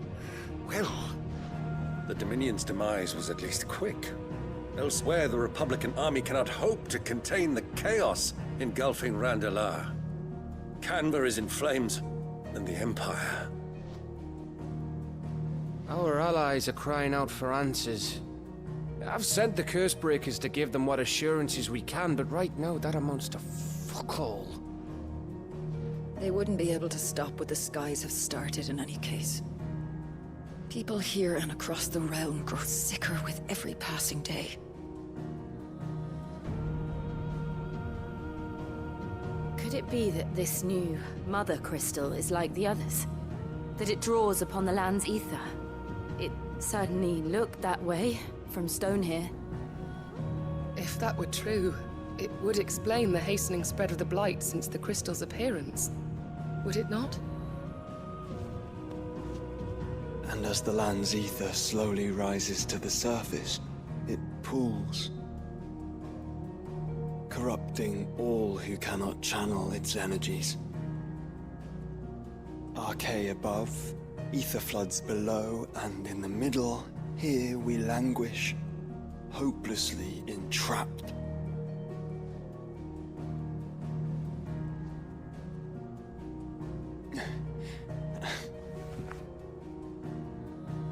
It's all right.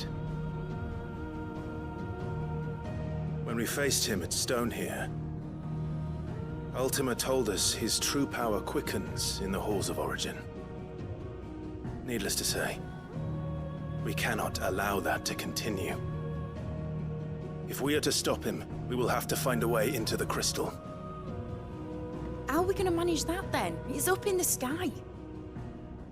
And fast as she is, the Enterprise can't fly.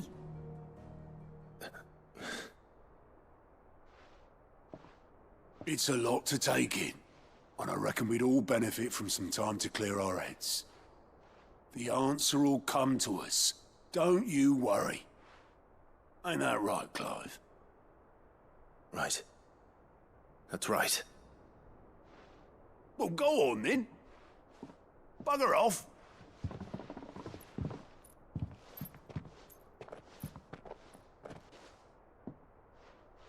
Same goes for you, Clive.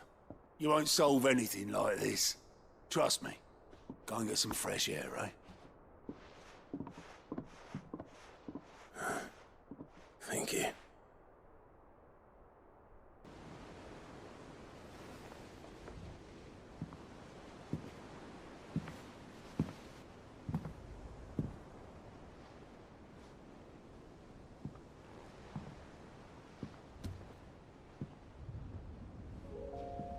Ultima may have created us, but he doesn't make us who we are. Only we can do that.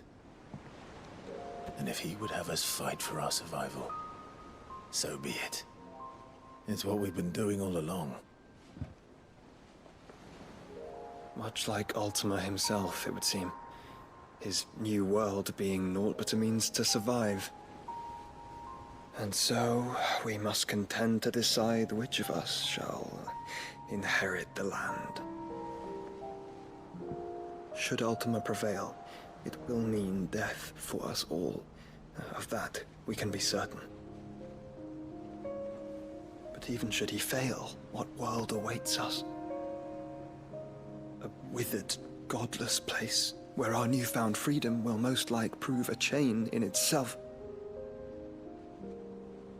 Well, that may be. But a chain can always be broken. As long as one has the will to break it, it won't be easy.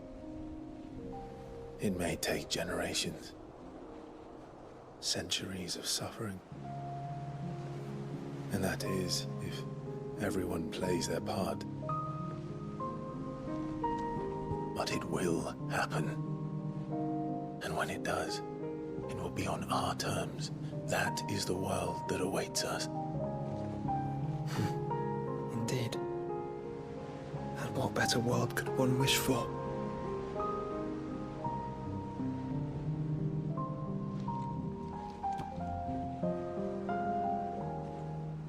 But first, we have to reach that crystal. Then it's a good thing I have wings. You can barely stand, let alone fly. And only the Founder knows what horrors await in those skies. Are you certain about this? Am I certain? I am the Phoenix. I will do what I must. This is our fight. Remember?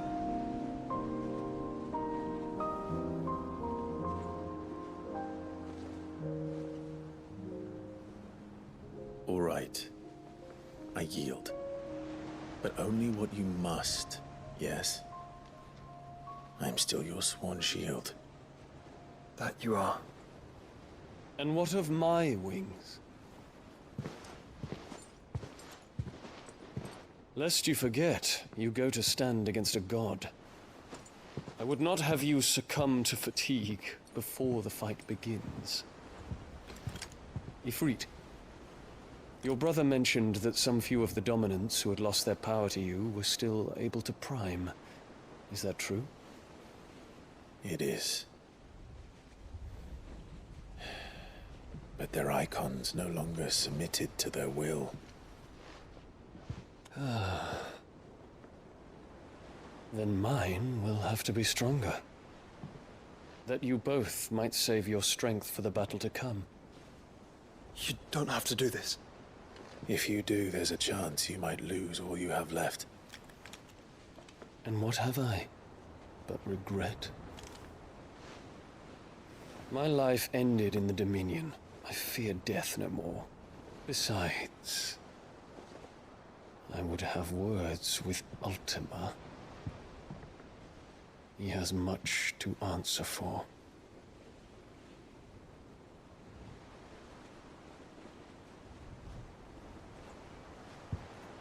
We are in your debt, Dion.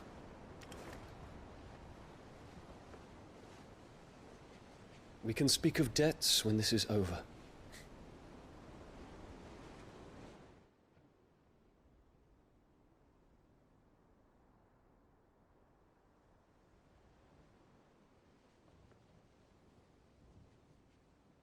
He speaks like a man who knows he's not coming back. And has come to terms with that. That doesn't mean that we have to, does it, Clive? Come to wish on a star. That might not be such a bad idea. This is it, Jill. You know what I have to do. Why I have to do it.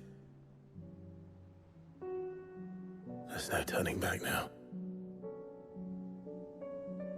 This is where our journey was leading us. Where it will end, for better or worse. I could pray to Metia for you. But you'll be all right, won't you, Clive? You always are. I did promise we'd watch the moon together. I'll be waiting.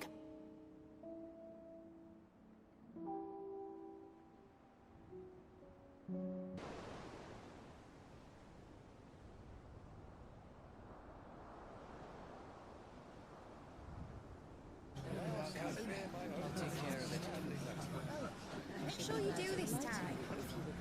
Oh, and while you're at it...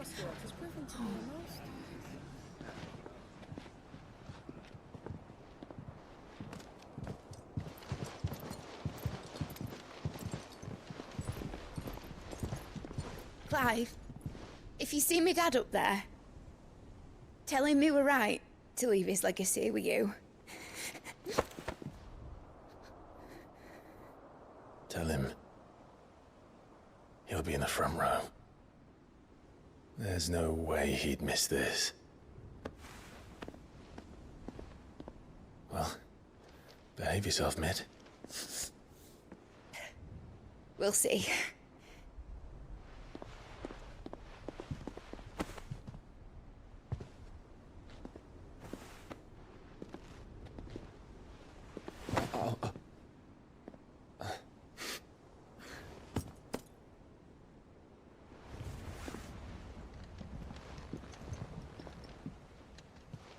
So, you're in charge now, Gav. And what does Tyre have to say about that? Come back before she finds out, eh?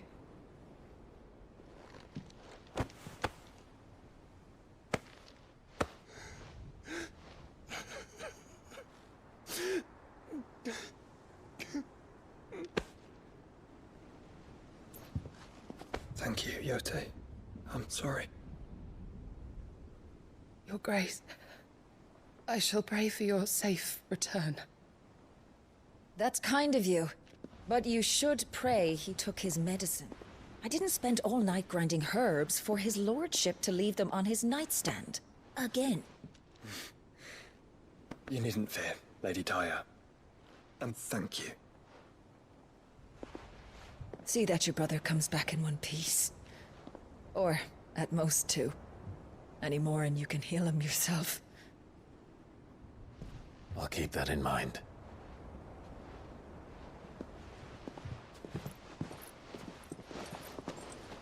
Well, there's nothing to say that hasn't already been said. But that's never stopped me before, so just you do what needs doing. And don't worry about us. We'll do our best, Uncle. That we will. If that is all? Not quite.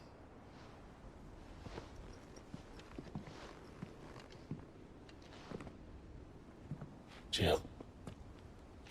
It's time, isn't it?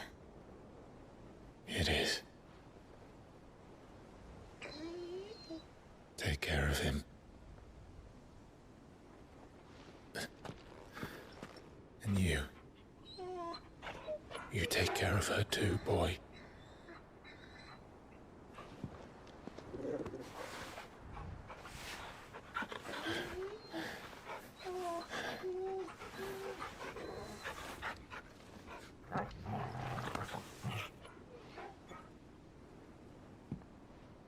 Don't forget, Clive. We all choose our own path. Believe in yours. I do.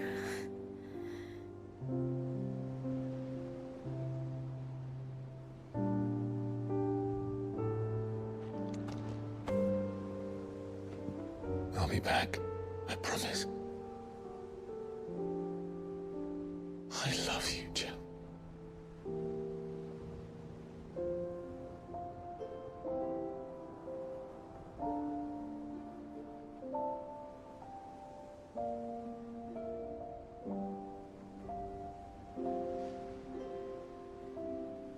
I know. I love you too.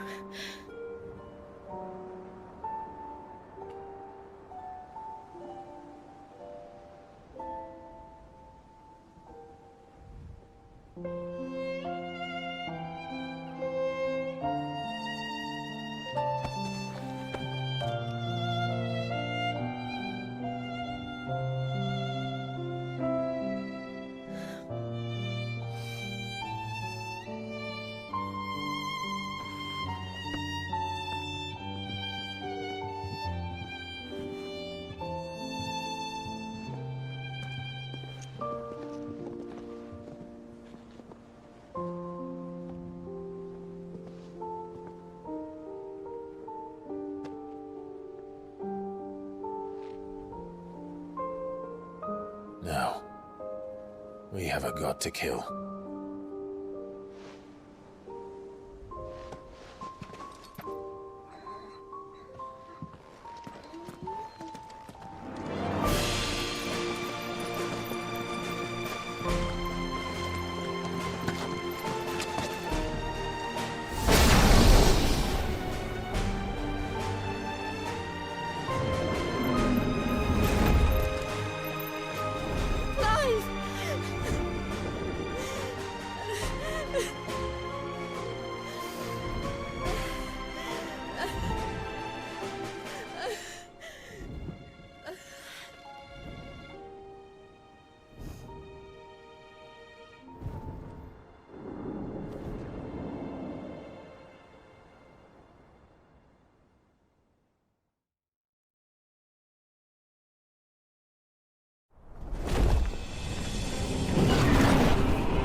Here they come!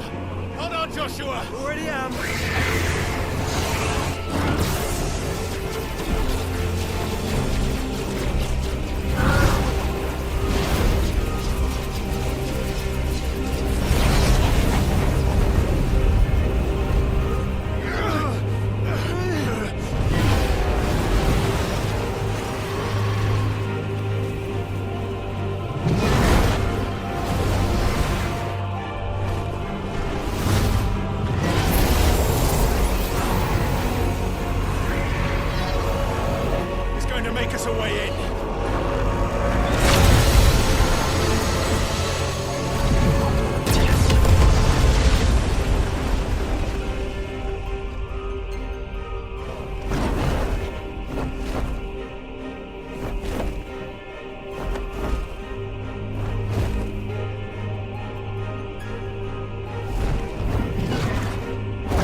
So, this is Origin.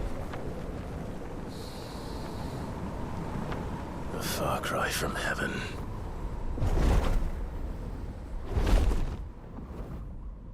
Where it all began, where it all begins, our ark, your architect. There you are. It was here that we slumbered, here that we waited for centuries, clinging to our decrepit shell, for fear that we might have need of it once again. But you have come at last. And now we shall be truly complete.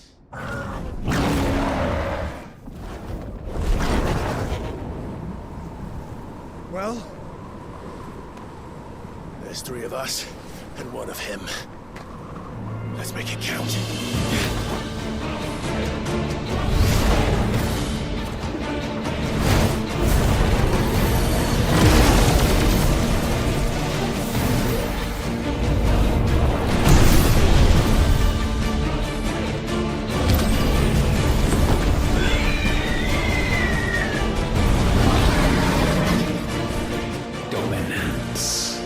We will show you what it means to suffer.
surrendered, this unpleasantness could have been avoided.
Clive!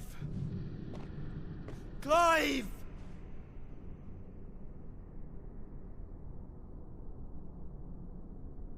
No.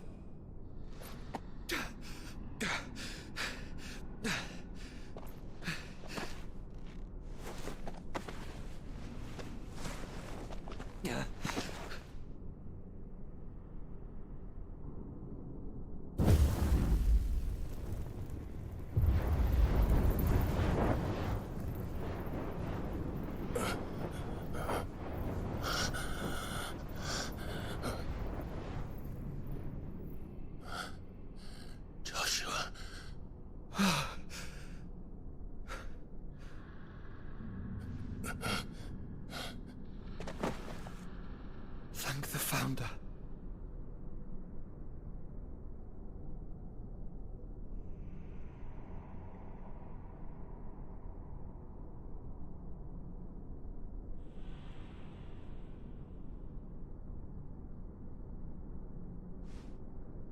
Did I mention you look terrible? That makes two of us. Oh, I'll be alright. And Dion.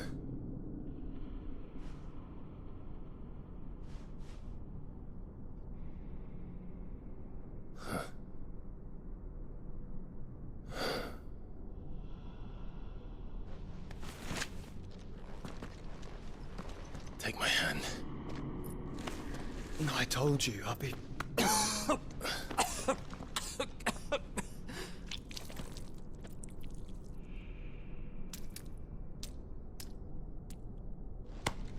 Come on. Thank you.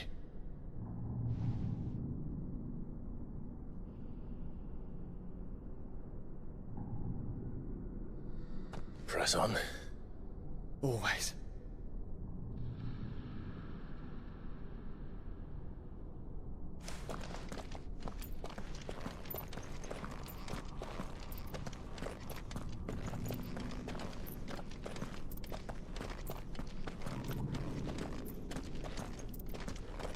I'm sorry about Dion.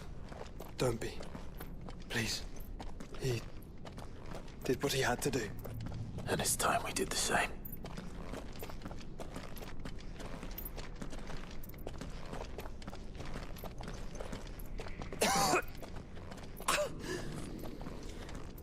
Should we stop? Because of the cough. Oh, I think we're past that, Clive. I suppose we are.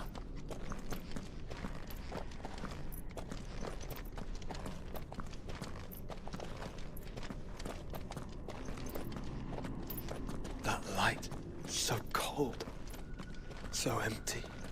We're close, aren't we? It, seems that way. But I don't want to think what could be waiting for us in there. Then think instead of those waiting for us at home.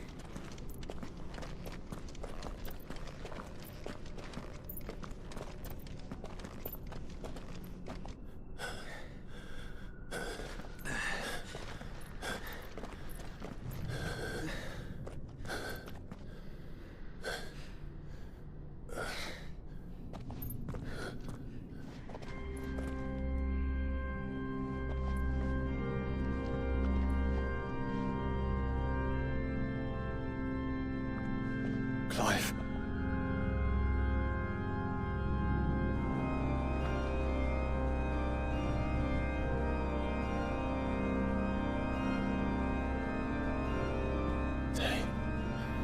They can't be. But they are. This is the Nexus. A wellspring of life. Yours and ours.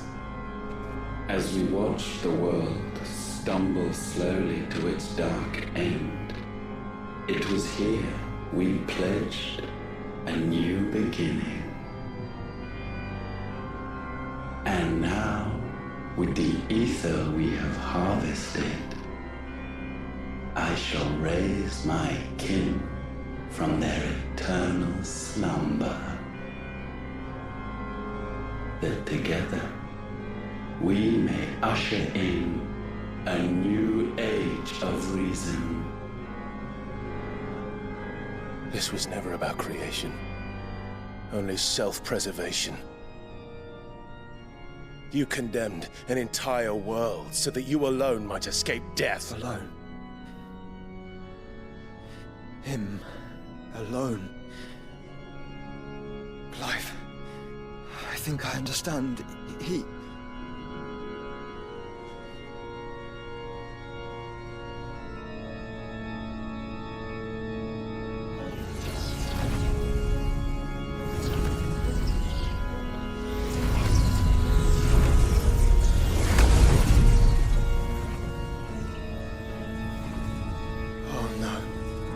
They sacrificed their flesh to become beating hearts of crystal that pumped the land's lifeblood from the depths of the earth unto this very chamber.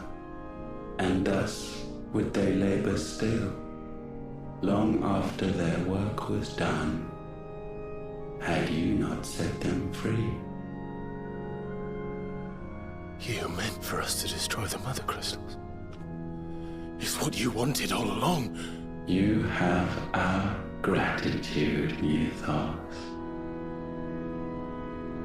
In this you have served us well. You have both served us well.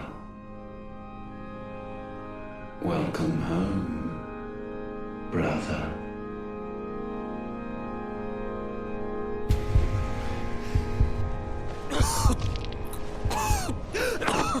Joshua.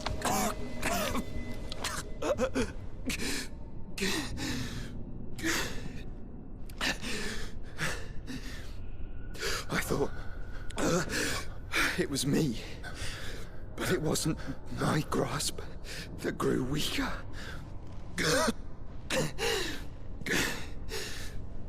It was theirs that grew stronger.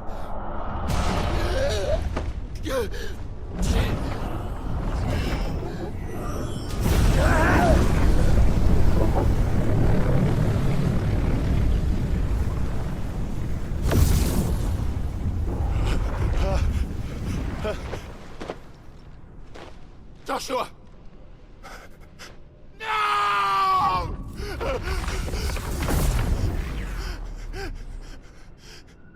And now we can become one.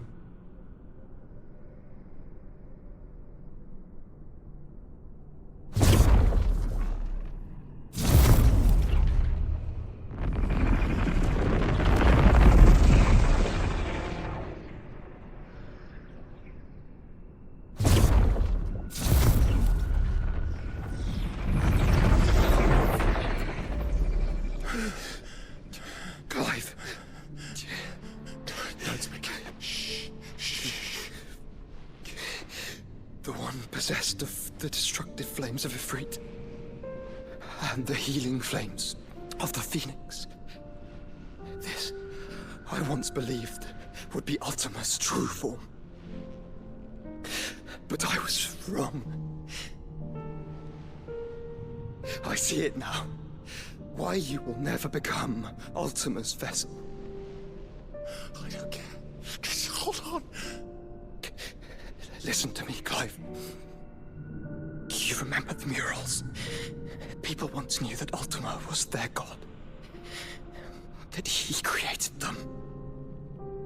And they worshipped him, prayed to him, looked to him for guidance. In vain. In vain. For he did not listen, did not acknowledge our will, and so we strayed from his path to forge one of our own. So absorbed was he in his own desires, so driven by his own will alone, that he shunned the one thing that could have made him truly powerful. Faith. The same faith people now place in you. Faith that you will fulfill their dream, Sid's dream, of creating a better world for us. Faith that you will follow in Father's footsteps and save those who need saving most. Faith that you will answer Jill's plea to save yourself. The difference is, Clive, that you chose to listen, and that is what has steeled our bonds. Bonds that helped you stand firm when Ultima's pull was at its strongest. His power may be absolute, but so is ours. And so will yours be. With my light in your heart, not even a god might stop us. Joshua!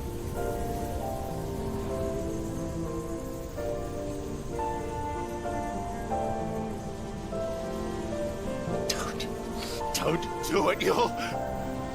Enough, Clive. My body is too far gone. If the wound does not take me, the curse will.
Look at me.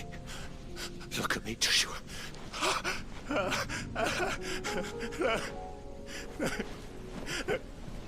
Open your eyes! Open your eyes, Damien!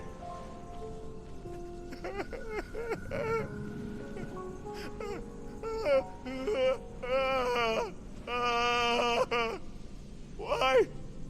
Why did you do this? Joshua!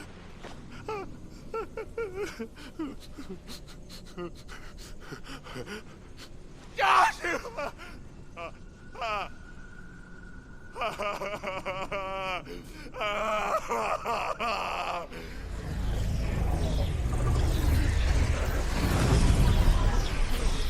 And thus does the final piece fall into place.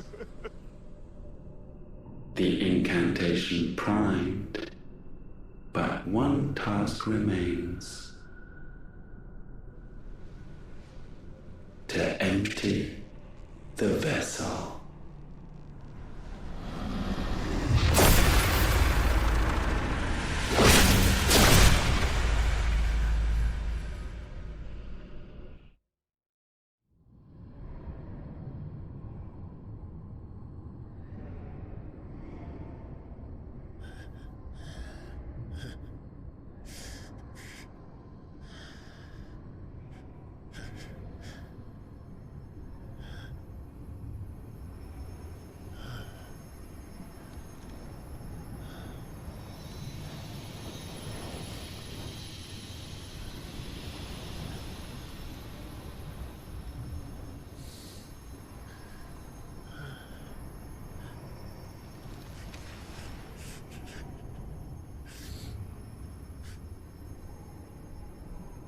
Still here.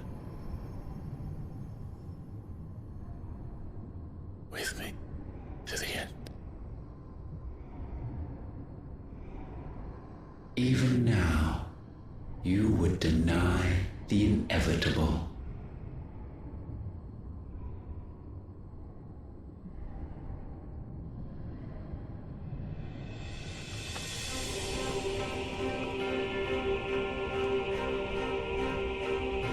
As we always have.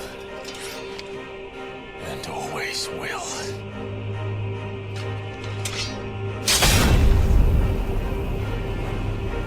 On this, my sword, I swear, to shield the Firebird's flame forevermore.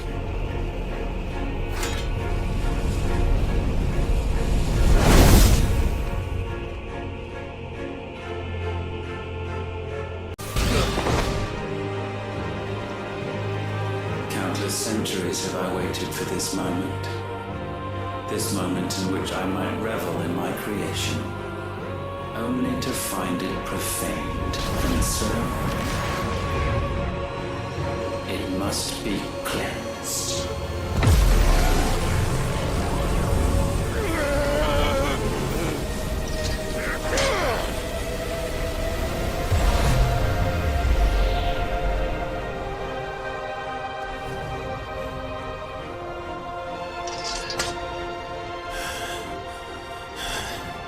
Unexpected. How is it that your will yet endures?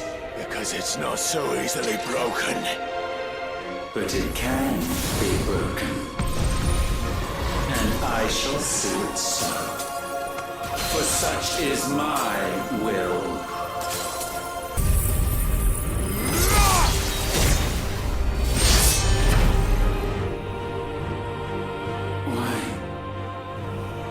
Latent force feeds these flames.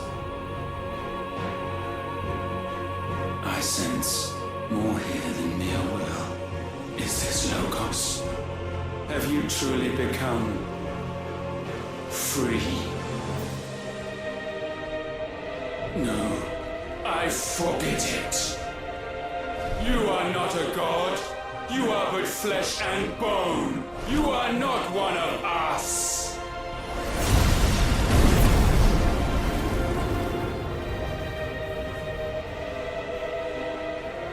I created you, all of you.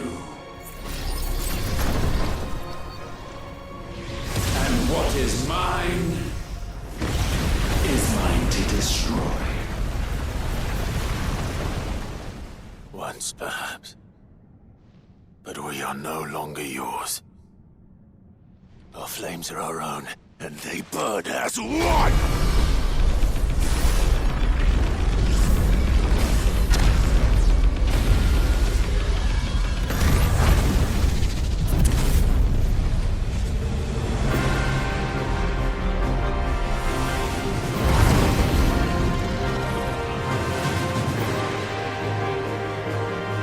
Have you learned nothing? Damned is the slave who will turn the spirit upon his master. In us, with fire shall fire be repaid.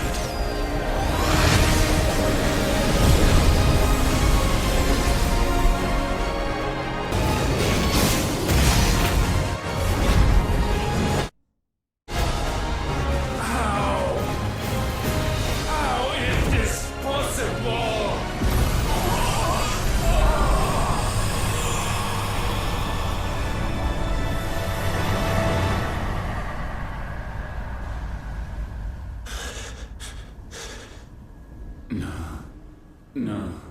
No.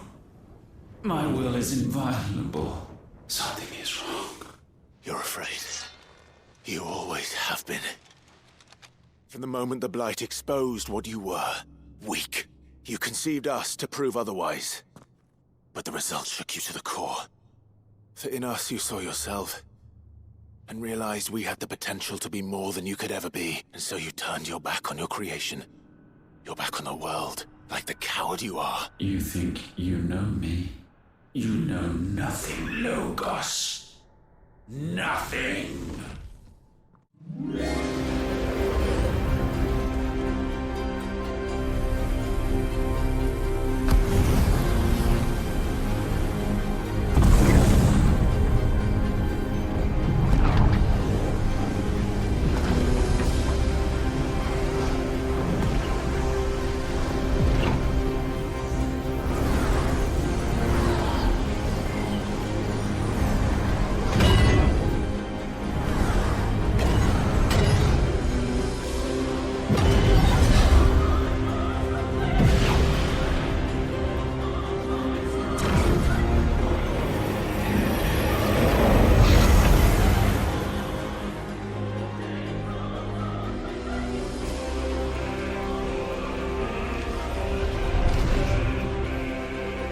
Bathed in light, I stand above you, my rebirth complete. And you, for your defiance, shall pay the proper price. An eternity of anguish. Anguish. Pain. Suffering. You have known none of these. But we have. So we know what they grant. They bring us together. And that makes us strong. Gale unrelenting.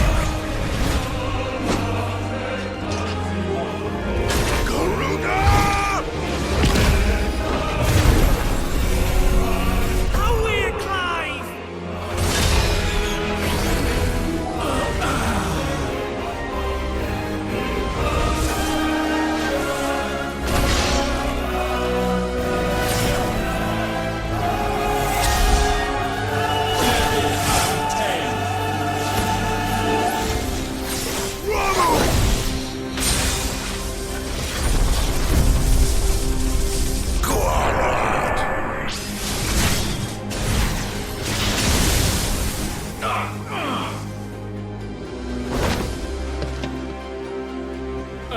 Unyielding. Titan!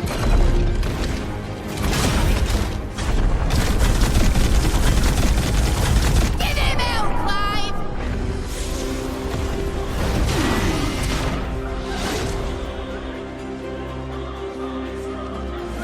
You cannot have this power. It is not yours to take.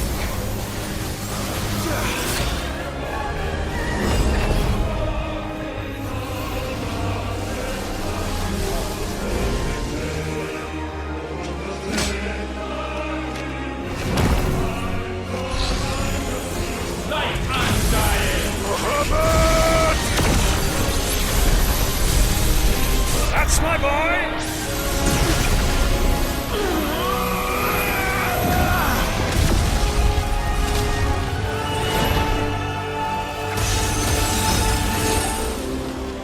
Ice on feeling! Fever! Together!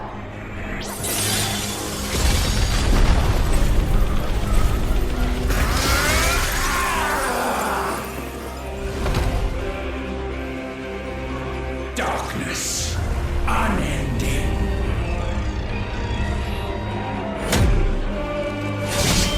Odin.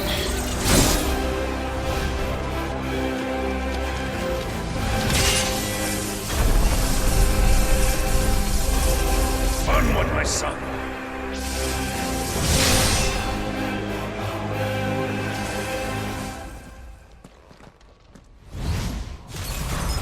No, mine is the altar at which you pray. Mine are the eyes that look down upon you all. And yet still you cannot see. You are no better than us. We are one and the same. We are not the same. No man can stand beside me.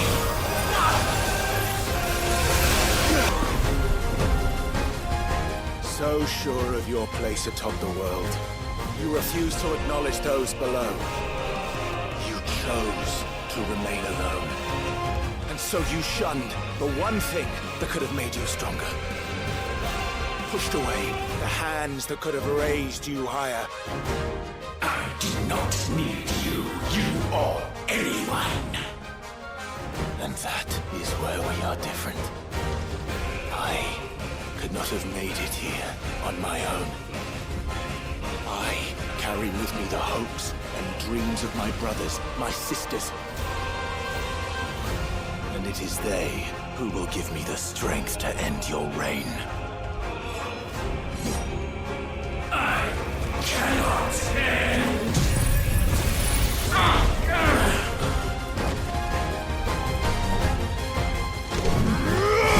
Mortals! The world you seek is but a fantasy! The only fantasy here is yours. And we shall be its final witness.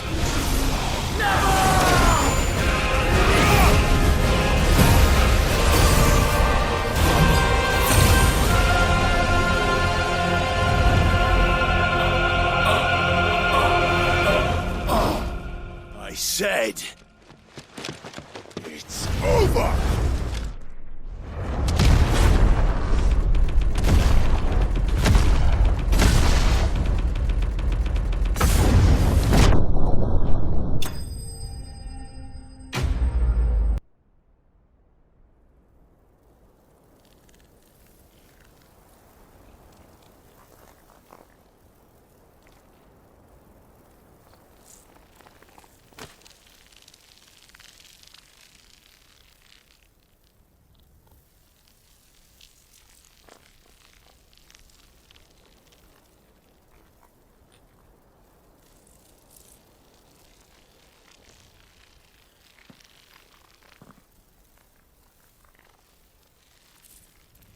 Tell me, what do you imagine will befall this world now that you have gained your precious freedom?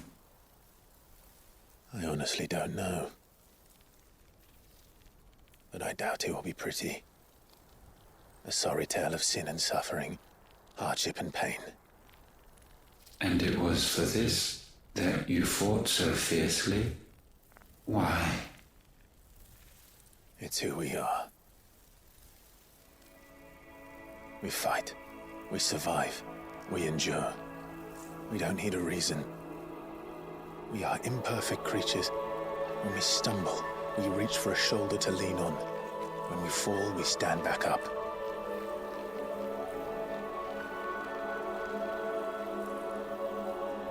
We see the horizon, ever out of reach, and still we march on.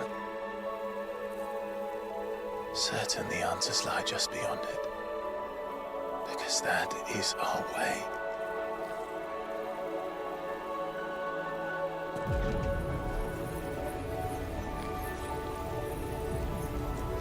My congratulations. Relish this victory, knowing that you have but delayed the inevitable. Your world is already dead.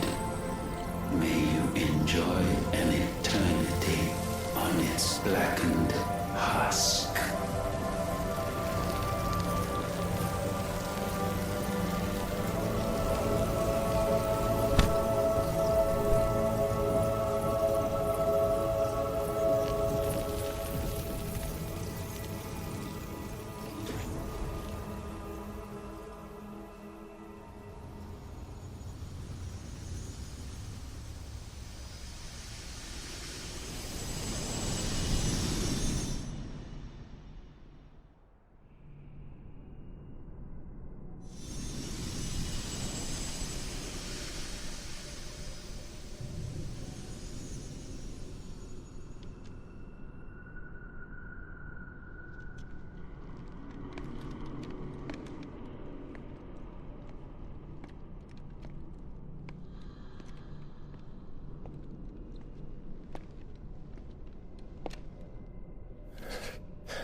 It seems Ultima's power was too great for this vessel all along.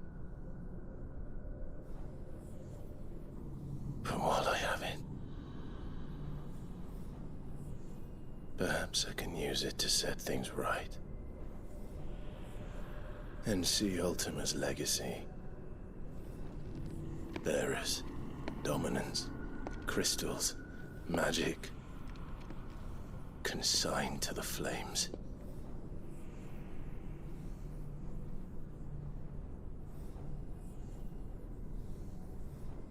Even if it means the end of me.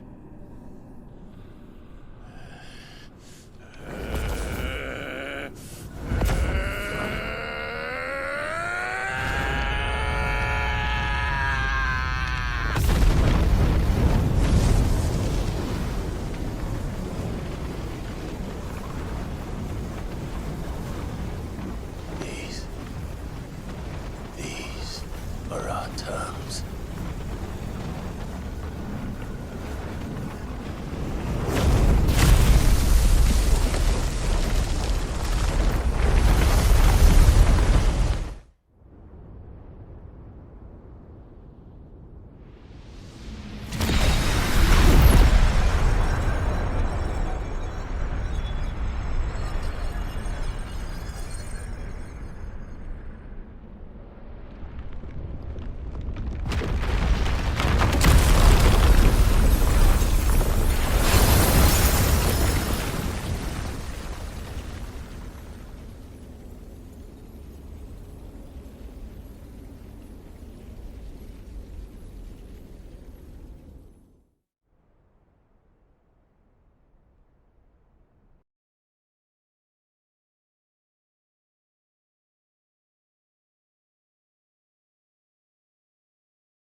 Oh. Every time. Will you light it? Yes, Mother.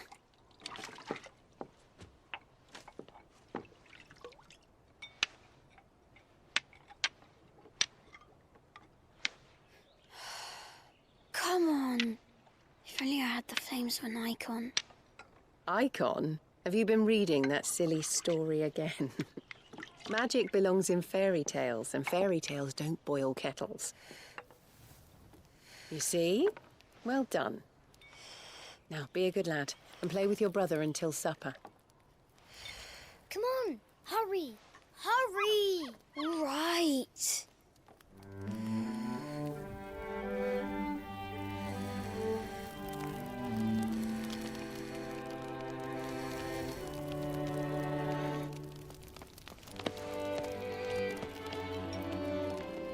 Right, let's play the Saint in the Secretary. No, I don't want to be Madu. What do you want to play then? War of the Icons! Again? Well, right. And I get to be Ifrit. Right, I'm the older brother. Because Bahamut says so.